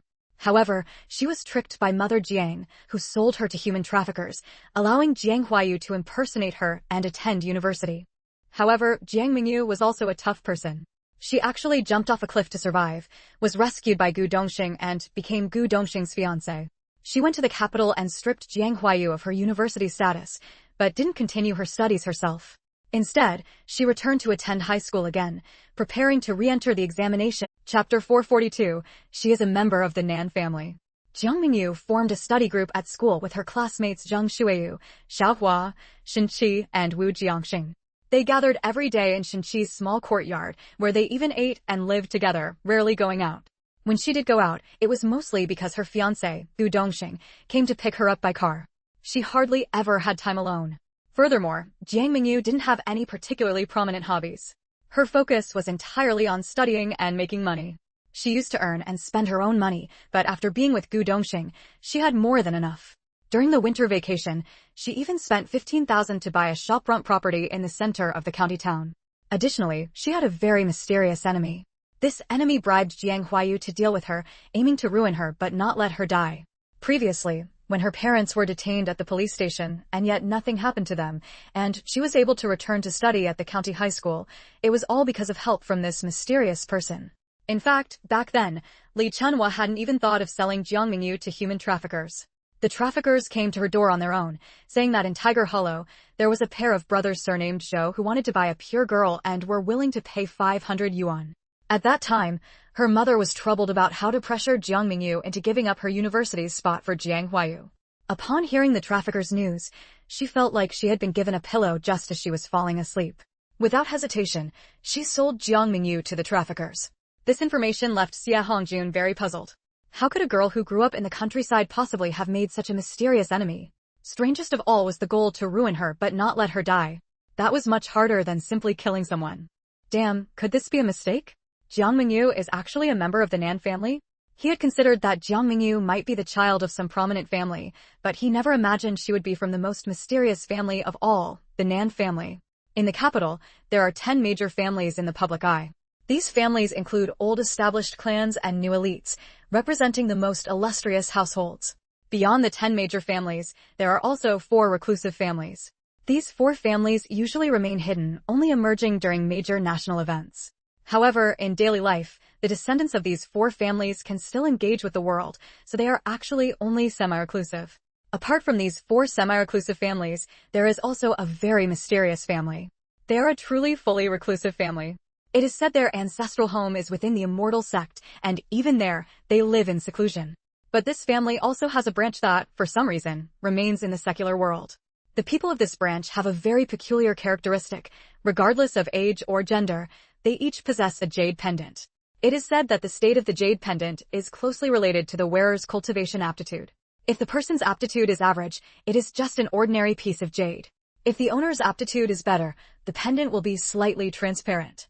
In short, the higher the transparency of the jade pendant, the higher the cultivation aptitude of its wearer. Jiang Huayu said Jiang Mengyu's jade pendant was highly transparent, which meant her cultivation aptitude was very high. Xia Hongjun almost choked on his own saliva. However, recently, the mysterious person had disappeared. Jiang Huayu couldn't contact them either, and they didn't even intercede when Jiang Huayu's parents were detained again. This led to Jiang's mother, Li Chunhua, being sentenced to 2 years in prison. Xia Hongjun grabbed her hand and asked urgently, what characteristics did that jade pendant have? Jiang Huayu was somewhat afraid. I said, when Jiang Mengyu was first bought by my mom, she was wearing a jade pendant. It didn't have any special characteristics. It was colorless, just looked more transparent than the finest jade. Xia Hongjun suddenly asked, what did you say? His eyes, which had been gentle and affectionate moments before, turned sharp as swords. Was anything carved on it? Jiang Huayu thought for a moment before saying, it seemed, there was a character carved on it. The character Nan. 17 days of explosive updates. Dear readers, am I diligent? Hurry up and give me all your votes to reward my hard work. Chapter 443, Jealousy Devours the Heart. The next moment, Xia Hongjun erupted with an even more intense feeling of jealousy. Gu Dongxing, what right did he have to win over the Nan family? After all, becoming in-laws with the Nan family would bring immense benefits. It was said that the Chung family had only obtained cultivation techniques because they had married a daughter of the Nan family. However, when the major political movement arrived, the Nan family came under severe suppression. It was rumored that someone wanted to seize the Nan family's cultivation techniques, which was why they were targeted. The eldest son of the Nan family even seemed to have died because of it. But after the reform and opening up, the Nan family began to rise again. Who wouldn't want to marry a daughter of the Nan family? Putting aside everything else, just the prospect of obtaining cultivation techniques was enough to stir anyone's heart. If Jiang Mengyu possessed a jade pendant engraved with the character Nan, something only members of the Nan family had, then that would prove she was from the Nan family. A thought suddenly occurred to Xia Hongjun. He must pursue Jiang Mengyu and win her over. Not to take revenge as his mother had suggested, to pursue her only to cruelly discard her later, but to genuinely pursue her, and if successful, to truly marry her. But how should he go about pursuing Jiang Mengyu? Xia Hongjun frowned. Based on Jiang Mengyu's habits, it would be very difficult for him to find an opportunity to even strike up a conversation with her. Unless he could intercept her when she went out alone on a Sunday, provided Gu Dongxing wasn't there to pick her up. Because she had focused her review strategically, Mengyu didn't let the 5-person study group just read books endlessly. They practiced dynamic exercises every morning and static exercises every evening. Only during the day did they use their time for review. Moreover, on Sundays, without fail, they engaged in outdoor activities, under the guise of balancing work and rest. Zhang Shuiyu, Shen Qi, and Wu Jiangxing privately called Mengyu master, but after hearing Xiaohua call her big sister, they felt it was awkward to use different forms of address in public and private, so they also started calling Mengyu big sister. Because she herself had failed to attend the university she had dreamed of, she had an obsession with taking the college entrance exam. When she was a drifting spirit, Jiang Huayu had bought back past year's college entrance exam papers for her daughter, and Mengyu had studied them all. However, he soon devised a wife-chasing plan and began to put it into action. Therefore, she was naturally very clear about the content of the 1981 college entrance exam. If they still couldn't pass after focusing their review on the key points she outlined based on the exam content, then they might as well give up on studying. Or perhaps he could go directly to Shenqi's courtyard? Jiang Mengyu had no idea that Xia Hongjun, Jiang Huayu's lover from her past life, was formulating a plan to pursue her. In the study group, she was currently outlining key points for Shenqi, Wu Jiangxing, Zhang Shuiyu, and Xiaohua. As long as you review these key points thoroughly, you might not necessarily get into a top-tier university, but getting into an ordinary university should definitely not be a problem. But according to what Jiang Huayu had said, Shenqi and Wu Jiangxing were both Jiang Mengyu's guardian knights. It would be very difficult for him to get close to Jiang Mengyu at Shenqi's courtyard. Thus, when the 5 of them went out together, anyone who saw them would probably find it amusing. The one who looked the youngest was called Big Sister by the other 4 who were older. This Sunday, just as they were preparing to go out, Xian came looking for Mengyu. Master, someone wants to sell a batch of antiques and would like to ask Master to appraise them. Mengyu's eyes lit up. A batch. Xian nodded. Yes, a batch. During this period, Xian, along with 2 teenage boys, had been collecting scrap and had made some money, but they hadn't acquired a single genuine antique. Yesterday, while out collecting scrap, he saw a middle-aged man trying to sell a broken jar. Having crammed knowledge about antiques recently, he felt that jar might be an antique. Chapter 444, Old Wares. Sure enough, the man immediately asked him for $5, saying this jar was an old ware. At the time, people who had brought their household scrap to sell all laughed at him. Old Bay, is that jar of yours for pickling vegetables? Even if it's an antique, it's a broken one, worthless. The man flushed a little because they were right. This jar was indeed used at home for pickling vegetables. His family was truly hard up, and seeing a child coming to collect scrap, He had thought to pass it off as an antique to make a few bucks. Even if this one is broken, I still have good ones at home. But as soon as he finished speaking, another man mocked him. Don't tell me they're those jars dug up from the back hill that nobody else wanted? You can buy a good jar for just a few dimes. Only you, old Bay, would actually use those jars. All dusty and grimy, so ugly. The middle-aged man, old Bay, was immediately left speechless. Because they weren't wrong, many jars had been dug up from the back hill. There were only a few good ones, and those were snatched up as soon as they were found. The ones left were either crooked, lopsided, or cracked. Others found them too ugly and didn't want them, but he had picked out some of the better ones and hauled them back. At home, they used these jars for everything: pickling vegetables, storing grains, holding beans. However, Awakens noticed it was made of gray earthenware clay, with a mouth diameter of over 10 centimeters and a total height of over 30 centimeters. It had a wide mouth, flat rim, square lip, short neck, broad shoulders, round belly, and a small, flat bottom. The lower part of the belly was decorated with irregular horizontal and vertical cord patterns. Therefore, he tugged at the man, who caught on quickly and waited nearby. Awakens and Biao, one weighing the scrap and the other paying, soon finished dealing with all the scrap people had brought to sell. After everyone else had left, Awakens asked the man selling the broken jar, "How many more of these jars do you have at home?" I didn't dare bring them in. They're just outside the courtyard." Awakens nodded. "Of course it's real. Did you bring that jar?" Mengyu asked. He looked it over and thought it somewhat resembled an antique. But even if it were an antique, only intact ones were valuable. This jar with a broken mouth probably wasn't worth much. The man hesitated before saying, "There are jars and bottles," but he glanced at Awakens. "Those are all in good condition. Some are quite pretty. I want to sell them for $3 each. Do you really want them?" Awakens, however, didn't mind at all. No fear. Who would take such a broken jar? Mengyu's heart stirred. If it were a burial object, although it could be purified, it was still eroded after all, never as good as a clean one. Mengyu anxiously asked, "Aren't you afraid someone else might take it?" When Awakens came in again holding a slightly crooked jar, Xiaotao cried out, "Master, quickly accept that jar. That really is an antique. Moreover, it has no malice or evil aura at all. It's not a burial object." The man then said, "Come back at this time tomorrow. I'll bring them to sell to you. As for today's jar, even though it has a chip, it's still an antique. Give me $2 for it." After returning to the small courtyard in the north of the city, he thought it over and felt unsure, so he immediately rushed to Shinchi's small courtyard to find Mengyu. Awakens gave the man $2 and left with the jar. Hearing that this jar was not a burial object, she became excited immediately. "Good, I'll go down with you right away." Her intuition told her that near the back hill of that village, there should be an ancient kiln for firing jars. These defective rejects were transported there and discarded. Those things might not mean much to us. Chapter 445, Jacking Up the Price. When Shuayu and the others heard Mengyu was going down to collect antiques, they immediately became excited. "Let's all go together." Since everyone wanted to go, Mengyu was happy to oblige. So, they all got into the trailer Mengyu had bought for Awakens to use for collecting scrap and headed for the countryside. After traveling for over 2 hours, they finally reached their destination. Mengyu noticed a pile of jars under a large tree at the village entrance, with a middle-aged man waiting there. Sure enough, Mengyu's guess was correct. They were all slightly defective, substandard pieces. Awakens introduced Mengyu to Lao Bei. "Uncle Bei, this is our boss, surnamed Jiang. The others are all our boss's friends." Lao Bei greeted Boss Jiang and glanced at the 5 young men and women, a flicker of greed flashing in his eyes. Mengyu counted them. There were 101 jars. She took out 303 yuan. "You're Lao Bei, right? You have a total of 101 jars here. 3 yuan each makes 303 yuan in total." But Lao Bei didn't take her money. "These jars of mine are all antiques, very valuable. I can't sell them to you for 3 yuan each. I have to sell them for 30 yuan each." Mengyu and the others looked at Awakens. Didn't he say 3 yuan each? There were other villagers under the big tree at the entrance.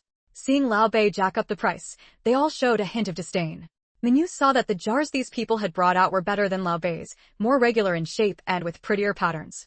Mengyu said, "For the nicer jars, I can give you 5 yuan each." Hearing this, Awakens got angry. "Lao Bei, you clearly said 3 yuan each yesterday. Moreover, these jars were all dug up from the back hill. Lao Bei had just held them back, and now they were his. Selling them for 2 yuan each was one thing, but to ask for 20 yuan each? Wasn't that a bit much?" They stared intently at Mengyu and Lao Bei, as if they would all rush to snatch the money if Mengyu paid. "My family has some too. We have 5. As soon as she said this, someone immediately replied, "My family has some. We have 3. Mengyu looked at the crowd, then at Lao Bei, smiled, and said, I only collect jars for 2 yuan each. Since your jars have reached 20 yuan, we don't want them anymore. Before long, some people went home, found their jars, and sold them to Mengyu. Lao Bei gave Awakens a disdainful look. Yesterday, I didn't know these were antiques, so I was selling antiques as daily use items for 3 yuan each. Now that I know they are precious antiques, of course they have to be 30 yuan each. Our family has some too. After all, jars bought at the market cost only 4 or 5 mao each, and they were even glazed, much prettier than these. She looked up at the villagers and said, anyone who has this kind of jar and is willing to sell it for 3 yuan each can bring it out and sell it to me. Her spiritual sense had already shot toward the back hill, where she discovered a place with broken jar fragments. The villagers were naturally delighted. Even those who had been using the jars to store things and were reluctant to sell them went back one by one to empty the jars and bring them to sell to Mengyu. In this way, Mengyu actually collected 53 jars. Seeing that Mengyu was buying other jars for 5 yuan each, but only offering him 2, Lao Bei was very dissatisfied. Little girl, why are you giving them 5 yuan but only giving me 2? Before Mengyu could speak, the villagers shouted out, Lao Bei, yours are all the ones nobody wanted, crooked and misshapen. How can they compare to our nice ones? You want to sell for 5 yuan too? No, you want to sell for 20. Take a look and see if that stuff is even worth that much. But Lao Bei straightened his neck and yelled, these are clearly antiques. You're selling them. Chapter 446 Old Bei regrets to death. Chapter 446 Old Bei regrets to death. Chapter 446 Old Bei regrets to death. Xiaohua, however, smiled. Since you think they are antiques, why not take them to the market and see if anyone will buy them from you? Old Bei was left speechless. These jars were so ugly, who would want them? As for antique prices, everyone knew antiques were expensive, but no one knew where to sell them. Besides, if they were truly antiques dug up from the ground, they would have to be handed over to the state. How could one sell them freely? Old Bei was still unwilling to give up. If they aren't antiques, why would you buy them? Mengyu laughed. We just like the look of these jars. Can't we buy them to sack into a wall? But now it seems your jars are either crooked or lopsided. They really aren't very usable. Forget it, I don't want them anymore. Old Bei was quite helpless and could only say, all right, 3 yuan it is then. I'll sell them all to you. Who knew Mengyu would then say, sorry, your jars are too crooked and lopsided. They won't stack well for a wall, so I don't want them anymore. Old Bei was dumbfounded. Didn't they like these jars? How could they not want them now? An old man anxiously said to Mengyu, my son also has about 10 jars, but he hasn't returned from work yet. Could you wait a bit? Mengyu thought for a moment and said, all right, since you, elder, ask us to wait, we won't be in a hurry to leave. Mengyu then turned to Shinchi and the others. Since we're here, let's treat it as a sightseeing trip. I think the scenery on the back hill of this village is quite beautiful.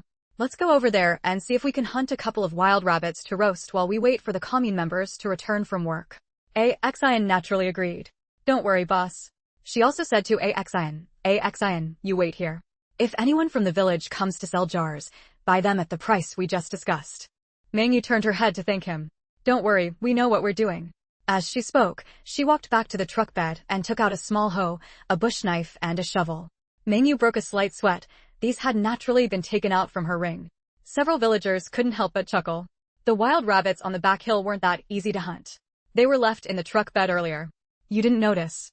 Fortunately, the small hoe and bush knife were small and easy to conceal, though the shovel was a bit conspicuous. As soon as Mengyu and the others left, Old Bei hurriedly pulled Awakens aside. You, young brother, we agreed yesterday, 3 yuan per jar, you take as many as I have. And so, the group of young men and women shouted excitedly and swarmed toward the back hill. Upon hearing they were going to the mountain to play, Wu Jiangshan immediately shouted, let's go. Let's go hunt wild rabbits on the mountain. Someone kindly called out a few warnings, be careful, don't go too deep into the mountains. There are big creatures in there. You students shouldn't get snatched away by them.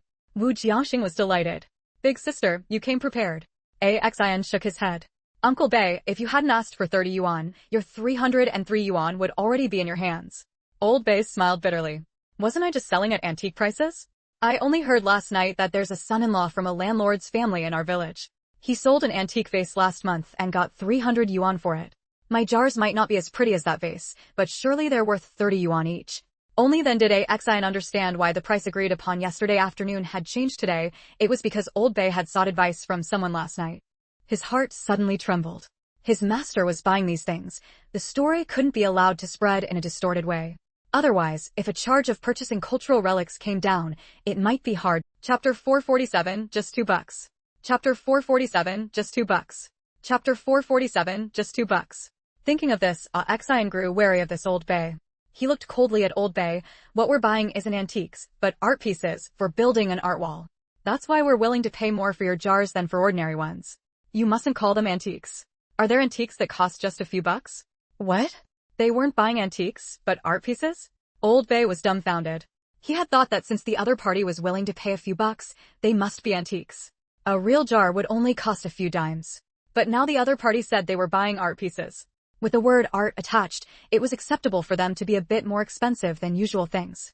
No, he had to sell these jars. Even if he only got $2 each, he had to sell them.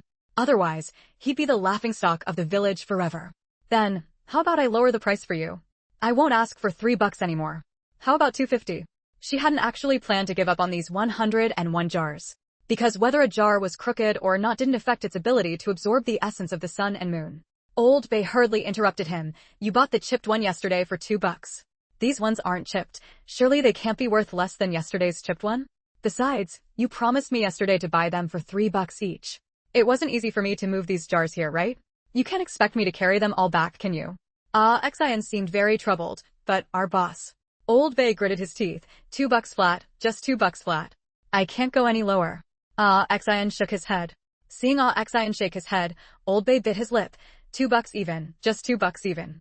Not a cent less. Xian reluctantly agreed. Alright, fine. It's my fault for promising you yesterday. I have to buy them now. I don't know if our boss will scold me. Old Bay was overjoyed the moment Xian agreed and immediately started loading the jars into Xian's vehicle. However, he wasn't really negotiating. He had directly raised the originally agreed price from $3 to $30. That's why she was furious. She would rather forego this bit of essence value than be blackmailed. Mengyu's spiritual sense watched as Xian spent $202 to buy Old Bay's 101 jars and also breathed a sigh of relief. Therefore, for her, a well-formed jar and a crooked, misshapen jar held the same value. The crookedness of the jars didn't affect their absorption of the essence of the sun and moon. Moreover, although these jars were called antiques, apart from archaeological value, probably no one would really collect such defective jars. What's more, people at this time had just solved their basic food and clothing needs and hadn't yet thought about collecting antiques. Therefore, these defective jars really wouldn't fetch a good price if sold now. In this era, it was probably only because her space needed the essence of the sun and moon that she would buy these defective products. Of course, in another 10 or 20 years, these jars might become valuable, but such defective ones would only be worth a few $100 each. However, what she despised most was this kind of untrustworthy, price-gouging behavior. If he had tried to negotiate with her, using the price being too low as a reason, asking if the price could be raised a bit, she might have raised it to $5 for him. It's just that when he took the $202 from Xian, he felt so heartbroken that he slapped himself. If only he had known, he should have accepted the female boss's $303 earlier. Just one moment of greed, and he lost $101. Old Bay was now filled with regret. He worked hard for a year and couldn't save $100. Seeing that Xian had already bought Old Bay's jars, she turned her attention to the pile of jar fragments. Chapter 448. A windfall falls from the sky. Xiao Tao, are you sure these fragments contain very little sun and moon essence? Yes, master. When any object is formed, it generates its own potential. If the object is broken, this potential is also damaged. If the potential is severely injured, the sun and moon essence upon it will dissipate. These jars have already broken into fragments. Their potential is completely ruined. Therefore, the sun and moon essence on them has basically dissipated. So, all the sun and moon essence values combined from this pile of broken jar pieces are less than that of a single intact jar. If that's the case, then I'll simply give up on these broken shards. But, Mengyu was just trying to scan with her spiritual sense to see if there were any good jars left within this pile of broken pieces when she noticed something unusual about this place. Because, less than 500 meters in front of this pile of broken jars, there was an entire kiln filled with various jars, and most of them were still intact. An entire kiln of pottery. Mengyu felt as if a huge windfall had just fallen onto her head. Xiao Tao, however, dampened her spirits. Master, objects that haven't been fired in the kiln haven't yet formed their potential, and don't know how to absorb essence values. Mengyu almost wanted to hit Xiao Tao. Couldn't she let her be happy for a moment? But, even without essence values, collecting them and leaving them for future generations could still be worth some money. She didn't say anything, planning to come here alone at night to directly collect this entire kiln of pottery into her space. Hurry up and dig them out. Mengyu, Shuiyu, and Xiaohua shared a rabbit that weighed about 3 catties after being skinned and cleaned. Wu Jiangshan laughed at her. Scaredy cat, we're all martial artists now. What are we afraid of big creatures for? Having made up her mind, Mengyu hunted 2 wild rabbits. The group gathered some dry branches and made a fire to roast the rabbits. The 2 boys wanted to catch another one to roast, but also felt that since they were in the mountains, it would be better if they could hunt something else to eat. So they clamored to go further in.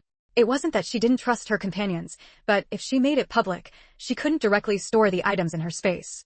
Instead, she would have to bring them to dig, which could easily expose her secret.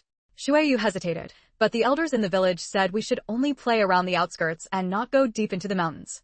There are man-eating big creatures inside. Moreover, the more people who knew, the greater the risk.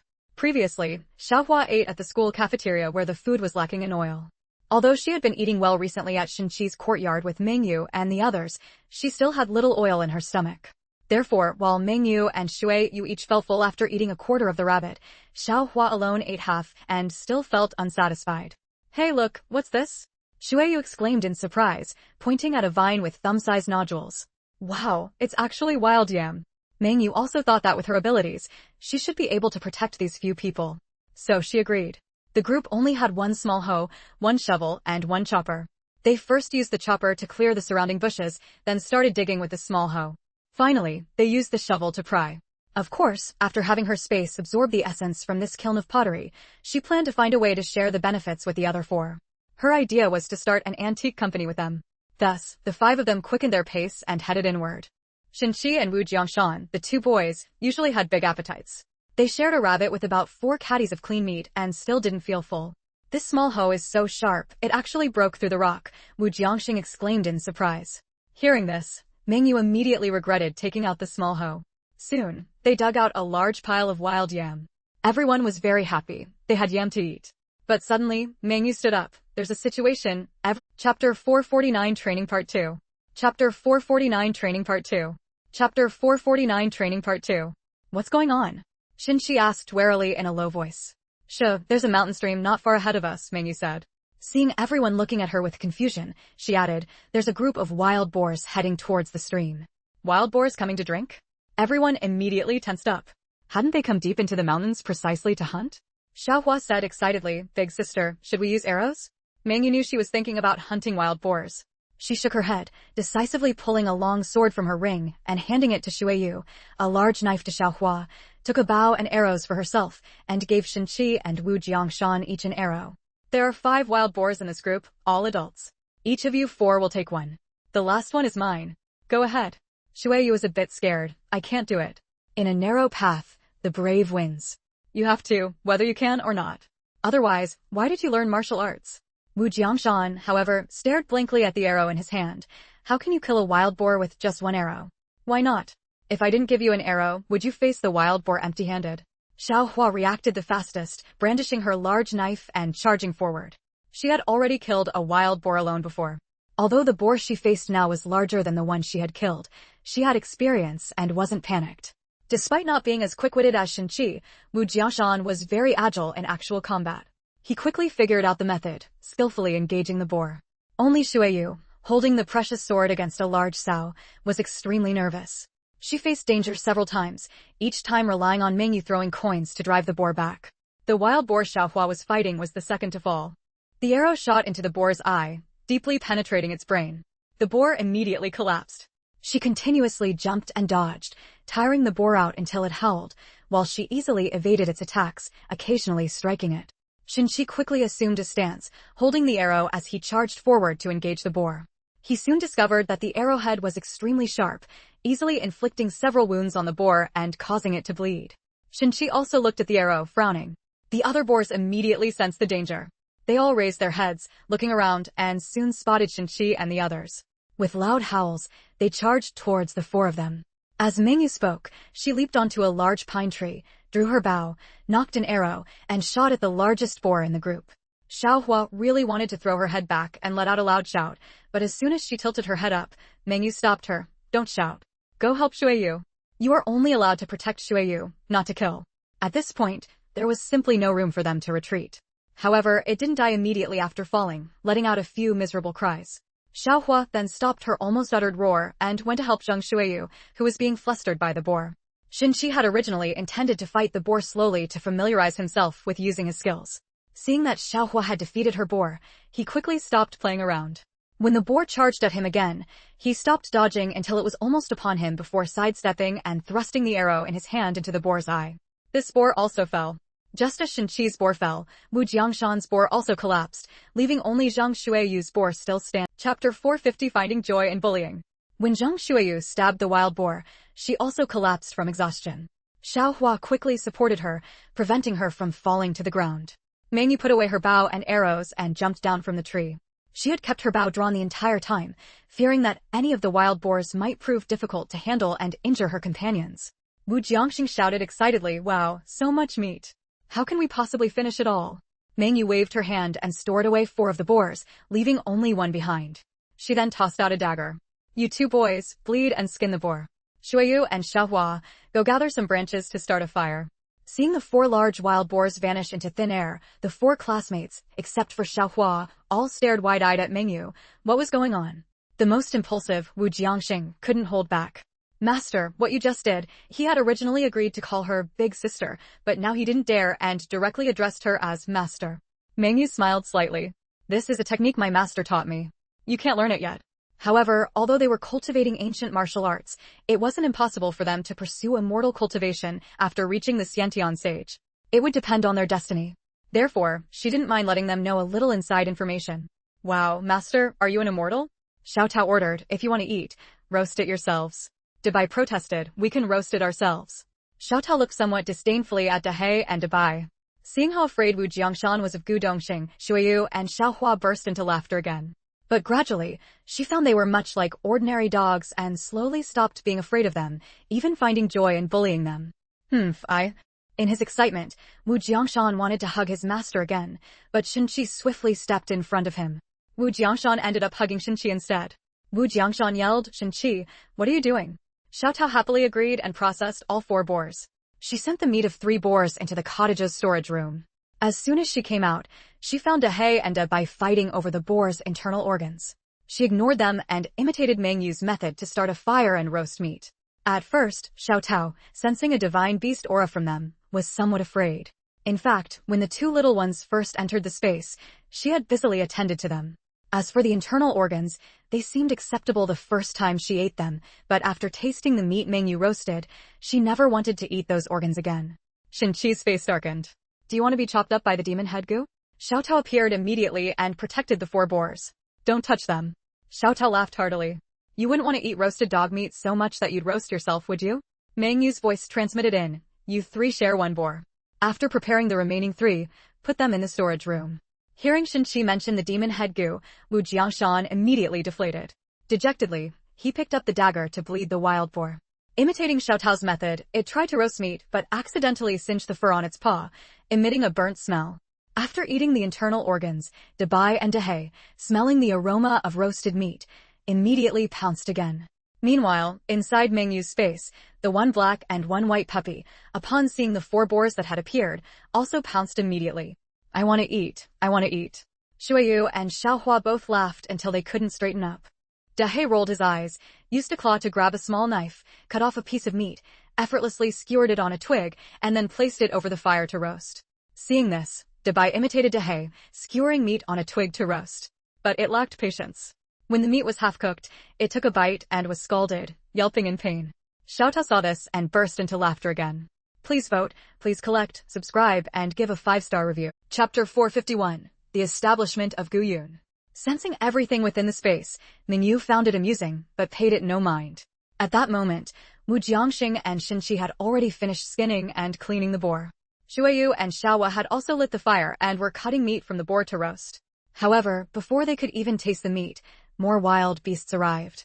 And this time, it was a pack of dolls. Wu Jiangshan exclaimed, "You've got to be kidding me." Suddenly, it dawned on him. "Master, you did this on purpose, didn't you?" Mengyu rolled her eyes at him. "Took you long enough to figure it out. Remember this for the future. After killing in one place, if you want to stay safe, you need to leave quickly. Don't linger leisurely to roast and eat meat." Yes, Mengyu had done it on purpose. Roasting meat deep in the mountains, and the earlier slaughter of the boar involved direct bloodletting. This was precisely to announce to the residents of these deep mountains, there's good food here. And so, for the entire day, Mengyu led her classmates and disciples deep into the mountains, continuously luring wild beasts and engaging in constant battles. Mengyu nodded. Do you want to invest? Meanwhile, at the village entrance, Awakens had already collected over 300 pottery jars. Additionally, he had made arrangements with more than a dozen households to purchase old items from their homes. By the afternoon, the exhausted classmates finally left the deep mountains. Therefore, when Mengyu descended from the mountain, she saw Awakens eagerly chatting with an old man. In the old man's hands was a blue cloth bundle. Seeing Mengyu collect so many things, Xinqi and the others were puzzled. Wu Jiangxing asked directly, is big sister going into business? Aren't you joining Xiaohua? Xueyu asked. Of course, she also gave the villagers a satisfactory price. Noticing everyone's expressions, Mengyu said, Xiaohua, I'll lend you 1,000 yuan. You can join too. Xinqi and Wu Jiangshan had some money, but not much they could spare. Each contributed 5,000 yuan. Xueyu had even less, only 1,000 yuan. Wu Jiangxing quickly nodded. Yes. He didn't care whether it would make money or not. Since Big Sister was going into business and had asked him, he naturally wanted to join. Xiaohua truly had no money. Moreover, she had already acknowledged Mengyu as her master, feeling she was different from the others. Therefore, she did not participate. With one glance, Mengyu spotted the items inside the blue cloth bundle and felt a surge of joy. This harvest was quite good. Utterly exhausted, she used the 5 elements fan to set up a formation, preventing the scent of blood from spreading and keeping the wild beasts out. Zhang Xueyu also hurriedly joined in. I want to participate too. Count me in. Actually, Xueyu hadn't had a good impression of Xiaohua, who used to follow Jiang Mengyu. But after spending time together recently, she found Xiaohua to be straightforward and a decent person.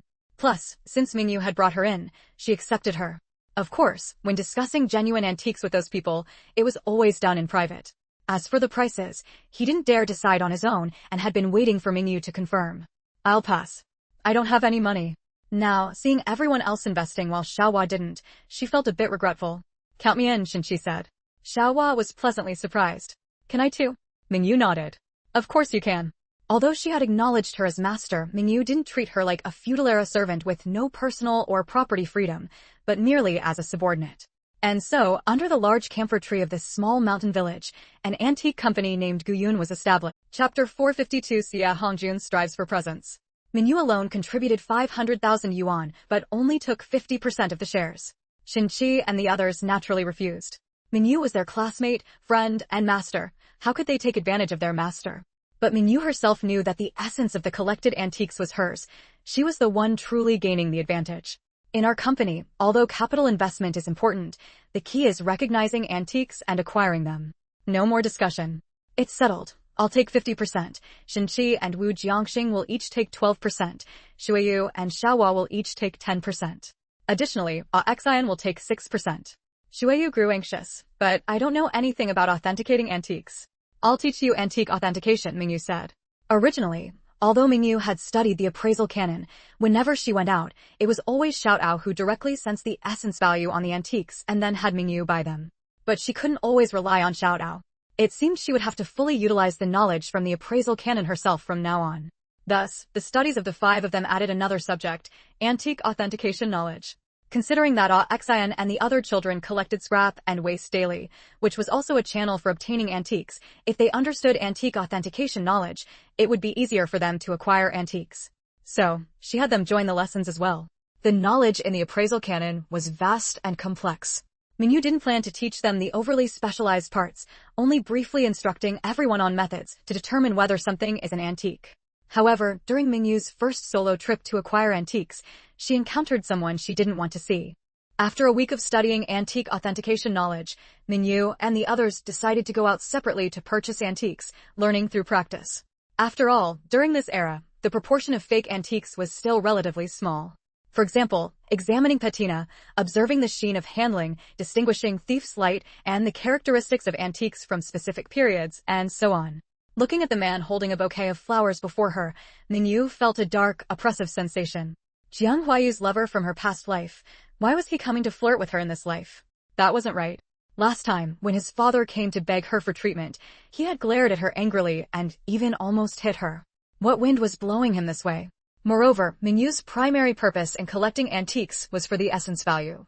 When funds were sufficient, she temporarily had no plans to sell the antiques after their essence had been absorbed. Xin and the others actually took the antique authentication knowledge more seriously than their cultural studies. During this period, although it couldn't be said that trading cultural relics was allowed and antiques were hard to distinguish from cultural relics, as long as you didn't sell antiques abroad and kept a low profile, generally, there weren't many issues. Miss Jiang, these are for you.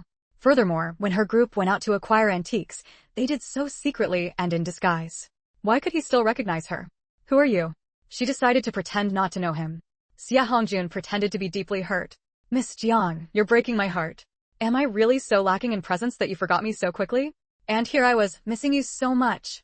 Mengyu almost vomited. Suppressing her disgust, she feigned confusion. Should I know you? Xia Hongjun took a deep breath. Don't get angry, don't get angry.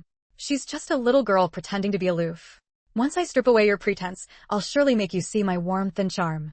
He gathered his emotions, putting on a lethally charming, deep smile as he looked at Jiang Mengyu. Another day of explosive updates complete, dear readers. Give me Chapter 453, I would never fancy you. Chapter 453, I would never fancy you. Chapter 453, I would never fancy you. It's fine if you don't know me, so let me introduce myself again. I am Xia Hongjun, 25 years old, unmarried, and have no bad habits. My grandfather was an old Red Army soldier, which is why I'm named Xia Hongjun. Listening to this introduction, Mengyu once again felt a sense of foreboding. What the hell are you telling me all this for? Her heart suddenly skipped a beat. Could he be trying to hit on her? Xia Hongjun continued to put on a deeply affectionate expression. I run a small company in G City. I came to our county to investigate agricultural projects. I plan to invest 20 million to contract land in the countryside here for planting. Mengyu rudely interrupted him. What does any of that have to do with me? Xia Hongjun gritted his teeth inwardly. How did he end up encountering someone so oblivious to romance? He maintained his smile. Miss Jiang, when I brought my father to your home for treatment last time, I fell in love with you at first sight. I hope you can give me a chance to pursue you. How incredibly direct. If Xia Hongjun knew what Mengyu was thinking, he would surely complain. He had no choice but to be direct. He had finally managed to find her alone, hadn't he? If he missed this opportunity, she was usually with several others. How could he possibly make such a confession then? Moreover, he was extremely confident in his own charm. Even in the capital, his charm was irresistible. With just a slight smile, he could captivate a whole crowd of young women. No, from 70-year-old grandmothers down to 8-year-old girls, none could resist being charmed by his smile. After speaking, Jiang Mengyu turned and walked toward another path. You investigated me? Mengyu's eyes were filled with vigilance. Don't even think about it, I would never fancy you. With that, she strode forward, clearly wanting nothing more to do with him. Xia Hongjun was starting to doubt his own charm. He came from a good family, was good-looking, and had made something of himself. He had become one of the few to get rich early, right at the start of the reform and opening up. Almost every young woman he had met was attracted to him. Of course, this was also why Xia Hongjun had been so direct himself. What was going on? Had his charm failed? He smiled slightly and said, well, someone naturally told me. Miss Jiang, you don't need to worry about it. Gu Dongxing doesn't cherish you, but I will cherish you. Xia Hongjun was taken aback for a moment. The fact that Jiang Mengyu and Gu Dongxing had a fake fiancé-fiancé relationship was something he had naturally found out through his own investigation. In his mother's view, having her son seduce a young girl like Jiang Mengyu should have been a piece of cake. Xia Hongjun quickly followed behind Mengyu. Miss Jiang, there's no need to refuse so hastily. I know your fiancé-fiancé relationship with Gu Dongxing isn't real, but... Mengyu suddenly stopped walking. Who told you my relationship with Gu Dongxing is fake? Moreover, this girl was just from a small place. She probably hadn't met a man as charming as him before, right? Unexpectedly, Mengyu said without mercy, I'm sorry, I can't give you that chance. I already have a fiancé. This was also the reason his mother had sent him to seduce Mengyu and then cruelly dump her. But why was this Jiang Mengyu such an exception? Faced with such an outstanding man confessing his love to her, she remained completely unmoved. Initially, Xia Hongjun had only come to seek revenge for his mother under her orders. He hadn't really wanted to come, but thinking he could strike a blow against Gu Dongxing, he came. Later, after finding out that Jiang Mengyu was from the Nan family, he felt that marrying this Jiang Mengyu could bring him benefits and thought it wouldn't be bad to seduce her and marry her. Thus, a reluctant trip turned into a pleasant journey. A turn can be an ending. A turn can also be a new beginning. Good morning, world. Chapter 454. When eating vegetables, eat the heart of the cabbage. When marrying, marry a Liberation Army soldier. Xie Hongjun had originally thought that, with his charm, hooking a little girl who grew up in such a rural backwater would be as easy as crooking his little finger. But now, he discovered that Jiang Mengyu actually looked down on him. This made him feel extremely frustrated and even a bit indignant. He was Xie Hongjun after all. However, the more Nan Mengyu ignored him and looked down on him, the more determined he became to conquer her. Moreover, he genuinely felt a growing interest in this girl. He quickened his steps to catch up with Nan Mengyu. "Miss Jiang, I know I was a bit presumptuous today, but I truly love you. Please don't profane the word love." Nan Mengyu suddenly stopped in her tracks. "Whether you are sincere or not has nothing to do with me." And Nan Mengyu looked Xie Hongjun up and down. "A man like you, so effeminate, is not my type."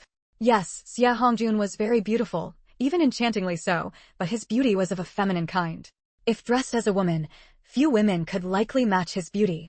In later generations, such a man would become a national heartthrob. But honestly, Jiang Mengyu didn't like this kind of beauty. She preferred the masculine beauty of someone like Gu Dongxing. Being called effeminate by Jiang Mengyu, Xie Hongjun could no longer maintain his composure. Besides, when eating vegetables, eat the heart of the cabbage. When marrying, marry a Liberation Army soldier. The person I want to marry is a Liberation Army soldier, even a former one. Unfortunately, you're neither. He felt somewhat frustrated. It seemed he had overestimated himself, thinking his charm was boundless and that he could definitely attract the other party. He had directly professed his love, assuming she would either accept with pleasant surprise or shyly say she'd consider it, while secretly being more than willing. Nan Mengyu smiled. "Wrong. Gu Dongxing is not crude, he is very manly, not something an effeminate man like you can compare to." He never expected that this Jiang Mengyu would actually reject him. Was it wrong that he was beautiful? And didn't girls all like handsome men like him? But this was the 1980s, girl. How could people in the 1980s still be so blind, marrying based solely on profession? He should have first appeared around her to become familiar, then gradually pursued her step by step. However, he would not give up. Consequently, the most outstanding girls in villages and even cities were often chosen by soldiers. He had always been smug about his good looks.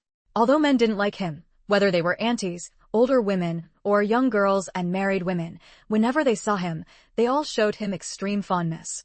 Xie Hongjun's mouth fell open. Such a powerful reason, yet he couldn't refute it. Standing there, he momentarily didn't know whether he should still follow. He grew angry. "Do you mean you prefer crude men like Gu Dongxing?"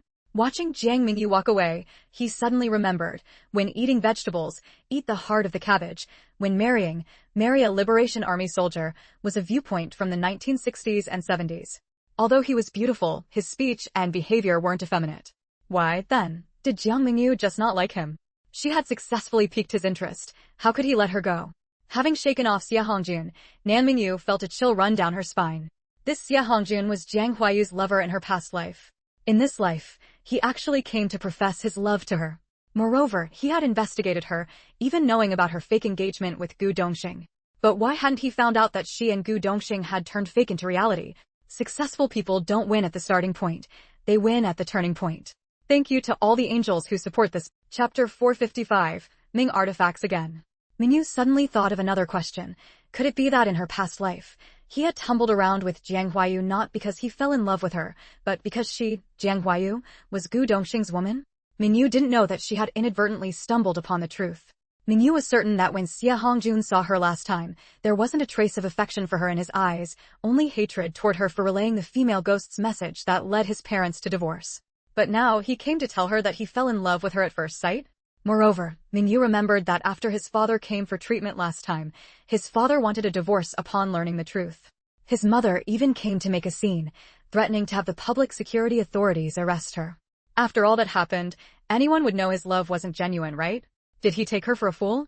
Or did he think she had gone 8 lifetimes without seeing a man, that his Xie Hongjun's looks rivaled Pan An's and his charm was unparalleled, so he was so sure she would fall for him as soon as he professed his love? Forget it, never mind him. She had originally planned to go to a village of former landlords to collect antiques, but now she didn't feel like going anymore. Instead, she might as well go take a look at an antique street on the city wall of G City. Although there were no formal antique streets at this time, there were some underground black markets. They were just frequently chased away. Mengyu naturally didn't know about this in her past life. She only heard about it after becoming a wandering spirit. In the early days of reform and opening up, antique transactions often took place on the city wall of a prince's mansion in G City.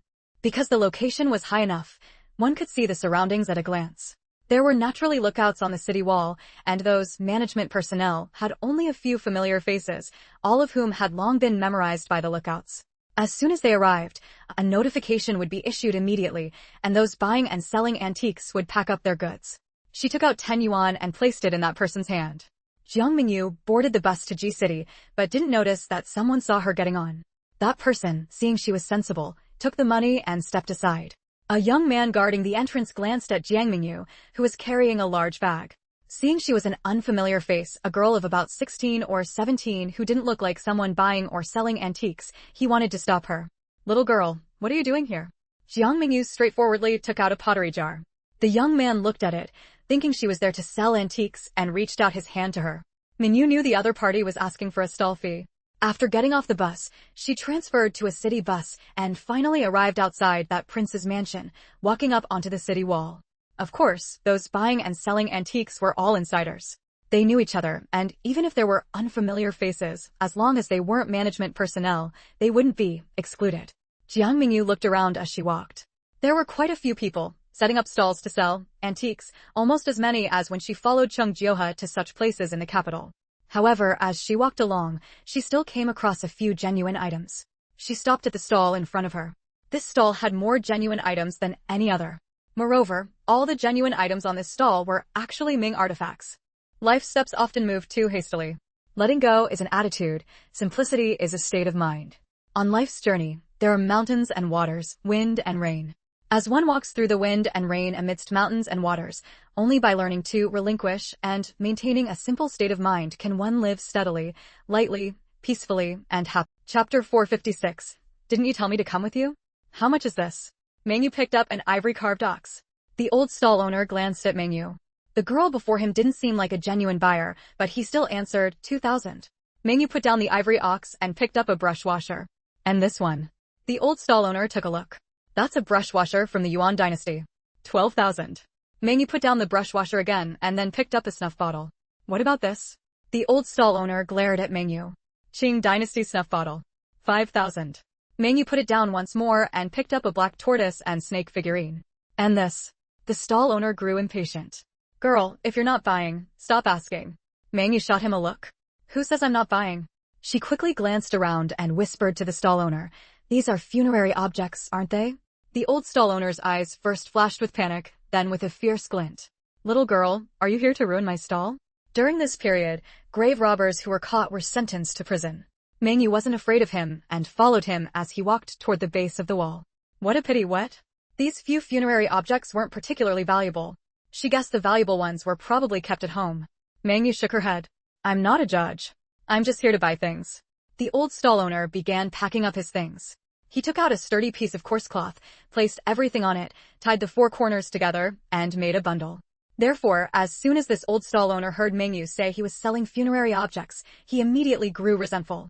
Whoever commits any of the following acts shall be sentenced to fixed-term imprisonment of not less than 10 years, life imprisonment or death, and shall also be fined or have property confiscated. 1. Excavating and robbing a site of ancient culture or ancient tomb, which is designated as a major site to be protected at the national or provincial level for their historical and cultural value. 2. Being a ringleader of a gang engaged in excavating and robbing sites of ancient culture or ancient tombs. 3. Repeatedly excavating and robbing sites of ancient culture or ancient tombs. Or 4. Excavating a site of ancient culture or ancient tomb and stealing precious cultural relics therein, or causing serious damage to precious cultural relics. Probably. Otherwise, why would she follow old two? He slung the bundle over his shoulder and said to Mengyu, "Follow me."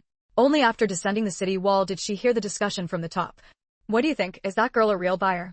Whoever excavates and robs an ancient tomb shall be sentenced to fixed-term imprisonment of not less than 3 years, but not more than 10 years, and shall also be fined. If the circumstances are relatively minor, he shall be sentenced to fixed-term imprisonment of not more than 3 years, criminal detention or public surveillance, and shall also be fined. What a pity for that girl. Seems like it. The few items she picked out were all funerary objects from Old Two's family. It shows she has a real eye for this. The old stall owner was startled. You really want them? It's not easy for a girl in her teens to have such an eye. First, give me a real price. I want all the items on your stall. Second, you probably have more at home. I want all of those too. Mengyu nodded. I really do. After a moment's thought, she added, not just what you have here, but what you have at home too. She revealed this for only two purposes. First, to get a cheaper price from him, and second, because his stall only had a few mixed-in funerary objects. He surely had more stuff at home. The old stall owner asked, what do you want? Grave robbing damages one's virtue, but she was no judge.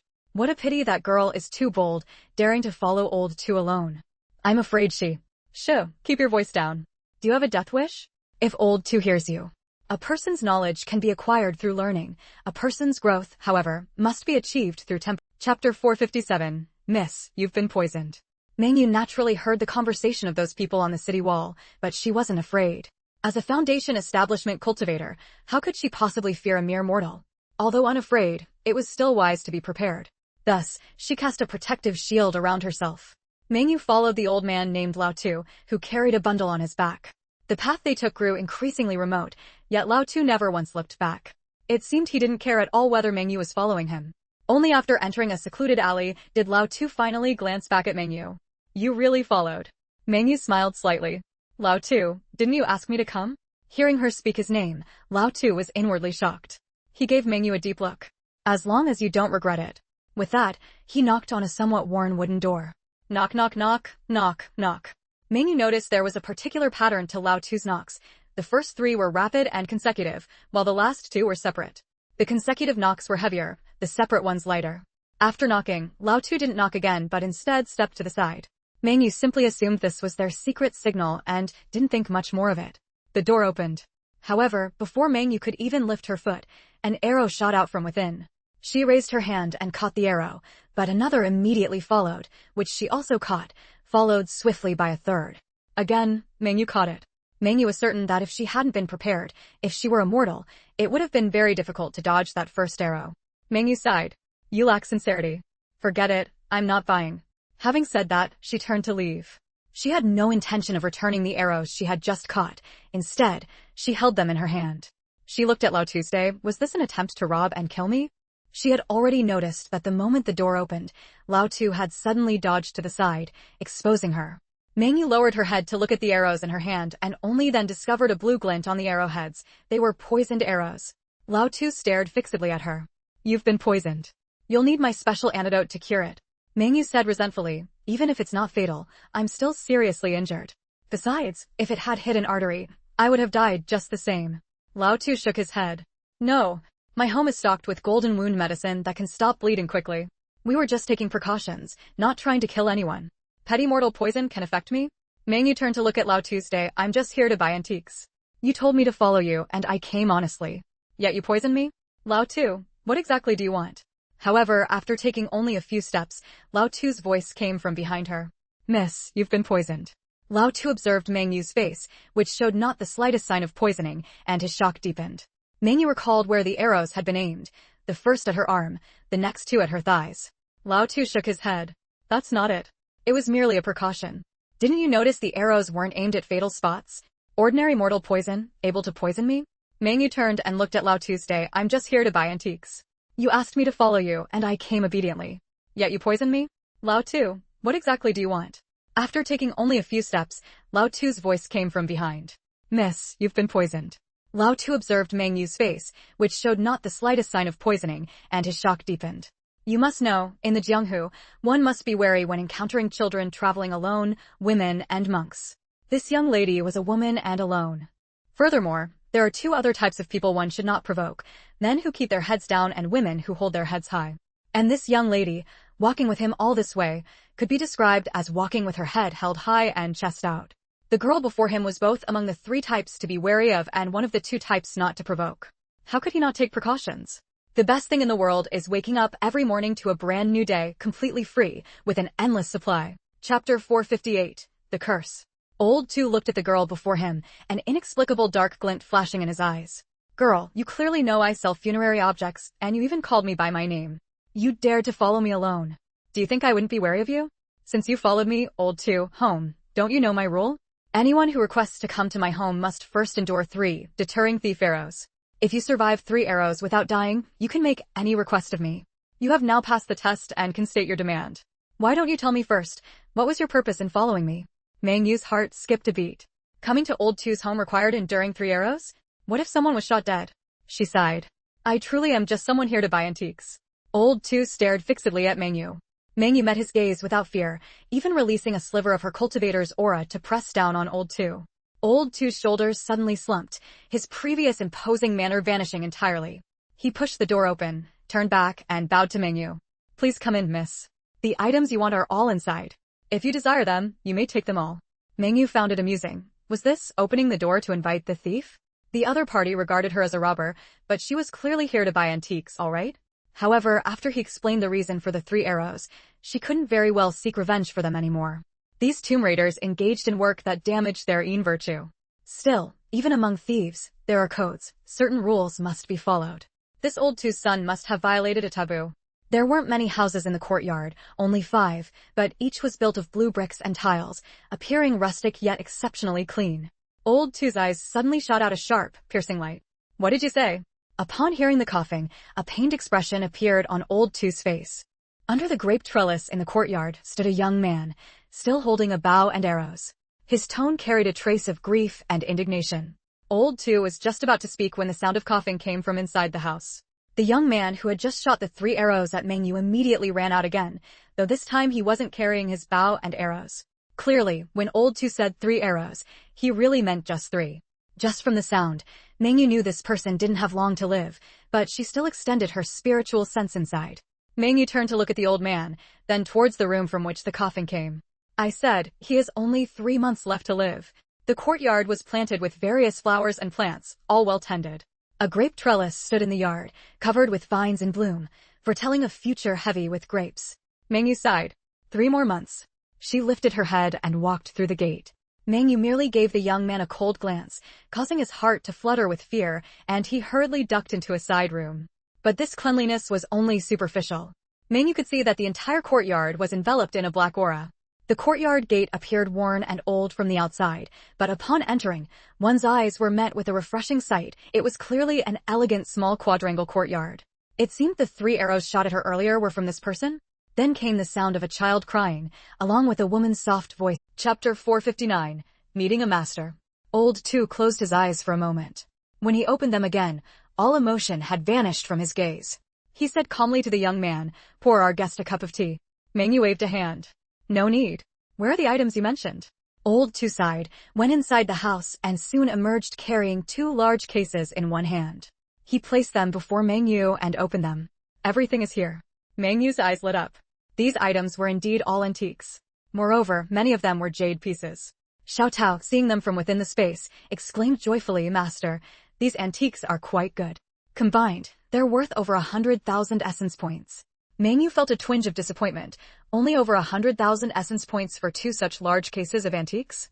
But then, remembering that the first antique vase she ever obtained was only worth 200 essence points, she felt that getting 100,000 for these was actually quite good. However, she wondered how much the seller wanted for them. Would she have enough money? Mengyu's total funds at the moment were only 600,000. These 2 large cases held at least 300 items. If each sold for 5,000, that would total over 1.5 million. If it really came down to it, she could offer to treat his illness instead. Mengyu was momentarily confused by his meaning. What did her wanting to buy his goods have to do with him washing his hands of the business? Seeing him glance toward the room from which constant coughing could be heard, she wondered, did he want her to help treat his son? After a moment's thought, she said, I'll only give you 20,000 for them, but I want all your Mingqi funerary objects. However, I can also treat your son's illness. But your whole family must swear never to engage in tomb raiding again. Otherwise, may you die in a tomb. Mengyu knew the other party still had some doubts, so she nodded and said, I'm certain. I can treat your eldest son's illness. What you heard earlier is all true. Hearing Mengyu's confirmation, Old Tu was overjoyed. All right, I agree. I'll give you the Mingqi, all of it. He even knew this was the result of a curse. And, despite already knowing his eldest son was cursed and had only 3 months left, she still dared to offer treatment. She must certainly be able to cure his eldest son. Mengyu looked at the items. These Mingqi were all fine pieces, clearly all the best items this family had kept over the years, probably saved to sell later. Yet, she was still asking him to name a price? He had truly met a master. He initially wanted to ask, can you really cure him, but immediately knew he couldn't doubt her. After all, she had deduced he had only 3 months left just from the sound of his cough. I have already washed my hands of that life, he said, glancing toward his eldest son's room. Old Two looked at Mengyu, a trace of disbelief in his eyes.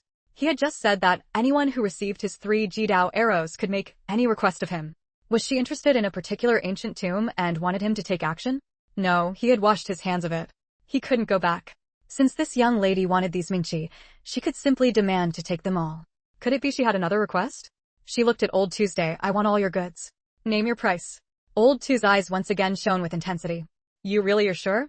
He wanted to say, are you really sure you can cure him, but immediately knew he must not doubt her, because the other party had discerned he had only 3 months left just from the coughing. He said, then ran back into the house and brought out 2 more large cases. All the Mingqi my family possesses is here. I give it all to you. But now, for the sake of his eldest son's life, he was bringing it all out. Mengyu was momentarily stunned. She suddenly remembered the payment she received for saving the He brothers in the capital. Had she charged too little? She said nothing more, nor did she put away the Mingqi. Instead, she had Old Two bring his entire family out into the courtyard. Yesterday, I went shopping with a close girlfriend.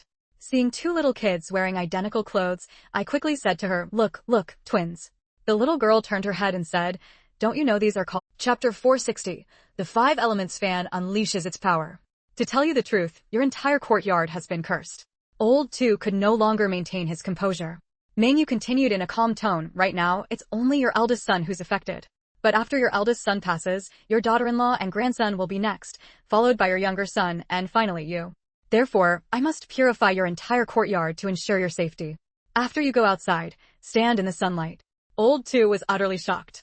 He had thought the curse his son had provoked would only affect his son alone. He never expected it would taint everyone in the family. Mengyu was not exaggerating to cause alarm. Old Two's eldest son had provoked trouble by excavating a cursed ancient tomb. It wasn't just a simple case of corpse poisoning. There was also a microorganism on him, which could be called a bacterium. This microorganism thrived in a damp, environment. Therefore, when Old Two's eldest son brought the burial objects home, he also brought this energy back. It absorbed moisture, transforming into a damp, energy that enveloped the entire courtyard. By now, the whole family had been contaminated by this damp energy. Old Two's eldest son was the most severely affected, his life already in danger. His wife and son, living with him daily, had inhaled more and thus had more of this energy within them. The younger son's room was closest to the eldest's, while Old Two's room was farther away. Therefore, Old Two had the least amount of damp energy in his body. Without hesitation, he called everyone except his eldest son out of the courtyard to stand in the sunlight outside. This human face was likely that of the tomb's owner whose grave had been dug. After Old Two's family had all gone out, Mengyu first took out the 5 Elements fan to set up an array around the entire courtyard. Then, she began making grand, sweeping hand seals and chanting incantations, gathering the primal energy of heaven and earth to pour into the courtyard, ensuring the primal energy filled every corner of the house and yard. The energy in the courtyard was forced toward the center, coalescing into the face of a beautiful woman. Upon seeing Mengyu, its expression instantly turned ferocious. You dare to ruin my magic? It directly transformed into a stream of black energy and charged at Mengyu. Was wiping out his family a punishment for their ancestral lineage of tomb raiders? If, at the beginning, Mengyu's demand for him to hand over all the burial objects and make his whole family swear to abandon their ancestral trade had left him somewhat dissatisfied, now he held not a shred of discontent. But to Old Two's ears, it felt somewhat chilling. This girl had even determined no, stated, the order of death for his entire family. And what's more, she said he, an old man, would be the last to die. Besides, she had promised to give 20,000 yuan. With that 20,000 as capital, his whole family could seek another livelihood. What use is all the money from selling those burial objects if there's no one left to spend it? The beautiful woman's face opened its eyes. Who dares to disturb my rest? That's why Mengyu had spoken as she did. Mengyu had initially thought the microorganisms Old Two's eldest son was contaminated with had no conscious control. She never expected those microorganisms had actually developed consciousness and knew how to feed on human vitality to survive and grow stronger. No, it must have had consciousness from the start. It had just hidden itself well, and she hadn't detected it immediately. In the past, Mengyu would have been scared to death. But she knew she had now embarked on the path of cultivation and could even gather the bane of all and evil energies in heaven and earth, the righteous energy of heaven and earth. Therefore, she was not afraid of that human face at all. Instead, after it appeared, she commanded the primal energy of heaven and earth to condense into a celestial net, enveloping the human face. On the signboard of a certain auto parts factory, the character for parts lost its radical and became cow. An old farmer saw it and muttered, auto parts matched with a cow. At the very least, it should give birth. Chapter 461, Wealthy and Powerful. 3 million foundation establishment pills. Thinking that one foundation establishment pill could sell for 100,000 yuan, Mengyu broke into a sweat. It must be said that Mengyu's appetite had been whetted by the 50,000 merit points she obtained from taking down Song Yun's court last time, making 1,000 merit points seem not that much. It was mainly because the Thunder Attribute technique required so many merit points that Mengyu felt eliminating the scourge and only gaining 1,000 merit points was a bit too little.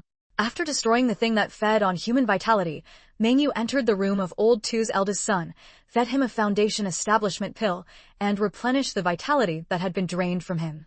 Seeing that the man's face had regained its color, she used the 5 elements fan to withdraw the formation and let the people outside come in. As soon as she saw Old Tu and the others, Mengyu's divine sense swept over them. Sure enough, she found that all those microorganisms on their bodies had died. Is it already done? Old Tu asked urgently. Mengyu nodded. The matter is finished. I'm leaving. With that, she walked away quickly. After a few steps, she was gone. Old Tu and the others hurried into the room and saw that although the eldest son inside was still asleep, his face had regained its color. It was clear at a glance that he was simply sleeping. Just as they were hesitating whether to wake him, the child ran over, shaking his father's hand. Daddy, get up quickly and play with Mao. Old Tu was about to stop him when he noticed his eldest son's eyelashes flutter a few times, then his eyes opened, looking at the room full of people. Why are you all gathered here? Seeing that his eldest son was truly better, Old Tu's eyes welled up with tears. Zhu, you're finally better. This is truly wonderful. Zhu was puzzled. What happened to me? His younger brother quickly stepped forward. Big brother, you've been unconscious for half a month. Fortunately, Dad invited an expert here who saved you. He recounted everything, how Dad brought someone back today, how she withstood his 3 arrows meant to ward off thieves, how she agreed to treat him, and what the consequences would be if she didn't, how she drove them out of the courtyard, until just now when they came in. Suddenly, he remembered something. Oh no, Dad, she promised to give us 20,000 yuan. He rushed out in a hurry. Old Tu, however, shook his head. Our family being reborn is already very good. How can we still want that 20,000 yuan? Zhu frowned. Dad, you gave her all the burial artifacts our ancestors accumulated over the generations? Old Tu nodded. Yes. We won't be tomb raiders anymore from now on. Zhu was still a bit confused. But this is the livelihood passed down by our ancestors. If we don't do tomb raiding, what will we do? We can learn to do business, do manual labor, or even return to our hometown and farm the land. As long as we're alive, what can't we do? But, no buts. I've already sworn on behalf of our family. If we do it again, it will bring disaster upon our entire family. Old Tu said. Just then, Old Tu's youngest son shouted loudly in the courtyard, Dad, come out quickly. The whole family, including Zhu who had just gotten out of bed, ran out. They saw the young man standing beside the 4 large boxes, looking excited. Old Tu asked, what's wrong? The youngest son picked up money from the box. Here, it's all money. Old Tu, oh, she left the 20,000? She is a woman of her word. Youngest son, Dad, it's not 20,000, it's 100,000. Old Tu couldn't believe it. He hurried to the front of the boxes, looked at the banknotes, and slowly, Chapter 462, She is a woman of her word. At this time, the 100 yuan banknote had not yet been introduced. The largest denomination was the 10 yuan bill. He picked up a neatly bundled stack of cash, 1,000 yuan. And there were 100 such stacks. Lao Tu couldn't believe it. It's actually 100,000. She actually gave 100,000. With this money, we could directly start a company. Azu said disdainfully, Dad, you're getting this worked up over just 100,000? If all the Ming artifacts from our family were sold, it would be worth more than 10 million. Lao Tu slapped Azu on the head. You brat, do you even know you were under a curse? You almost died. And not just you, even your wife and children, your younger brother, and your old man wouldn't have escaped. What you brought upon us was a calamity that could wipe out the entire family. Listen to me, from today onward, you are not allowed to go tomb raiding again. Otherwise, before the curse even takes you, I'll beat you to death myself. Better that than letting you bring disaster upon the whole family. Mengyu walked out of the alley and headed toward the bus station in the northern part of the city. Today, she had not only acquired over 600 Ming artifacts and gained 320,000 essence points, but also earned 1,000 merit points. It was truly a tremendous harvest. Feeling elated, she hummed a tune as she walked to the station and boarded the bus from the city to the county town. In less than an hour, the bus arrived at the county. After getting off, Mengyu wasn't in a hurry to return. Instead, she walked toward the riverside, her joyful mind preoccupied with how to allocate those essence points. Suddenly, she sensed someone watching her. With a sweep of her spiritual sense, she discovered a group of hoodlums following her. She frowned. Today really was a special day. Since the school term started, this was the first time she was alone, and yet so many incidents had come her way.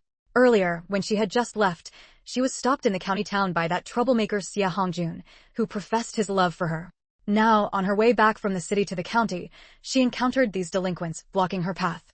Moreover, from the lecherous grins on their faces, it wasn't hard to guess their intentions. A little farther away, in an abandoned oil depot outside the city, she also discovered Jiang Mengyu. She seemed to be waiting for something, her face filled with a venomous expression. In her hands, she held a camera. Her face showed eagerness, mixed with a hint of nervousness and the excitement that comes with doing something bad. At a glance, Mengyu knew without a doubt that those hoodlums had been sent by Jiang Mengyu. Not only had Jiang Mengyu hired these thugs to deal with her, but she also brought a camera, planning to take photos while they assaulted her, to use as blackmail in the future. Actually, Jiang Mengyu overestimated Jiang Mengyu. Her purpose in taking photos wasn't to blackmail Jiang Mengyu and control her, but to take the pictures to Gu Dongxing, to make him understand what kind of person his fiancée really was. If Gu Dongxing broke up with Jiang Mengyu, wouldn't that be her chance? A cold sneer formed in her heart.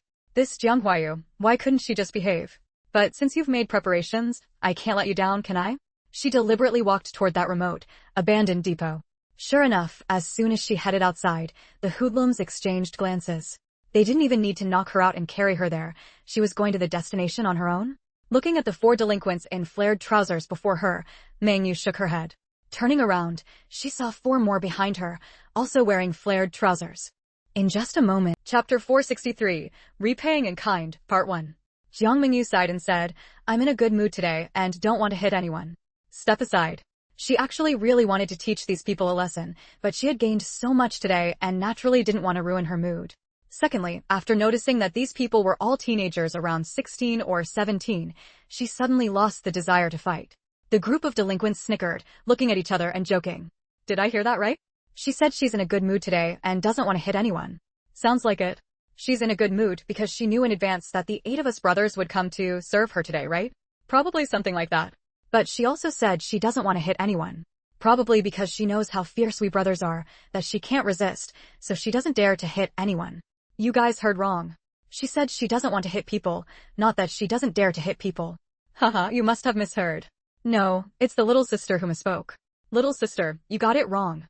Today, it's not that you don't want to hit people, but that you don't dare to hit people. Because the 8 of us brothers are going to have a good time with you. Be a good girl and come with me into that house. We'll make sure you enjoy yourself. Hey, boss, you're wrong. If it were just you alone, boss, she might enjoy it. But with all 8 of us brothers, the ones enjoying it would just be us brothers. She'd only be able to endure it. Mengyu was almost driven to fury. Where did this bunch of freaks come from? She couldn't hold back anymore. I'll let you enjoy it. She flew into action, swiftly circling around the several delinquents. By the time she landed, the 8 thugs who had surrounded her were already thudding to the ground one after another. Mengyu stepped on the boss's face and twisted her foot, asking, Tell me, who sent you? The gang of thugs were all dumbfounded. With so many of them, weren't they even a match for this young girl? They really wanted to find the woman who had hired them to deal with Jiang Mengyu. Whoever said this girl was young and easy to handle, step forward. I won't kill you. The boss was also inwardly lamenting. He thought today's task was simple and even came with benefits, not only getting paid, but also getting to have fun with a female student. He never expected this female student to be such a tough nut to crack. Today, they had truly kicked an iron plate. Pressed under Jiang Mengyu's foot, this boss was quite tough. No one sent us. We just saw you were pretty and alone, so we got tempted. Jiang Mengyu sneered. She reached into the man's pants pocket and pulled out 500 yuan. You've even taken the money, and you still say no one hired you? The eyes of the thugs widened in shock. The recipient had 500 yuan, but the boss had clearly said it was only 100. Seeing the expressions on the thugs' faces, Mengyu knew there was more to it. She asked again, Are you sure there's really no one? Right now, I'm giving you the chance to tell me yourselves. If you don't, I'll have no choice but to go find Jiang Mengyu and have her confront you. Hearing the name Jiang Mengyu, the boss's expression immediately changed. Mengyu thought to herself, asterisk, just as I suspected, it's her. I guessed right, asterisk. She didn't ask anymore. Scanning with her spiritual sense, she confirmed the place was indeed quite remote, with no households within a couple of miles and no people around. After a moment's thought, she plucked something from her space, mixed it into water, then pinched each person's mouth open and forced them to drink a mouthful. After a while, as each of them turned red-faced and feverish, she grabbed them one by one and threw them into the abandoned oil depot. Chapter 464, Repaying in Kind, Part 2. Jiang Mengyu was sitting in the courtyard of the abandoned oil depot, waiting for news, when she saw the delinquents she had hired being thrown over the wall one by one. The key point was, these people who were thrown in immediately stood up as if injected with adrenaline, looking around. When they saw Jiang Mengyu, their eyes gleamed with a green light, and like hungry wolves, they immediately rushed toward her, surrounding her.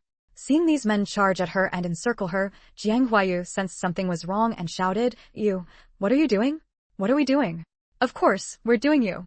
The leader lunged at her, and almost simultaneously, the other young men also pounced, trying to grab her. Jiang Mengyu had trained in martial arts, so naturally, she wouldn't let them catch her easily. With a swift dodge, she escaped their encirclement. All of you, stop right there. She finally realized something was wrong. These men were all under the influence of drugs. She clearly hadn't drugged them, nor had she drugged Jiang Mengyu, because she wanted Mengyu to endure these men while fully conscious. But now these men all had reddened eyes and strange expressions on their faces. Moreover, she had originally subdued them with her martial arts to make them obey her, yet now they dared to attack her. The drugged delinquents clearly didn't listen to Jiang Mengyu.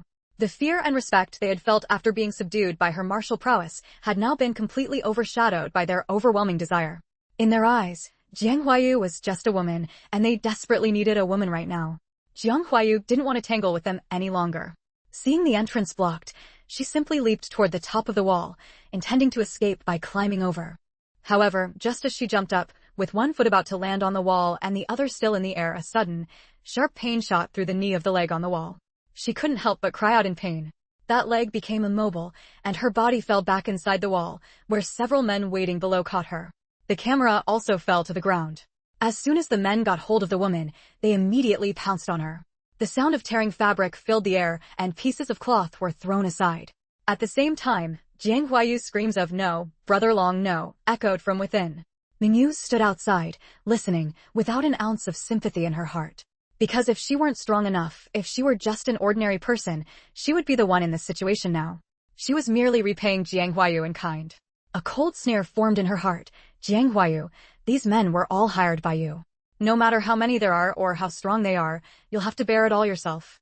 She leaped inside, picked up Jiang Mengyu's camera, checked that it was still functional, and then raised it, taking photos of Jiang Mengyu from various angles as the men took turns on her. Jiang Mengyu finally noticed Jiang Mengyu and screamed, "Jiang Mengyu, it was you, wasn't it? You did this." Jiang Mengyu ignored her completely, instead continuously changing angles to take photos. Jiang Mengyu suddenly pointed at Jiang Mengyu and shouted at the men, "Your target is over there. Go catch her. She's the one you should be on. Go get her." However, the men only glanced back at Jiang Mengyu before refocusing their attention on Jiang Mengyu. Having just been beaten by Jiang Mengyu, even under the influence of drugs, they didn't dare to target her. In fact, wherever Jiang Mengyu moved to take photos, they even made a little space for her, allowing her to take pictures conveniently. The man on top of Jiang Mengyu even... Chapter 465, Repaying in Kind. After taking a few satisfactory photos, Jiang Mengyu didn't bother with the outcome for Mengyu. She simply took Jiang Menyu's camera, vaulted over the wall, and left. She left behind a screaming Jiang Mengyu and that gang of thugs who, under the influence of the drug, were especially ferocious. Jiang Mengyu had previously found a perfect spot to put the gangsters at ease while they took turns with Jiang Mengyu. No one would come here, even if she screamed her lungs out, it would be useless. She felt utterly hopeless. Mengyu reflected that so much had happened the first time she was alone. It seemed quite a few people were keeping an eye on her. Usually, she was always with her classmates. The moment she was alone, all sorts of demons and monsters came out looking for her. She wasn't really afraid of hoodlums and thugs. What she feared most was Xie Hongjuan's pestering. If Gu Dongxing found out about this, she didn't know how many pounds of vinegar he'd drink. Jiang Mengyu left, but Jiang Mengyu suffered. It was she who had brought Brother Long and the others to deal with Mengyu. Yet in the end, it was Jiang Mengyu who endured the torment. Moreover, these men were all under the influence of that drug. They didn't care that it was her first time. They only sought to vent their animalistic desires on her. This was what it meant to be too anguished for tears, what it meant to despair. In the end, she passed out. She didn't know how much time had passed when she finally woke up. There was no one around anymore. She struggled to push herself up but collapsed again. Even if she managed to stand, she couldn't go back. All her clothes had been torn to shreds by those thugs. It wasn't until late at night that Jiang Mengyu managed to drag herself back to her own home. Her father, Jiang Haidong, took one look at her wretched state and was beside himself with rage. "My girl, what happened to you, But Huayu just rushed into her room and cried. How could she say it? That she had found a gang of thugs to take turns with Jiang Mengyu, that she was just waiting with a camera to take pictures of Jiang Mengyu being violated, but instead, she herself had been violated by that gang? And that while she was being violated by them, Jiang Mengyu had taken photos? She couldn't say it. She could only cry. Jiang Haidong knocked on the door, guessing, "You said yesterday you were going to find that mysterious person to help get your mother out. Did you find him? Did he do this to you? Talk to me, girl. Tell your dad. Who bullied you? Your dad will stand up for you." Jiang Haidong was so furious, he felt like smashing the sky with a stone. Dad, Jiang Huayu finally got dressed, opened the door, and threw herself into her father's arms, sobbing. "It was Jiang Mengyu. Jiang Mengyu did this to me."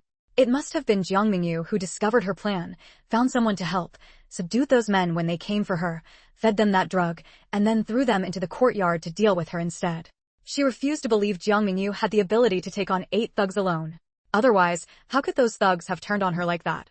They were the ones who had taken her money to deal with Jiang Mengyu. It should have been Jiang Mengyu they defiled.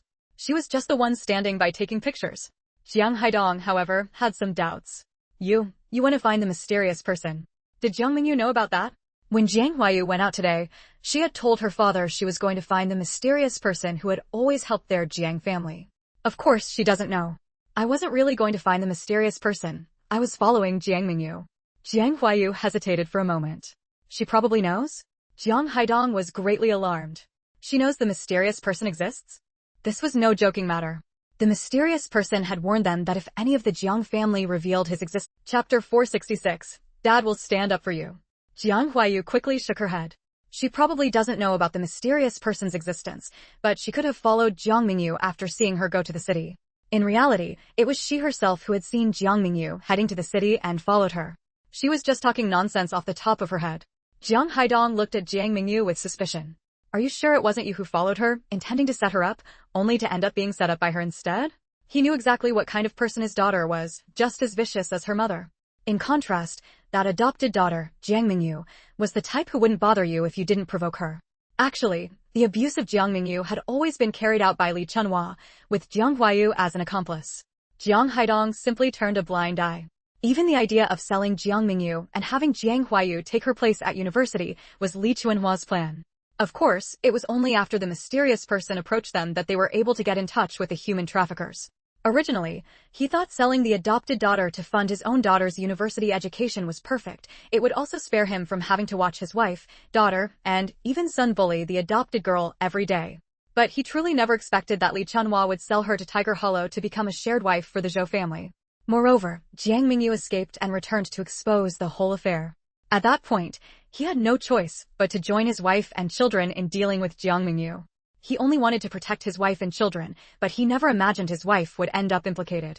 His wife's implication was one thing, but now his daughter had suffered a devastating blow. For a girl to lose her virginity before marriage was crushing enough, but his daughter had actually been gang raped by a group of men and even had photos taken.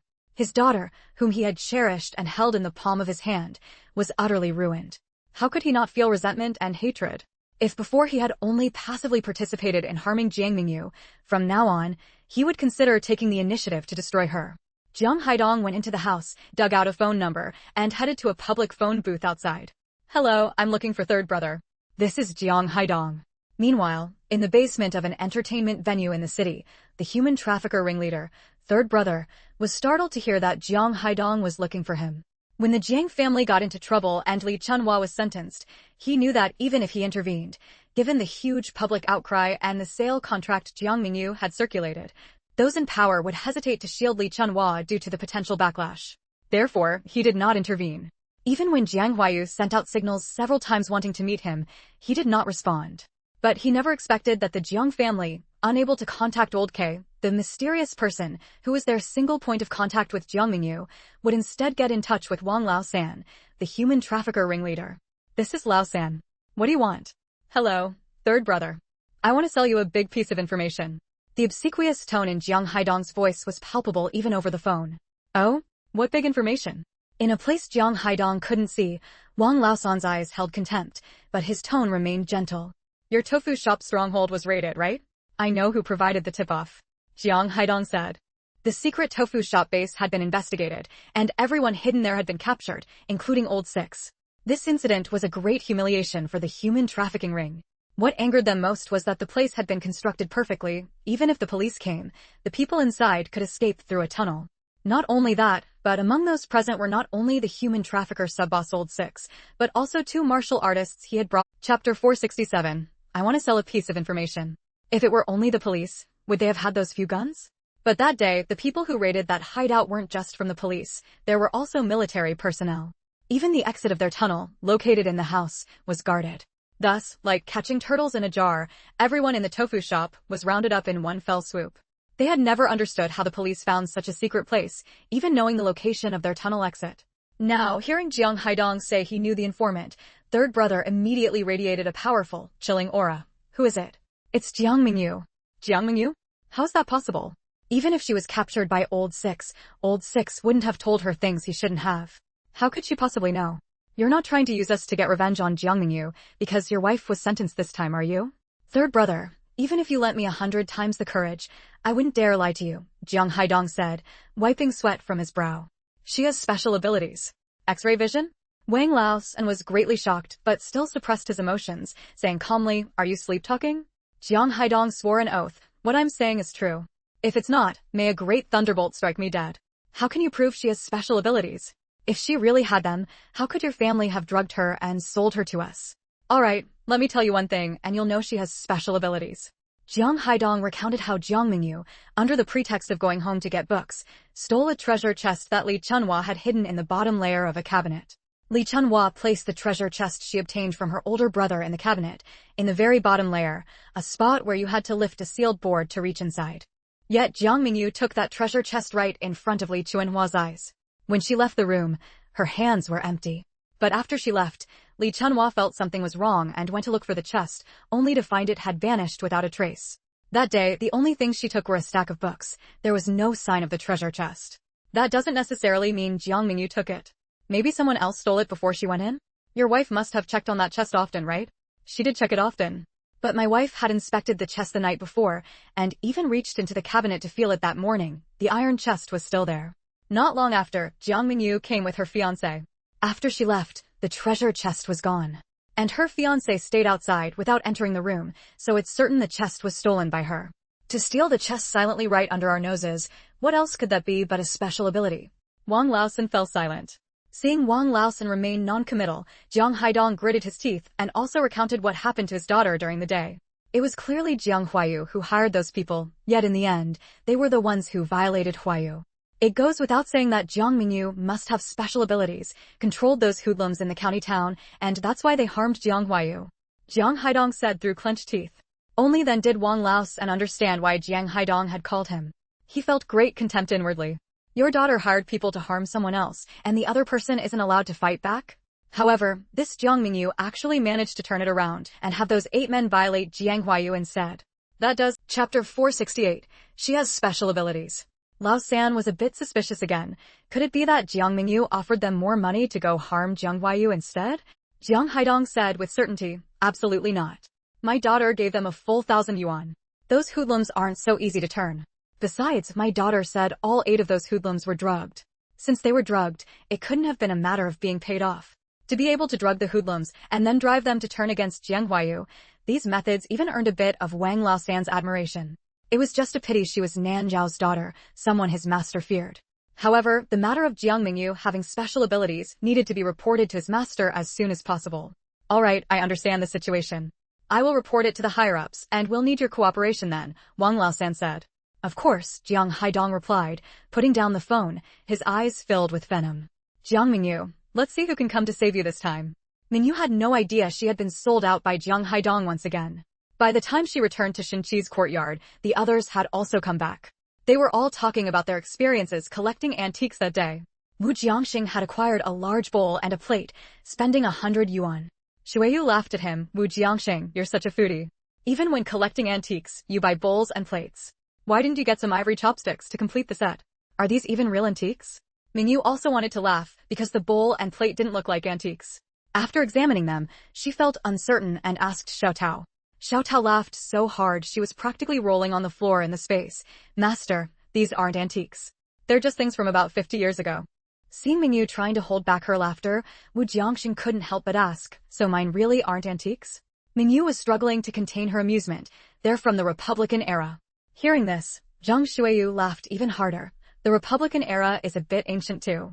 Clearly, spending 100 yuan on Republican-era bowls and plates meant Wu Jiangxing had taken a loss. All you know is how to laugh at me, Wu Jiangxing said grumpily. If you're so capable, show us what you bought. What I bought is naturally good, Zhang Xueyu said, taking out her acquisitions, a white jade bracelet, a matching pair of earrings, and a green jade hairpin. I spent over 500 yuan on these 3 items. Wu Jiangxing looked at her disdainfully. Sure enough, a woman who loves dressing up buys jewelry, and such expensive stuff at that. These are jewelry, of course they're more expensive, Zhang Xueyu retorted unhappily. They're still better than what you bought. How much better could they be? Wu Jiangxing was unconvinced. Mengyu smiled. Even if these items aren't antiques, their intrinsic value is worth the price. She picked up the bracelet. It was white jade, but the quality was average. Putting down the bracelet, she picked up the green jade hairpin, gave it a slight rub, and her eyes lit up. This green jade hairpin is quite nice. Its intrinsic value alone should be worth several thousand yuan. Xueyu, you made a bit of a profit this time. Xueyu was immediately delighted, really. She immediately turned to provoke Wu Jiangxing. Did you hear what Big Sister said? Wu Jiangxing, however, wasn't angry. He glanced at her, an unreadable look in his eyes. Xueyu then turned to Xiaohua. Xiaohua, what did you get? Xiaohua took out a dull gray, flat oval plate. Well, I saw the seller using it to feed his dog. As soon as I saw it, I felt it should be an antique. I said I liked it and bought it for 2 yuan. 2 yuan. Several of them exclaimed in unison. Could you really buy an antique for 2 yuan? As soon as Xiao Tao saw it in the space, she cried out, Chapter 469. Let's see who can still save you. What is this thing? Mengyu asked Xiao Tao in her mind.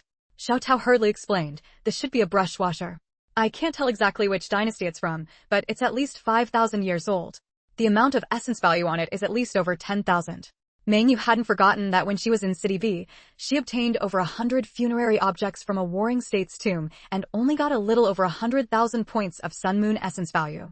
Yet this dog bowl in front of her, whose material she couldn't even identify, actually had over 10,000 points of essence value. This 5,000-year-old object probably held greater research value than any other kind of value. Shinchi took out what he had acquired, an official kiln imitation Ming Dynasty blue and white porcelain Meiping vase with a design of plucked branches, flowers, and fruit. Mengyu knew at a glance that this vase was very valuable. In later times, it would sell for over 4 million. Mengyu also took out the items she had acquired. Everyone was astonished when they saw the chest of funerary objects Mengyu had collected, so many. She didn't mention that she had actually collected 4 chests. But those were treasures passed down through generations in a tomb raider's family, and she intended to keep them for her own collection. Therefore, she only brought out the 1 chest of funerary objects that Aju had obtained on this last trip. Finally, after some discussion among the group about the points each person deserved, Wu Jiangxing's acquisition wasn't an antique. He had spent 100 yuan. Since it was his first time, he neither gained nor lost points. Zhang Xueyu's jewelry was worth approximately 3,000 yuan. After deducting the 500 yuan spent on the antique, she netted 2,500 points. The research value of Xiaohua's plate was immeasurable, but in terms of actual sale, it probably wouldn't fetch much. However, considering the essence value on it, Mengyu suggested crediting her with 100,000 points. Everyone felt the plate wasn't worth that much money, but among them, the most anyone had invested was about 1,000 yuan. The investment capital was essentially all Jiang Mengyu's, so no one objected. After deducting the 2 yuan principal, that came to 99,998 points. Xiaohua hadn't expected to earn nearly 100,000 yuan so easily and was a bit stunned. This seems a bit too much. Shinchi's blue and white porcelain vase was worth about 30,000 yuan at this time. After deducting the 18,000 yuan he spent, he was credited with 12,000 points. The chest of antiques Jiang Mengyu brought out was worth at least 1 million, but Mengyu insisted on valuing it at only 500,000. She had spent 100,000, so after deduction, she netted 400,000 points. These points essentially represented money, with 1 point equaling 1 yuan. When the antiques were sold later, money would first be distributed to each person according to their points. The remaining money would then be divided as dividends based on shares. Besides the points, Mengyu also gained a considerable amount of essence value, but she didn't mention that to the others. She took out body foundation pills. Everyone has worked hard. These body foundation pills are for your cultivation practice. As she spoke, she distributed a bottle of pills to each person. Wu Jiangxing had just been, now, annoyed/dejected about working all day without gaining any points. As soon as he saw the body foundation pills Mengyu produced, he immediately cheered up. He opened the lid and saw it contained 10 body foundation pills. Instantly, Jinjing, astonished. So many. He had heard that a martial artist taking one body foundation pill could break through one level. With 10 pills here, that meant 10 levels. Mengyu shot him a look. If you think it's too many, give them back to me. Wu Jiangxing hurriedly put the pills away. One must not decline what is bestowed by an elder. When he said Chang/Zhang, long/elder, he didn't pronounce it as Zhang but as Chang. Mengyu was both amused and exasperated. She laughed and hit him. Elder? How long am I? Is yours longer than mine? She merely meant to say she wasn't as tall as Wu Jiangxing after all. He had already grown to 1.8 meters by age 17. But as soon as the words left her mouth, Chapter 470, is yours longer? Hearing Mengyu's words, the other four also thought of something and really wanted to laugh, but they didn't dare to let it out. Seeing them struggling to hold back their laughter, Mengyu scolded, What are you all doing? Is it that funny? If you want to laugh, go outside and laugh. Zhang Shuiyu was the first to lose control. She ran outside and burst into loud laughter, followed by Xiaohua, then Wu Jiangxing, and finally, even the usually aloof Shinchi couldn't hold back anymore. He rushed out and laughed heartily. Mengyu ignored them and returned to her room. She closed the door and entered her space. Thanks to a large amount of essence value, her space had now become very large. The peach tree that occupied 10 mu of land was fully revealed. Not far in front of the peach tree was the river, which was no longer just a section, but a long river stretching over 10 li. The mountains revealed on the other side of the river were no longer just one but a vast mountain range. The large fields where Mengyu had previously planted many medicinal herbs now revealed over 1,000 mu. The thatched cottage, which originally required the owner's command to display other forms, now, without her needing to think about it, had transformed into a complex of Chinese-style buildings with carved beams and painted rafters, covering more than 10 mu. The fruit trees previously moved from the Medicine Valley were not clustered together, but scattered across various hills. It seemed Xiaotao had chosen the best locations to plant them. Master, you haven't come in for so long.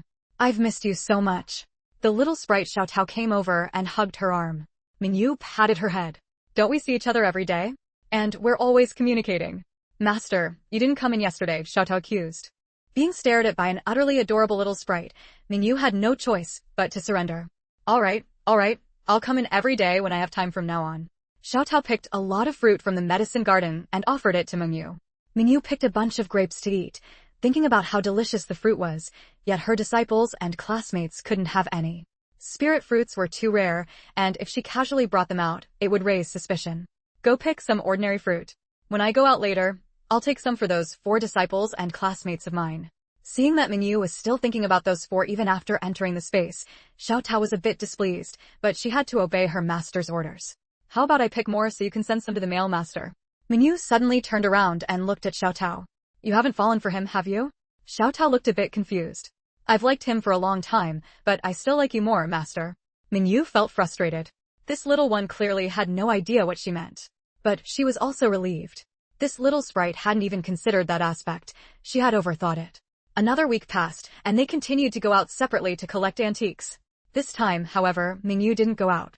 She stayed in her space to cultivate her martial prowess. She felt that if she couldn't use her foundation establishment-level magic power, relying solely on martial arts was still a bit weak. This time, Wu Jiang experienced a stroke of great luck. No one knew where he went, but he managed to pick up a few antiques. The purchase price was just over 800, but their value was around 60,000. He earned over 50,000 points. Shuiyu still collected jewelry. This time, she acquired an emerald ring worth 12,000. The seller asked for 1,500, but she paid 1,200. Xiaohua's luck wasn't as good as last time.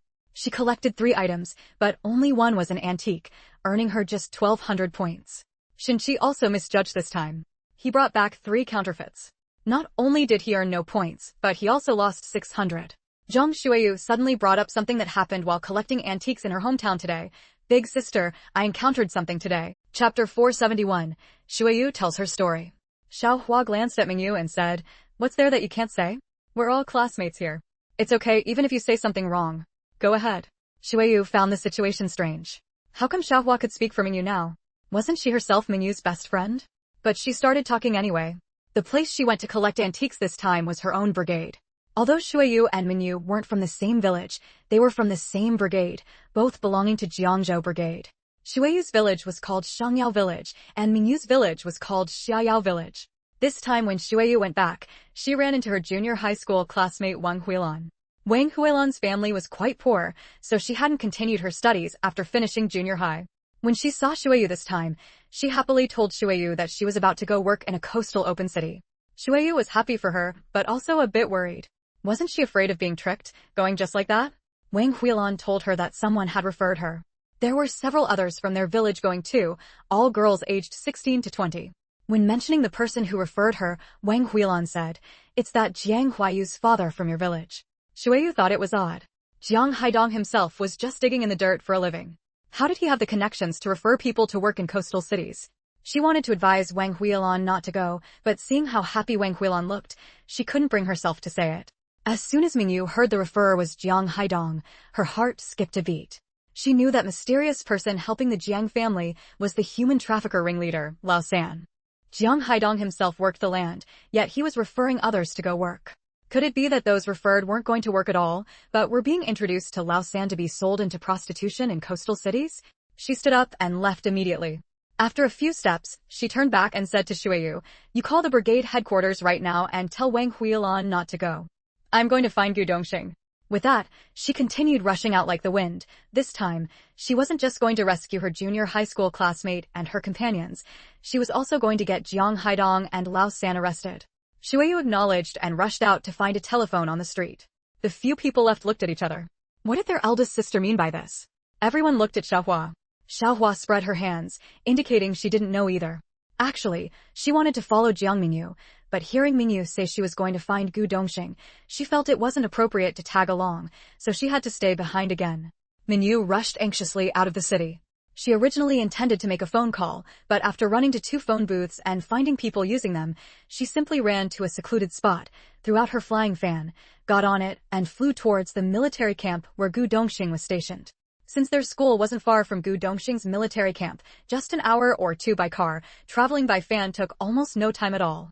Mengyu jumped down from about 10 meters high in a small grove, still over 2 li away from the military camp. While putting away her fan, she directly used her qigong and headed towards the military camp. Arriving at the sentry post by the main gate, she asked the soldier on guard, "Is Regimental Commander Gu in?" The soldier had seen Mengyu before and knew she was Regimental Commander Gu's fiancée. He hurriedly said, "Let me make a call and check for you." No matter how urgent she was, Mengyu could only wait for him to make the call. She was secretly anxious. If she had known she'd still have to call to find him even after coming here, she might as well have looked a bit harder in the county town. Maybe she could have found a phone booth with no one using it. The guard finally got through on the phone and asked the person on the other end, "Is Regimental Commander Gu in? His fiancée is here to see him." He glanced at the restless Mengyu and added, "It's very urgent." However, the reply came back that he wasn't in. The guard regretfully told Mengyu, "Regimental Commander Gu is out on a mission. You'd better come in." Chapter 472, Looking for Gu Dongxing. Mengyu was anxious. He wasn't there when she needed him. Suddenly, she remembered Cheng Jioha and hurriedly said to the guard, "Please make another call and ask if Cheng Jioha is in." Cheng Jioha? The guard was puzzled. "Yes, Deputy Regiment Commander Cheng. He's my sworn brother," Jiang Mengyu said urgently. The guard made a call, then turned back and shook his head at Mengyu. "He's not in either. He went out on a mission with Regiment Commander Gu." Meanwhile, at the regiment headquarters, a woman had just put down the phone. "Gu Dongxing isn't here, and you still want to find Deputy Regiment Commander Cheng? Is Deputy Regiment Commander Cheng someone you can aspire to?" If Mengyu had entered, she would have recognized this woman as Wen Meiling, the wife of Deputy Regiment Commander Yen. Just then, Deputy Regiment Commander Yen came out of the restroom at the end of the corridor outside and walked into the regiment headquarters office. He said to Wen Meiling, "Let's go." Wen Meiling obediently agreed and followed Deputy Regiment Commander Yen out. It turned out she had just come to the regiment headquarters to find Deputy Regiment Commander Yen.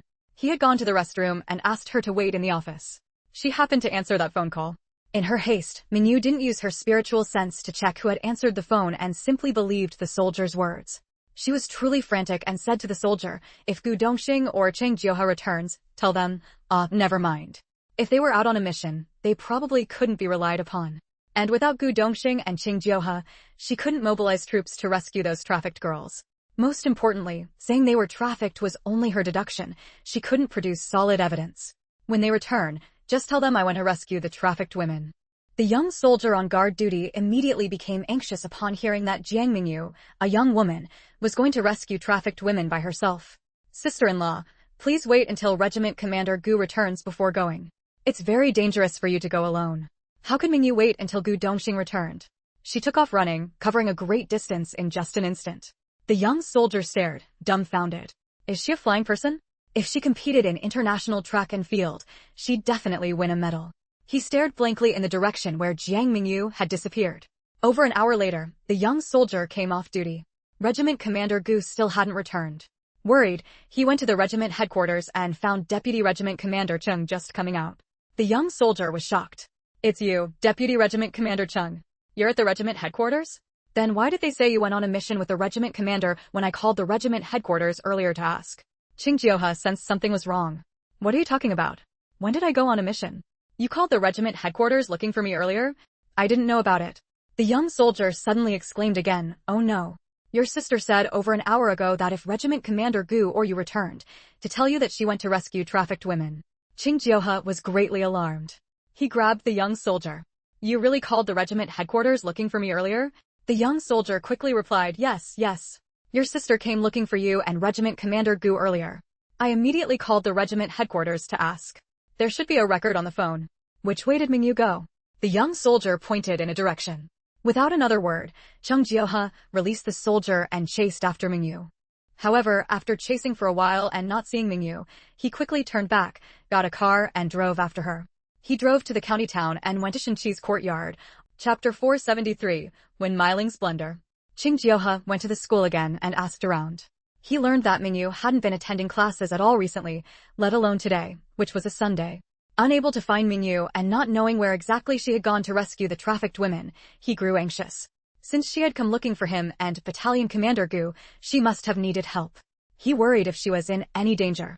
His heart filled with intense anxiety, and he deeply resented the person who had answered the phone and said he wasn't there. If I find out who answered that phone, I'll make sure they pay for it. After searching around without finding Mengyu, he noticed it was getting dark. Thinking that Gu Dongxing should be back by now, he drove back. It was better to get Gu Dongxing involved. Meanwhile, Mengyu landed just outside the county town and used her qigong to enter the city, rushing straight to Zhang Shuiyu, who had just hung up the phone. She asked urgently, well, did you tell Wang Huilan not to go? Zhang Shuiyu looked anxious. The cadre on duty at the brigade said they were taken away by a car brought by Jiang Haidong this afternoon. Mengyu's heart sank further. They had already been driven away this afternoon? Going to look for them alone now would definitely be difficult.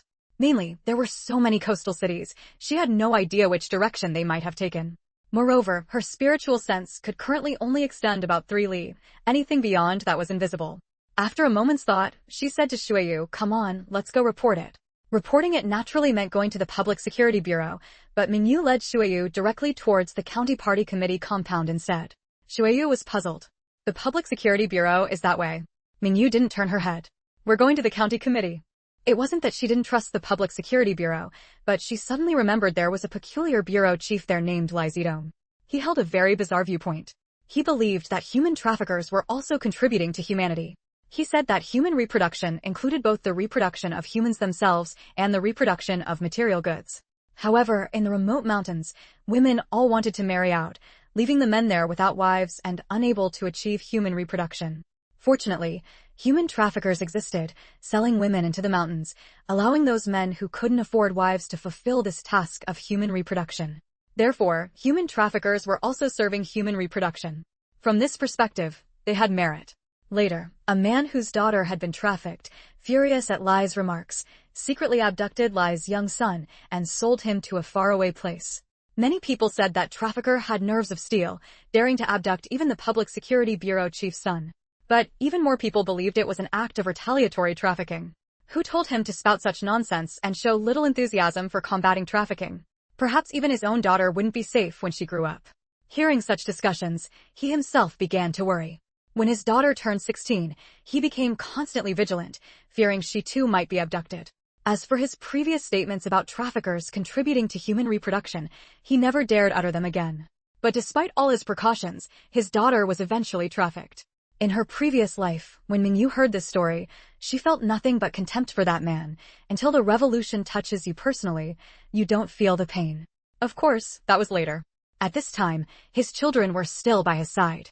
With a bureau chief in the Public Security Bureau who held such a lackluster attitude towards anti-trafficking efforts, could she afford to waste? Chapter 474. Let's report the case. Shuiyu was sweating bullets inside the county party committee compound. Can ordinary folks like us even get in? Normally, she didn't even dare to look in that direction too much. Fortunately, there was no guard at the county party committee gate. Mengyu pulled Zhang Shuiyu along. Act natural. Take a deep breath first, and then just think of the county committee as your own home. You're just going home now.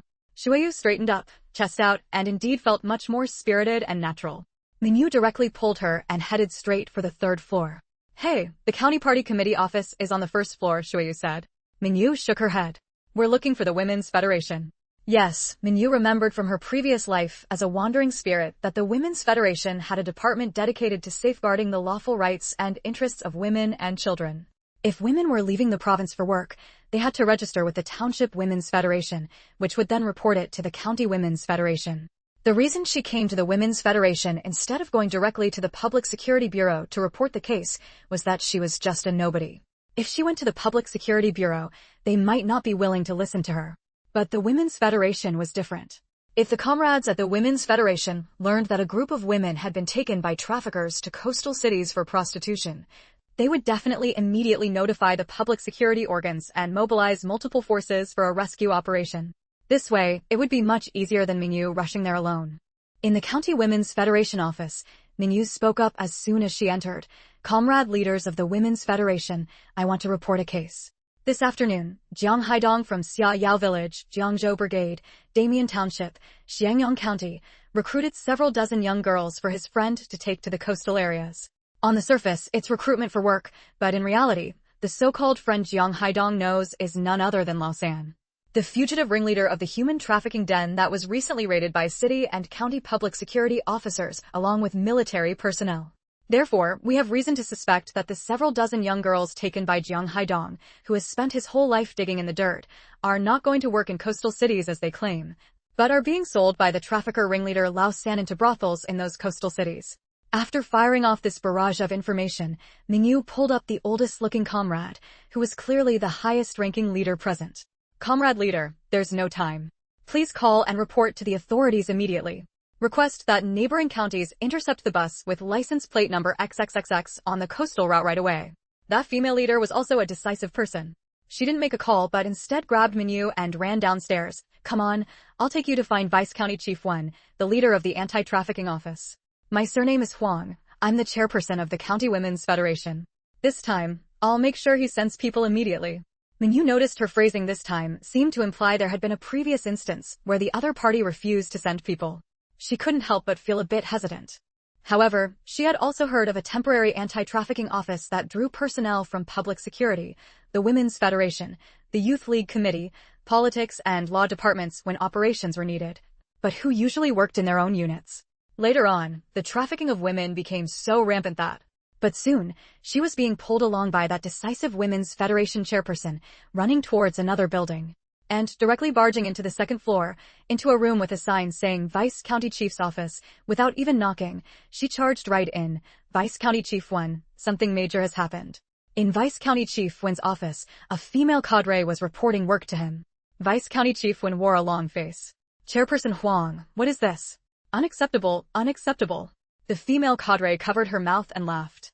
But Chairperson Huang wasn't embarrassed at all. She said loudly, reporting to Vice County Chief 1, a major case is happening right now. This afternoon, Jiang Haidong from Xiaoyao Village, Jiangzhou Brigade, Damian Township, Xiangyang County, recruited several dozen young girls for his friend to take to the coastal areas. On the surface, it's for work, but they're actually... Chapter 475, you get out. Upon hearing this, Deputy County Chief 1 immediately became alert. A large-scale human trafficking syndicate had once been active in Tiger Hollow. Using a tofu shop as a cover in the local town, they had established a den. Last time, it took a joint operation between the Municipal and County Public Security Bureau and the military to raid that den and curb the syndicate's rampant activities. Who would have thought that after such a brief period of quiet, they were active again? Are you sure? Who saw it? What evidence is there? Deputy County Chief Wen abruptly stood up. Chairwoman Huang immediately pointed out Mengyu and the other girl. They were the ones who saw it. Deputy County Chief Wen immediately turned to Mengyu and the other girl. What did you see? Who are the traffickers? How many people have they abducted? Where are they planning to sell them? Mengyu frowned. I know Jiang Haidong, the one recruiting female workers. He's just someone who scrapes a living from the soil. There's no way he could know any boss.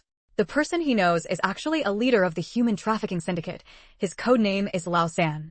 It's highly likely he is working for Lao San, deceiving those girls into going to the coastal areas, where they will then be sold. So, please make a phone call and report this upward.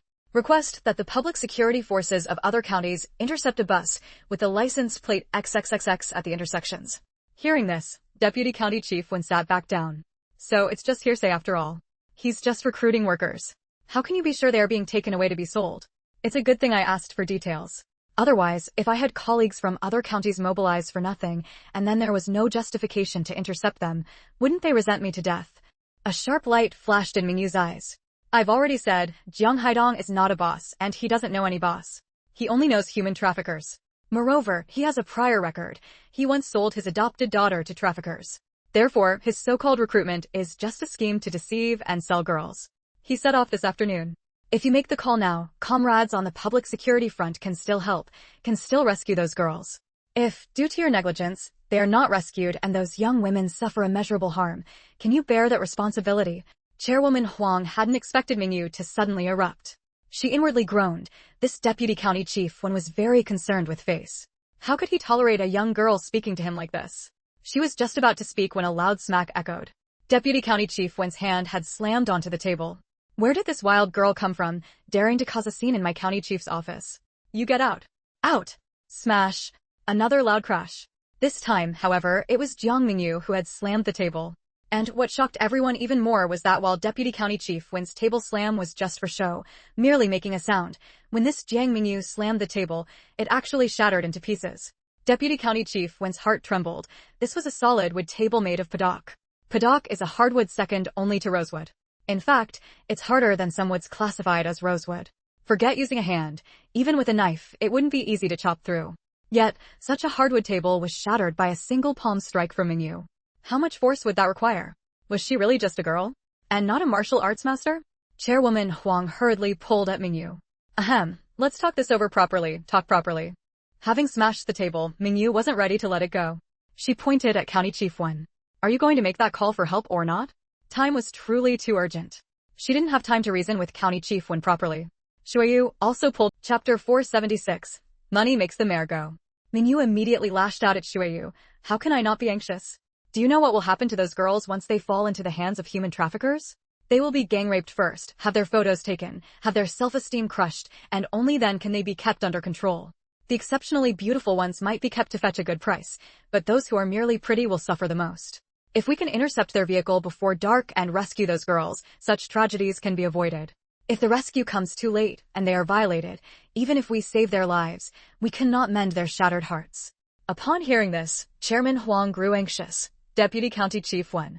Deputy County Chief Wen shot Mengyu a fierce glare, glanced at the pile of shattered wood, and said, "It's easy for all of you to talk, but you don't realize how much funding is required to mobilize so many police officers. Police forces from other counties aren't so easy to borrow. I'll cover the cost." Mengyu cut him off. She first tossed out a stack of money. This is compensation for the table. Then she threw out several more stacks. Call the counties along the coastal routes immediately. Tonight, every officer dispatched will receive a subsidy of 10 yuan. Chairman Huang gasped at the sight. Meanwhile, the female cadre looked at Mengyu, her eyes shifting thoughtfully. Should she make use of this girl? This female cadre was named Jing Sanmei, the deputy township chief of Damian Township in this county. She had come to see Deputy County Chief Wen to secure funds for road construction to develop her village. It must be understood that the household responsibility system had just been implemented. While farmers' enthusiasm for production had soared, people were no longer as united as before.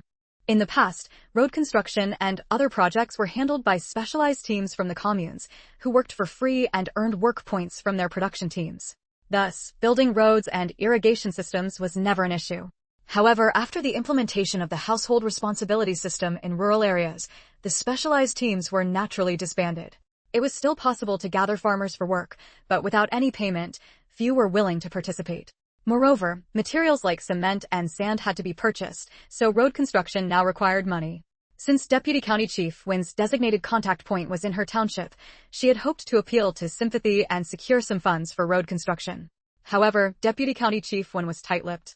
Whenever she complained about poverty, he would counter with his own difficulties. Extracting money from him was truly challenging. If only this girl were willing to donate.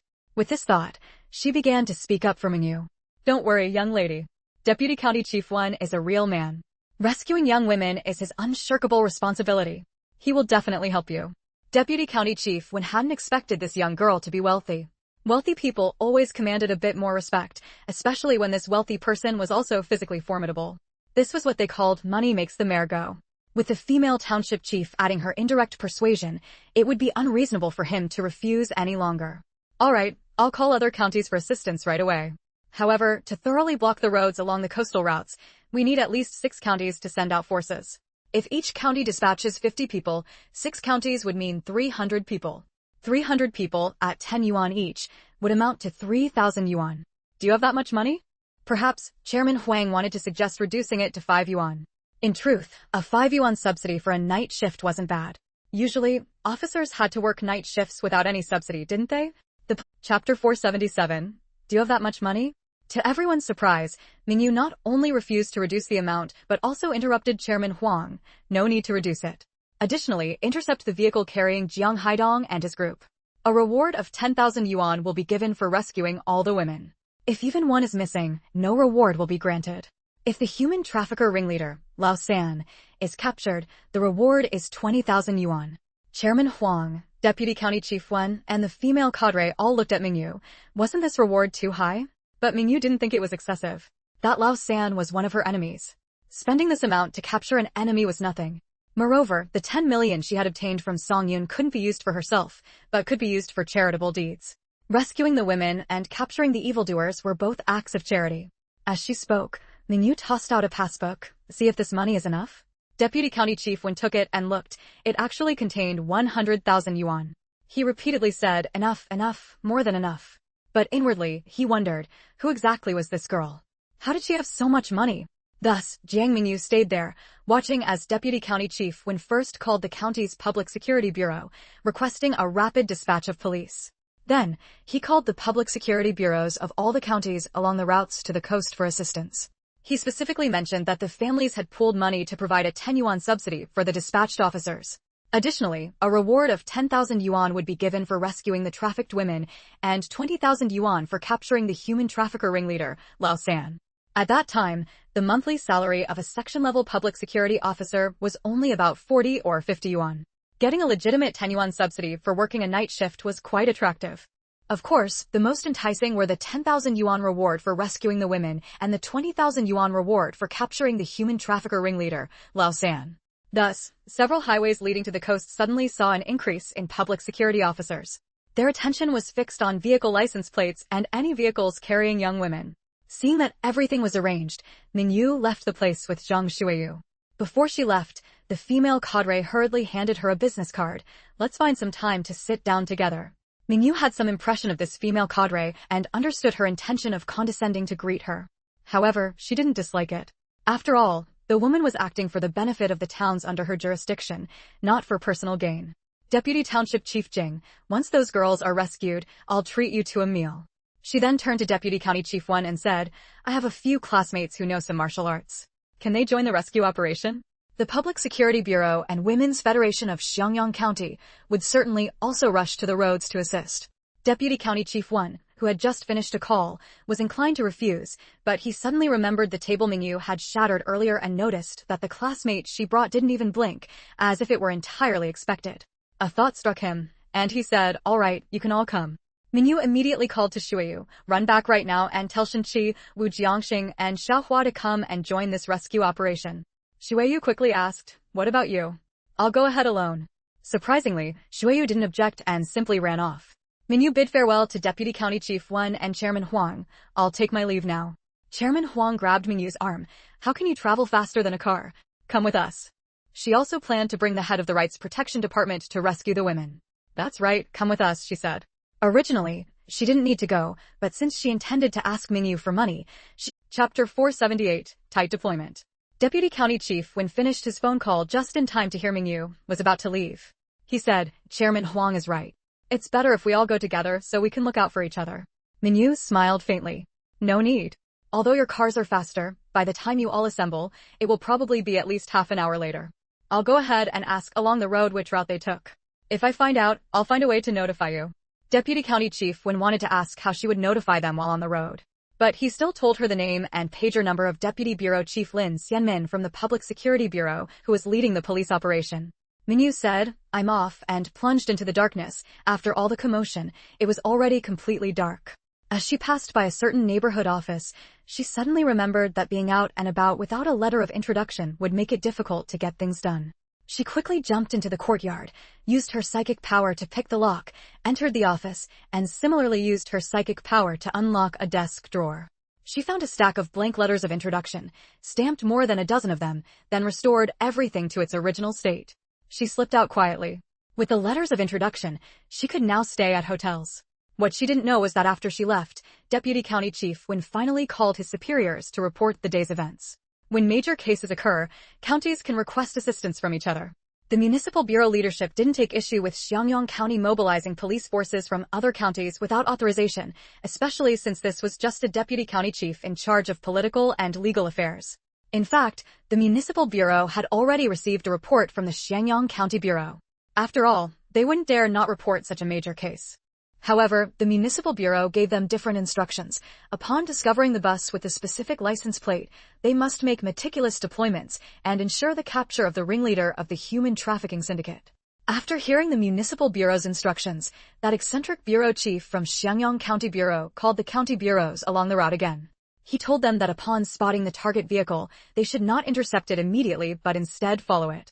They were to wait until the traffickers exchanged the victims for money before making their move to arrest them.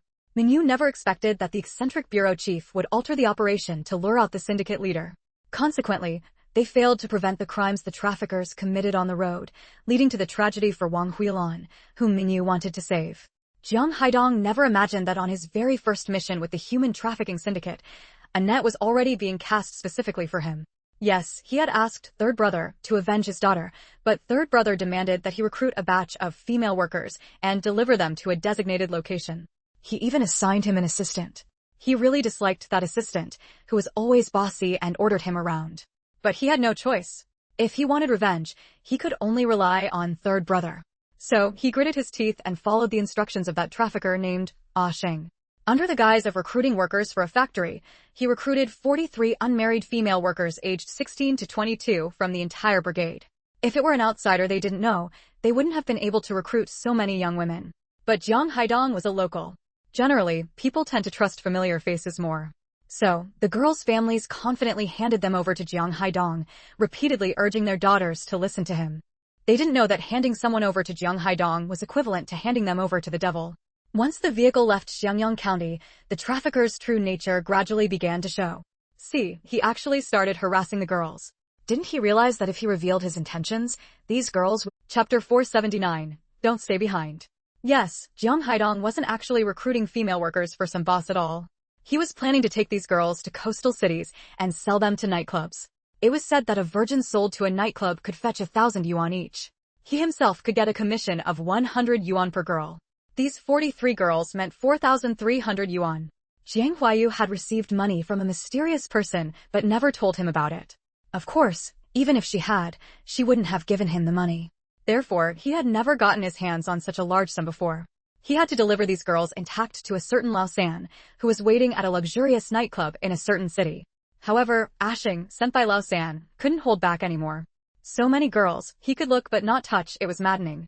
Usually, when they captured girls, unless they were exceptionally beautiful, which ones weren't used by them first before being delivered to the buyers.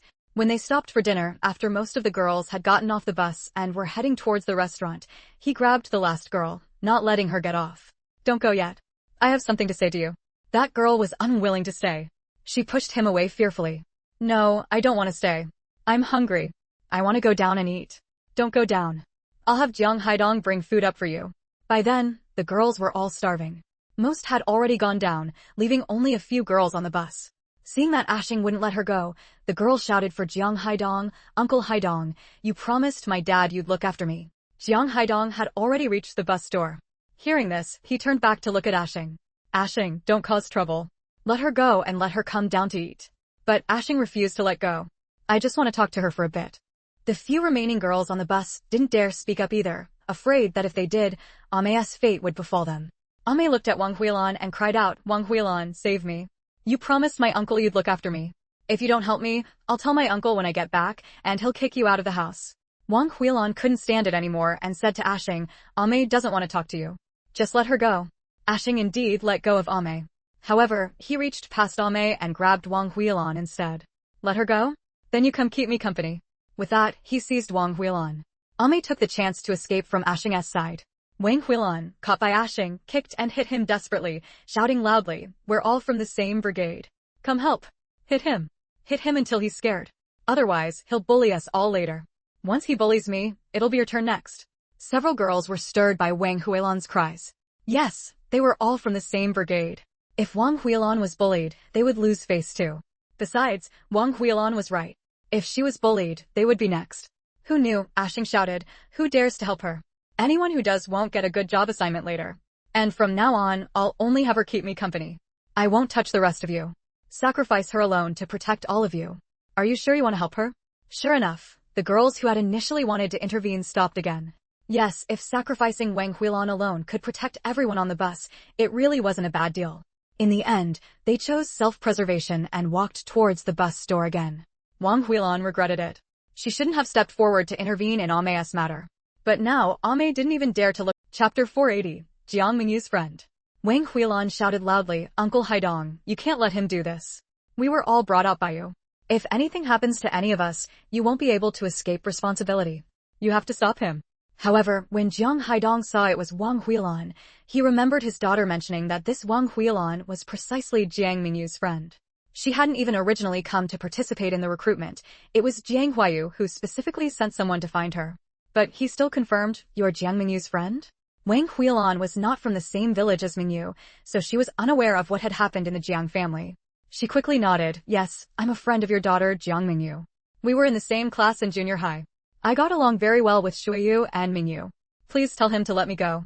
Jiang Haidong snorted, "I don't have a daughter like that." Then he got off the bus, paying no further attention to Wang Huilan. He had joined the human trafficking ring precisely to avenge his daughter. Ruining Jiang Mengyu's friends first would count as collecting a bit of interest for his daughter. Ashing leered, "Girl, you probably don't know yet, do you? That Jiang Mengyu you mentioned has already completely broken ties with the Jiang family. They are enemies now. And you're expecting Jiang Haidong to help you? If you obey me nicely, I might even give you some benefits." In truth, he had no intention of giving Wang Huilan any benefits. It was just a lie to make her comply more easily. Wang Huilan yelled at Jiang Haidong, "You brought us out here, and this is how you treat us? Aren't you afraid you won't be able to live in the village anymore in the future?" But Jiang Haidong still ignored her. In the future, these girls he had tricked here would never be able to return. What did he have to fear about the future? Everyone on the bus had gotten off. Even the younger sister who had been grabbed by Ashing earlier and rescued by Wang Huilan had gotten off with her head bowed. Ashing laughed loudly, "Don't waste your energy. They have their own troubles to worry about. How could they possibly care about you? Just behave." But how could Wang Huilan possibly submit quietly to such abuse? She struggled desperately, "Let me go. You can't do this.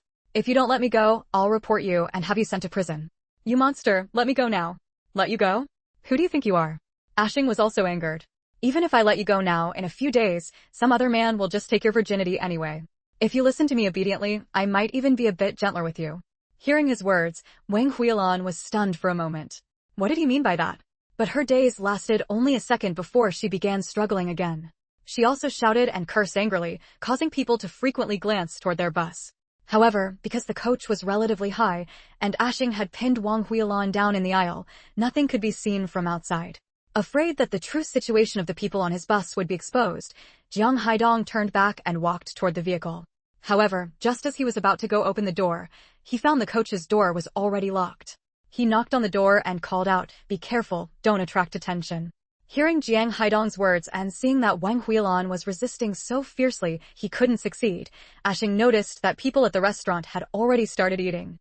If they finished and returned to the bus, it would be even more inconvenient for him. A fierce glint appeared in his eyes. He raised his hand, forming it into a blade, and chopped down toward the back of Wang Huilan's neck. Wang Huilan went limp. Hearing the sounds of struggle and angry curses inside suddenly cease, Jiang Haidong said, "Don't hurt her. It'll be hard to explain if she's injured." Chapter 481, Humiliation. However, Jiang Haidong was eating in the restaurant, his mind far from at ease. Truth be told, he was also a bit afraid of Xing. After all, he was sent by third brother. He was an old-timer in the gang, while Jiang Haidong himself was just a newcomer who had recently joined. But he was also worried that if Xing went too far and caused the whole busload of people to riot, it would be difficult for him to handle. Fortunately, all the other girls had gotten off the bus, leaving only Wang Huilan behind. Presumably, Xing had persuaded the other girls to obediently disembark and not interfere with Wang Huilan. This was just as well. Sacrificing just one Wang Huilan would both ensure the other girls didn't cause trouble and placate Xing. Yet, why did he still feel so uneasy? Finally, everyone finished their meal and headed back toward the bus. However, the bus door was still locked and no one could board. They could only wait outside. Jiang Haidong cursed Xing inwardly for not finishing up quickly. Another half-hour passed before the bus door finally opened, and a foul, putrid smell wafted out. Everyone knew what had happened on the bus, and no one wanted to be the first to board. Jiang Haidong began herding people onto the bus. "Get on already. What are you waiting for here?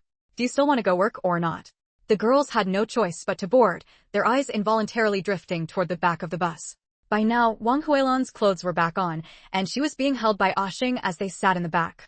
But her eyes were tightly closed, as if she had lost consciousness. Of course, some thought she was just too ashamed to open her eyes and was pretending to be unconscious. Jiang Haidong had brought a meal for Xing but none for Wang Huilan. He knew that even if he had brought one, she wouldn't be able to eat it. He glanced at Wang Huilan and knew she had passed out. His eyes held reproach as he looked at Xing. How could he have gone so far as to make her lose consciousness? Xing merely curled his lip in disdain. A newcomer who just joined the gang dares to question him. After everyone boarded, the bus continued on its way. But the previously chattering girls were now completely silent. Occasionally, someone would glance at Wang Huilan, but their gazes were no longer friendly and peaceful as before. Instead, they held pity, sympathy, and even disdain, as if looking at something filthy. More people, however, were unwilling to even look in Wang Huilan's direction, as if a single glance would dirty their eyes. It was as if Wang Huilan had committed some heinous act, rather than them having stood by and done nothing to save her. In this world, when a woman is violated by a man, it is clearly the man who is at fault, yet it is always the woman who suffers. They are clearly the victims, yet they are condemned, looked down upon, and even isolated. Wang Huilan finally regained consciousness.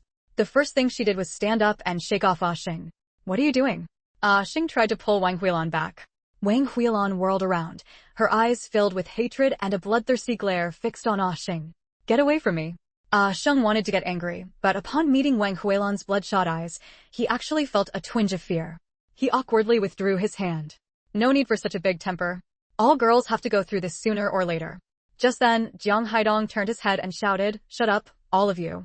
Being yelled at by Jiang Haidong, however, ignited Xing's anger. He had tolerated Wang Huilan yelling at him because he had taken advantage of her. But he wasn't about to tolerate it from Jiang Haidong. He roared, "Who the hell are you telling to shut up?" Jiang Haidong sighed and turned his head. Chapter 482, Dirtying the Eyes. Xing hurriedly looked out the car window and only then realized that several military vehicles had appeared behind them. What's there to fear from military vehicles? They're not police. Xing involuntarily reined in his anger, but still muttered under his breath. Jiang Haidong sneered and also said in a low voice, "Wasn't it soldiers who raided your tofu workshop? That time, old Lu got caught up in it too." Xing's heart skipped a beat. Right, how could he have forgotten that? Generally speaking, arresting and combating human trafficking was the police's business, with maybe the Women's Federation or the Youth League joining in at most, but they were just there to make up the numbers, to rescue those poor women sold into the deep mountains. The ones who really went head-to-head with them, the traffickers, were the police. But that one time, it was the military's operation that took down their den. Now, with these military vehicles appearing here, could it be? Xing grew nervous, staring at the military vehicles. Wang Huilan's attention was also drawn to the military vehicles. Military vehicles. If she did something, could she be rescued? Yes, none of the other girls in the car had noticed anything, but Wang Huilan had sensed something was wrong. Just now, that Xing had said something like, even if he didn't have her, in a few days she'd be some other man's cheap thrill. In other words, their so-called work was to be had by men. Jiang Haidong wasn't taking them out to work in a factory at all. He was taking them to a brothel. Moreover, Jiang Haidong clearly wasn't afraid of them finding out, which meant he had no intention of letting them return. In other words, they had actually been trafficked and were going to be sold. Ah Xing and Jiang Haidong were both human traffickers. Thinking of how she had set out on this journey with beautiful hopes, wanting to make big money in the coastal cities, only to have handed her life over to others, Wang Huilan was filled with anguish. No, she had to escape. And she had to escape on the road. Otherwise, once sold into a brothel, it would be very hard to escape again. Ah Xing didn't know that Wang Huilan had deduced all this from just one of his remarks. However, those military vehicles simply overtook them without even a second glance. Ah Xing patted his chest. Don't worry, they're just passing by. Yet Jiang Haidong didn't feel reassured. He had a feeling that the soldiers in those military vehicles seemed to harbor malice towards him. Besides those military vehicles, their bus later encountered several vans.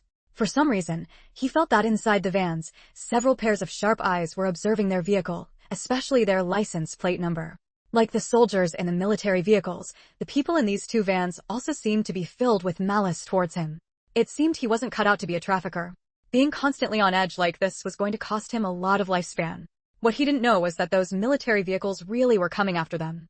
Just as Mengyu was at the county committee urging Deputy County Chief Wen, in charge of political and legal affairs, to make calls and deploy forces, Chung Jioha happened to drive over to look for Mengyu. When he went to Shinqi's courtyard, Shinqi and the others had just been called to the county committee by Shuiyu and were preparing to set out. That's why Chung Jioha coincidentally couldn't find any of Shinqi's group. He thought Gu Dongxing should be back by now and wanted to go find him, but noticed that the public security organs seemed to be taking action. He inquired a bit and found out that tonight's operation by the public security organs was entirely due to Mengyu. He also learned the entire plan of the operation. Moreover, he found out that Jiang Mengyu had left alone first. He immediately went back, informed the political commissar, mobilized over 100 men, and set out immediately as well. Gu Dongxing had just returned from a mission. Upon hearing about it, he set out immediately without even resting. Therefore, even though they received the news later than the public security organs, Chapter 483, they were kidnapped. In the car, Gu Dongxing listened as Chung Jioha recounted how Mengyu had come to the military camp looking for them. He was furious upon hearing that he had been told he wasn't at the regimental headquarters when he actually was. Investigate this thoroughly once we get back. No matter who it is, deal with them severely. Chung Jioha hesitated for a moment before saying, actually, I already have a suspect in mind. An icy aura emanated from Gu Dongxing. Who? Wen Meiling. He thought for a moment and continued, she went to the regimental headquarters to see Deputy Regimental Commander Yen this afternoon. I saw they had matters to discuss, so I stepped out to the next room for a smoke. I only returned to the headquarters after they had left. When I got back, the communications officer wasn't there either. That was exactly the time when the soldier on guard duty made the phone call. So, I suspect when Meiling answered the phone and told the young soldier I wasn't there. In reality, if she had just called out, I could have come to answer the phone. Gu Dongxing's eyes turned red. If Xiaoming is fine, then it's one thing, but if anything happened to that little one, he would absolutely not let her off. No, even if the little one was fine, he couldn't let her off. Considering the several routes to the coastal city, they split up into different teams. Gu Dongxing and Chung Jioha naturally separated as well. Gu Dongxing's team hurried along and finally caught up with the truck full of kidnapped women. In fact, if Ah Xing hadn't gotten carried away and thrown his weight around in the truck after dinner, causing everyone to wait for half an hour, Gu Dongxing and his team wouldn't have caught up so easily. However, apart from the driver, there were only Jiang Huayu's father, Jiang Haidong, and a few minor lackeys on the truck. The head of the traffickers was nowhere to be seen. Therefore, they overtook the truck, planning to set up an ambush further ahead at a convenient spot. Alternatively, they would follow them into the city and arrest them during the handover of both the people and the money. Jiang Haidong deeply regretted wasting too much time at the dinner stop. He said to the driver, Shao Qi, drive faster. We must reach the destination before dawn tomorrow. He just wanted to hand over these girls to Lao San as soon as possible. Only after getting the money would he feel at ease. The driver understood his anxiety and nodded, speeding up the truck. Several girls who were already somewhat carsick had been holding it in. As the truck sped up, their motion sickness worsened, and they leaned toward the windows to vomit. Wang Huilan sat in the very back row, her eyes closed the entire time as if she were asleep. Ame kept glancing at her. She could sense the thick cloud of sorrow surrounding Amin. She remembered how Wang Huilan had shouted at the man when he grabbed her, but when that man grabbed Wang Huilan, she herself had shrunk back. Would Wang Huilan ever speak to her again after this? Even she hated her own cowardice. How could Wang Huilan not hate her? Late at night, the truck sped along the road to the coastal city. At 10 o'clock, they passed a gas station. One of the girls asked to get off to use the restroom. The truck pulled into the station for gas and to let the girls who needed to go to the toilet do so. Wang Huilan also got off, carrying her personal shoulder bag. When entering the restroom, Ame noticed a stone pressing down on an exposed water pipe next to the sink. It seemed there was a leak there that had been plugged with something and weighed down by a stone. The stone was clearly a fragment from a larger rock, with one side very sharp, almost like a stone knife. However, when she came out of the restroom, Chapter 484, Gu Dongxing's Fury. As everyone boarded the vehicle, Ame noticed again that Wang Huilan's shoulder bag seemed much fuller and heavier than when she had gotten off.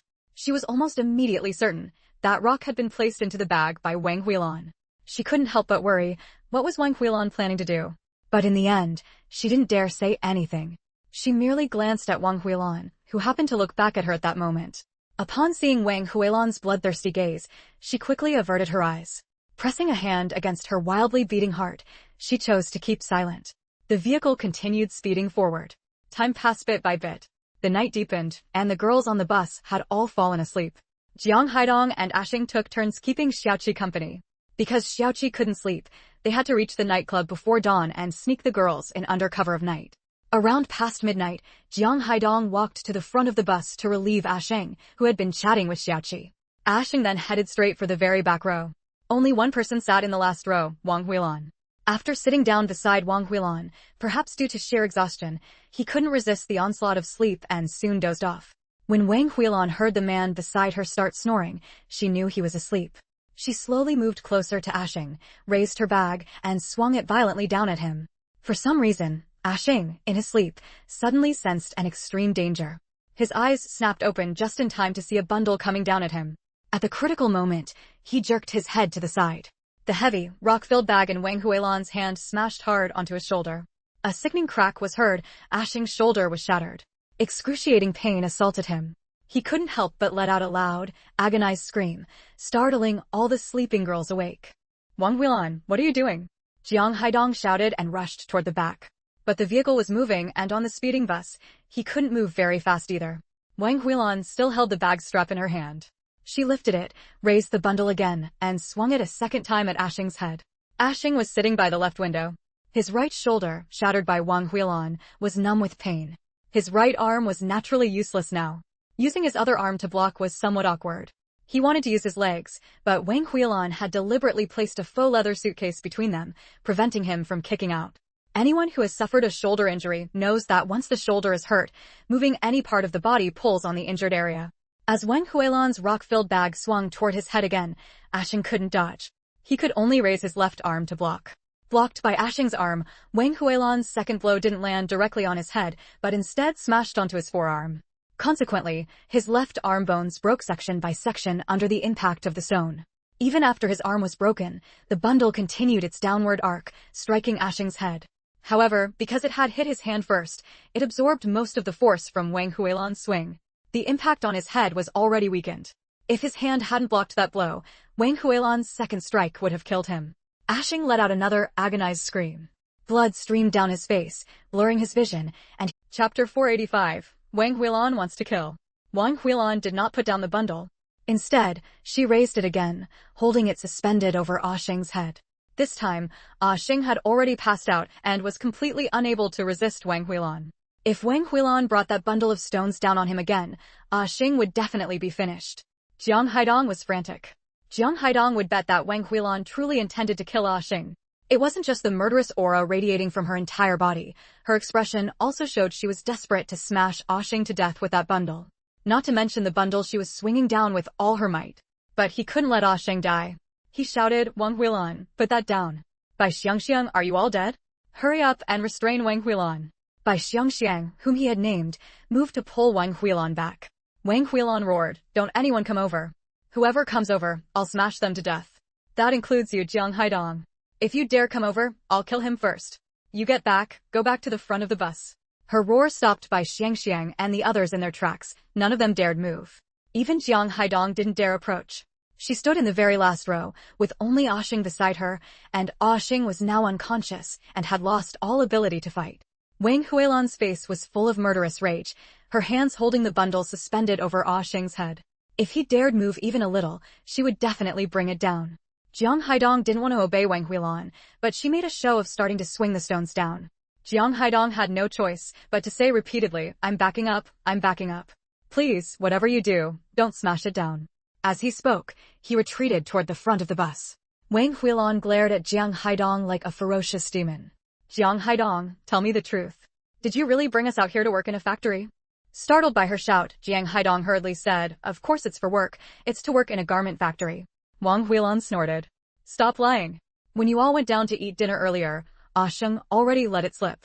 He said even if I didn't give in to him today, in a few days I'd still be violated by someone.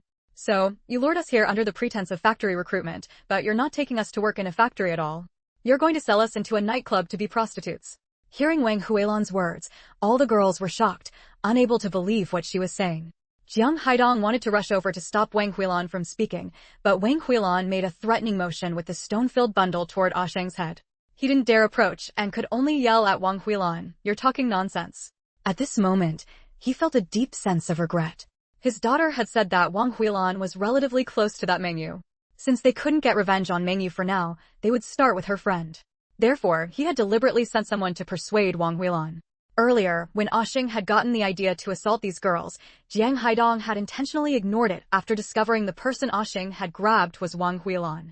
If he had known Wang Huilan would become so desperate and reckless after being violated, Jiang Haidong would definitely have risked defending Ah Sheng to stop his outrageous behavior and prevent him from setting his sights on these girls during the journey.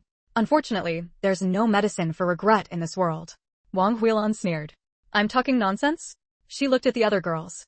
Has everyone noticed that when they came to recruit workers in our Jiangzhou brigade, they didn't care at all whether the recruits were capable of working? Their recruitment conditions were, first, age and second, figure. They only wanted unmarried young women. What's more, they didn't want the unattractive ones, they only wanted pretty girls. But in reality, does being able to work have anything to do with being pretty? Chapter 486, Regret. Ability has nothing to do with whether one is pretty, has a good figure, or is married. On the contrary, married women can endure more hardship, and sturdy women are better at physical labor. But these capable women, they don't want any of them. Furthermore, when it comes to hiring, society has always favored men over women, but they favor women over men. They only want women, not men. Also, throughout this journey, this Ah Sheng has been looking at us with that kind of gaze, as if we were pigs in a pen, and he could pick whichever one he wanted to slaughter. Even during times like when everyone got off to have dinner, he dared to pull aside the person he had chosen. At this point, Wang Huilan paused before continuing, if we were just free workers, would this man dare to act like this? Wouldn't he be afraid I'd report him? Yes, he isn't afraid. Judging by his demeanor, he isn't afraid at all. Why isn't he afraid? Because he knows we have no chance to report him. Why do we have no chance? Because he already knew that once we got on their vehicle, we lost our freedom. The girls were all stunned. No freedom? They had no freedom? Even as workers, they should still be free. How could they have no freedom? Could it be they were really human traffickers? You've all realized it, right? Only when you fall into the hands of human traffickers do you lose your freedom. And only women trafficked by them are subjected to such casual humiliation. Only human traffickers aren't afraid of being reported by their victims. Because they are certain that once the trafficked women are sold, they will have no freedom. Either locked up in the buyer's home, unable to leave, or confined in a brothel, forced to serve clients day and night without rest.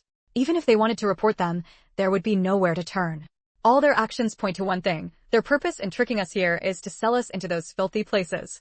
At this, Wang Huilan pointed at Ah Sheng and Jiang Haidong. So, they are not factory owners at all. They are human traffickers. The girls were all shaken by Wang Huilan's words. The wealthy boss who came to their village to recruit workers was actually part of a human trafficking ring. Did that mean they were now in the hands of human traffickers? Was a life of endless, dark days of forced prostitution awaiting them? They regretted it. They had thought coastal city bosses were recruiting workers, and that by going out to work, they could earn wages higher than even those of local village officials to send back home. But they never expected they had actually encountered human traffickers. How laughable that they had earlier thought of sacrificing Wang Huilan alone to protect the rest of them, and had even looked down on her after Ah Sheng violated her, refusing to sit with her. And now, were they about to end up just like Wang Huilan? The only difference being sooner or later. The shock left them stunned. Jiang Haidong, whom Wang Huilan had pointed out as a trafficker, had veins bulging on his forehead, and he was also panicked. After all, this was his first time doing such a thing, and he hadn't yet cultivated a ruthless heart. Wang Huilan shouted again, "Why aren't you all taking action? Do you really want to be sold into those places by them?" Her shout seemed to jolt the girls awake from a dream, and they began to stir. Clap, clap, clap. A round of applause suddenly echoed through the vehicle. Everyone's attention was drawn to the source. The person clapping was the driver, Xiao Qi, who had always been Chapter 487. The driver was actually. The girls only now realized that the vehicle had already stopped. Where it had come to a halt, no other cars were passing by. It was clear the vehicle wasn't parked by the roadside. The driver must have taken advantage of the moment when everyone's attention was drawn to Wang Huilan to steer the car off the road and park it in an unknown location. Then, he turned to deal with the problem inside the vehicle. After the sudden burst of applause, a deathly silence fell all around. "Keep going with your speech. Why did you stop?" Xiaoqi said with a devilish smile, twirling the dagger in his hand. He was still the same person, but after his entire demeanor changed, even without a ferocious appearance, he gave off a terrifying feeling. All the girls were frightened. However, upon hearing Xiaoqi's voice, Jiang Haidong's eyes flashed with surprise and relief. Third brother. He hadn't expected that this driver would actually be Lao San, the leader of the human trafficking ring. Third brother had said he would send a car with a driver to help him, but he never imagined that the driver would be third brother himself. With third brother here, he finally didn't have to fear these young girls causing trouble anymore. Meanwhile, Jiang Mengyu, who was treading on the 5 elements fan and hovering in the air above the car roof, also exclaimed in surprise, "It's actually Lao San?" Jiang Mengyu had been following this vehicle for less than 10 minutes.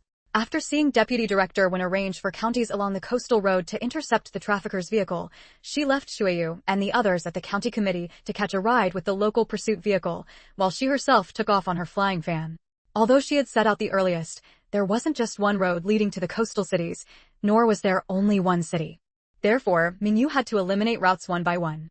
Combined with the fact that her spiritual sense could only cover a range of 3 li now, investigating the routes had become quite difficult. This was already the 3rd route she had taken. Fortunately, she had finally chosen the right path this time. Even though this vehicle had left the main road before starting its mischief, she had noticed immediately and followed right away. Lao San, one of the human trafficking ringleaders, one of the enemies who had ruined her in her past life. The pain he had inflicted upon her, she would remember even if she turned to ashes. It took immense willpower for her to control her aura from leaking out and to stop herself from immediately descending to finish off Lao San. Regardless, she had no intention of letting this Lao San live. With a sweep of her senses inside the vehicle, she discovered Wang Huilan. However, Wang Huilan now carried the scent of a man on her, specifically, the scent of the man whose life she was currently endangering. Her heart ached deeply. She had arrived too late. She had heard that traffickers would deal with disobedient girls, but weren't the people in this vehicle being transported to coastal cities under the guise of recruitment? Since it was recruitment, there shouldn't be issues of obedience or disobedience. Why would that man already act against one of the abducted on the road? Weren't they afraid that the abducted would discover the truth, rebel en masse, and prevent them from delivering the goods? Moreover, among everyone in this vehicle, she wasn't the most beautiful nor the most fragile. Why was she specifically chosen? Mingyu pushed her doubts aside and began focusing on Wang Huilan, wondering how she would handle this situation. Lao San had clearly altered his appearance, which reminded Mingyu of Jiang Huayu's disguise skills. It was obvious that Jiang Huayu had learned disguise from Lao San. However, while this Lao San knew disguise techniques, he didn't know voice-changing techniques. Therefore, the moment he spoke, even Jiang Haidong could recognize him. Chapter 488. He is third brother. Third brother held the 3rd highest position in the human trafficking ring. Their rankings weren't based on age, but on skill and results. Therefore, this third brother was naturally extraordinary. Indeed, just by shifting his demeanor, he managed to intimidate a whole group of people. Third brother glared fiercely at Jiang Haidong. He couldn't even handle such a small task properly, exposed before reaching the destination, nearly causing a full-scale mutiny after being cornered by a young girl. Utterly useless. Wang Huilan hadn't expected the driver to suddenly steer the vehicle off the road either. Was this a sign of trouble brewing? Even more unexpected was how this previously inconspicuous driver now radiated a powerful, terrifying aura that frightened her. Originally, she had thought Jiang Haidong was the one in charge on this vehicle. Only now did she realize the true person in charge was this seemingly unremarkable driver. How had he managed to appear so utterly ordinary and unnoticeable before? What are you going to do? Her teeth chattered slightly. Aren't you already guessing what we're going to do? Third brother maintained his devilish smile. All the girls began to tremble. He admitted it. He actually admitted what Wang Huilan had said. That meant Jiang Haidong taking the boss to the Jiangzhou brigade to recruit workers was actually abducting women. Moreover, the place they were being sold to wasn't some remote village for a single man to continue his family line, but brothels in coastal cities called nightclubs, where they would be ridden by thousands and slept with by tens of thousands. They were finished. Some girls cried out of fear. Jiang Haidong greatly admired this third brother. Just by standing there, casually twirling a dagger, he could subdue these girls who moments ago wanted to kill and rebel. No crying, he shouted, borrowing authority from the tiger's might. Not only did the girls ignore him, they started cursing at Jiang Haidong. Jiang Haidong, you're deceiving people from your hometown. Do you not plan on ever returning? Jiang Haidong, you liar, you'll die a horrible death.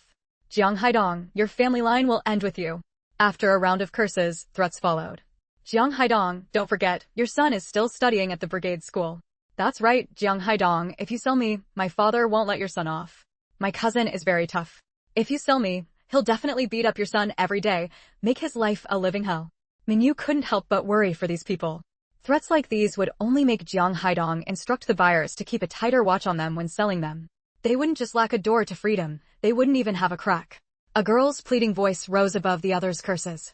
Uncle Haidong, please, I beg you, don't sell me. I'll make sure my family protects your son, won't let anyone harm him. Once this girl pleaded, others followed suit. Uncle Haidong, please, talk to the boss for me, don't sell me. I'll have my mother give you money. Uncle Haidong, please, don't sell me. When I get back, I'll have my uncle who's the town mayor make you a brigade cadre. Mengyu shook her head again. Would pleading be of any use against someone like Jiang Haidong? When she was little and bullied terribly, especially when Li Chunhua beat her half to death, she had pleaded with Jiang Haidong too. But Jiang Haidong was a man with a heart of stone and guts of iron. Her pleas for help only earned her double the abuse from Li Chunhua, without receiving the slightest bit of assistance from Chapter 489, pleading plus cursing plus threats. The girls on the bus were either cursing, threatening, or pleading. Only Wang Huilan remained, still holding the cloth bundle wrapped around a stone, aimed at Oshing's head, but her eyes were fixed on Lao San. And Lao San, ignoring the bus full of cries and pleas, was also looking at Wang Huilan. Wang Huilan was actually very scared. Her hands were trembling slightly. But she knew she couldn't lower the stone. The moment she did, she would lose.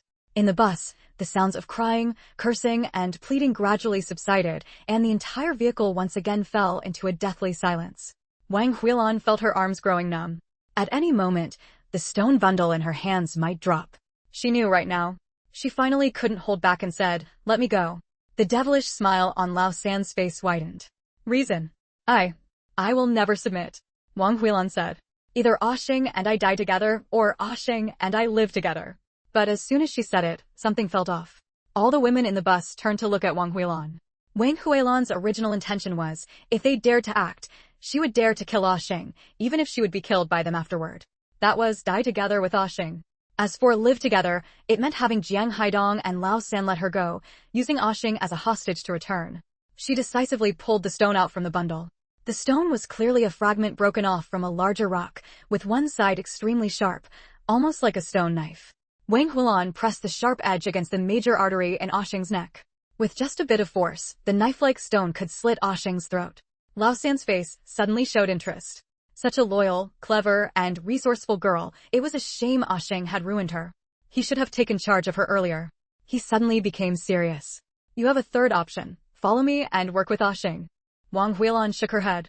"Oshing raped me. He's my enemy." "Then kill Oshing and follow me," Lao San said sincerely. If Oshing were awake, he would definitely jump up. His boss was actually abandoning him for a woman. But Wang Huilan's heart panicked. If the other party didn't value Oshing, then her plan to use him as a hostage to force her own release was completely useless. Wang Huilan then looked at Jiang Haidong. "I was tricked here by Jiang Haidong." Jiang Haidong looked at Lao San in panic, afraid that Lao San would abandon him just as he had abandoned Oshing. Lao San glanced back at Jiang Haidong, a flash of killing intent in his eyes that quickly faded. He still had use for someone like Jiang Haidong. Usually, it wasn't easy for them to trick girls, but with Jiang Haidong's help, they had effortlessly recruited 43 beautiful female workers. His devilish smile returned. "I don't like bargaining." Wang Huilan pondered the sincerity of his words. She was about to look around but stopped herself, falling into thought. After a long while, she finally said, "Oshing is your man." The implication, Oshing is your subordinate, yet you so easily sacrifice his life for someone else.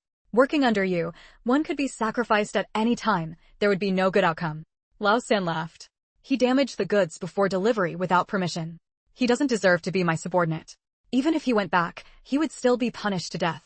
So, the one she was venting her anger on was merely a small, undisciplined lackey who was already destined to be executed under the gang's rules. Wang Huilan seemed moved. Raising an eyebrow, she asked, Chapter 490, he has his eye on her. Third brother's expression grew more sincere. First, you won't be sold into a nightclub this time. Second, you came out to work for money. Follow me, and you'll get rich. Third, you've offended Jiang Haidong. You should seek a powerful man for protection, and I happen to be more powerful than him. Wang Huilan seemed to still be thinking it over. The other girls were already jealous. Wang Huilan wouldn't be sold, but they were still going to be sold into nightclubs. Clearly, she was the most unfortunate one, even violated by Ashing, becoming damaged goods. Yet now, she was going to follow the boss and become the luckiest one. The most terrified was Jiang Haidong. If Wang Huilan really followed third brother, then he was in danger. Just as Jiang Haidong was about to speak, third brother suddenly turned his head, shooting a sharp glance his way. Jiang Haidong was instantly intimidated and couldn't utter a word. Before Wang Huilan could answer, one girl stepped forward. Boss, I'm willing to follow you. Please don't sell me. Third brother looked at the girl and replied, all right. As soon as he agreed, several more girls stood up. Boss, I'm willing to follow you too. Boss, as long as you don't sell me, I'll do anything. Yes, boss, I don't want to be a prostitute. I'm willing to follow you. Please don't sell me. Third brother was straightforward. Fine. As long as you're willing to follow me, I'll consider your interests. If you don't want to do that flesh trade, I'll think about it. The girls all thought they had secured third brother's promise and sat back down relieved. Wang Huilan, however, secretly scoffed in her heart, asterisk, a bunch of fools. He only said he'd consider it. He didn't promise not to sell you, asterisk. Third brother looked back at Wang Huilan. Miss Wang, have you considered it? After thinking, Wang Huilan agreed. All right. As long as you kill Ashing, I agree. As she spoke, she put away the bundle containing the sharp stone she had prepared. Good. Miss Wang, you won't regret your choice. Third brother was decisive. He directly picked up the still unconscious Ashing, threw him under the bus's wheel, and then drove over him. Watching Ashing under the wheel, blood splattering, Mengyu inwardly sighed at third brother's ruthlessness. But she felt admiration for Wang Huilan.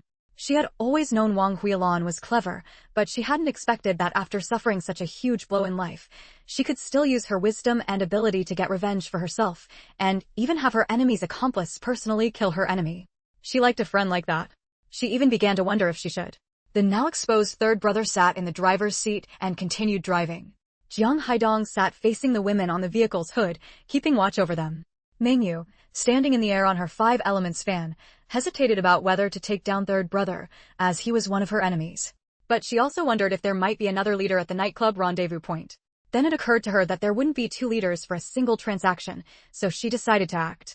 Since she intended to kill third brother, before taking action, she first scanned the surroundings with her spiritual sense. This scan revealed that about 4 li ahead, someone had set up a roadblock to check passing vehicles.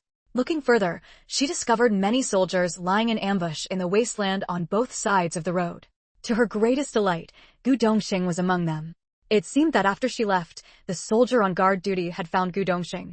With Gu Dongxing here, she was in no hurry to go down and capture anyone. The bus got back on the road and headed toward its destination. And the people on the bus, though they spoke, each Chapter 491, each with their own hidden agenda. Among the women in the vehicle, their hearts were all in turmoil. They sized each other up, trying to gauge who among them could truly stay by the boss's side, and wondering how likely it was that what Lao Sen said about changing their jobs to ones that didn't involve selling their bodies would actually happen.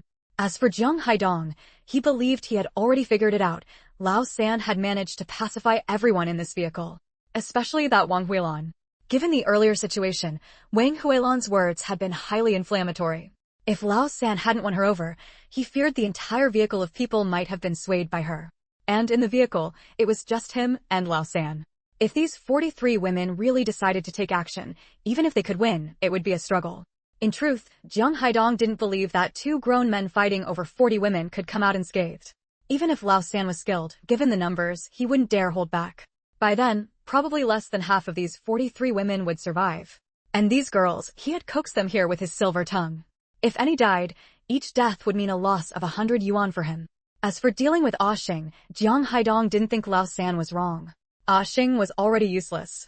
He had privately forced himself on Wang Huilan and spoken carelessly, leading Wang Huilan to see through their human trafficking ring's identity. Therefore, his death was inevitable. Moreover, both of his arms were already crippled. Even if healed, he wouldn't be of much use. Using someone who was bound to die to first stabilize Wang Huilan, and without Wang Huilan leading any rebellion, it was equivalent to stabilizing the entire vehicle of goods. It was worth it. Besides, seeing how Lao San's words to persuade Wang Huilan had won over so many girls, this Lao San was truly formidable. As for Lao San letting Wang Huilan stay by his side and promising the women he would consider changing their jobs, Jiang Haidong was certain it was nothing more than a stopgap measure.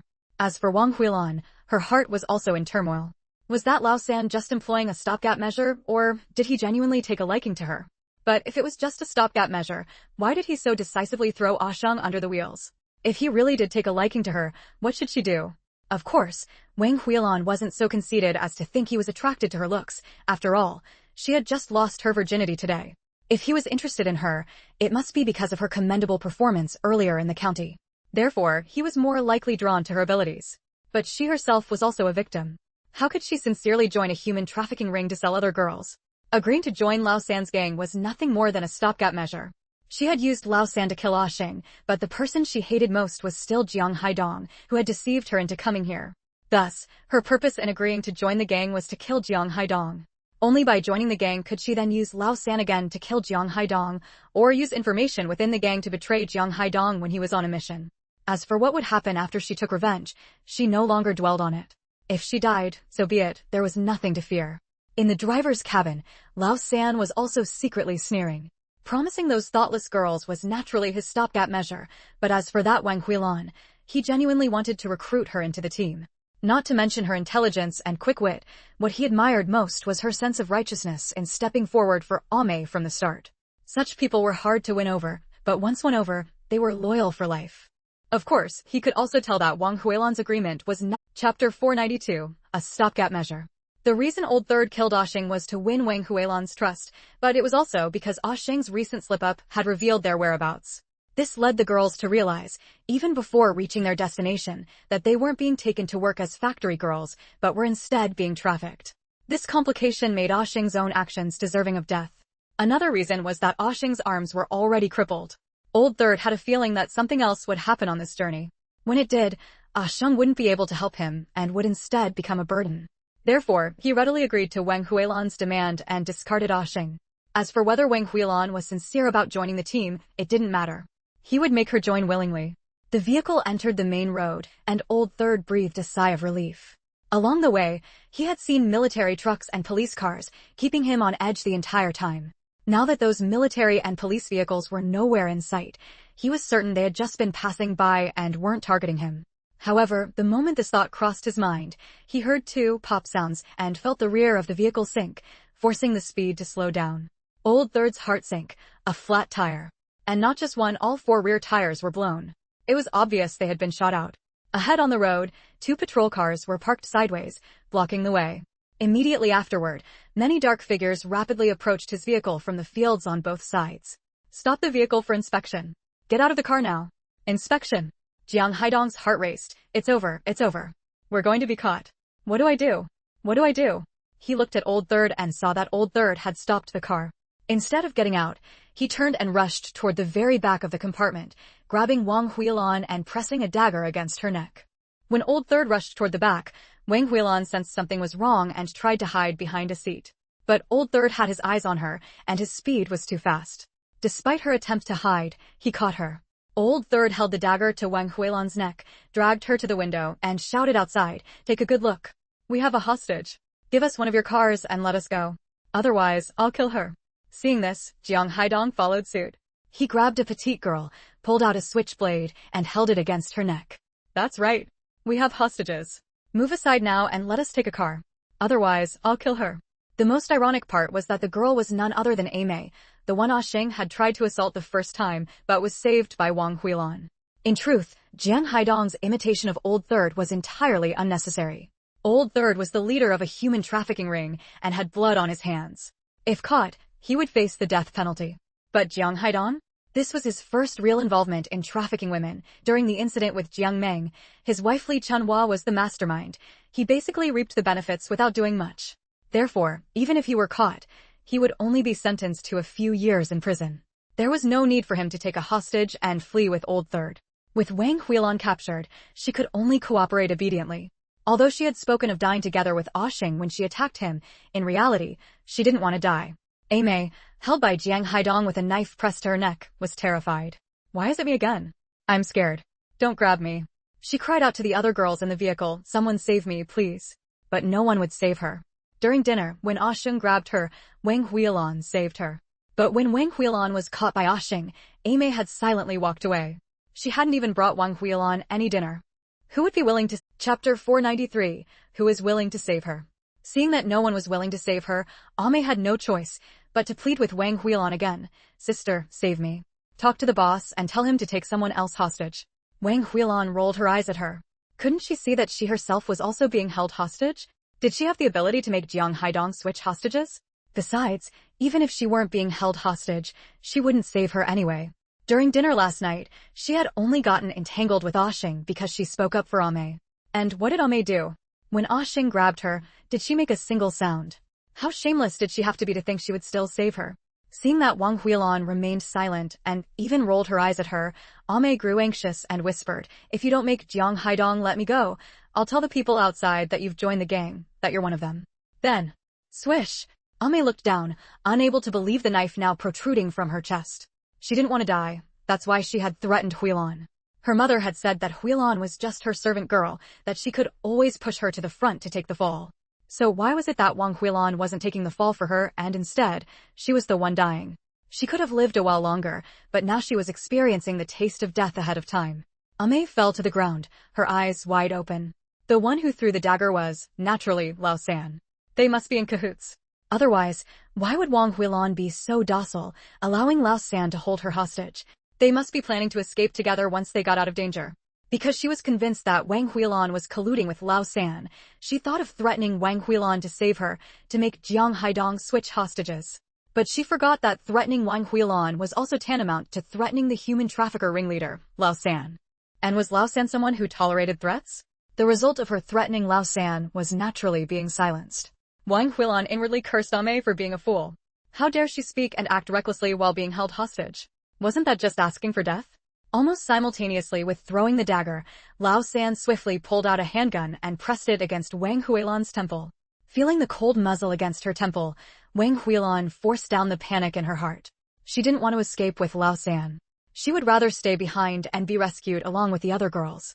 She knew that Mei had actually guessed Lao San's intention correctly because she could tell that Lao San genuinely wanted her to go with him. However, she was also certain that when danger came, Lao San would definitely push her out to block the bullets. Seeing Wang Huilon looking at him, Lao San kindly explained, she was too noisy. But because of this, no one dared to speak up again and claim that Wang Huilon was one of the traffickers. Seeing that his hostage had been killed by Lao San, Jiang Haidong hurriedly dropped Mei's lifeless body and, with trembling hands, reached out to grab another girl to use as a hostage. However, as soon as his hand stretched out, the girl hit his hand with her bundle. With a crack, Jiang Haidong's hand actually broke. Jiang Haidong clutched his hand and let out a miserable scream, only to be silenced by Lao San's shout, "Shut up!" He could only clamp his mouth shut and grit his teeth, but beads of sweat the size of soybeans continuously rolled down his forehead. Now, however, it was impossible for him to grab another hostage. The girl who had hit him with the bundle looked at her bundle in astonishment. She had only picked it up and swung it because she didn't want to be caught by Jiang Haidong. But did she really have that much strength? Moreover, the bundle was soft. Even with great strength, a soft bundle shouldn't be able to injure someone. Chapter 494, The Taste of Death.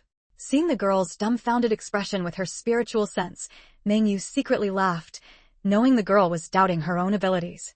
However, Jiang Haidong's hand being smashed and broken wasn't due to that girl having such strength.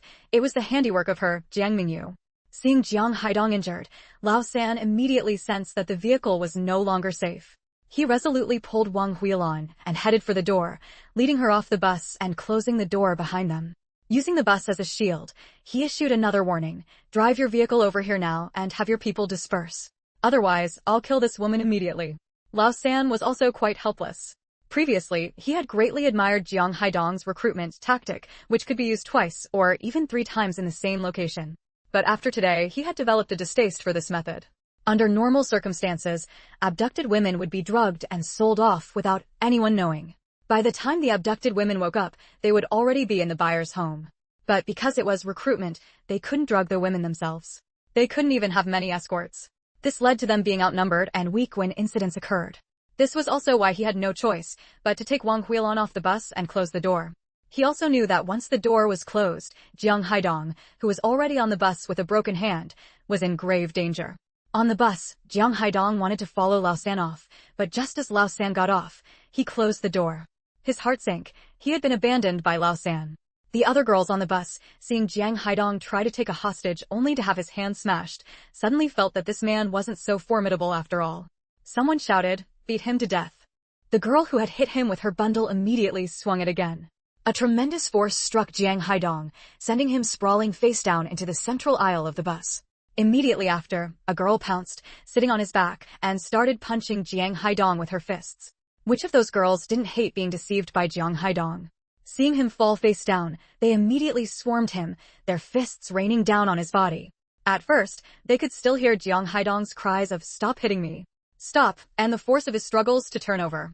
Later, he gradually stopped moving. Someone shouted, "He's dead, stop hitting him." Only then did the women stop, scrambling off his body in a rush.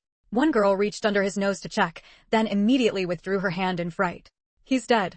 The girls immediately panicked. "Oh no, did we kill someone? Will we go to jail?" "No, I don't want to go to jail." "Really? He was trying to grab us, that's why we hit him." Right, he was trying to take us hostage, that's why we hit him." But no matter what they said, they were all terrified. After all, they had killed someone, felt they would go to jail, and it seemed like the sky was falling. Suddenly, a voice said, "We were defending ourselves. He wanted to kill us." The women on the bus didn't know whose voice it was, but it reminded them. Right, we were defending ourselves. He originally said he was recruiting workers from our brigade, then exposed that we were being trafficked to a nightclub. Now that he found out we were intercepted by police and military, he wanted to kill us to silence us. We accidentally killed him while defending ourselves. Right, he wanted to kill us to silence us. We were defending ourselves. We were defending ourselves. Self-defense is not a crime. Self-defense is not a crime. Self-defense is not a crime. Saying it 3 times, even they themselves came to believe it. Jiang Haidong had tried to kill them, and they had fought back. They didn't. Chapter 495. Beat him to death. Another girl chimed in, "We didn't even hit him that hard. Maybe he was already sick, and it wasn't us who killed him." As soon as she said this, others quickly agreed. "I've heard that people with heart conditions can't handle being scared." Listening to the girl's words, the real murderer, Mengyu, had a thought. She used her spiritual sense to examine Jiang Haidong and discovered that his heart was perfectly healthy. There was no way he could have died from a heart attack. But even if he didn't have a heart condition, couldn't one be created for him? Mengyu separated a bit of her spiritual energy to control a wisp of baleful aura, directing it into his body and corroding a small breach in his heart. This way, any examination would reveal a problem with his heart.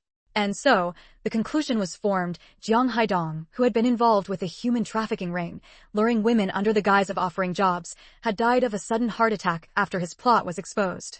As for the beating he received from the girls, it was merely them venting their anger after being deceived, and had nothing to do with his death. Having used the girl's hands to kill Jiang Haidong, Mengyu dealt with the matters in the vehicle and no longer paid it any mind, focusing all her attention on Wang Huilan instead. By now, someone had heeded Lao San's threats and driven over in a small car. But Mengyu discovered that the driver was actually Gu Dongxing. Mengyu knew that given Lao San's vicious nature, whoever drove the car over would be in great danger, whether they handed the car over to Lao San or drove it out as he demanded. Because if Lao San wanted the car, he would likely shoot the person who delivered it to ensure his own safety. If he wanted both the car and the driver, forcing the driver to take him out, he would still shoot the driver afterward to prevent them from revealing his whereabouts. Gu Dongxing certainly wouldn't trust anyone else to do it, so he came personally. Mengyu felt a surge of anger. Today, with her here, Gu Dongxing wouldn't be in danger, but did he always charge ahead like this in dangerous situations? At the moment, Gu Dongxing was applying the breath-concealing technique she had taught him exceptionally well. He appeared like an ordinary soldier with no internal or external martial arts skills. He did this solely to lower Lao San's guard. However, as soon as the car stopped in front of Lao San released Wang Huilan and fired a shot at Gu Dongxing, who was in the driver's seat. He simply didn't trust anyone. Almost simultaneously with Lao San's shot, Gu Dongxing burst through the windshield and charged at Lao San. He didn't draw his gun because behind Lao San was a vehicle full of trafficked women, and he didn't want to harm the innocent. Mengyu truly hadn't expected both men to act without a single word. One raised his gun and fired. The other didn't even waste time opening the door before pouncing on his opponent. However, he was just a fraction of a second faster than Lao San's trigger pull. The bullet that should have hit his head instead struck the fist he had raised in front of him. But the bullet aimed at Gu Dongxing seemed to have a consciousness of its own. It hesitated for a moment, its impact force diminished, merely bouncing off Gu Dongxing's fist before falling to the ground. Mengyu kept a constant watch on Lao San, waiting for him to make a move. She also wanted to kill Lao San herself, but didn't want to expose her abilities, so she could only use someone else's hand to eliminate him. As long as Lao San acted, Gu Dongxing would certainly retaliate. Then, with a little intervention from her, she could exact her revenge. As for whether Lao San would injure Gu Dongxing, she wasn't worried at all. Gu Dongxing was already an innate level master capable of projecting internal energy outward. Although he couldn't create a defensive barrier like she could, he could concentrate his internal energy to block a bullet. Sure enough, as Lao San's bullet was fired, a white light flashed on Gu Dongxing's fist. Mengyu knew he had projected his Chapter 496, The Arrival is Gu Dongxing. Just in case, Mengyu still released a bit of spiritual power, shooting it toward the gun's muzzle. When Lao San tried to fire a second shot, he found the gun could no longer fire bullets. Almost simultaneously, Gu Dongxing's fist from the front had already arrived. Lao San wanted to dodge again, but felt a chill on his back. His body was actually unable to move. His eyes wide open, he was struck in the chest by Gu Dongxing's fist and sent flying. His body heavily crashed into the bus's windshield, shattering it, and fell into the bus, landing on Jiang Haidong's corpse, motionless. The women inside the bus, seeing Lao San suddenly crash in, dead, immediately screamed. But Gu Dongxing anxiously looked around. He could sense it. His little one was here too. Seeing him searching around, Mengyu knew he was looking for her, so she had no choice but to land behind the bus and walk out from the back. Gu Dongxing, regardless of the many eyes watching, pulled Mengyu into a tight embrace. Xiaomeng, you scared me to death. Don't ever go out alone to intercept people again. Mengyu knew he was worried about her going out to intercept, so she could only nod. All right. Let go of me first, so many people are watching. Gu Dongxing let go of Mengyu somewhat sheepishly, but still grumbled, why didn't you wait for me? Mengyu was even more displeased. You're asking me? When I heard about Shuiyu, that my classmate Wang Huilan had been kidnapped, how could I not panic? I rushed to your military unit to find you. The young soldier called your regimental headquarters, and not only were you not there, but why wasn't my brother there either? With both of you gone, what else could I do? I had to go to the county committee compound to find the Women's Federation, then dragged the Women's Federation chairwoman Huang to find deputy county chief when in charge of politics and law. I used a hefty sum to persuade him to call the county public security bureaus along the coastal routes to intercept the trafficking vehicle. But who knows if those people are reliable? So I was afraid, terrified that my classmate would suffer if the night passed, so I had to rush here myself first. But I was still too late. And what about you? Weren't you on a mission? Where's my brother? Wasn't he on the mission with you? Gu Dongxing choked up. Could he say that her brother, Cheng Jioha, wasn't actually on a mission? That would be a long story. He glanced in the direction of the shadows and said, I found out about your situation as soon as I returned from the mission and immediately took action with your brother, splitting up. He took another route. And don't say those counties along the route are unreliable. They all dispatched police forces and were chasing on the roads. They just weren't as fast as us. I need to make a call to let him know. All right, go make the call then, Mengyu said. Gu Dongxing turned to make the call, while his subordinates went to break open the bus door and handle the aftermath. Wu Min, who had been released by Lao San earlier, hid in the dark corner of the bus, listening to Mengyu and Gu Dongxing's conversation. Her originally hardened heart couldn't help but soften. So, what she had said to Shuiyu had told Mengyu after returning. So, Mengyu had gone to the military unit to seek help from that officer for her, but the officer wasn't there. Yet, upon learning about it after returning, he immediately gave chase. So, Mengyu had dared to storm the Women's Federation and pressure the deputy county chief for her sake. So, for their sake, the public security forces of every county along the route had been mobilized, surrounding and pursuing their trafficking vehicle. That meant everyone on this bus, because of Mengyu, would be safe. But why? Mengyu was her friend, who came to rescue because of her. She saved everyone from harm, yet she alone was the one who suffered? Why? Chapter 497. Heaven is unfair to me. Wang Huilan felt both grateful for everything Mengyu had done for her and resentful over her own misfortunes. She felt that heaven had been truly unfair to her. Watching Mengyu speak with Gu Dongxing, she turned and walked toward the back of the truck, wanting to disappear into the darkness. At that moment, everyone's attention was drawn to the third brother who had crashed into the truck. No one noticed her, making it the perfect opportunity for her to escape. However, as soon as she reached the back of the truck, someone stopped her. Miss, The danger isn't over yet. Don't wander off. Wang Huilan didn't want anyone to know she had been trafficked, nor did she want to expose herself in front of others, because she had publicly declared that she would follow the third brother. Even though it was only a temporary measure, and even though the other girls had also clamored to follow the third brother earlier, if she appeared before them now, they would surely point at her and accuse her of surrendering to the third brother. That would bring her a lot of trouble. That's why she wanted to escape. But she didn't expect to be intercepted by the soldier hiding behind the truck. Just as she was feeling frustrated, Mengyu suddenly appeared. She said to the soldier, "Go tell Gu Dongxing that this girl is my friend. I'm taking her with me first." The young soldier was one of Gu Dongxing's subordinates. He hesitated. "Sister-in-law. If you call me sister-in-law, then listen to me. I'll explain it to your Captain Gu later," Mengyu said. The soldier thought about how much the captain doted on this little sister-in-law and decided to follow Mengyu's instructions. He saluted. "Yes, sister-in-law." Mengyu turned to Wang Huilan and said, "Wait here for a moment. I need to say a few words in the truck." Wang Huilan had been stunned ever since Mengyu appeared by her side. She said she would take her away. But if she found out that Wang Huilan had agreed to join the human trafficking ring, would she still help her leave? Mengyu had already turned around and climbed into the truck through the windshield that had been smashed when the third brother crashed into it. Since the truck doors were still locked by the third brother and hadn't been opened yet, the girls inside were still trembling and none of them had gotten out. Seeing Mengyu climb in, the girls stared wide-eyed, seemingly in disbelief. Mengyu looked at them, waved her fan a few times, and isolated everything inside the truck from the outside world. She spoke using her mental power. "My name is Jiang Mengyu.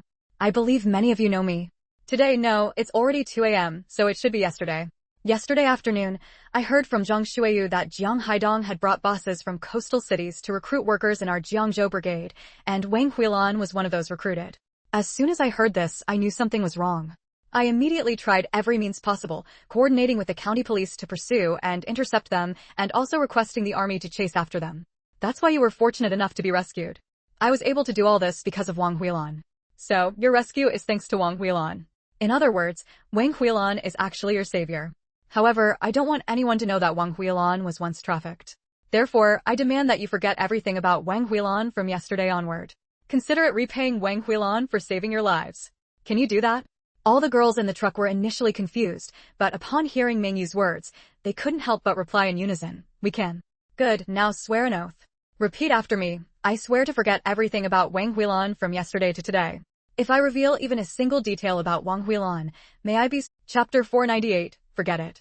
The girls followed along naively, saying, "I swear to forget everything about Wang Huilan from yesterday to today. If I reveal even a little about Wang Huilan's affairs, may I be struck dead by lightning." Mengyu said with satisfaction, "Very good. From yesterday to today, have any of you seen Wang Huilan?" At this, the girls in the car opened their eyes wide, looking a bit confused. Some answered, "I haven't seen her." These were the ones who knew Wang Huilan. Others answered, "Who is Wang Huilan?" These were the ones who didn't know Wang Huilan. It was clear that these people had truly forgotten about Wang Huilan. This was the art of forgetting, which required guidance through language and incentives. Therefore, Mengyu attributed the credit for saving them to Wang Huilan, making these people feel indebted to Wang Huilan. Thus, willingly and under Mengyu's verbal guidance, they forgot everything related to Wang Huilan. Xiao Dao was very dissatisfied in the space. "Master, you saved 42 girls here, which is worth 420 merit points. Yet you gave all those merit points to that woman." Merit points. 1 merit point is equivalent to 10,000 learning points. Mengyu admonished Xiao Dao in her heart. "Xiao Dao, back in junior high, although Wang Huilan didn't bring me meals every day like Shuiyu, when Huayu bullied me, she was the one who helped me deal with Huayu. She was someone who helped me during junior high. As the saying goes, a drop of kindness should be repaid with a spring. What do these merit points matter?" Xiao Dao was helpless. "Master, merit points are hard to come by." Mengyu walked back to the rear of the car. Wang Huilan was still waiting there, lost in her own world. Mengyu took her hand and said, "Let's go." When her hand was taken, Wang Huilan stiffened at first, but upon hearing Mengyu's voice, she immediately relaxed and allowed Mengyu to pull her along as they ran. Pulled by Mengyu, her feet barely touching the ground, she flew forward, hearing only the whooshing of the wind in her ears. She felt that this speed was almost comparable to driving. No, it was even faster than driving. Mengyu pulled Wang Huilan, bypassing the public security officers and soldiers on the road, and headed straight for the city. Their car was already almost at the city. After Mengyu pulled Wang Huilan and ran for a while, they entered the city, and only then did their speed slow down. Although it was past 1 a.m., because Mengyu had a letter of introduction, of course, not under her real name, the hotel did not refuse them entry, though they found it a bit strange. Mengyu registered for a double room with a bathroom. After pulling Wang Huilan into the room, she directly took out a set of clothes. Take a hot shower first, then we'll talk.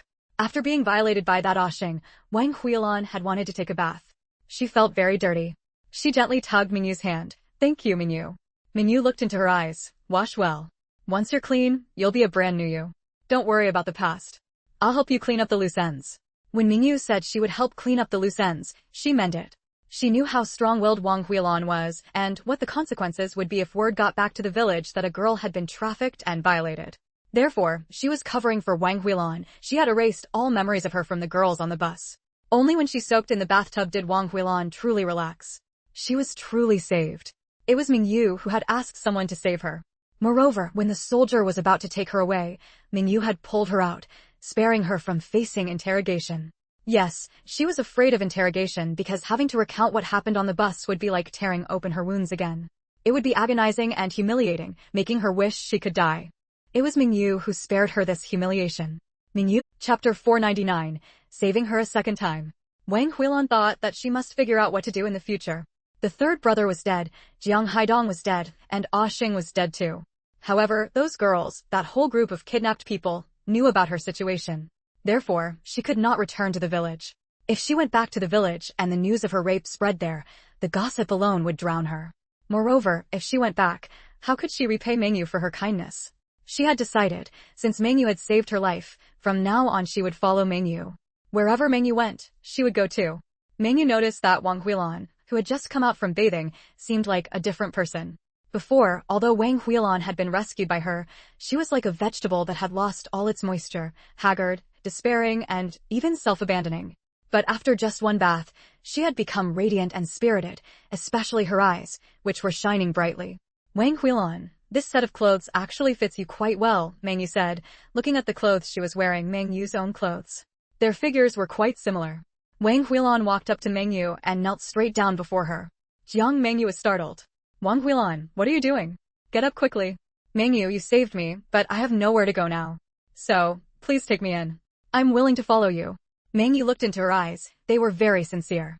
But, you don't need to worry about your reputation being damaged because you were trafficked. Mengyu decided to tell her what she had done on the bus earlier. To be honest with you, I already told those girls on the bus that the reason I found someone to rescue them was because you, Wang Huilan, are my friend. So, they were saved because of you. They all swore to forget anything that happened to you from yesterday until today. So, Mengyu looked at Wang Huilan. You don't need to worry that your experience of being trafficked will spread. If even the fact of being trafficked wouldn't spread, then naturally the news of being raped during the trafficking wouldn't spread either. Wang Huilan was stunned. Really? It was 1982, and people in the villages were still bound by oaths, not daring to swear lightly. Mengyu nodded. Of course it's true. Tears immediately streamed down Wang Huilan's face. She had been violated by Ashing, but she had already used the third brother's hand to kill Ashing. Therefore, she didn't hate the rape as much anymore. What she feared most was that the incident would spread, and she would lose face. If living like that would be worse than death, she might as well just die. That was why she had decided she absolutely could not return to the village. But if all those girls had sworn not to speak of her affairs, then her story wouldn't spread back to the village. And there would be no risk of being drowned in gossip. But my life was saved by you, and I still want to follow you, Wang Huilan said, looking at Mengyu with great determination. Mengyu wanted to remind her, but you're already 16, going on 17. Your family probably. She guessed that Wang Huilan, being such a smart person, must have had something happen at home for her to be tricked and sold by Jiang Haidong. Sure enough, as soon as her family was mentioned, Wang Huilan's eyes reddened. My father doesn't want me anymore. Mengyu was greatly shocked. How is that possible? Mengyu knew that Wang Huilan's mother had died years ago, and her father had raised her alone. His love for her was beyond words. But now, she was actually saying her father didn't want her anymore? It's true. My father is getting married. That woman has a daughter. I disagreed, so my father wants to drive me out of the house. That woman told my father that I'm already 17 and can get married, so Chapter 500, my dad doesn't want me anymore. A city dweller? Mengyu was puzzled. Wasn't marrying a city dweller the dream of many village girls? Yes, that man seemed perfect on the surface, good looks, good family background, but in reality, he's gay, Wang Huilan said angrily. How did you know he's gay? Ah, Mei saw it. She was working in the city and happened to pass by a place where gay people gather. She saw that man hugging another man, and they were kissing. Mei was also Mengyu's classmate from junior high and lived in the same village as Wang Huilan. Does your dad know? I told him, but he didn't believe me. Wang Huilan felt like crying. Her dad, who had always been good to her, suddenly started being nice to someone else. This time, going out to work with Jiang Haidong was also to escape this marriage. Mengyu was surprised. Did you go without telling your dad? Wang Huilan shook her head. My dad agreed to let me go, but he also asked me to take care of Mei. Mei is the daughter that woman brought with her. Remembering how she had spoken up for Mei, only to be caught by Xing and taken in her place, while Mei didn't even try to help her and just ran away, Wang Huilan felt furious. If she hadn't promised her dad to take care of Mei, why would she have stepped forward in the first place? Mei's words echoed in her ears again. Wang Huilan, save me. You promised uncle you'd take care of me. If you don't help me, I'll go back and tell uncle and he'll kick you out of the house. Mengyu felt something was off. Your dad doesn't seem like that kind of person. Wang Huilan's village was relatively close to the brigade headquarters, and the junior high school was located there. Mengyu sometimes went to her house to play. Every time Mengyu saw Wang Huilan's dad, she felt envious. Wang Huilan had such a good father. If Wang Huilan's dad were really that kind of person, he wouldn't have gone over a decade without remarrying for Wang Huilan's sake. I think so too. My dad used to be so good to me. Not like now, the way he looks at me isn't right, as if I'm not his daughter, but his enemy. Instead, he looks at that woman's daughter as if she were his own flesh and blood. She hesitated for a moment, but then gritted her teeth and told Mengyu about what had happened during dinner the previous night. Mei dared to say that my dad would kick me out of the house. I feel like my dad might actually do it, so that's why I... Wang Huilan's eyes reddened again. Mengyu was deeply shocked. How could an outsider, a stepchild, have the audacity to say she would have the legitimate daughter kicked out of the house? What gave her such confidence? I'm sorry I came too late. As soon as I heard what Shuiyu said, I immediately felt something was wrong. I asked Shuiyu to call the brigade and tell you not to go.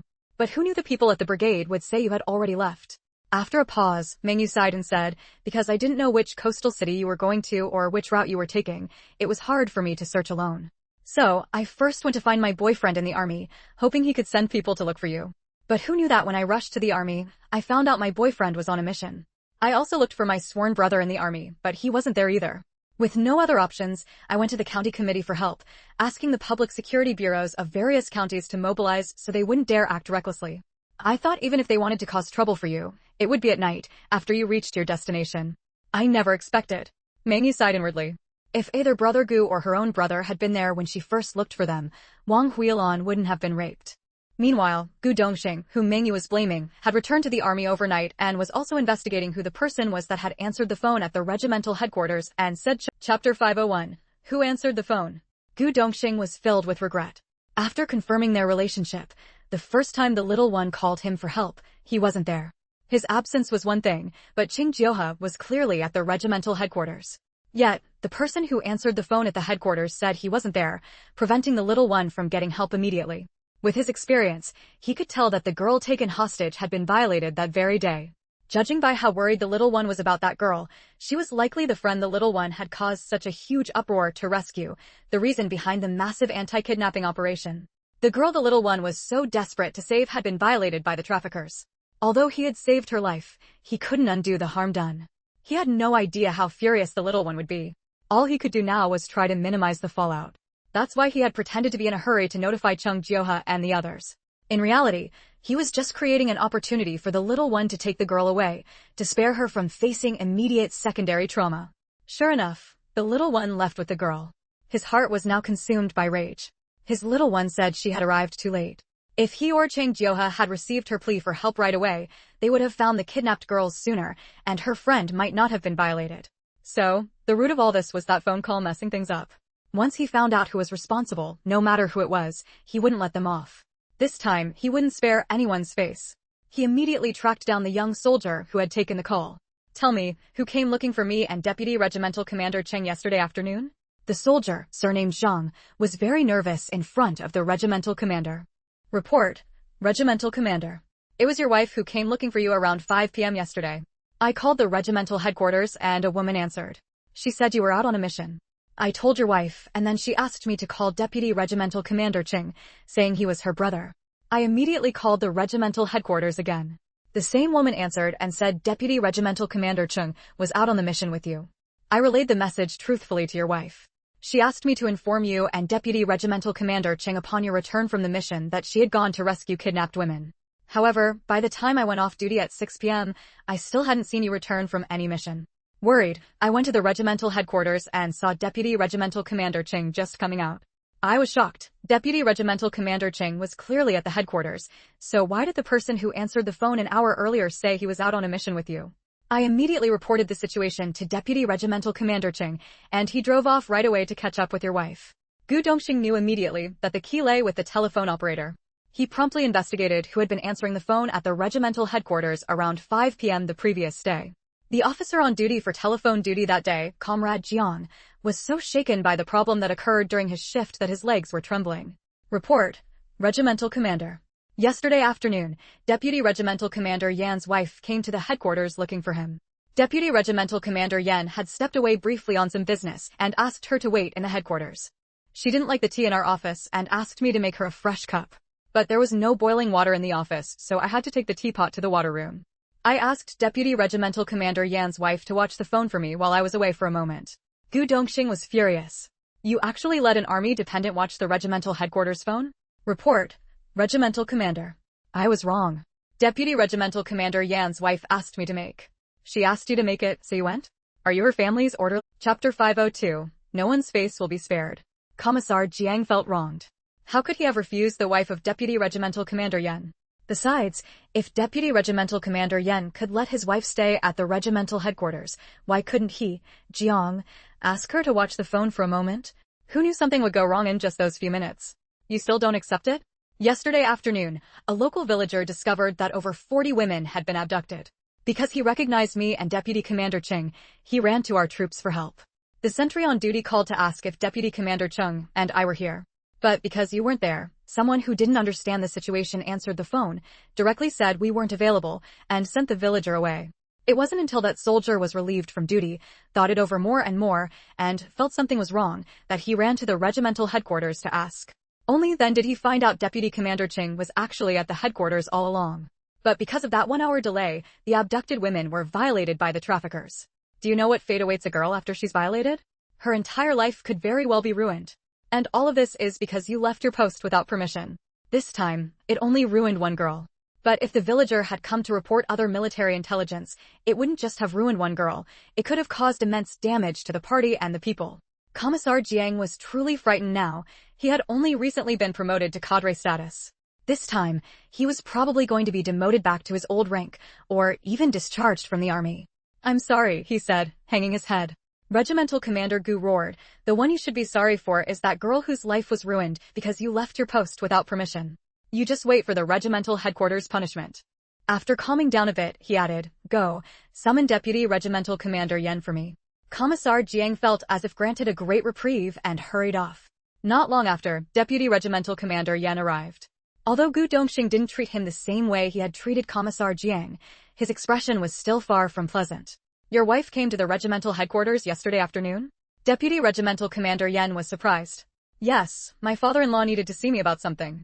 Seeing it was getting late, she came to the headquarters to find me so we could go to my father-in-law's house together. Gu Dongxing knew his wife was the daughter of a high-ranking official. Don't you know that non-active personnel of this regiment are not allowed to enter military areas? Deputy Regimental Commander Yan was somewhat embarrassed. Myling comes from a military family herself, so she's used to it. I'll talk to her when I get back and tell her not to come again in the future. Gu Dongxing grew even angrier. Can breaking discipline become a habit? Deputy Regimental Commander Yan felt Gu Dongxing was making a mountain out of a molehill and was also a bit displeased. She just came to see me. She wouldn't do anything bad. Gu Dongxing said coldly, then did you know that yesterday afternoon at the headquarters, she answered the phone, casually lied, and caused a major incident? Deputy Regimental Commander Yan was greatly shocked. She answered the phone? And caused trouble. Gu Dongxing recounted to Deputy Regimental Commander Yan what he had just told Commissar Jiang. Yesterday, your wife came looking for you. You had to step away for a moment, so your wife asked Commissar Jiang to fetch water from the water room to make her tea. It was precisely at that time that my partner, having discovered a truck full of abducted women, urgently sought our help to intercept it.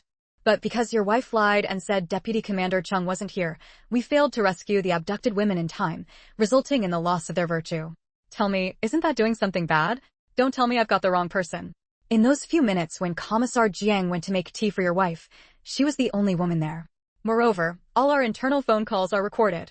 Deputy Regimental Commander Yen was greatly shocked that his wife, Wen Meiling, had Chapter 503, you just wait for the disciplinary action. Deputy Regimental Commander Yen couldn't understand. Before, it could still be said that because Wen Meiling was friends with that Yi Rushui who coveted Gu Dongxing, she helped her deal with Gu Dongxing's fiancé. But later, after learning that Yi Rushui was actually using her, hadn't she already cut ties with Yi Rushui? Why did she still want to deal with Gu Dongxing's fiancé? He simply didn't understand a woman's psychology. Even if she didn't get along with Yi Rushui, she didn't get along with Jiang Mengyu either. Given the chance, how could she not stir up trouble for Jiang Mengyu? Deputy Regimental Commander Yen returned home with a dark expression and slapped Wen Meiling the moment he saw her. Wen Meiling was shocked. Deputy Regimental Commander Yen had never hit her before. Have you gone mad? Deputy Regimental Commander Yen said resentfully, I'm not mad. You're the one who's mad.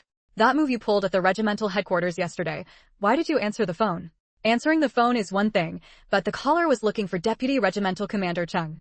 Deputy Regimental Commander Cheng was clearly at the regimental headquarters. Why did you lie and say he wasn't there? Wen Meiling hadn't expected that just answering a phone call and telling one lie would actually be found out. Could it be that Jiang Mengyu had reported her? She was just about to say she hadn't when Deputy Regimental Commander Yan's cold voice rang out. Don't tell me you didn't. All calls at the regimental headquarters are recorded. Wen Meiling was stunned for a moment, then flared up in anger. For such a small matter, they actually checked the recording? So, what if I lied? I just can't stand her vixen-like appearance. She's clearly Gu Dongxing's fiancé, yet she's looking for some Deputy Regimental Commander Cheng. Deputy Regimental Commander Yen slapped her again. Is the regimental headquarters a place for you to vent your anger?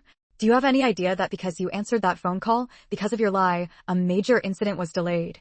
Deputy Regimental Commander Yen repeated what Gu Dongxing had just told him. Because of your phone call, Deputy Regimental Commander Cheng didn't receive the report in time, causing that busload of trafficked women to not be rescued promptly and to be violated by the traffickers. For a young girl, losing her purity ruins her entire life. Actually, only one girl had been violated by the traffickers. However, Gu Dongxing had deliberately not made it clear, so Deputy Regimental Commander Yen assumed more than one girl had been violated. Wen Meiling also hadn't expected that her casual lie would actually cause trafficked women to be violated. She felt uneasy inside. She just couldn't stand Jiang Mengyu's seductive appearance. She hadn't intended for others to get hurt. I didn't mean to. I just couldn't stand Jiang Mengyu. What right does a country bumpkin have to latch onto Regimental Commander Gu? Wen Meiling covered her face and said pitifully. Deputy Regimental Commander Yen looked at Wen Meiling with a sharp gaze. Do you look down on her, or are you jealous of her? Or do you think she's not good enough for Gu Dongxing? Are you still fighting for Yi Rushui's sake?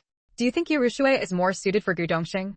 In her heart, Wen Meiling did believe that, although she was dissatisfied with Yi Rushui for betraying her, if she really compared Yi Rushui and Jiang Mengyu, she still felt Yi Rushui was more worthy of Gu Dongxing. After all, Yi Rushui's family background in the capital was there. She could help Gu Dongxing's future prospects. But what help could a country bumpkin like Jiang Mengyu possibly offer Gu Dongxing? Seeing her expression, Deputy Regimental Commander Yen understood her thoughts and sighed. You. I really don't know what kind of bewitching drug Yi Rushui fed you that you're still fighting for her injustice even now. Did you know she was married? She was married for 4 years without producing any children. If it weren't for the Yi family's prominent status, her in-laws would have forced her to divorce long ago. Did you know that? This time she got divorced. Although she says it was because she saw Gu Dongxing giving a report, was moved, and chose to divorce to come find Gu Dongxing, in reality, it was because she couldn't bear children and was disliked by her in-laws. She couldn't stay in her marital home anymore. That's why she divorced. Did you know that? Furthermore, a woman who changes her affections so easily, do you think— Chapter 504, is she worthy of a man's love? Wen Meiling was truly bewildered. Yi Rushui was actually that kind of person? A divorced woman actually dared to provoke Gu Dongxing? It wasn't that she looked down on remarried women. The problem was, if you were remarried, you should have made it clear. Why did you have to pretend to be an unmarried woman to deceive her, making her commit a mistake? And also, don't underestimate Jiang Mengyu. Her background might be even deeper than Yi Rushui's. Deputy Regimental Commander Yen thought of the day he accidentally heard Mengyu mention having a master and felt something was off. Recalling how Gu Dongxing's presence had grown increasingly powerful after becoming engaged to Mengyu, he felt that this Jiang Mengyu was absolutely extraordinary. A child raised in the countryside, even if she's some family's illegitimate daughter, won't amount to much, Wen Meiling said. You're still saying that? Don't you know, this time I've been implicated because of you, Deputy Regimental Commander Yen said resentfully. This time, forget about a promotion. He'd be lucky just to keep his position. But one thing was certain, he would definitely be transferred. When Meiling hadn't expected the consequences to be so severe either, and she deeply regretted it. Only when Jiang Mengyu's true identity was revealed one day did when Meiling realize how terribly wrong she had been. On the other side, Mengyu also blamed herself deeply for the violation Wang Huilan suffered. She shouldn't have sought help from others. If she had flown on her sword from the start to search herself, she might have found Wang Huilan before she was assaulted. However, upon further reflection, she realized something was off. She had asked Deputy County Chief Wen to request assistance from the police along the route precisely to save time. There was no reason she could search 2 routes and arrive at the 3rd route first, while the local police arrived later. She asked, "Where did you stop for dinner and around what time?" When the bus passed through Mazhou County town, everyone complained of being hungry, but Jiang Haidong disagreed. "We stopped at a roadside diner about 2 kilometers past Mazhou County town. It was already completely dark by then, around 8 o'clock. Hearing Wang Huilan's words, Mengyu was immediately furious. Mengyu had asked Deputy County Chief Wen to make the call a little after 6, not yet 7. She refused to believe that with over an hour, the Mazhou County police couldn't have caught up. Wait, that wasn't right. While flying in the air, she had noticed several police cars following the trafficker's vehicle from a distance. It was only when Gu Dongxing and the others intercepted the trafficker's vehicle that those police cars accelerated and caught up. It was highly likely the police cars had been tailing the trafficker's vehicle from afar all along. Could it be that they didn't believe the girls on that bus were kidnapped? Were they waiting until the girls were sold to make a move, aiming to catch the criminals red-handed? But even if they wanted to catch them in the act, they couldn't just stand by and watch Aixing assault Wang Huilan without lifting a finger. Unless they had received orders from the beginning to only follow from a distance and not intervene to make arrests on the road. A sudden thought struck her. On the trafficker's vehicle, Jiang Haidong was the apparent leader, Aixing was just a lackey, and there was another driver who never said a word. They likely assumed that since the girls were being transported to coastal cities under the guise of recruitment, the head of the trafficking ring wasn't on the vehicle. So, they wanted to use this busload of girls as bait to lure out the big fish, the ringleader. They didn't know the ringleader was already on the bus, disguised as that. Chapter 505, Investigating the Cause. "It's all my fault, I didn't think it through." Mengyu knocked on her own head. If she had known they would do that, why would she have called the police? If she had just started searching by flying on her sword from the beginning and hadn't wasted that time at the county committee, she could have found that kidnapper's vehicle before 8 o'clock. How could she not blame herself? Wang Huilan said sorrowfully, "It's not your fault. This is my tribulation. If my father hadn't become like that, I actually wouldn't have thought about leaving home." Mengyu pondered for a moment and said, "How about this? Tomorrow we'll go to your house to take a look." Maybe her father's nature was confused because he was drugged. But as soon as Wang Huilan heard she had to go back, her body trembled. The fact that Wang Huilan was insulted by that man on the bus was known by everyone on that vehicle. And among the girls from their village, 8 of them were on that bus that day. No matter which person leaked even a little about her situation, it would spread everywhere, and she would be drowned in spit by then. There's a saying that goes, "Where there's wind, it's cool everywhere," which describes how fast such things spread. Mengyu pulled her up and patted her back. "Don't be afraid. I'm here for everything." They wouldn't dare gossip. They all swore an oath. Whoever dares to gossip, I'll make them face the consequences of their oath. She didn't tell Wang Huilan that she had actually erased those people's memories related to the events of yesterday and early this morning. This matter was a bit fantastical. Even if she told her, she wouldn't believe it. An oath felt more real and reliable. Wang Huilan suddenly remembered what Mengyu had just said and hurriedly asked again, "You said my father might have had his nature confused by some kind of drug." Hesitation flickered in Mengyu's eyes. "Well, your father changed too drastically. It's very suspicious. We'll have to see to know for sure." Hearing Mengyu say her father had changed too much, Wang Huilan suddenly remembered something else. "Mengyu, I think you've also become very impressive. We were still classmates in junior high. It hasn't been that long since we parted, and you've already become so capable." Mengyu didn't deny it but sighed and said, "Anyone who has experienced life and death would change." She didn't want to hide it from Wang Huilan, so she told her about the events she had experienced over the past 6 months or more. She told her about drinking the sweet wine Huayu poured that made her pass out, being sold by the Jiang family parents, being forced to jump off a cliff to escape while being taken to the remote mountains, then being saved by someone, her birth mother finding her, breaking ties with the Jiang family, going to the university to revoke Jiang Huayu's student status, and so on. Of course, she didn't mention the rebirth. Hearing all this from Mengyu, Wang Huilan fell silent again. No wonder Jiang Haidong had that attitude when Aixing bullied her. He was probably even happy that the one being bullied was her. After a long while, she asked again, could it be that my father also changed because he experienced life and death? A thought struck Mengyu. Your father experienced life and death? Wang Huilan nodded. My father went into the mountains to collect mountain goods. Somehow, he fell off a cliff and was saved by a woman. Then, my father got involved with this woman and brought her and her daughter out of the mountains. She is my current stepmother. A woman from the mountains? Mengyu suddenly vaguely remembered a story she heard when she was little. There was a man from the village across the river who was quite handsome and hated fat women, saying such women must be lazy to have grown so much flesh. His wife was also that kind of slender beauty. A tall, plump woman who weighed about 150. Jean heard others relay his words and sneered coldly, saying, hates fat women? Wait until one day I get some love potion for him to take. Chapter 506, The Love Spell. One evening, while playing cards at a friend's house, this man saw the plump woman sitting nearby and moved away from her in disgust. The plump woman was furious, but said nothing. Instead, she went into the kitchen and cooked a bowl of noodles for everyone. The noodles she made were delicious, and the man thought to himself that this plump woman wasn't entirely useless. Her noodles were quite tasty. That night, the man stayed over at his friend's house. In his sleep, he had an erotic dream where the plump woman took the initiative to climb into his bed and seduce him. The two of them indulged in passionate lovemaking, giving him an unprecedented sense of pleasure. When he woke up in the morning, he was shocked to find the plump woman sleeping beside him. It turned out that the previous night was not just a dream but real intimacy. From that day on, as soon as night fell, the man would involuntarily rush to his friend's house to be with the plump woman. This went on for half a month until his wife finally found out. Naturally, his wife made a huge scene and demanded a divorce. They already had children, and he couldn't bear to leave them. But when his wife demanded he cut ties with the plump woman, he found he couldn't. As soon as night fell, he would uncontrollably want to go find her. Later, his wife's uncle noticed something was wrong with him and went into the mountains to find a master to examine him. As soon as the master saw him, he knew the man had been drugged by someone. This drug was called the love spell. When this drug was concocted, if it was brewed with someone's fingernails or hair, the person who ingested it would become infatuated with the owner of those nails or hair. Unless separated by thousands of miles, the man would be fine during the day, but as soon as night fell, he would always find a way to return to that woman's side. It was only after his wife's uncle obtained an antidote for him to take that he returned to normal and stopped going to see the plump woman every night. When Mengyu was young, she heard others talk about the love spell and found it very strange. What kind of drug could make someone lose control of themselves like that? But she heard that only people deep in the mountains knew how to make such a love spell, and ordinary people didn't know how.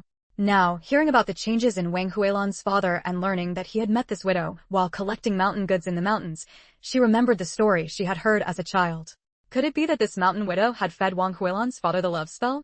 Mengyu wasn't sure, but one thing was certain, Wang Huilan's father was not acting normally. Given her friendship with Wang Huilan from their junior high school days, she couldn't just stand by and let this continue. However, interfering in Wang Huilan's father's affairs under the pretext of being a classmate seemed somewhat unjustified. After thinking for a moment, she said to Wang Huilan, "Are you sure you want to follow me?" Wang Huilan replied earnestly, "Yes, I want to follow you." Mengyu looked at her seriously. "If you follow me, you must obey me and never betray me. Can you do that?" Wang Huilan immediately swore, "I am willing to follow Mengyu, obey Mengyu, and never betray Mengyu.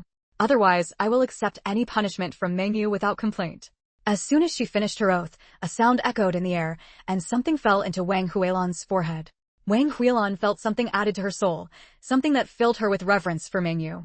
For the rest of her life, she could never betray Mengyu, or she would face severe punishment from the Heavenly Tao.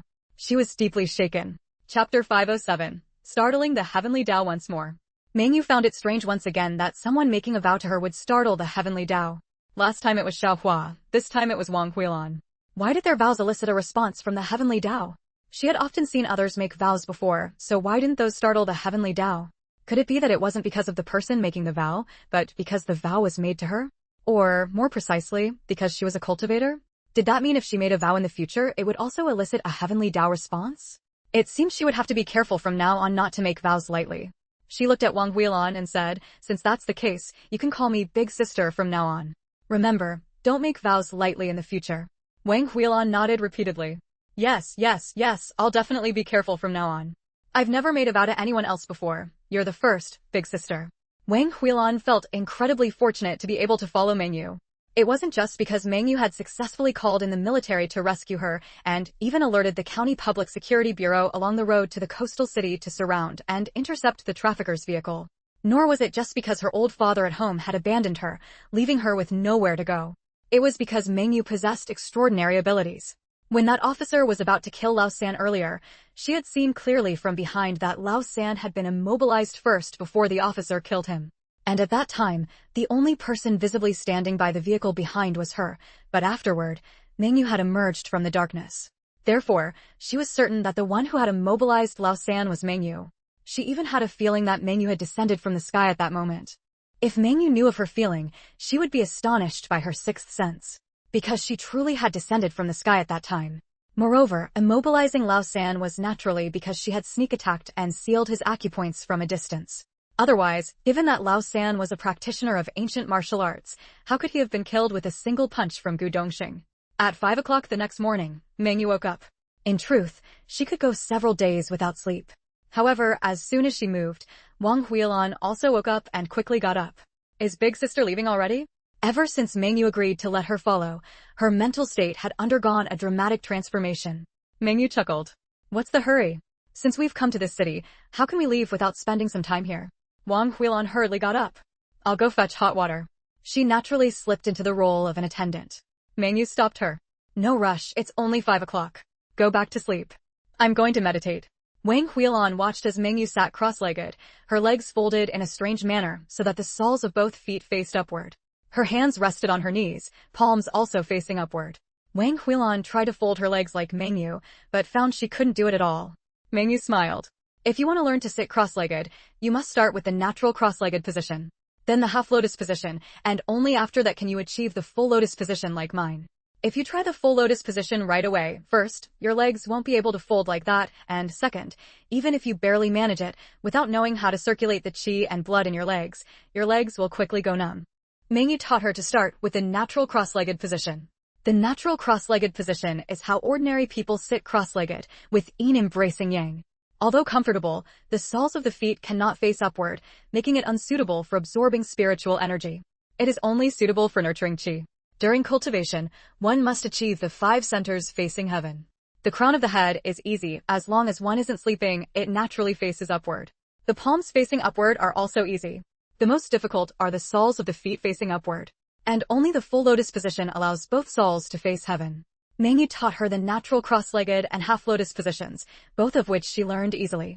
When Mengyu tried teaching her the full lotus position, she actually managed to assume it quite properly. Mengyu was somewhat surprised. Could it be that she had encountered Chapter 508, Oaths should not be made lightly. Mengyu couldn't help but take out the testing stone. Put your hand on the stone and concentrate on sensing it carefully. Wang Huilan reached out, placed her hand on the stone, and focused intently. A red light suddenly emanated from the stone, and it was so bright it seemed ready to shoot straight into the sky. This Wang Huilan actually possessed fire and earth spiritual roots. Wang Huilan was puzzled. What is this? Just as Mengyu was about to explain, her extended spiritual sense detected a yellow light in the far distance, rapidly approaching.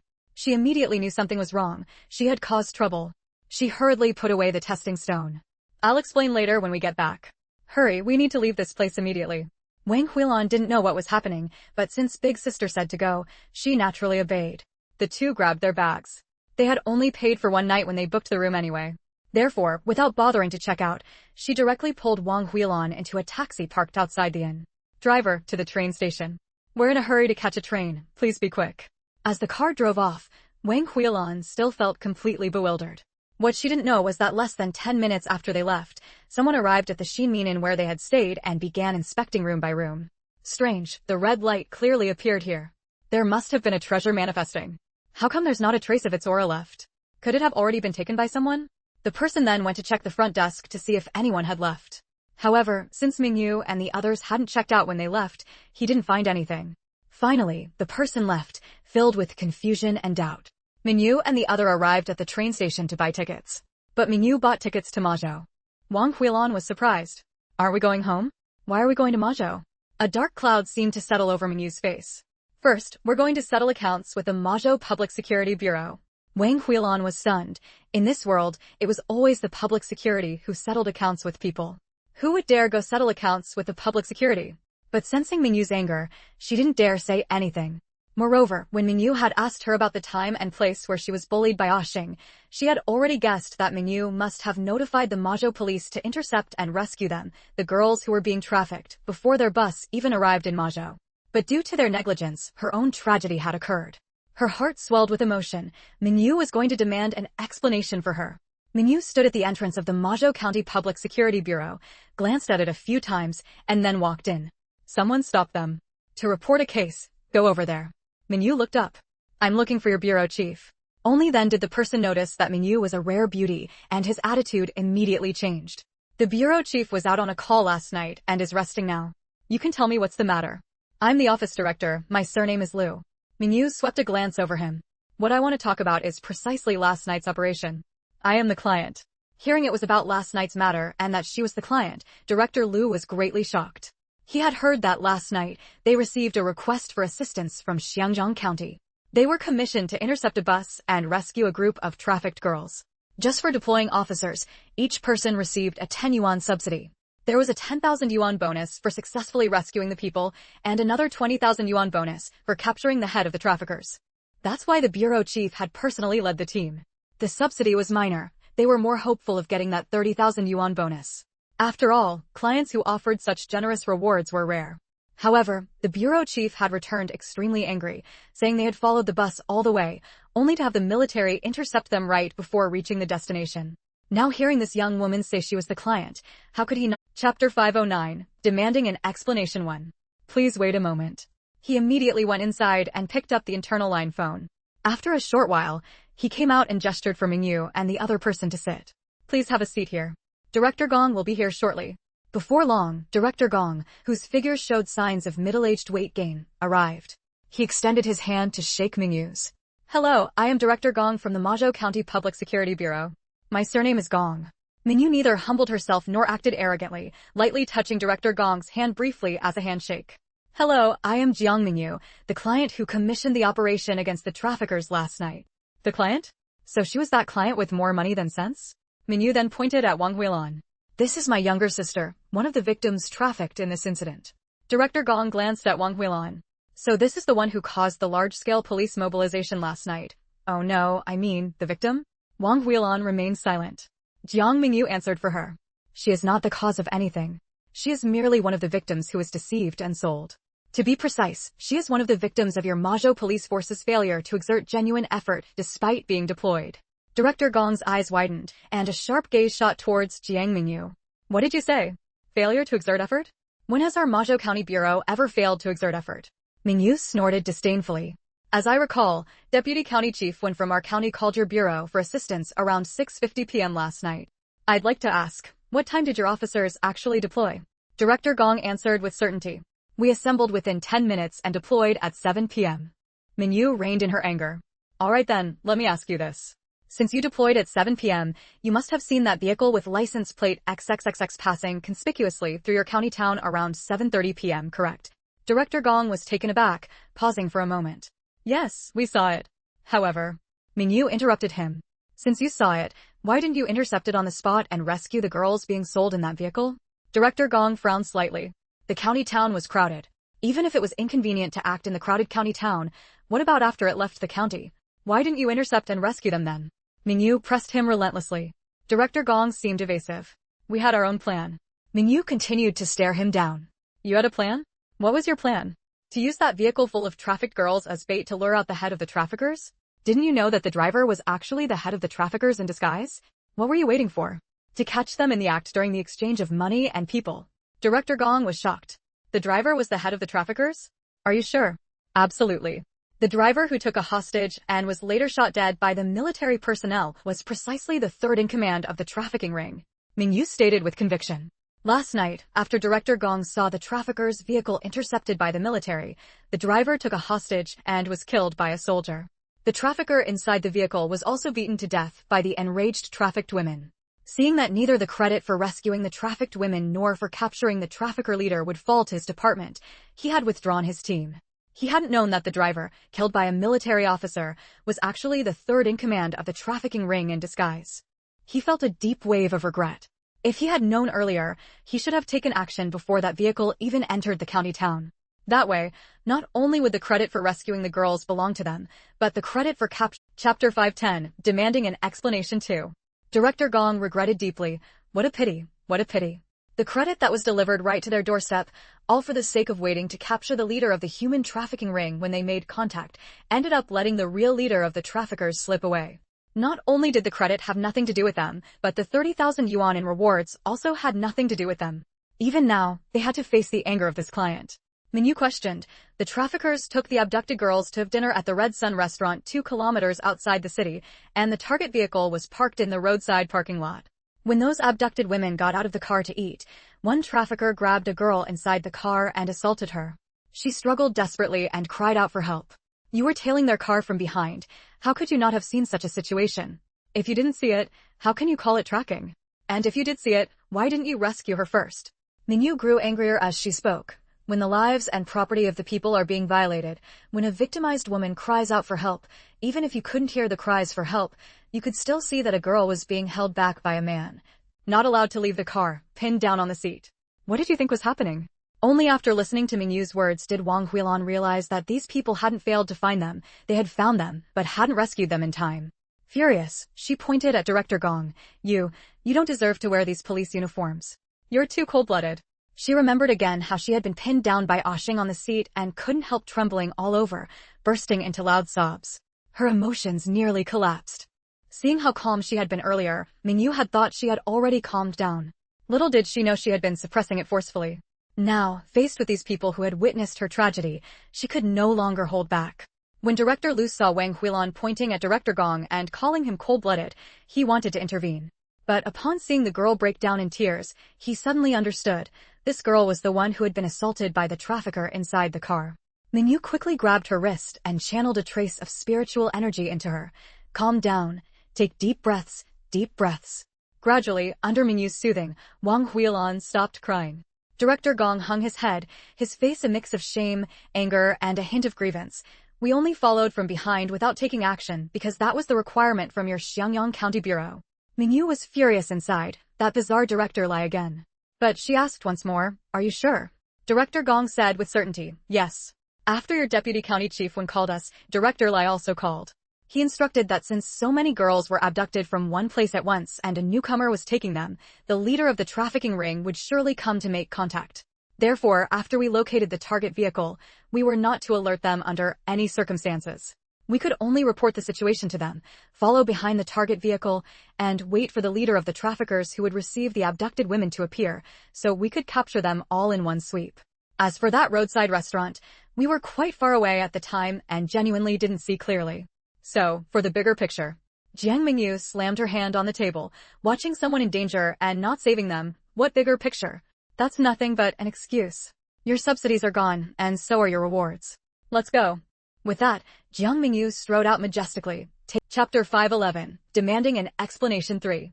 Director Liu and Bureau Chief Gong looked at each other. Director Liu, that girl has such a fierce temper, such a terrifying presence.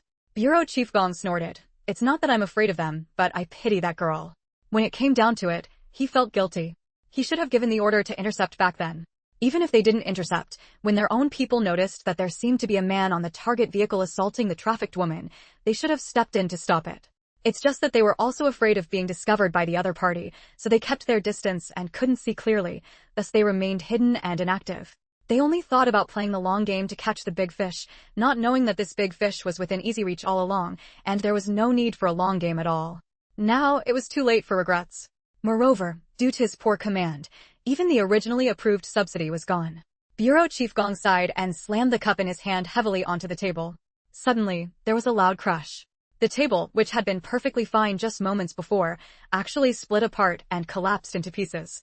And it wasn't just a simple break, it shattered into fragments. Director Liu's eyes widened. Chief, are you that powerful? Just setting down a teacup shattered a solid wood table. Don't talk nonsense.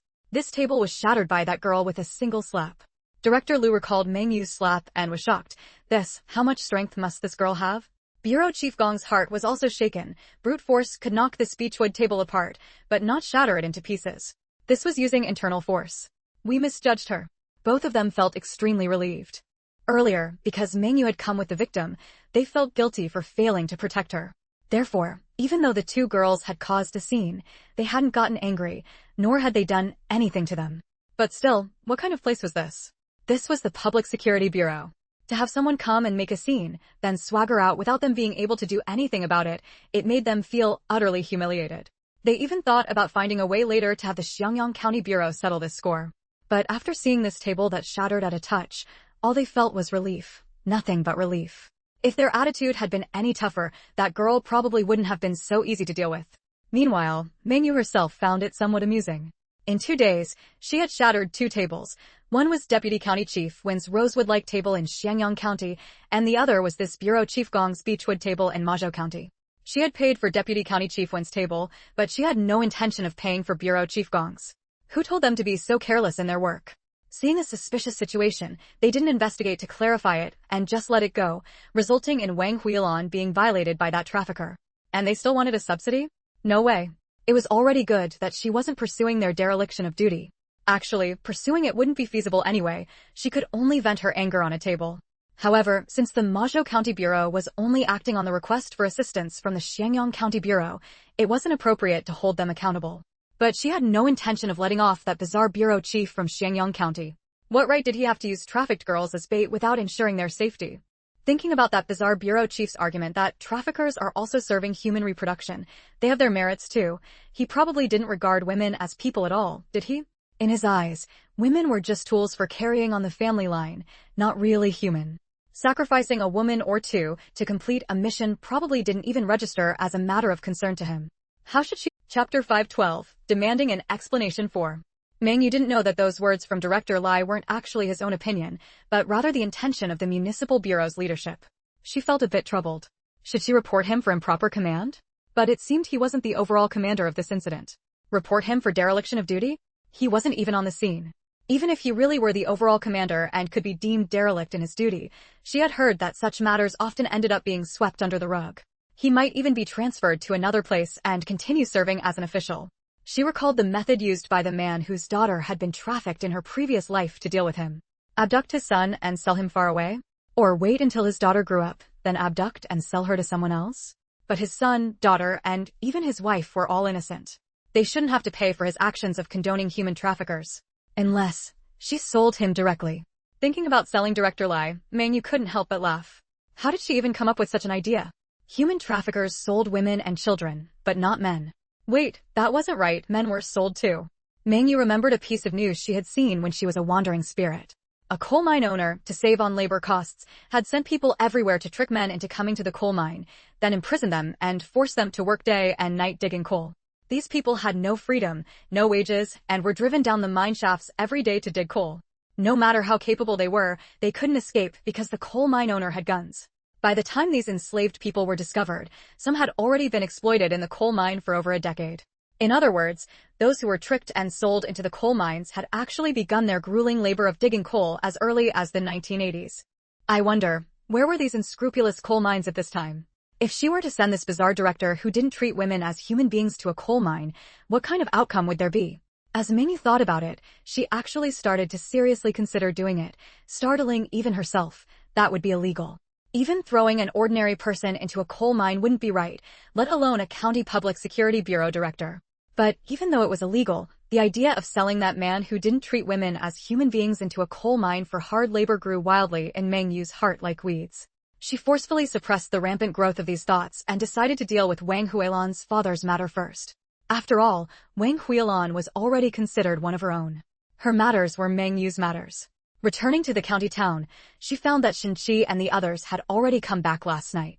They had followed the people from this county but hadn't encountered the target vehicle, so they had essentially traveled all night for nothing. After receiving the notification that the trafficked women had been rescued, they turned back. After returning, since Mengyu hadn't come back yet, they rested first. The next day, they woke up hungry one by one and realized it was already past 10 a.m. Xiaohua took the initiative to cook for everyone. Since it was both breakfast and lunch combined, she cooked a bit more. She even cooked enough for Mengyu. During the meal, since Mengyu still hadn't returned, everyone grew a bit worried. Xiaohua, knowing Mengyu's capabilities, reassured everyone, "We should all trust Big Sister. Big Sister will definitely be fine." Shueyu was worried about one more person than the others. She wondered how Wang Huilan was doing. Just then, Mengyu stepped in with Wang Huilan. Well, perfect timing. I hope there's food for me. Xiaohua quickly brought bowls and chopsticks for the two. How could there not be food for you? Whenever you return, there will always be food for you. Mengyu introduced Wang Huilan to everyone. This is my friend, Wang Huilan. Then she introduced everyone to Huilan. This is Shinqi, the owner of this house. This is Wu Jiangxing, strong in limbs but simple in mind. Wu Jiangxing immediately protested. Chapter 513, How to Punish Director Lai. Mengyu ignored the loudly protesting Wu Jiangxing and introduced Xiaohua and Shueyu. This is Xiaohua, my younger sister. This is Shueyu, our good friend from junior high. These are all my classmates, members of our college entrance exam study group. Shueyu immediately ran over and grabbed Huilan's hand. Huilan, you're back. That's wonderful. You have no idea how worried big sister and I were when we heard you were taken to work in the south. It's a relief you came back safe and sound. Wang Huilan smiled and greeted everyone. Hello, everyone. I'm Wang Huilan. Sorry for causing you all trouble. But in her heart, she was bleeding. Oh, Shueyu, if only I were truly safe and sound. Unfortunately, she could never go back to the past. During the meal, everyone talked excitedly about last night's operation. It was their first time participating in such an action. But Mengyu coughed and said, how are your studies going? I'll be checking everything, whether it's physical exercises, meditation, or academic work. At the mention of studies, everyone fell silent. That morning, they had all slept in, and no one had gotten up to practice their physical exercises. Why so quiet? Have you all been slacking off? After the meal, get to your studies properly. I'll be checking your academic work tonight. The previously cheerful group immediately shrank their heads like quails. Wang Huilan was astonished. These tall, sturdy boys were actually so afraid of her big sister Mengyu. Huilan will be living with us from now on, Mengyu said. Shinqi, your place is a bit too small. It's barely enough for 4 people, but with 5, it's already a bit cramped. So, I've decided to take the female classmates and live at the Longtu Ridge Kindergarten in the south of the city. What do you think? Not a good idea. Wu Jiangxing was the first to object. Big sister, if you leave us behind, how are we supposed to study and practice together? Shinqi also looked at Mengyu. Big sister, since it's a kindergarten, Longtu Ridge should be quite spacious, right? Why don't we all move there together? Mengyu thought for a moment and said, it is indeed big enough. It would work for all of us to live there. Besides classrooms, the place had a playground, dormitories, and a cafeteria. With 6 of them, it would be lively, and the place could use some more energy. So, the group of young men and women decided to act immediately. They would move to Longtu Ridge that very day. Longtu Ridge was about 2 li from the county town, just a 10-minute walk away. Xiaohua wanted to pack up the bedding here, but Mengyu stopped her. Don't touch the bedding here. After all, this is the county town, and we might need to stay here again someday. We'll buy new bedding over there. Just take your clothes and books. Clothes weren't heavy, but the books were a bit of a burden.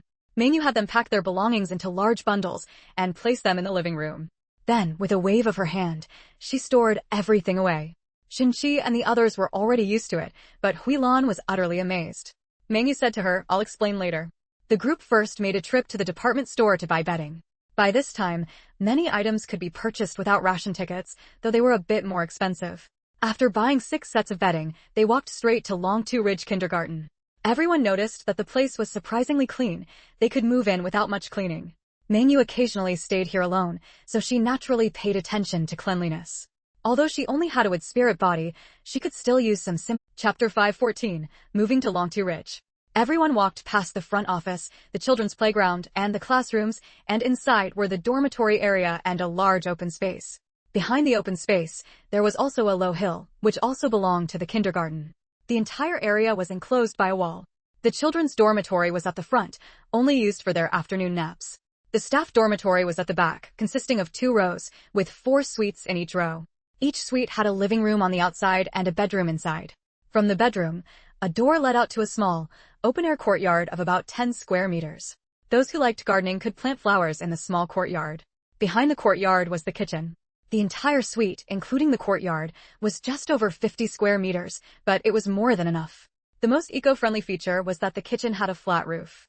From the stairs in the courtyard, one could directly walk up to the kitchen roof, which was covered with a layer of soil for growing vegetables.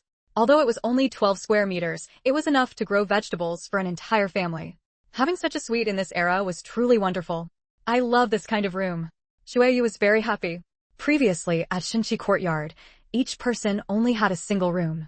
Although the rooms were spacious, there was no place to bathe. which was inconvenient. Here, they could bathe in the courtyard. Although there was no toilet, they could relieve themselves for minor needs in the courtyard and rinse it clean. The courtyard had running water and a drainage system that led directly to a river outside. However, for major needs, they had to use the public toilet outside. In fact, having a toilet inside the house, while convenient, was not very hygienic because toilets contained foul air. Inhaling foul air could easily make people sick. I like it too, Xiaohua said. This place was much better than the quadrangle courtyard. Apart from the main room, the other rooms had poor orientations. Wu Jiangxing particularly liked having a courtyard where he could bathe, mainly because this bathing area was spacious enough. Although Shinchi didn't say anything, his bright eyes showed that he was very satisfied with the place. The 4 girls occupied the front row, leaving the 2 boys to take the back row. Everyone chose their own rooms. That evening, Mengyu took out some wild boar meat and cooked a large pot, treating it as a housewarming dinner. The next day, Shueyu told her, "Yesterday, I ran into that female cadre who was reporting work in Deputy County Chief Wen's office. She said she wants to visit you on Sunday." Mengyu then remembered Deputy Township Chief Jing. She recalled that she had mentioned hosting a dinner after rescuing the trafficked women. However, because of Huilan's incident, she felt dissatisfied with Bureau Chief Lai, and the matter was postponed. She turned to Xiaohua and said, "Go outside and make a phone call for me to invite Chairman Huang. See if we can ask Deputy County Chief Wen and the others to a meal. Tell them it's to thank them." "Who should we invite?" Xiaohua asked.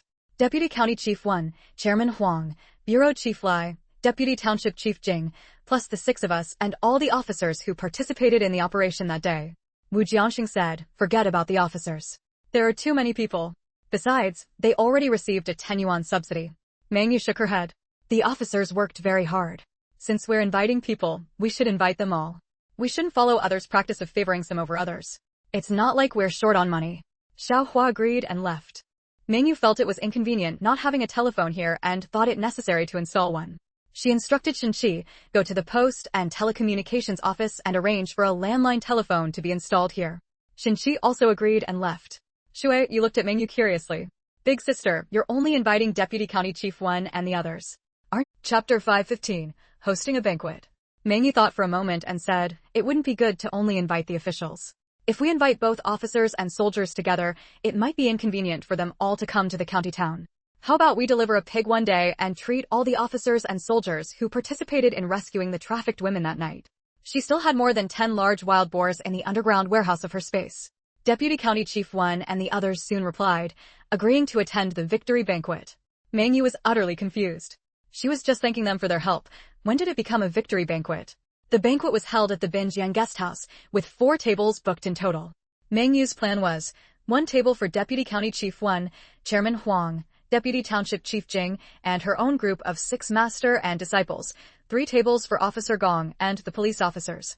That evening, when Mengyu arrived, the guests had actually arrived before her, making her feel quite embarrassed. However, the second-floor hall was filled with 6 full tables. Were all these people on duty that night? Mengyu clearly remembered Shueyu saying that only 30 officers were dispatched that time. But now, 6 tables were fully occupied. Shueyu shook her head. "Only 30 came with us. Maybe there were others on different routes." Mengyu sighed. Since they had come, she couldn't just send them away. Now, Mengyu was a bit worried. Would Deputy County Chief Wen's side really only bring 4 people? Xiaohua hurried over. "Big sister, Manager Zhao from the guest house is looking for you." Mengyu followed Xiaohua over. As soon as Manager Zhao saw Mengyu, he looked anxious. "Exactly how many tables do you have?" 4 tables were booked, but 6 tables had already arrived. What if Deputy County Chief Wen's side also brought more people than she had calculated? "Prepare for 10 tables, Mengyu said. She had arranged 4 tables for Deputy County Chief Wen's side. That should be enough, right? Manager Zhao smiled wryly. "Student Jiang, our Binjiang guest house isn't a big hotel or one of those public restaurants outside. It's an internal guest house for receptions. We usually buy ingredients based on needs. You suddenly adding 6 tables at this hour. Where are we supposed to buy ingredients for 6 more tables?" Mengyu waved her hand. "It's fine. I'll have someone deliver a large wild boar later. Tonight, we'll have wild boar hot pot. For the 4 tables originally booked, divide the dishes into smaller plates and serve them across all the tables." Manager Zhao finally breathed a sigh of relief. That could work. But then he immediately wondered, where can you buy a wild boar at this hour? Mengyu shot him a glance. "Why do you care where I get it? Just know that a wild boar will be delivered in about half an hour." All right. Manager Zhao was also pleased. After all, Deputy County Chief Wen was attending tonight, and he was afraid of messing up this victory banquet. Moreover, having game to eat was good, even if it was just one dish, especially since there were still the original 4 tables of food.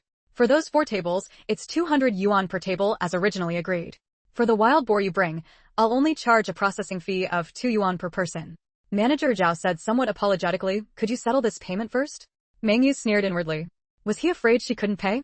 She directly took out a thick stack of money from her bag. 1,000 yuan. Count it. If it's correct, please issue an invoice. You want an invoice? Manager Zhao was somewhat surprised. Mengyu smiled meaningfully. Today is a victory banquet. I'm handling this officially. Of course, I need an invoice. She snorted inwardly. Although this guest house was an internal unit, it also accepted some external banquets. The money earned from this aspect was all used as bonuses for the guest house's internal staff. This was a classic case of using public resources to earn private money. But once an invoice was issued, the nature changed. Chapter 516. Plans can't keep up with changes. Mengyu thought for a moment and said, it's not good to only invite the officials. If we invite both the officers and soldiers, it might be inconvenient for them all to come to the county town together. How about we transport a pig over another day and invite all the officers and soldiers who participated in rescuing the trafficked women that night?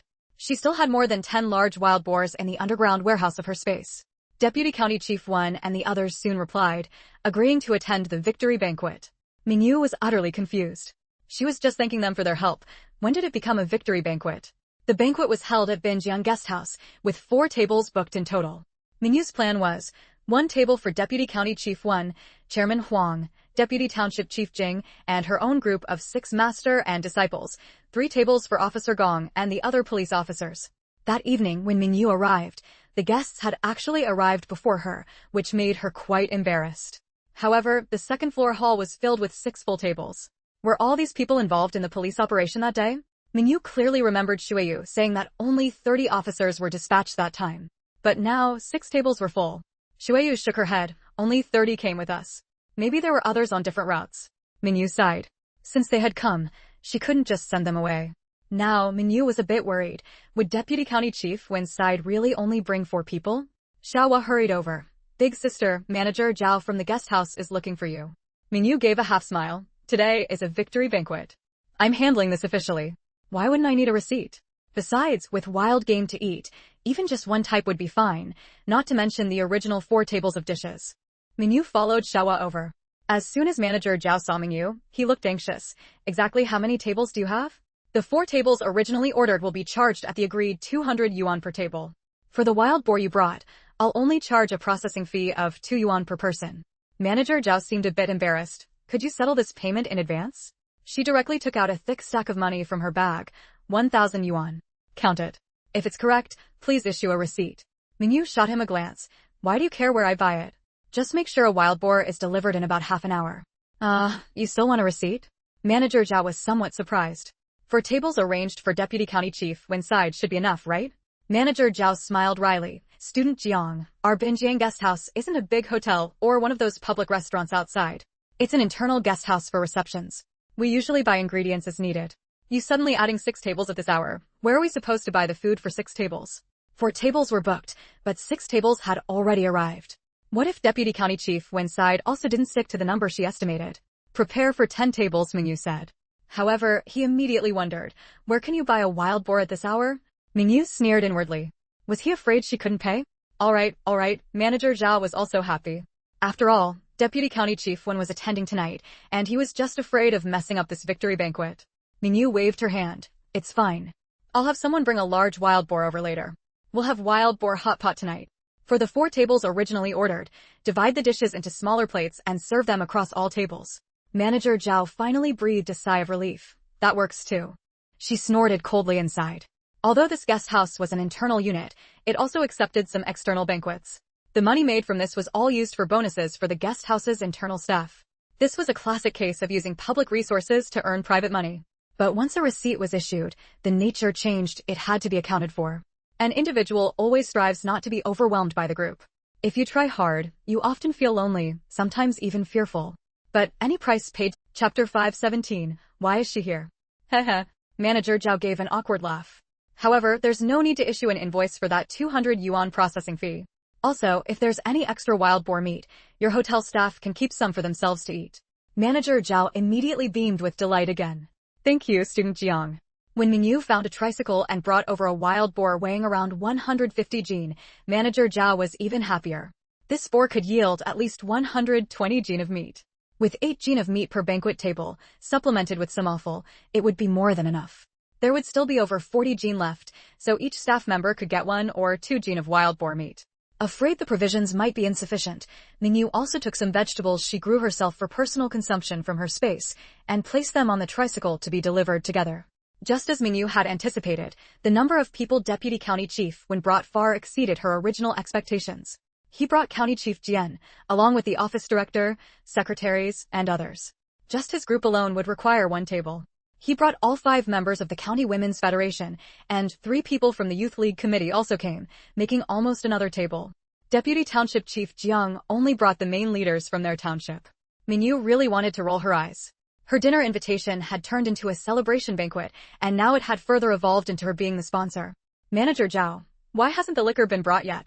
Thinking of the 200 yuan processing fee Mengyu had given, Manager Zhao had no choice but to grit his teeth and send 2 bottles of the ceramic bottled 3 Flowers liquor, priced at 18 yuan per bottle, to the leaders' table where Bureau Chief Lai was seated.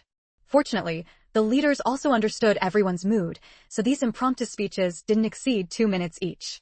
Mengyu found this kind of official jargon most tedious, forcing everyone to stare at a table full of food and drink while only being able to swallow their saliva. Seeing everyone raise their glasses at Mengyu's suggestion, Deputy County Chief Wen had no choice but to also raise his glass and join everyone in a toast. Mengyu patted her chest in relief. Thankfully, she had prepared 10 tables. Seeing Manager Zhao had sent 3 Flowers liquor to the leader's table, Mengyu had to tell him, serve 1 bottle per table.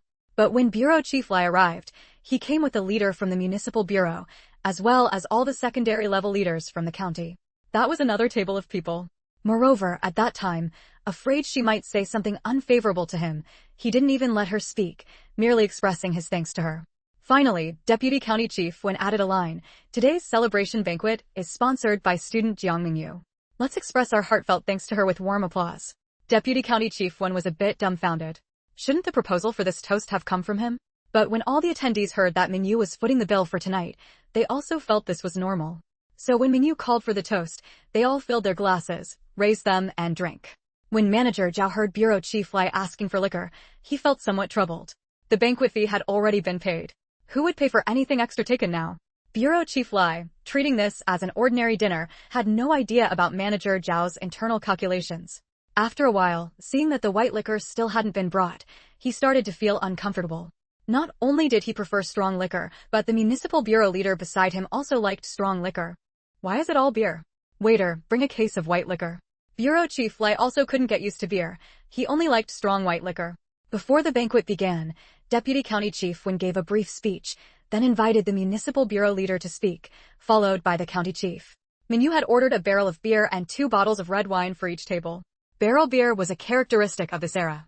Even though Mengyu didn't like it, plenty of people did, especially the men. Amid the applause, Mengyu stood up, bowed to everyone, then picked up her glass and said, "Thank you to all comrades who participated in rescuing the trafficked women. Please raise your glasses. Cheers." Because he knew Bureau Chief Lai only drank ceramic bottled 3 Flowers. Manager Zhao was overjoyed and had the waiter bring the liquor up. Just at that moment, a man in his 30s entered with a young girl. "Sorry, comrades, I had some work to attend to and am late." When Mengyu saw the girl brought in by the man, her heart sank. Why is she here? In childhood, happiness is a thing. Possessing it brings happiness. Upon growing up, happiness is a goal. Achieving it brings happiness. Upon maturing, one discovers happiness is actually a state of mind. Understanding it brings. Chapter 518, trying to drive Mengyu away. Mengyu didn't know this man who arrived late, but the Women's Federation chairwoman Huang, sitting next to Deputy Township Chief Jing, told her, "This is Director Shi Renxin from the Anti-Abduction Office." Shi Renxin? Sounds like stubborn in Chinese. Mengyu almost laughed out loud. She quickly coughed to suppress her amusement and shifted her gaze to the girl following the man in. That girl was Jiang Mengyu. Mengyu found it strange. Although her thank you banquet had turned into a celebration banquet, giving relevant personnel a legitimate excuse to attend the feast, it shouldn't have expanded to the point where random people could join, right? Director Shi directly brought Jiang Mengyu into the private room. This table was for the leaders. The leaders' table was quite full. Deputy County Chief Wen plus his office director, 2 people. The county chief had left after giving a speech. 3 leaders from the City and County Public Security Bureau, 2 leaders from the Women's Federation and the Youth League Committee, 2 leaders from Damien Township, plus Jiang Mengyu, who was practically dragged over by Deputy County Chief Wen. The 10-seat table was already packed. As soon as Director Shi arrived, he hurriedly apologized. "I was receiving the victims of this abduction case, so I'm late." Deputy County Chief Wen glanced at him and instructed, "Take a seat," then turned back to continue his conversation with Deputy Bureau Chief Wu from the Municipal Bureau. Director Shi immediately assumed a host's demeanor and ordered the waiter, "Add 2 more stools and 2 more sets of bowls and chopsticks." In truth, he was somewhat displeased. As the director of the Anti-Abduction Office, this celebration banquet for rescuing abducted women should rightfully be hosted by him. Yet, he hadn't even been notified. He felt slighted. He considered approaching Deputy County Chief Wen, but then thought arguing over a meal would make him seem like he was fighting for food or credit, so he swallowed his displeasure again. Fortunately, this girl had come to the Anti-Abduction Office, claiming her father was wronged. As soon as he heard it was related to this celebration banquet, he immediately brought her along. Mengyu originally didn't want to sit at this table. She wasn't used to socializing with leaders, but Chairwoman Huang had persuaded her, even offering her the main seat. Unwilling to sit in the inner seat feeling constrained, she chose the seat by the door, thinking she could slip away anytime. Seating arrangements in private rooms have their nuances. Generally, the host or the main leader sits diagonally opposite the door, with others arranged down both sides. The person sitting by the door is usually the one with the lowest status among those present, typically a secretary brought by a leader or someone brought by the host to assist. Seeing Mengyu sitting by the door, Director Shi naturally assumed she was someone's attendant. Therefore, he directly tried to drive Mengyu away to make room for Jiang Mengyu. Finally, pointing at Mengyu sitting by the door, he said, "You, give up your seat for this young lady and go sit at a table in the main hall." But being driven out by this Director Shi was something she wouldn't accept. She could give up her seat for anyone, but give it to Jiang Mengyu, who killed her in her past life. How is that possible? She pointed at Jiang Mengyu. "You want me to give up my seat for her?" Director Shi looked around, seemingly thinking that 12 people at one table was too crowded. He glanced at everyone at the table. Each one was important. Jiang Mengyu had also seen Jiang Mengyu. She was shocked. What was she doing here? She naturally knew her father, Jiang Haidong, had joined a human trafficking ring. Moreover, she had a hand in recruiting many of those girls to work in coastal cities, especially Wang Huilan. She had specifically sent someone to find Wang Huilan and persuade her to sign up. The reason was simply that Wang Huilan was Jiang Mengyu's good friend from junior high school. But she hadn't expected that while waiting for her father to return and seek revenge for her, what she received was news of his death. And he died as a new member of a human trafficking ring. Update at 7 p.m. Chapter 519, Maybe drive Jiang Mengyu away. Jiang Mengyu was panicking. Her mother was already inside, and now her father was dead. Only she and her brother were left in the family. What were they going to do? Were they supposed to live their lives carrying the label of being the children of a dead human trafficker? She went once again to the small courtyard where she had met the mysterious person, but there was no information left behind by the mysterious person at all. She didn't know that the mysterious person was actually Lao San, and that Lao San had already been killed by Gu Dongxing and Jiang Mengyu. At a loss, she decided to first go and appeal for her father's injustice, to clear his name. She didn't know who was in charge of such matters. Hearing that there was an anti-kidnapping office in the county, she immediately went to find it. Coincidentally, she ran into Shi Renxin, who had been waiting all along to be called to attend the anti-kidnapping celebration banquet. Shi Renxin had been worrying about not having a chance to attend the celebration banquet. As soon as he heard Jiang Huayu's appeal for her father's injustice, regardless of whether it was true or not, he dragged her along to the banquet. Now, seeing Jiang Mengyu, Jiang Huayu was also puzzled. Hadn't she heard that Jiang Mengyu's friend Wang Huilan got off the bus right in the county town? Why was Jiang Mengyu here? Director Shi heard Jiang Mengyu not immediately give up her seat and instead asked him back with a surprised expression. He dared to ask her to give up her seat not only because she was sitting by the door, but also because he had never seen her before. Even if she was within the system, she definitely wasn't an official. Director Shi was taken aback for a moment before remembering the meaning of the seat, but since he had already spoken, how could he take it back? Director Shi was a bit confused. This matter had been handled entirely by Deputy County Chief Wen. When the government office comrades notified him to work that night, he had declined by saying he had family matters, which was why he hadn't been called to this celebration banquet. He said somewhat impatiently in a low voice, "Just give up the seat when you're told." Why are you saying so much? Therefore, apart from the surface-level matters, this director of the anti-kidnapping office knew nothing about anything else. "I'm really sorry, but I truly cannot give up the seat because today I am the host." Don't you think it would be inappropriate if I, the host, didn't accompany the guests? The meaning was, you can come settle the bill after we finish eating. Also, I do not welcome this young lady to the place where I am hosting. Please take her away. Mengyu looked at Director Shi with a half smile. It's not that I can't give up the seat, but are you sure you want the young lady you brought to sit in this seat? He also had no idea that the funding for this anti-kidnapping operation had been provided by Jiang Mengyu, and that tonight's banquet was hosted by Jiang Mengyu to thank those who participated in the operation. Even this banquet was only because she had mentioned to Deputy Township Chief Jing that she wanted to treat him to a meal. Thinking that since she was inviting Deputy Township Chief Jing anyway, she might as well invite all those who participated in the operation that day. In the end, Deputy County Chief Wen had turned it into a celebration banquet. Moreover, he thought Mengyu was just some cashier from a unit settling the bill today, brought along by a leader to mooch a meal, so he said, "We have matters to discuss. Please move aside for now. You can come back after we finish discussing." Jiang Mengyu sneered inwardly. This seat by the door was not only for the person serving the entire table, but also for the person settling the bill. When Director Shi heard that Jiang Mengyu was actually the host of the banquet, he was greatly shocked. He had thought she was just a minor character, never expecting her to be the host of the banquet. And she actually wanted to drive the host away? Hearing that Jiang Mengyu wanted to drive him away as well, he felt embarrassed. His position as director of the anti-kidnapping office wasn't a substantive one. It wasn't easy to get a chance to have a meal with leaders and build connections. How could he leave as soon as he arrived? He glanced at the Women's Federation chairperson and the Youth League secretary. They were both part of the anti-kidnapping office's constituent units. They were just chatting among themselves. Seeing him, the director of the anti-kidnapping office, being driven away, why didn't they speak up? He glanced at Jiang Mengyu. Maybe drive her away? If one hasn't tried their best, they have no right to criticize others for not putting in effort.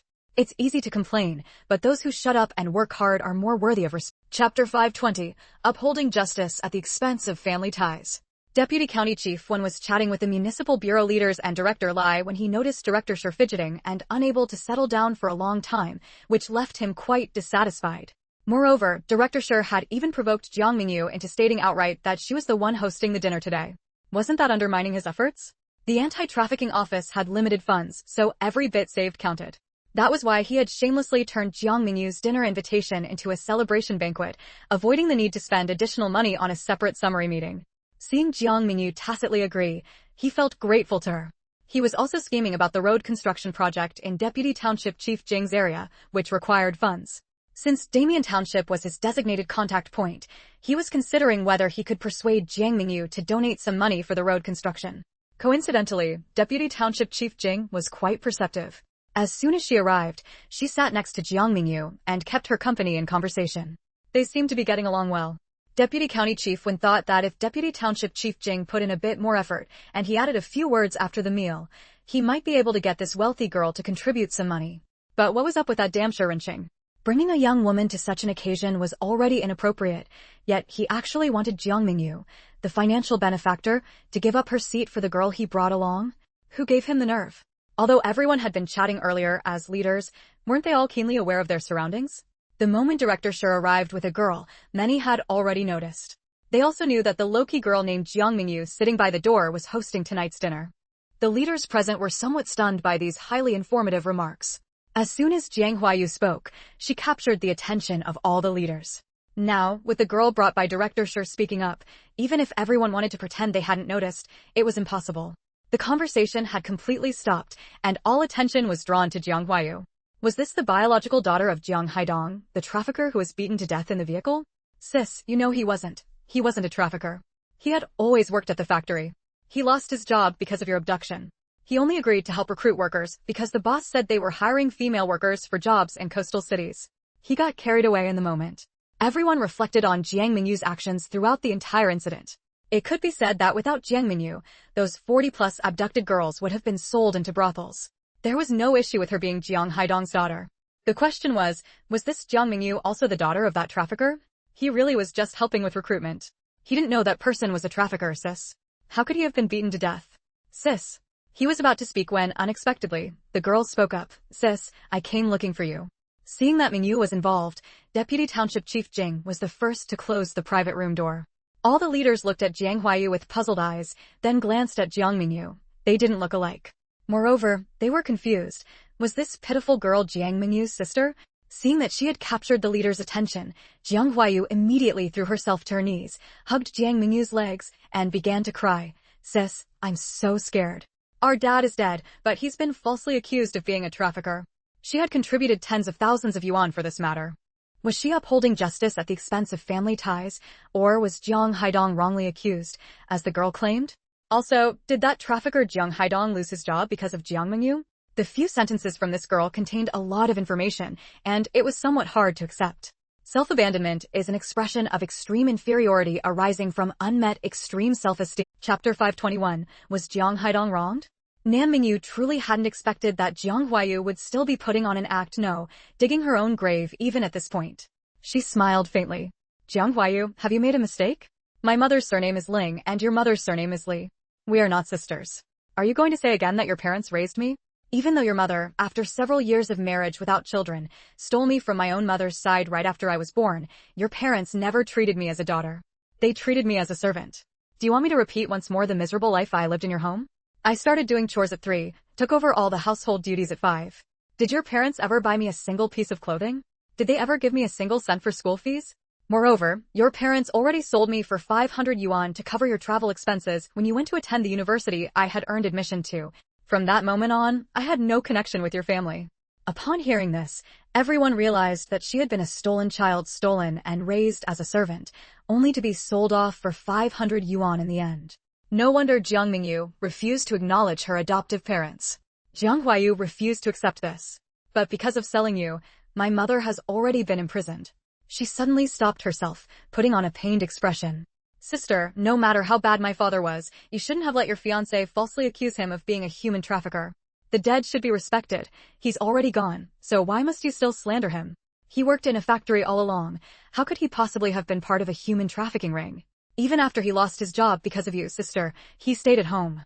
He really was just trying to do a good deed by recruiting workers from the village. He was simply deceived by the traffickers. Otherwise, why would he have helped the leader of the traffickers recruit female workers from our brigade? How could a complete stranger dare to gather all the young women from the villages in our brigade and take them away with him? Was your father that careless? If your father wasn't a trafficker, how did he know the leader of the trafficking ring?" Deputy County Chief 1, however, was shocked. The person who rescued the abducted women and killed the leader of the traffickers was from the family of a certain entrepreneur? And that entrepreneur was actually this Jiang Mengyu's fiancé? If your father wasn't a trafficker, why was it that when stopped by military officers on the road, he didn't declare his innocence? Instead, when the trafficker leader, Long San, grabbed a girl as a hostage in an attempt to escape, your father also seized a girl named Ame as a hostage, demanding they let him go. Several leaders who hadn't been present at the scene were momentarily confused. Could it be that Jiang Haidong was actually wronged? After all, how could someone who had been a worker for 20 years possibly join a human trafficking ring? Nan Mengyu gave a cold laugh. "Jiang Mengyu, didn't you know your father had joined a human trafficking ring? Didn't you know he had tacitly admitted to being part of that trafficking group on the road? If your father wasn't a trafficker, why was it that after the hostage he took was killed by Lao San, he tried to seize another abducted girl as a hostage? In the end, the abducted girls, unwilling to be his hostages, fought back and together attacked him. Moreover, the doctor who examined his body confirmed he wasn't beaten to death. He died from a heart attack brought on by extreme fear of being exposed and arrested. If he truly wasn't a trafficker, why would he be so terrified, even to the point of a fatal heart attack?" Listening to Jiang Mengyu's series of questions, those who had earlier entertained the thought that Jiang Hai... Chapter 522, Lock her up first. "You're lying." Jiang Mengyu refused to believe it. "You said my father recruited those girls under the guise of hiring workers and took them to coastal cities.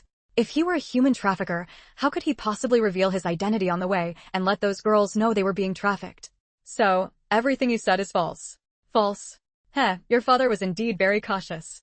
Unfortunately, his accomplices couldn't hold back. As for why he revealed on the way that he was a human trafficker and that the whole truckload of girls were abducted by him to be sold into nightclubs in coastal cities, you might need to retrieve the testimonies of those girls to understand. The words Jiang Haidong said, the things he did, were heard and seen by a whole truckload of trafficked girls. Do you think they would cover up for him? Jiang Mengyu, you're so eager to whitewash your father because you're afraid of bearing the label of a trafficker's child, right? But while preparing to clear your father's name of human trafficking, why didn't you bother to learn more about what your father actually did? Jiang Mengyu still wanted to speak, but Deputy County Chief Wen couldn't bear it any longer. He pointed at Director Shi. "You brought her here. You take her away." Seeing Deputy County Chief Wen was angry, Director Shi didn't dare to wait any longer and pulled Jiang Mengyu away. Thinking that Old Third was also a martial artist, her martial arts were probably taught by Old Third, right? Also, Old Third knew the Yu disguise technique, and this Jiang Mengyu knew it too. It seemed the mastermind behind the scenes wanted to train Jiang Mengyu into a blade to use against her, so presumably, they wouldn't easily discard her, right? She walked over and patted Jiang Mengyu on the shoulder. Jiang Mengyu, you'd better leave quietly. Otherwise, there are plenty of police officers in the hall. Stubborn saw Jiang Mengyu being taken away by the police and sat back down. His goal wasn't to help Jiang Mengyu, he merely used her as a stepping stone to get into this banquet. Mengyu really wanted to applaud his decision, but seeing everyone had resumed their previous conversations, she had to let it go. It was just a pity that before Mengyu could agree, Bureau Chief Lai asked for Baijiu, and later, Jiang Huayu's arrival disrupted her good deed. Where are you planning to build from and to? She wanted to suggest that the road from Xia Yao village to the township should also be repaired. Just as she was about to speak, she felt as if a heavy mountain was pressing down on her entire body. Using all her remaining strength, she could only manage not to kneel. Huayu still wanted to stay.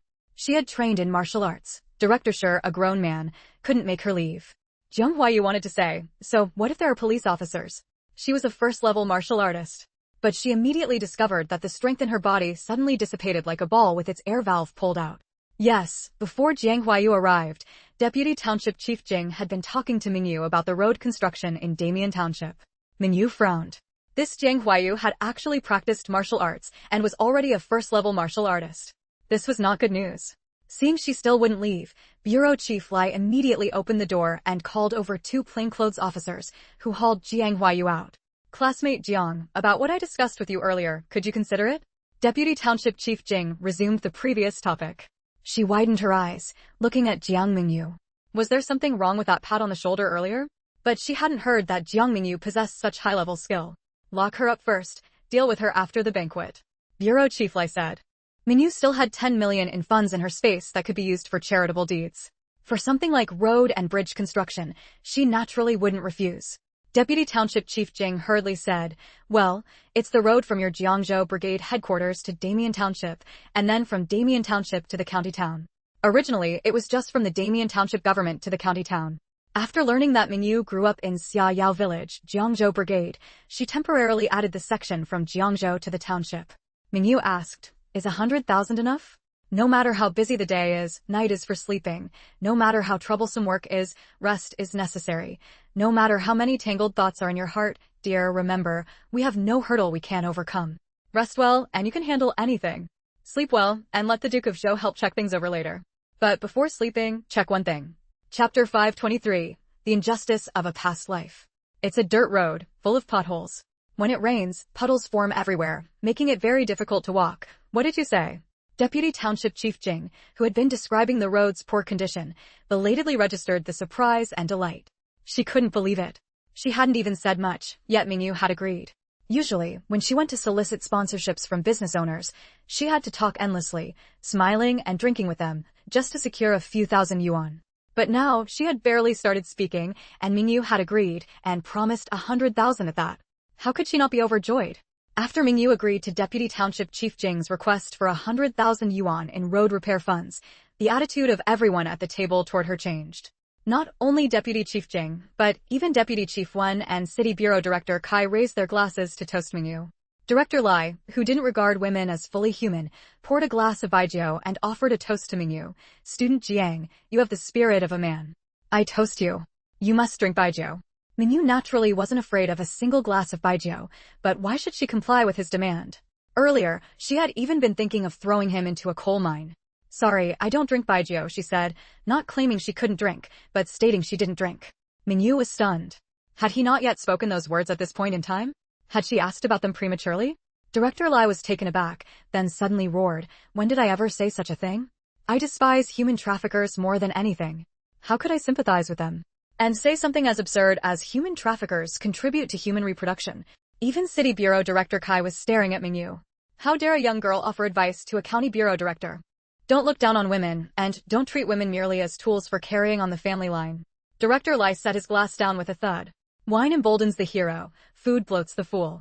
If you can't drink, what kind of real man are you? Director Lai was momentarily speechless. What do you mean by that, Student Jiang? Thinking of his tragic fate in her past life, she couldn't help but offer a warning. Director Lai, let me give you a suggestion. Mengyu raised her red wine glass and barely touched it to her lips. I'm not a real man, I'm just a young woman. And, to be honest, he was quite dedicated to his profession. When he was in charge of Xiangyang County, serious criminal cases were fewer. Director Lai widened his bull-like eyes at Mengyu. Go on. I heard you once said something like, those human traffickers are also contributing to human reproduction? And that men in the mountains can't find wives. Thankfully, human traffickers sell women into the mountains, allowing those men to fulfill their duty of carrying on the family line. Looking at this Director Lai, Mengyu suddenly felt that, deep down, he wasn't a bad person. He just didn't see women as fully human. Director Lai, holding his glass, was somewhat embarrassed. He scratched the back of his head. Forget it. Drinking is a man's business. You women better not drink. If you drink too much, you're likely to get taken advantage of. Wait. Judging by Director Lai's expression, it seemed impossible for him to have said such things. Could it be that the statements attributed to him in her past life were false? Chairwoman Huang quickly tugged at Mengyu's sleeve and whispered in her ear, Student Jiang, where did you hear such a thing? Director Lai's own sister was abducted and still hasn't been found. He hates human traffickers to the core. How could he possibly say something like that? What? Director Lai's sister was abducted? No. Something wasn't right. In her past life, he had been hated precisely because of those remarks. In the end, both his son and daughter were trafficked, leaving him utterly alone and miserable. Director Lai's fate in that past life was truly an injustice. The beauty of the early morning is like the fragrance of grass, as clear as a stream, as transparent as glass, and as sweet as nectar. Dear friend, good morning. Chapter 524, A Well-Intentioned Reminder. Mengyu thought of another problem. If Bureau Chief Lai hadn't said those things, then how were they spread? Remembering his earlier statement about hating human traffickers the most, Mengyu suddenly realized something. Since he hated human traffickers so much, his crackdown on them must be severe. Those traffickers must also hate him to the bone. Therefore, it was highly likely that the ones spreading such rumors were the human trafficking syndicate. Thinking that she had wronged Bureau Chief Lai and had even considered throwing him into a coal mine to experience the loss of freedom.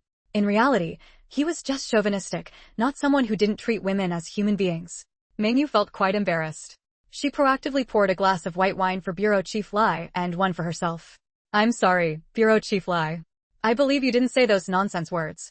I apologize for listening to and believing those rumors. With that, she picked up her glass, clinked it with Bureau Chief Lai's, downed it in one go, and even showed the empty glass. She was a bit worried. What if he asked her where she heard those things? She couldn't possibly say she heard them in her previous life, could she? Unexpectedly, Bureau Chief Lai didn't press the matter at all. It's fine. In our line of work, we've heard it all. Seeing Mengyu down her drink in one go, he was pleased again. Straightforward. Bureau Chief Lai looked at Mengyu seriously and nodded. I'll be careful. Thank you, Student Jiang. From now on, you're my friend. I have something to tell you.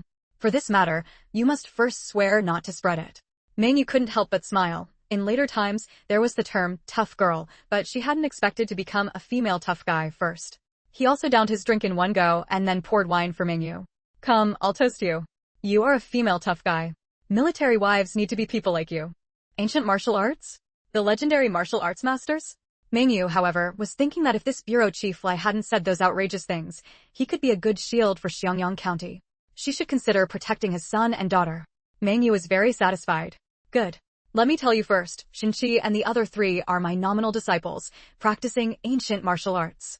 Therefore, without another word, she immediately swore, I, Wang Huilan, will never disclose anything Sister Jiang Mengyu said tonight. Otherwise, I will accept any punishment from Sister Jiang Mengyu. Seeing her expression, Mengyu understood her thoughts. Considering her fire spiritual root, she pulled her into the room and set up an array with the 5 elements fan. What she didn't know was that because of her well-intentioned reminder, Bureau Chief Lai took the matter to heart, which actually prevented those people from using the families of the abducted to seek revenge. That night, when Mengyu and the other 5 returned to the Longtu Ridge compound, they were all a bit drunk. Wang Huilan, seeing everyone practicing martial arts, was very envious. She wanted to practice too. Although Wang Huilan had only spent 1 day with the Reborn Mengyu, she was smart and had long noticed something different about Mengyu.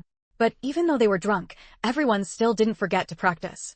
When the hour of midnight, arrived, everyone sat cross-legged to practice, still meditation. Since Bureau Chief Lai didn't say those things, yet such rumors are spreading outside, I'm afraid someone wants to use a borrowed knife to kill. Bureau Chief Lai must clarify these rumors. Moreover, because of her well-intentioned reminder, Bureau Chief Lai truly regarded her as a friend. Wang Huilan was shocked inwardly, but she suppressed her racing heart on her face, looking at Mengyu with eager eyes. But in reality, what they are learning is just a body cultivation technique. As for me, I am a cultivator. What is commonly called an immortal? Sister is an immortal. Wang Huilan was shocked again. Towards nature, hold a heart of closeness. Towards man-made measures, maintain a slight Chapter 525, taking on the first official disciple. Do Shin-Chi and the other three know you're an immortal? Wang Huilan asked nervously. They don't, because none of them have spiritual roots. They cannot cultivate immortality, Mengyu said, looking at her. Wang Huilan's heart pounded wildly. Shin-Chi and the others had no spiritual roots and couldn't cultivate, so Big Sister hadn't told them. But Big Sister had told her. Was it because she had spiritual roots and could cultivate? She remembered that early morning at the inn when Mengyu had her touch a stone, and it emitted a red light. I have spiritual roots? Mengyu was quite pleased with her perceptiveness. Correct, you have spiritual roots. Moreover, they're a single fire spiritual root. You can cultivate immortality.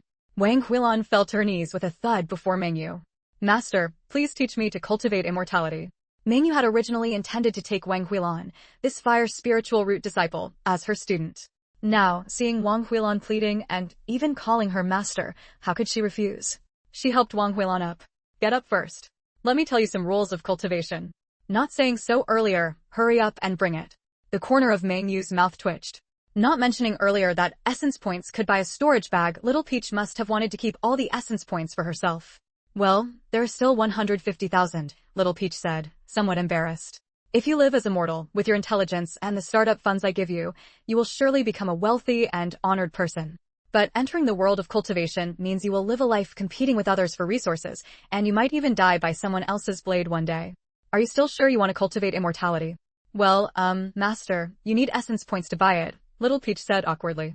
She was just about to give her a storage ring as a meeting gift when Little Peach shouted from within the space, Master, those 2 storage rings are too big for her to use. A storage bag is enough for her. Wang Huilan quickly kowtowed first, then poured tea, and handed it to Mengyu.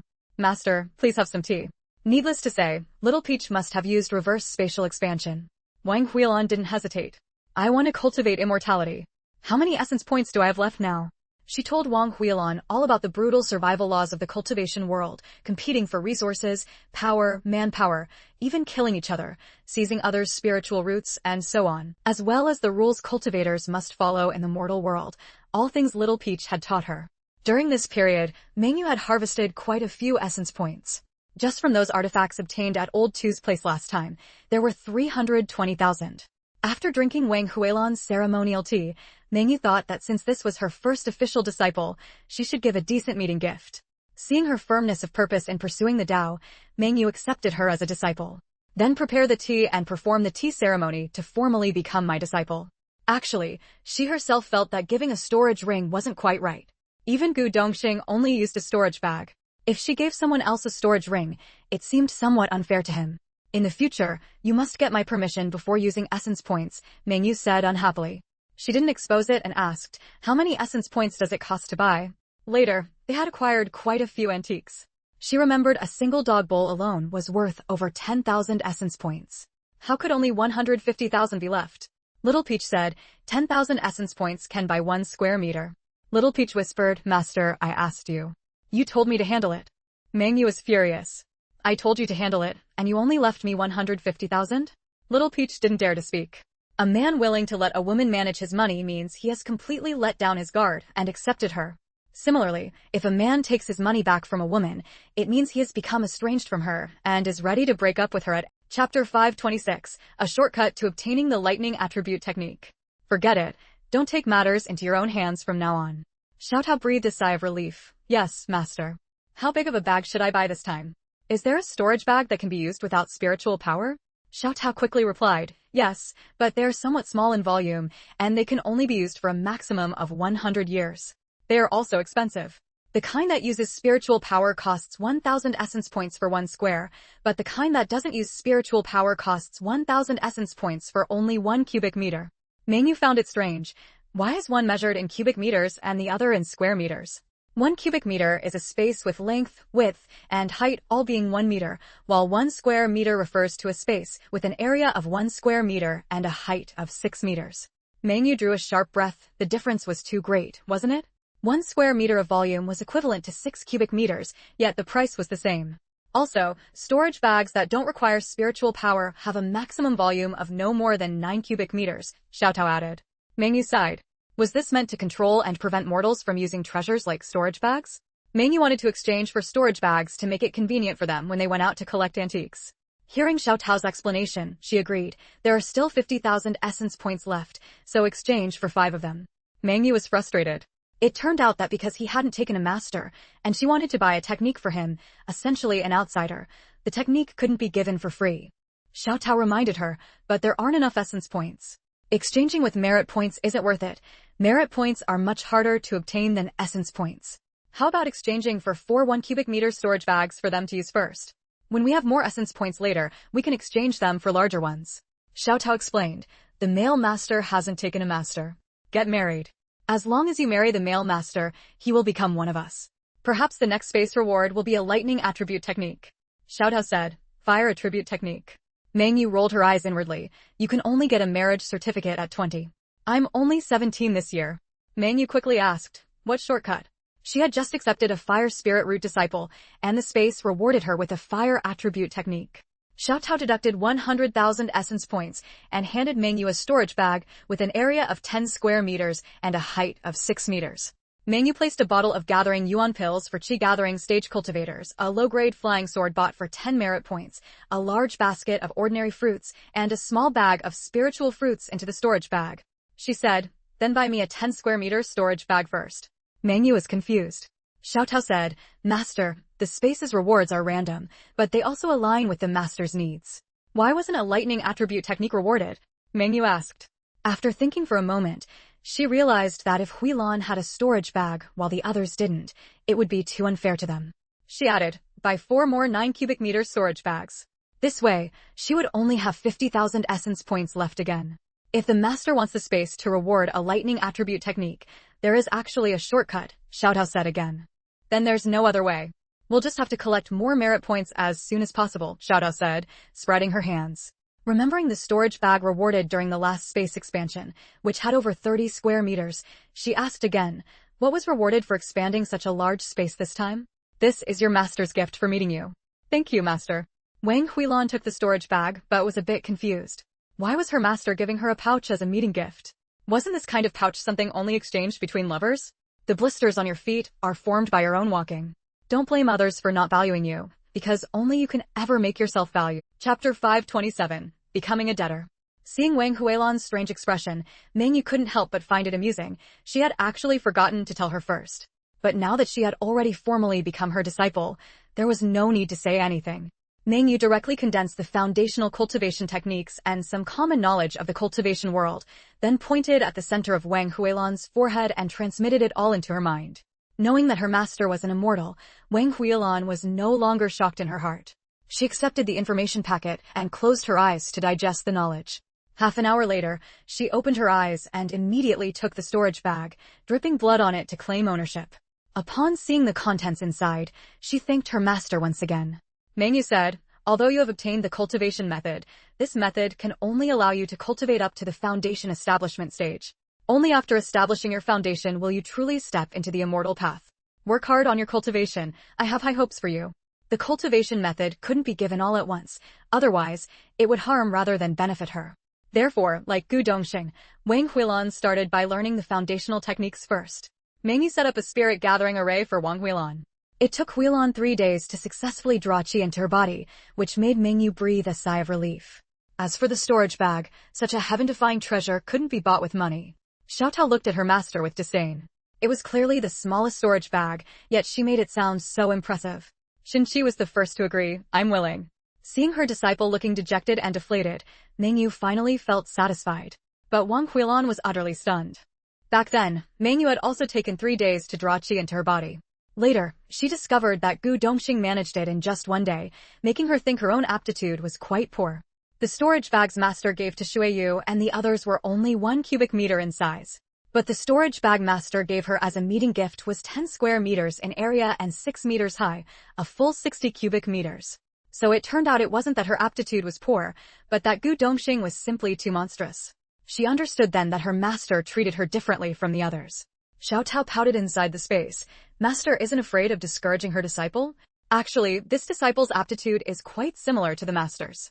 By discouraging her disciple, isn't she essentially saying she herself isn't capable? Shinchi earned 12,000 points the first time, but was deducted 800 points the second time, leaving him with 11,200 points. Now, with a deduction of 100 million points, he became negative 99,988,800 points, becoming a debtor. 1 point was equivalent to 1 yuan. 100 million points meant 100 million yuan. They might not even earn that much in their entire lifetimes, right? Mengyu said with a smile, if you want it, you can take the storage bag first, and each of you will owe me 100 million points. Mengyu watched Wang Huilan, who had become more spirited and even more beautiful after drawing qi into her body and undergoing marrow cleansing, looking at herself in the mirror again and again, and decided to bring her down a peg. But when Xueyu, Xiaohua, Shinqi, Wu Jiangxing, and the others heard this, they were greatly shocked. There was actually such a treasure? It was a magical tool for home and travel. Big sister, can I use my points to exchange for it? Shinqi tentatively asked. Mengyu was taken aback for a moment, then said, it's not impossible. But it requires 100 million points to exchange for one storage bag. Alright, stop admiring yourself. Gu Dongxing managed to draw qi into his body in just 1 day. You took 3 days and cost me 12 low-grade spirit stones. Your aptitude is merely passable, that's all. Get ready, we're going to find your father to see if someone gave him a love potion. Unaware that she had actually discouraged herself, Mengyu gathered her classmates early in the morning, right after they finished their cultivation exercises. Today is Sunday again. This time, there are rewards for collecting good stuff. Do you know what the prize is? He believed that as long as he persevered, he could definitely earn enough to reach 100 million points. Mengyu took out a storage bag that was only 1 cubic meter in size. This thing is called a storage bag. It has a 1 cubic meter space inside. With this bag, it will be convenient for you wherever you go. A whole cubic meter. Deal. Mengyu had Xiaohua take out the points registration book and recorded Shinqi's points. Xiao Tao was dumbfounded, so the master wanted the storage bags to use as rewards. I thought she was being so generous. Moreover, she glanced at her disciple Wang Huilan as she spoke. This number dealt a blow to Shinqi and the others. Upon receiving the storage bag, Shinqi couldn't wait to follow Mengyu's instructions and dripped blood to claim ownership. Then, he saw a space 1 meter in length, width, and height. Inside the space were a long sword and a bag of space fruits containing trace amounts of spiritual energy. Mengyu taught him to take something out from inside, focus your attention on that item and think, come out in your mind, and you can retrieve it. If you want to put something in, point the bag's opening at the item and think, go in, and you can store it inside. Don't let someone else's mistake make you sad, and don't punish yourself for Chapter 528. Give my sister back to me. Shinqi immediately focused his attention on the long sword, thinking about bringing it out. A long sword then appeared in his hand. Wu Jiangxing's eyes lit up with envy at the sight. Big sis, is this a treasured sword? Mengyu smiled and nodded. This is a low-grade magical longsword. It's not something ordinary treasured swords can compare to. Can it slice through hair blown against its edge? Wu Jiangxing asked. Shinqi had already plucked a few strands of hair and placed them on the blade. With a single breath, the hairs were neatly severed. Wu Jiangxing immediately jumped up. Wow, I want one too. Xiaohua, hurry up and deduct points for me. Big sis, hurry up and give me a storage pouch. Mengyu asked him, do you really want it? Aren't you afraid of being in debt? Also, do you want a sword or a saber? Shinqi wanted a sword, Wu Jiangxing wanted a saber, Xueyu wanted a bow and arrows, and Xiaohua wanted a set of 108 throwing darts. However, each of them became debt-ridden debtors. 100 learning points could be exchanged for 1 bottle of foundation building pills. 1 bottle contained 30 pills. At 100,000 per pill, 30 pills amounted to 3 million. And 1 essence point equaled 100 learning points. 1 essence point was worth 3 million. So, 10,000 essence points, what was their value? That was 30 billion. Xiao Tao looked down on its master from within the space. Master, you're so stingy. Weren't you planning to give these to them? How could you make them all owe you so much debt? Xiao Tao was immediately left speechless. However, as soon as they stepped into the Wang family home, the two of them were stunned. Of course, Mengyu also instructed them not to take out the magical instruments unless their lives were in danger. As Wang Huilan's foot just crossed the threshold into her home, a broom came swinging at her. You finally remember to come back? Give my sister back to me. Combined, the two items were worth 33 billion. 100 million points really seemed pitifully small. At the same time, they all became debtors owing nearly 100 million. Xiao Tao didn't dare call its master stingy anymore. Only then did Xiao Tao feel relieved in its heart. What the master said was right. With debt, they would have pressure and they would work harder. Mengyu argued righteously, isn't this to prevent them from developing a mindset of gaining without effort? Besides, with the pressure of this 100 million debt, won't they be more diligent in collecting antiques? At the beginning of the year, the production team had just disbanded. Without the constraints of the production team, very few people went out for early work. Only then did Wang Huilan remember that a week ago, she and her younger sister had been tricked by Jiang Haidong under the guise of recruitment. In reality, they had been trafficked to nightclubs in coastal cities. Moreover, there were also the low-grade magical instruments exchanged for 10 merit points. Converted, that was another 1,000 essence points, another 3 billion.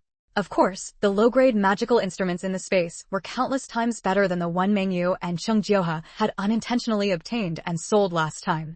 Xinqi and the others played with their storage pouches for a long time before finally treasuring them, hanging them close to their chests against their skin, and carefully storing them.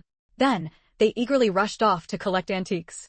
Also, do you really think 10,000 essence points and 10 merit points aren't worth $100 million? Mengyu paid no attention to that flattering fellow.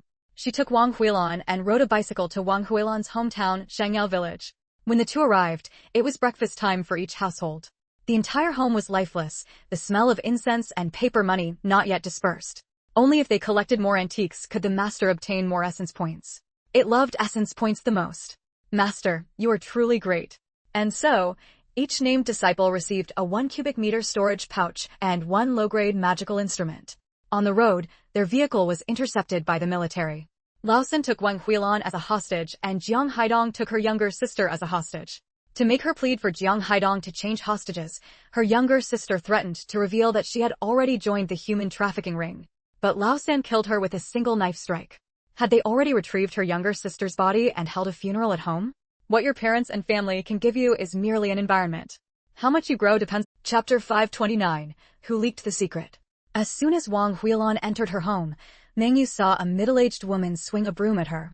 Mengyu reached out and grabbed the woman's hand. She shot a sharp glance at the woman. Why are you hitting people? The woman was shaken by Mengyu's gaze, her body freezing in place. What a terrifying look. But she quickly snapped out of it, struggling and shouting, Who are you? What right do you have to interfere in our family matters? Wang Jinbu, come here quickly and beat this girl to death, the one who caused Ame's death. Wang Huilan's father, Wang Jinbu, came out from the inner room holding a shoulder pole and swung it directly at Wang Huilan. I'll beat you to death, you unfilial daughter who killed your sister.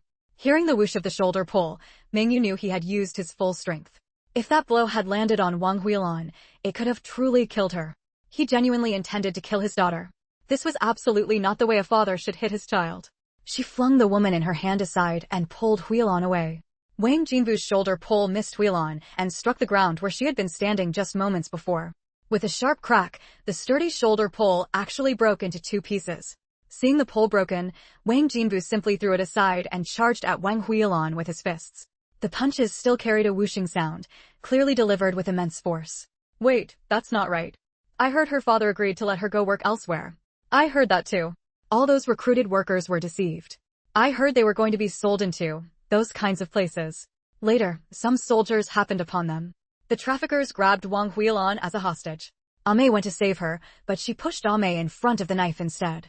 Mengyu chopped the back of Wang Jinbu's neck, knocking him unconscious. Wang Huilan also felt her father's murderous intent. Her father, listening to that woman's words, actually wanted to kill her. She felt an immense sorrow.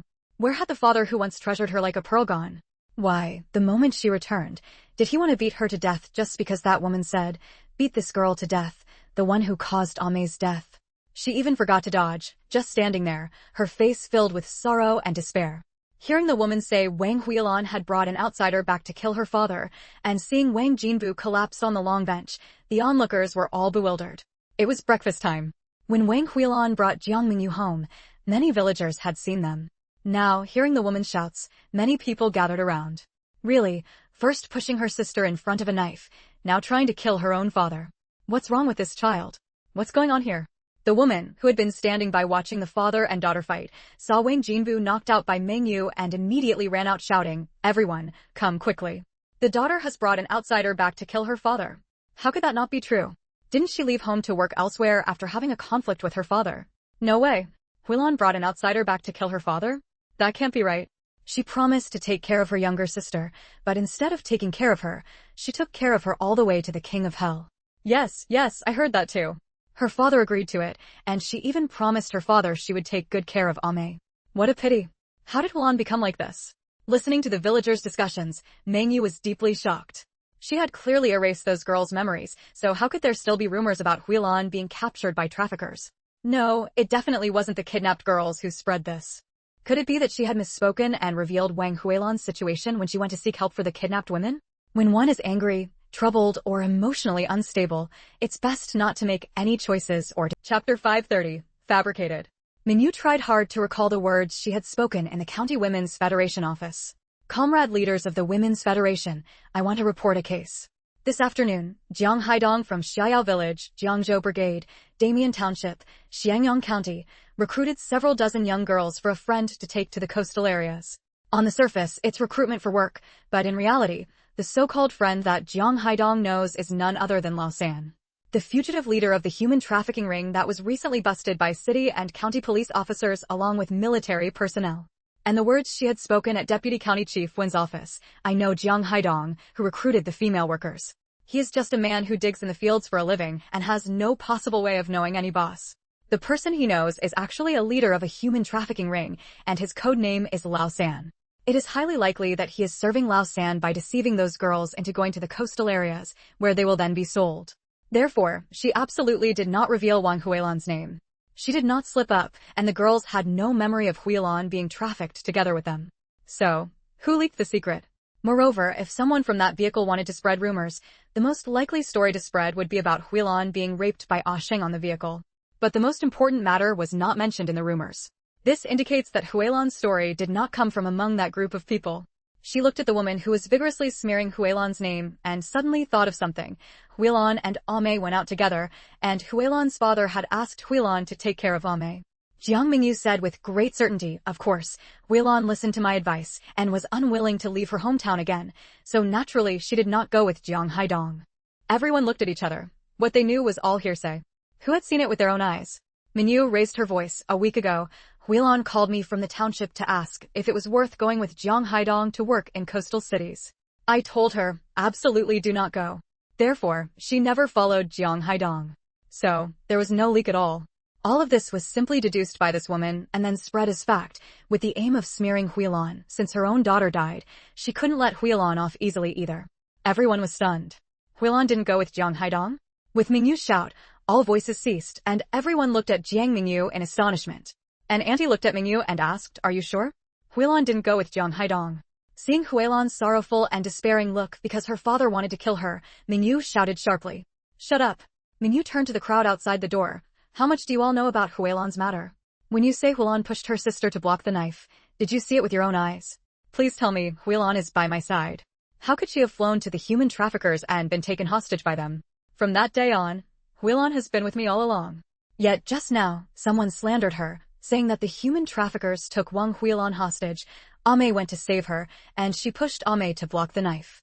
She swept her gaze over the crowd, so Huilan got off the vehicle when it reached the county and came to my place. And how could she have pushed Ame to block the knife? Mengyu dared to say that Huilan got off in the county because their vehicle did indeed stop in the county, and many people got off to buy things. Huilan also got off to buy motion sickness medicine. Everyone looked at each other. If Huilan really got off in the county and was with this girl, how could she possibly have been taken hostage by human traffickers when the vehicle was stopped by the military in another province? Impossible. The woman immediately tried to hit Huilan again. You clearly promised to take care of Ame. Since you got off the vehicle, why didn't you pull Ame off with you, huh? Being with positive people can lift our spirits.